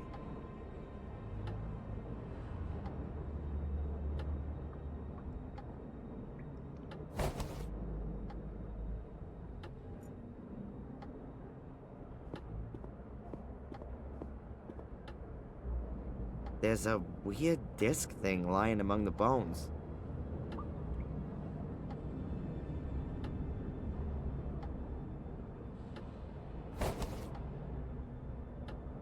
That looks like a round shield a warrior might use.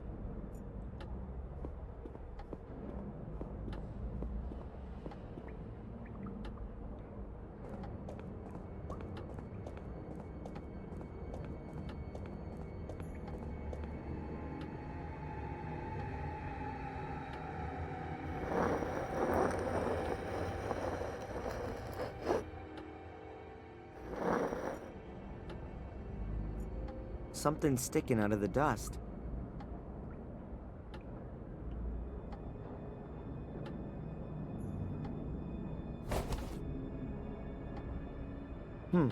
A piece of jewelry, shaped like a fish.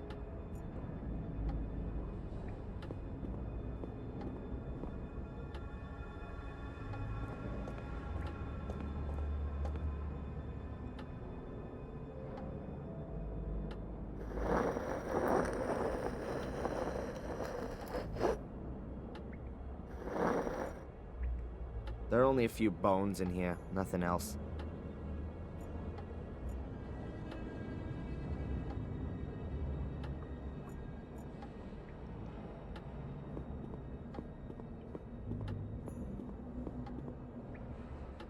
There's a small boat here.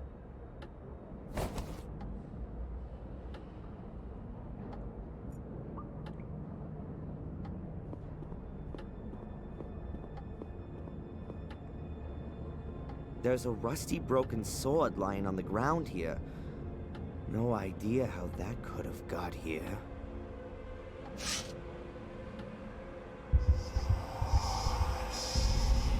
Oh, forged by an expert hand.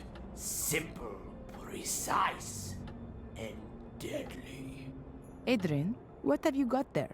Regrettable that the passing of time has taken its toll on such a fine weapon. It's no more than a rusty bar of steel. Yet the hilt has lasted well. I will. Adrian? What? What's happening to you? I've no idea. I must have blacked out. I'm back now.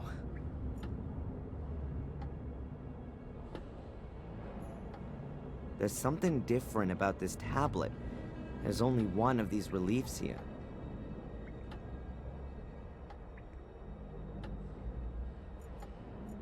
Seven people standing around the place. Oh no, 3 of them are lying down. Are they sleeping or are they dead? A whole load of symbols. Fish, crown, no idea, bones, and so on.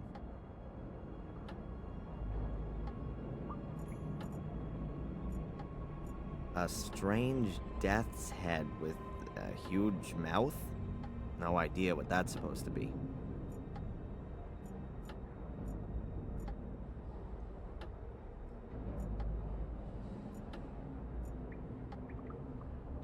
Hieroglyphic after hieroglyphic, as far as the eye can see. Valentina. Yes. Looks like someone scratched their memoirs on the wall. The hieroglyphics on the wall seem to be describing certain things which were dangerous for them back in those days. Bread being important I can get. But a bone? No, I don't mean each symbol on its own, but a row of symbols describes a person, for example. So like, bread would belong to a baker then? Yes, but it can also describe other people. Bread was baked by bakers, sold by traders, and also then eaten at some point. Does it say how you get the door open as well? Right now I don't see any connection. A couple of sticks of dynamite could come in handy right now. I doubt it. It has to be the case that only people of pure heart can go further down. Dynamite is a somewhat brutal option.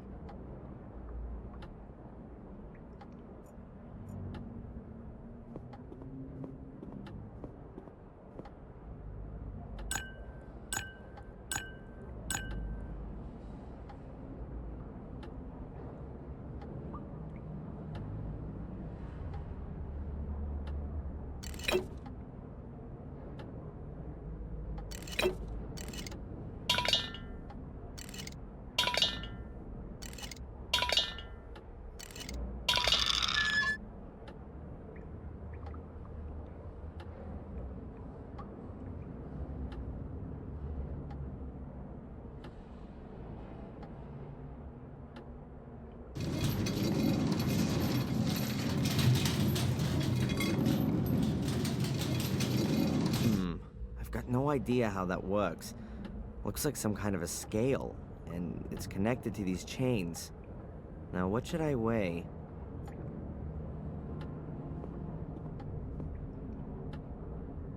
Another gold key.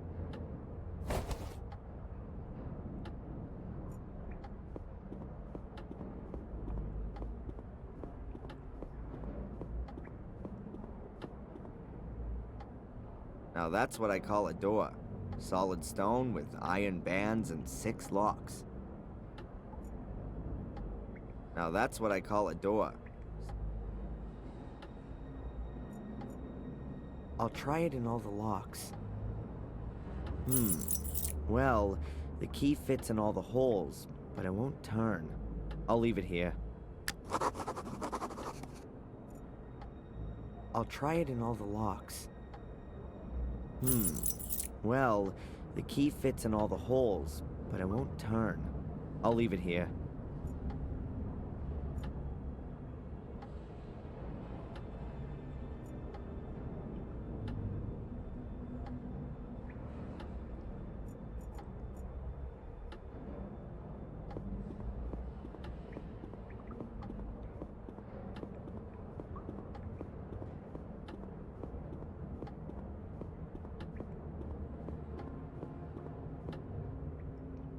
A hole the size of a hand.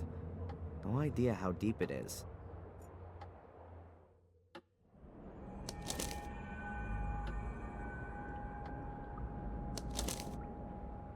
What's that? A map?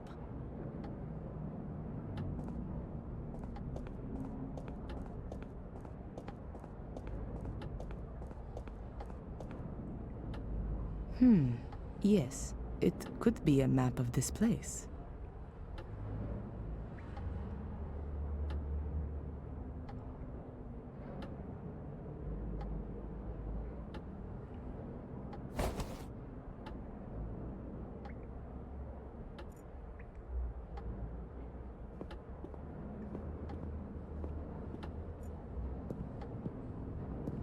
This is one proper labyrinth.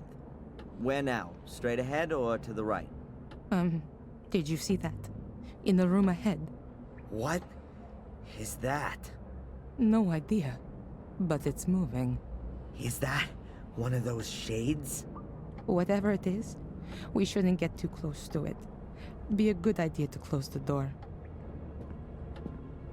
Huh? How did you know that the switch was the right one? I didn't. That's what you call putting your faith in God.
I need Valentina's help for that.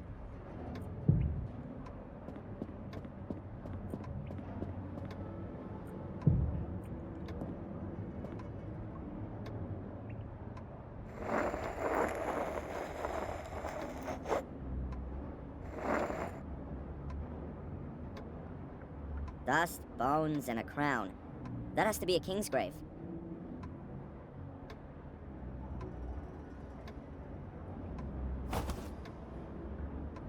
Or a thief's, one that stole a king's crown.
whole niche is full of human skulls.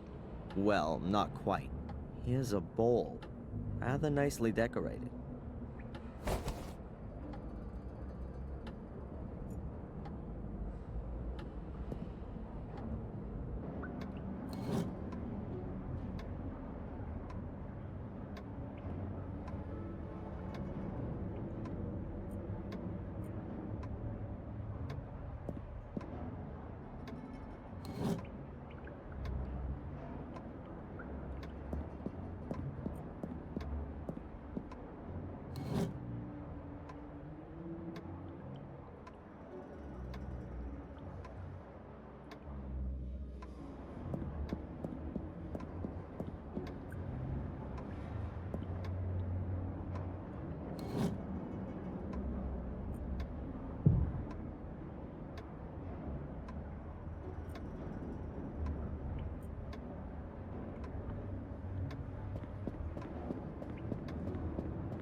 There's only dust in here. Oh, and a weird-shaped staff.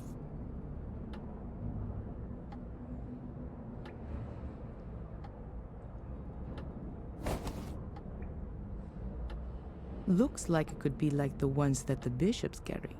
Or shepherds.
A very strange depiction.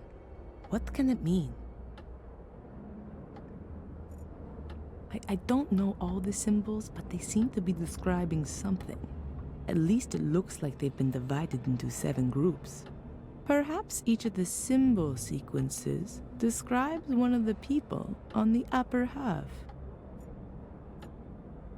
7 people, all a little different. Could they perhaps represent different societal groups from their time back then? 3 people are lying down, 4 are standing. In the middle, there's an altar chiseled in. Ah, I'm sure that represents the Black Mirror. The death's head is symbolic of death.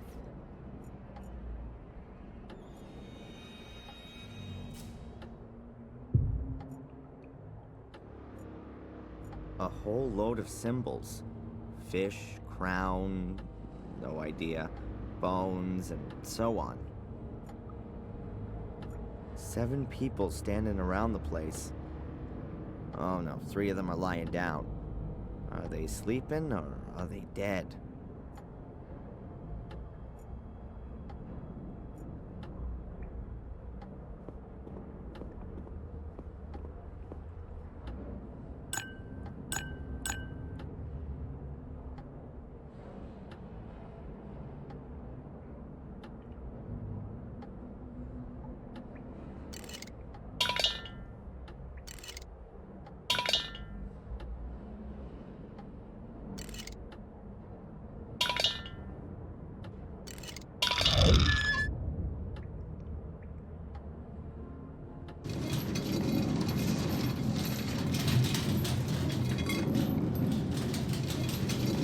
Now the dish is hanging right in the middle. Now all the capsules are hanging level. Something tells me that the keys in there have to be the right ones.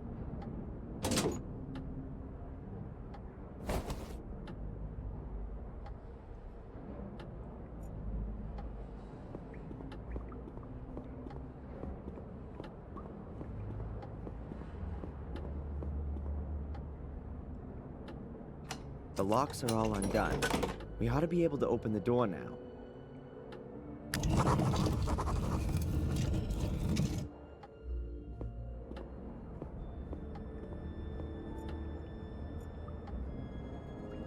The guy with no head again. This time, ×4. Did somebody not like him all that much? Mordred, maybe? He went round with his sword going chop, chop, chop.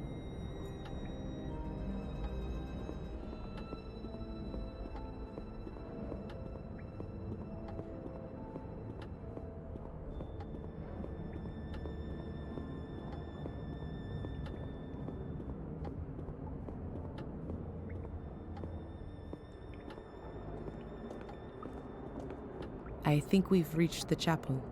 I almost feel like I've come home here. No. This chapel was built by Marcus and Mordred. It was their last cooperative work. It really is a sacred place. But Mordred used it for his own dark purposes. I doubt that.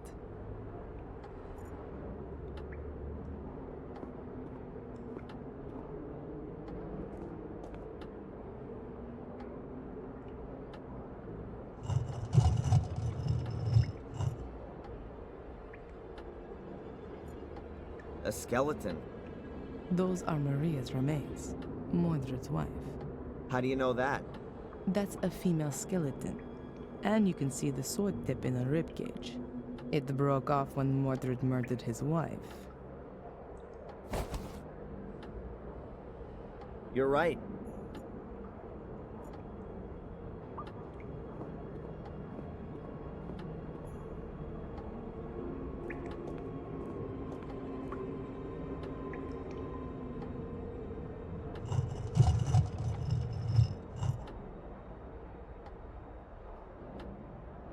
A stone coffin with a skeleton in it. If we were to believe the Book of the Guardians, that was once Mordred. Hey Mordred, how does it feel to be looking into your own grave? Huh, you two are getting closer. Please excuse me.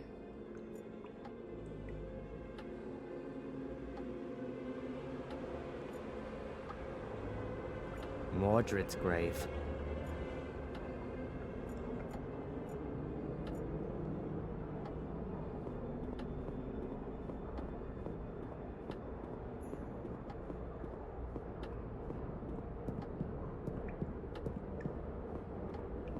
There's a whole bunch of hieroglyphics on the altar.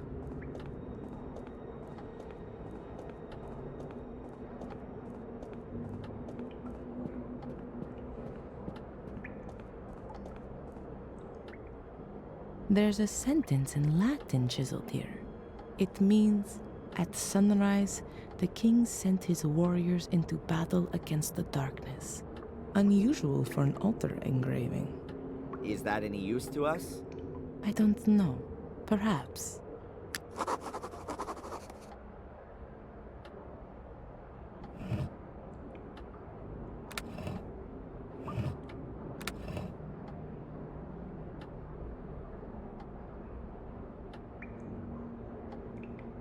I'm pretty sure that there's some kind of method to what you enter here.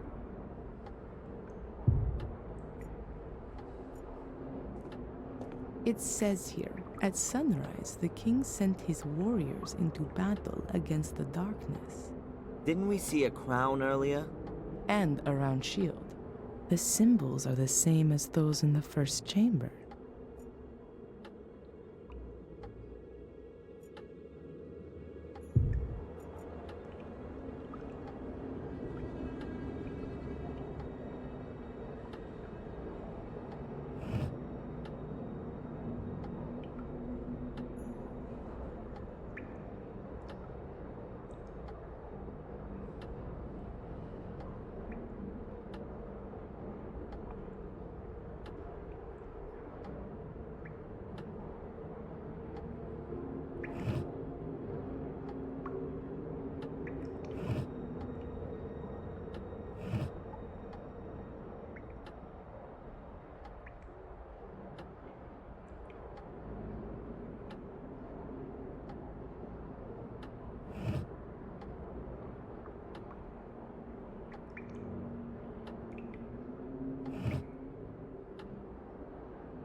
Wow.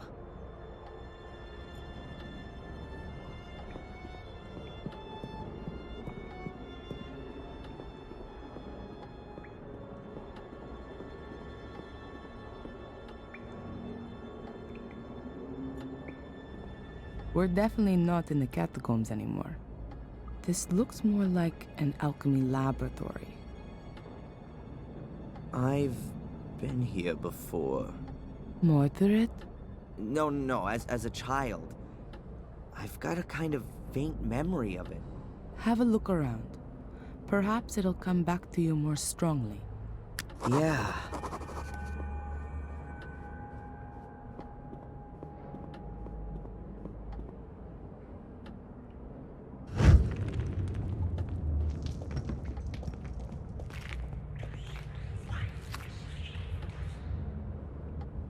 That's it.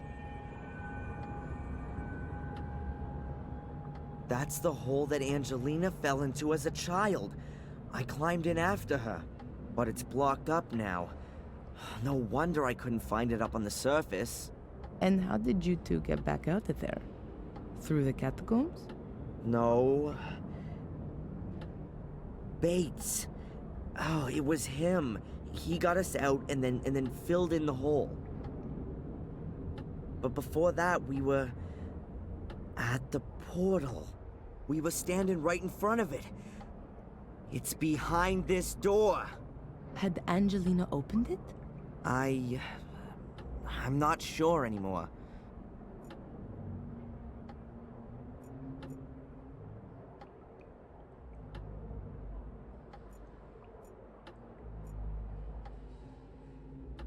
That's a depiction of a soul key.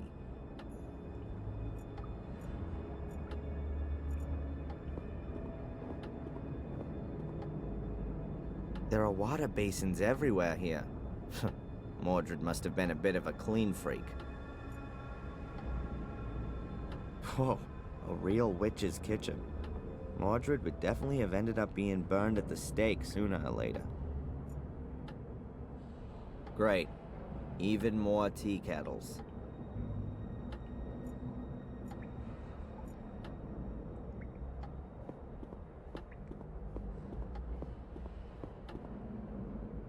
Prima Materia, Planet Metals, Basilisk. Welcome to Discworld.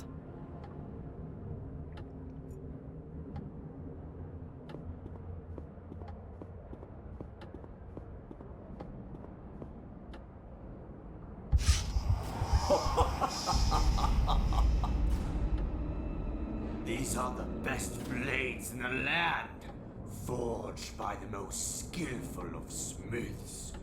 Much too good for those butchers that my brother calls soldiers. Adrian, you're scaring me.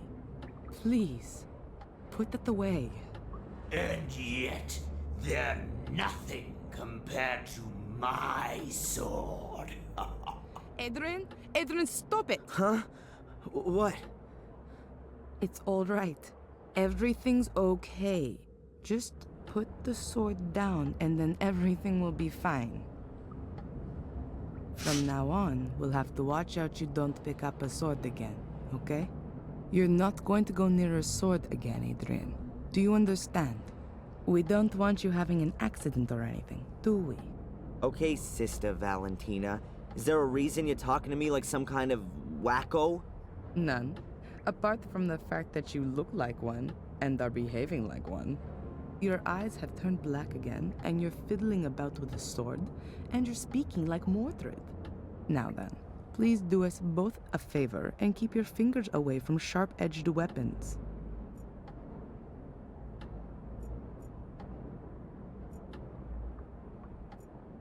So, how did Angelina just get in that time?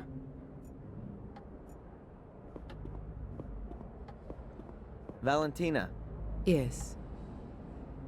Have you got any idea what all this machinery and stuff down here is for? That's a perfectly equipped alchemy laboratory. Mordred was a man of science. He's certainly not going to be able to help me with my physics studies. Alchemists were only bothered about creating gold. That's not correct.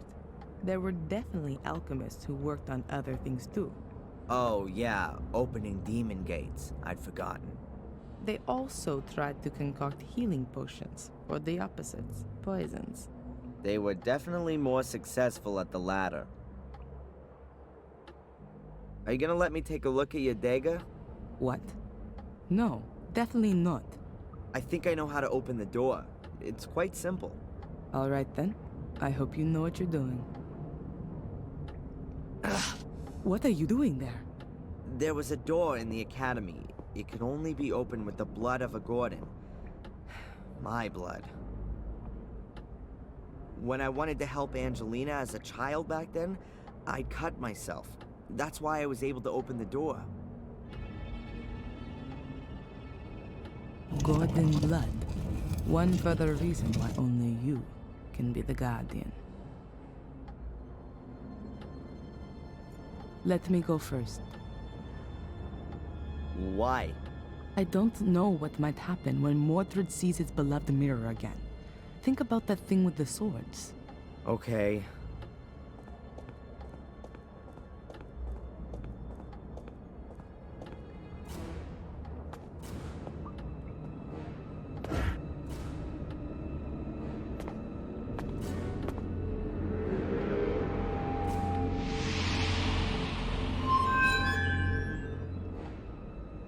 Can you see that? Yes. What does it mean? Is that Mordred? Or is that me? And why do I have the urge to touch the mirror? No, it's Mordred who wants to make you do that. Don't touch the mirror, ever!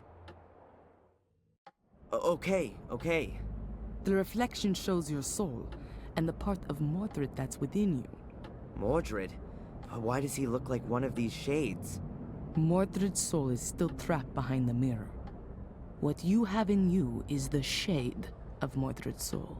We somehow got to send Mordred's soul back into the Black Mirror, and do that without setting it free. Okay, but how then? Haven't we just had an exorcism that went all wrong? No, not an exorcism. We need something else.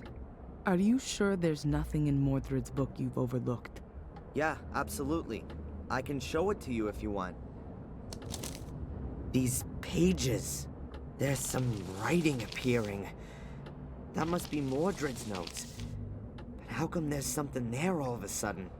The mirror must have activated it, maybe? If you believe my ancestors, it's possible that the soul leaves the mirror if the shade is already bound in this world. A reunion of soul and shade would constitute an unimaginable power potential. The soul belonging to the powerful and feared by all King Armundor is exactly the right one for my son to be made into, and what he would have become if my brother had not blah blah. The guy definitely would have benefited from a few sessions with Dr. Winterbottom. But hold it, there's something else here. Everything is prepared. Armundor's bones lie upon the altar. His shade will soon be bound to them. Nothing more stands in the way of the crossing over of his soul. Now all that has to happen is for the boy to be freed from the yoke of his contaminated soul.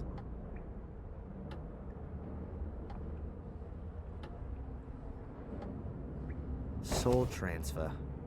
Mordred's soul shade in me. Yes, of course. That's his plan. He's lured me here so that his ritual can be completed, and his soul can cross over into my body. That's exactly what the curse has been for. Only Mordred hadn't reckoned with his soul shade landing in a guardian's body. That's the only reason you've held out for so long. But that doesn't help us all that much. If we release this shade that's inside me, Mordred's soul will then enter me. Shh. Adrian, I think I've got an idea. Let me think about it for a minute.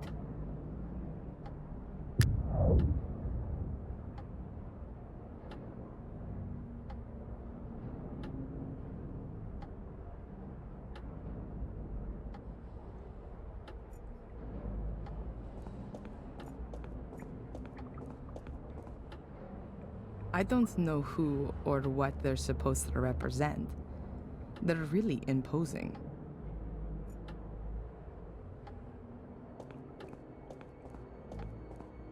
Adrian's reflection is a mix of his own soul and Mordred's soul shade. I don't have any better way of describing it. There's absolutely no way Adrian's soul can be allowed to lose the struggle against Mordred's shade. But what is on the other side? Only Mordred's soul? Or has Adrian got one of those soul shades as well? Adrian, can you read me the section about the shades from the Book of the Guardians, please? The ancients' graves are watched over by their shades. Their fate has been thus for thousands of years now, with no end ever envisaged. They were born in death, and it is death they wish to spread. The ancients forced them into our world. Thus, they don't belong here. They can be neither caught nor appeased. However, the light from the green flame unsettles them. It drives them into the darkness. One should not come too close to them there. Their power is old, very old.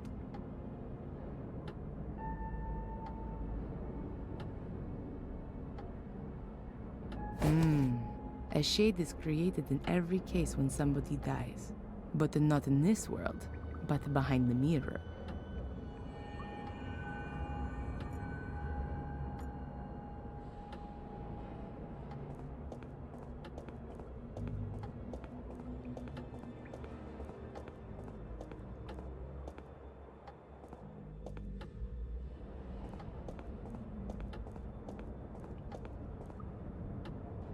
Adrian, have another look in Mordred's book. Maybe there's more there now. I did not want him to die. I wanted to save him from his wretched fate. I wanted to make him my son again. My son. No bastard from the loins of my cursed brother. I have kept to the ritual exactly. Everything has worked well, only I was unable to bring a beat back to his heart. I tried everything, all in vain. From now on, I am quite alone. There is no one whom I can initiate. Marcus has taken everything from me, and now I shall take everything from him. I must make haste. My sword. First, I have to conclude the experiment with it.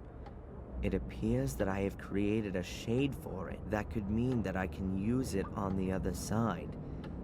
If I succeed in crossing to the other side without dying, then I will rule both sides. Strange as the black stain on the blade, since its contact with the other side, the black is spreading inexorably.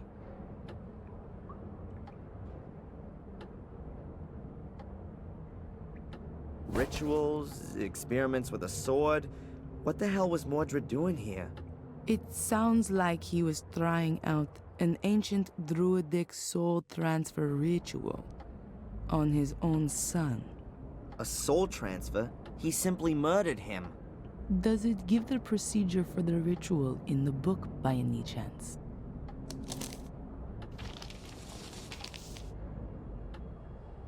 No.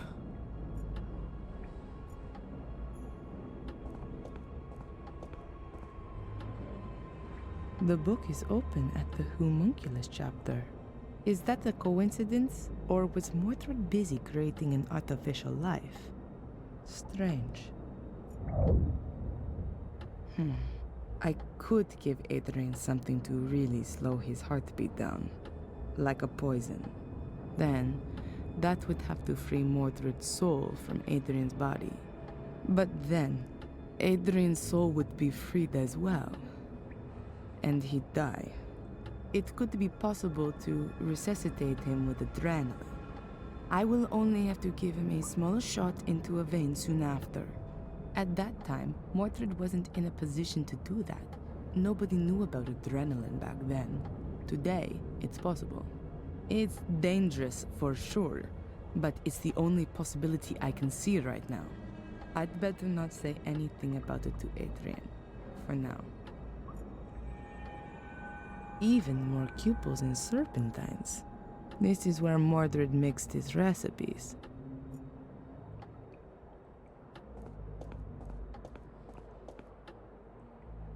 Adrian's shade needs a weapon to conquer Mordred. But I'm afraid that an ordinary blade isn't going to do the job. Mordred's already dead. And you can't pass a weapon through the mirror just like that. Wait, Adrian, what was that just now in Mordred's book about his sword? It says, strange as the black stain on the blade, since its contact with the other side, the black is spreading inexorably. And here, it appears that I have created a shade for it. That could mean that I could use it on the other side. That's it. We need Mordred's sword. Can't be all that difficult. Find a sword with a black stain.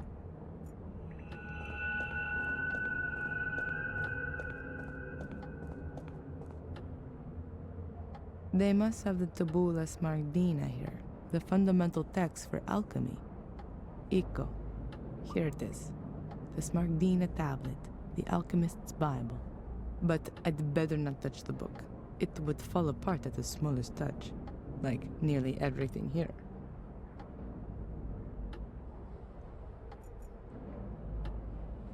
There's nothing to discuss with Adrian right now.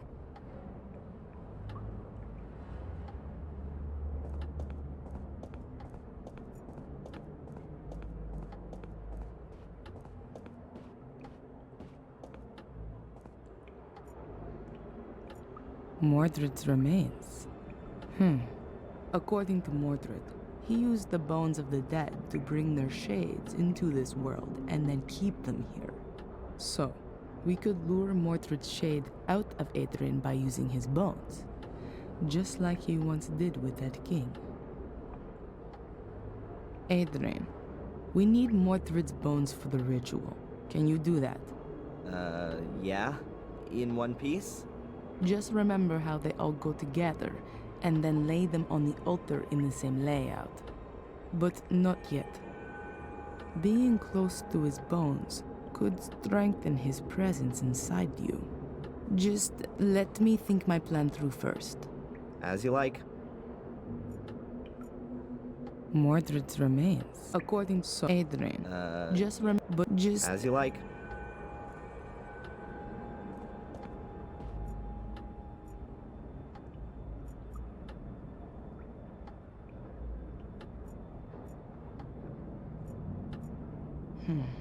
I could give Adrian something then, but it could I'd better not. A stove. The shaft once led outside, so there was a shortcut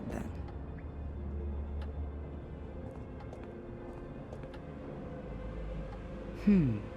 That's not ordinary soil. Looks like there is tar mixed in with it. Somebody wanted to be sure. Could represent a scepter.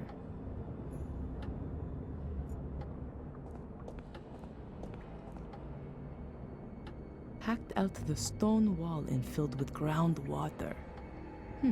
Ought to be drinkable. Only the lighting makes me a little suspicious.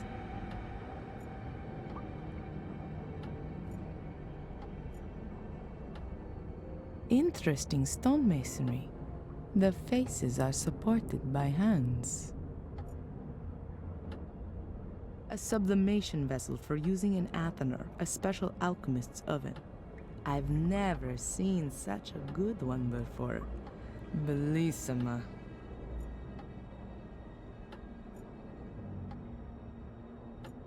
There's nothing to discuss with Adrian right now.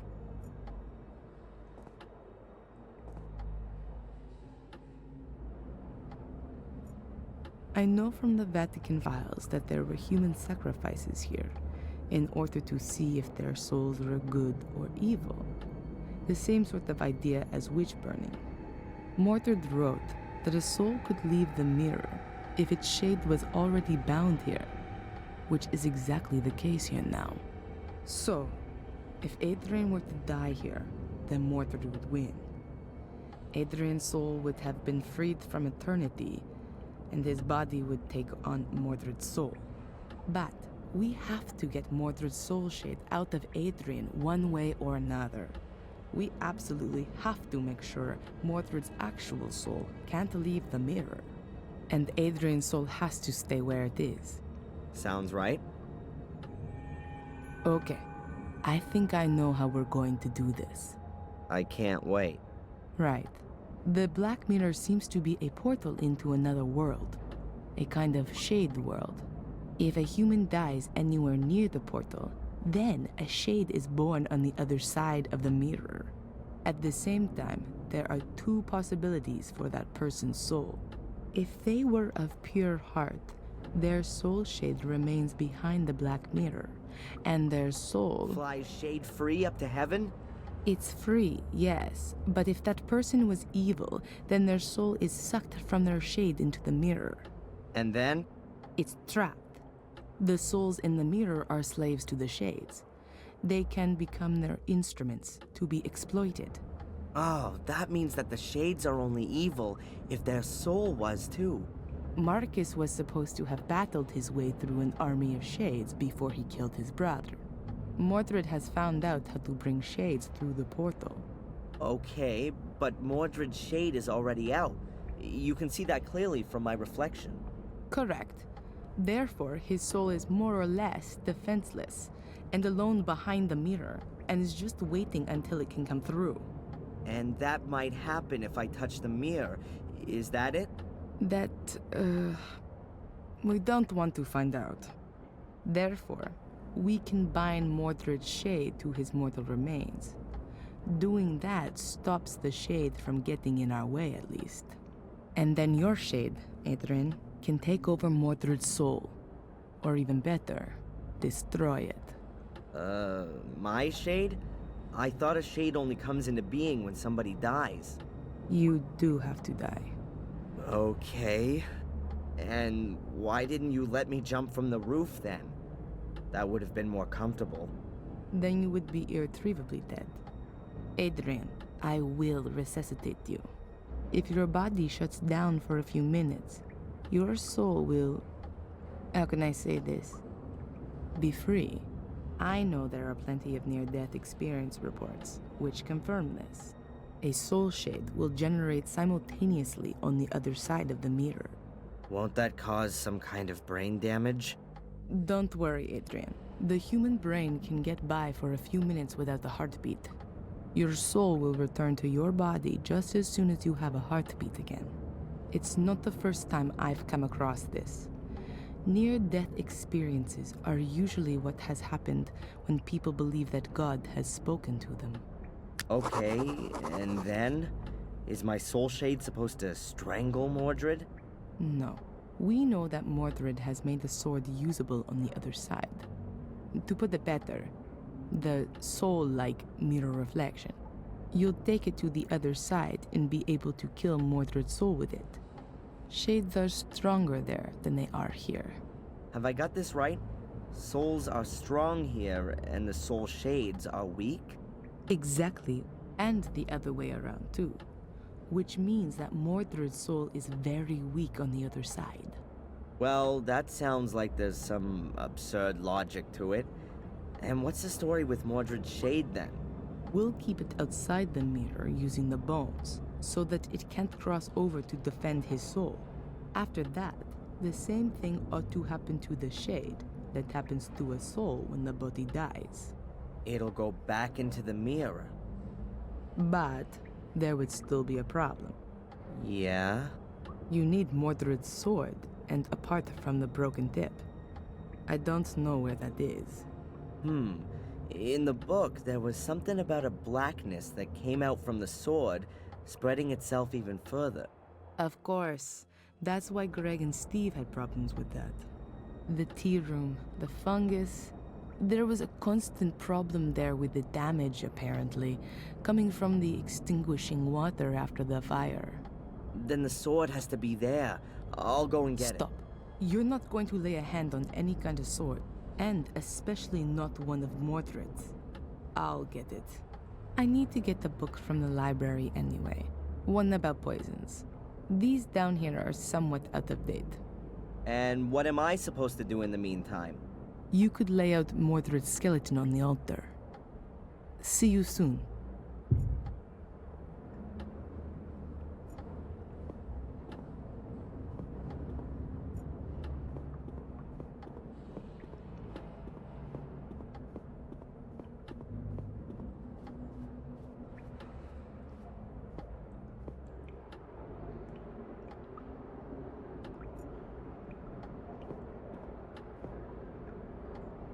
There are just too few pictures of you, Mordred.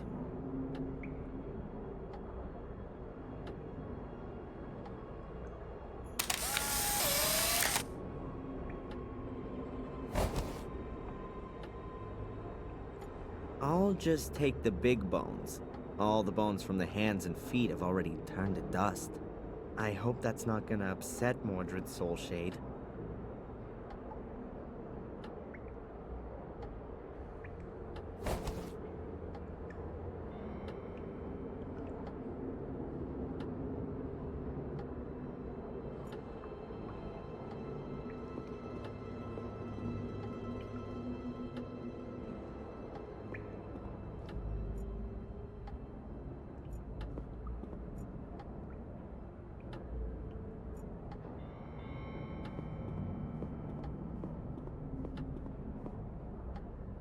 I'll put the bones down first, so it's easier to sort them.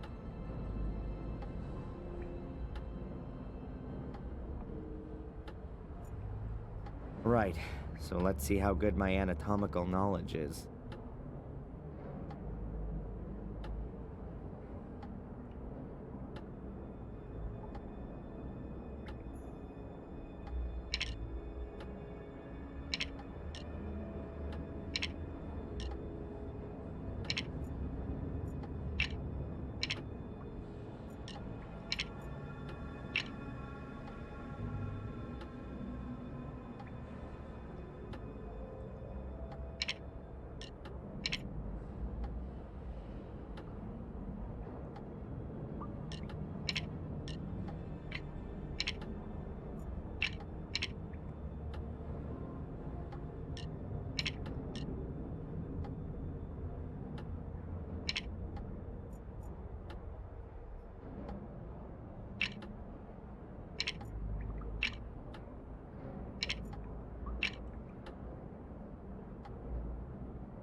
Yep, that looks right. Now I just have to wait for Valentina.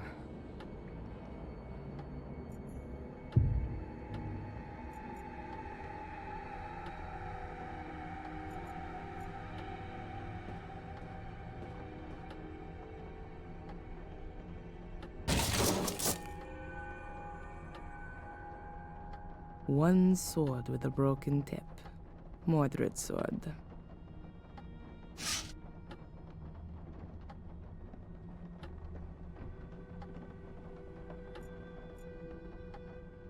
I still need a book about poisons from the library. After that, I'll go back to Adrian. Hopefully he was able to put Mordred's skeleton back together. I've got the sword. Have you done it?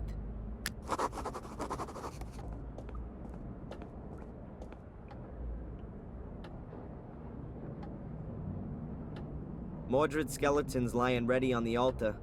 Good. Are the bones lying like they were before? Head at the top, legs at the bottom. I reckon so. Have we got everything we need?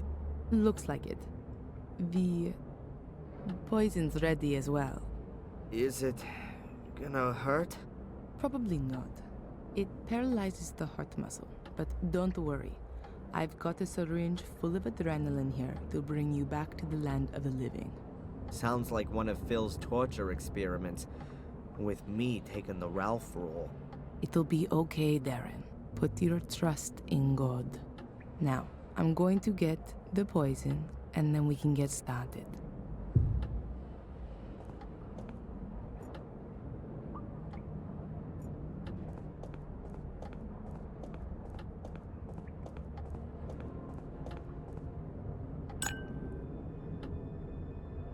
Poison.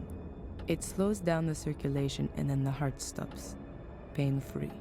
I've had to do this all rather quickly, unfortunately. But the books in the library say it ought to work.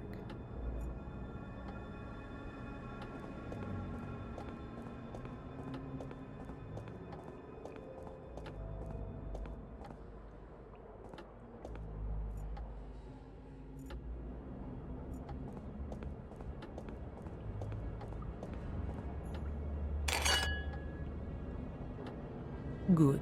You have to drink this. Wait.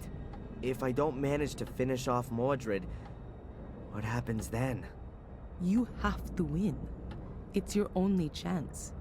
If you don't manage it, he'll kill you and his soul will take over your body. How are you gonna know if I've done it?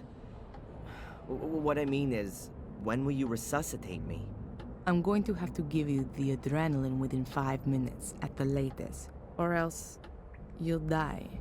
Adrian, you have to do it. All right. Valentina? Yes.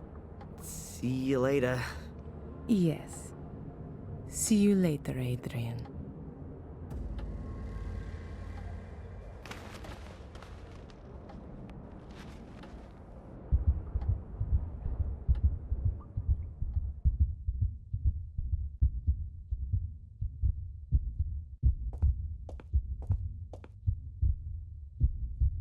Something's not right. Oh god, that's Mordred's soul. And that isn't Adrian's soul shade.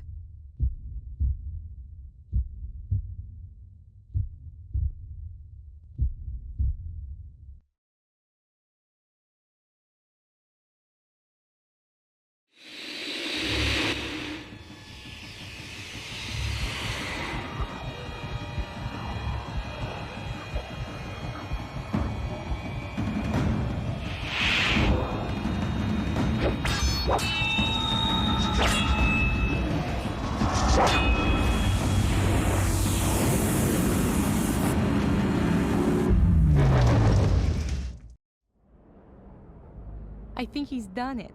I need to get him back quickly, or else he'll be gone forever.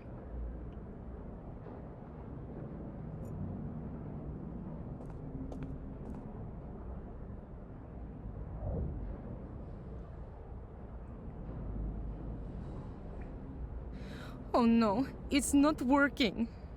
Adrian! Adrian, come back! Thank God. You're alive. What happened?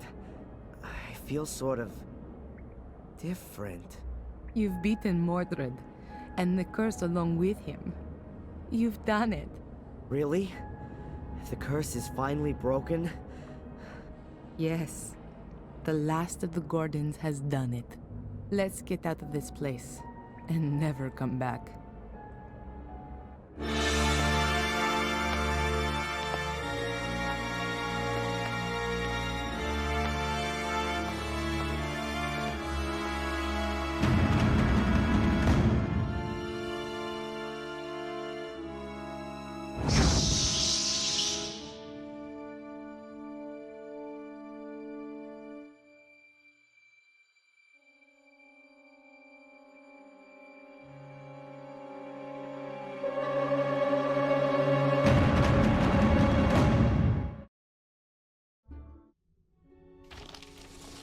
And how are you getting on?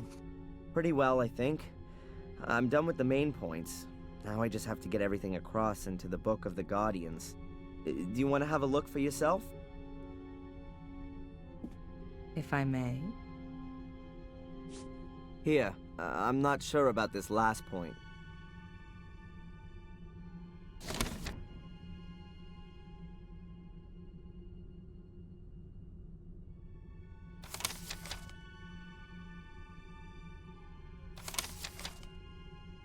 That's already a good beginning.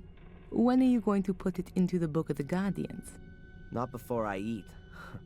Anyway, now I know what all those black balls were about. I can't wait.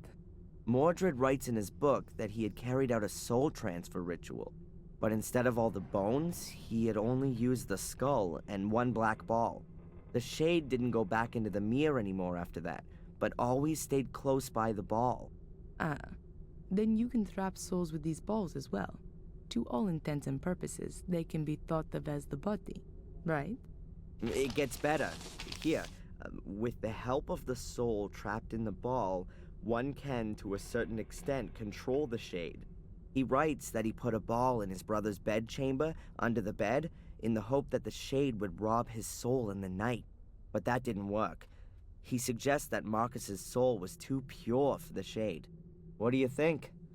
Do you think there are still shades going around today, doing all the evil stuff? I don't know. But if there are, then it's your job to stop them.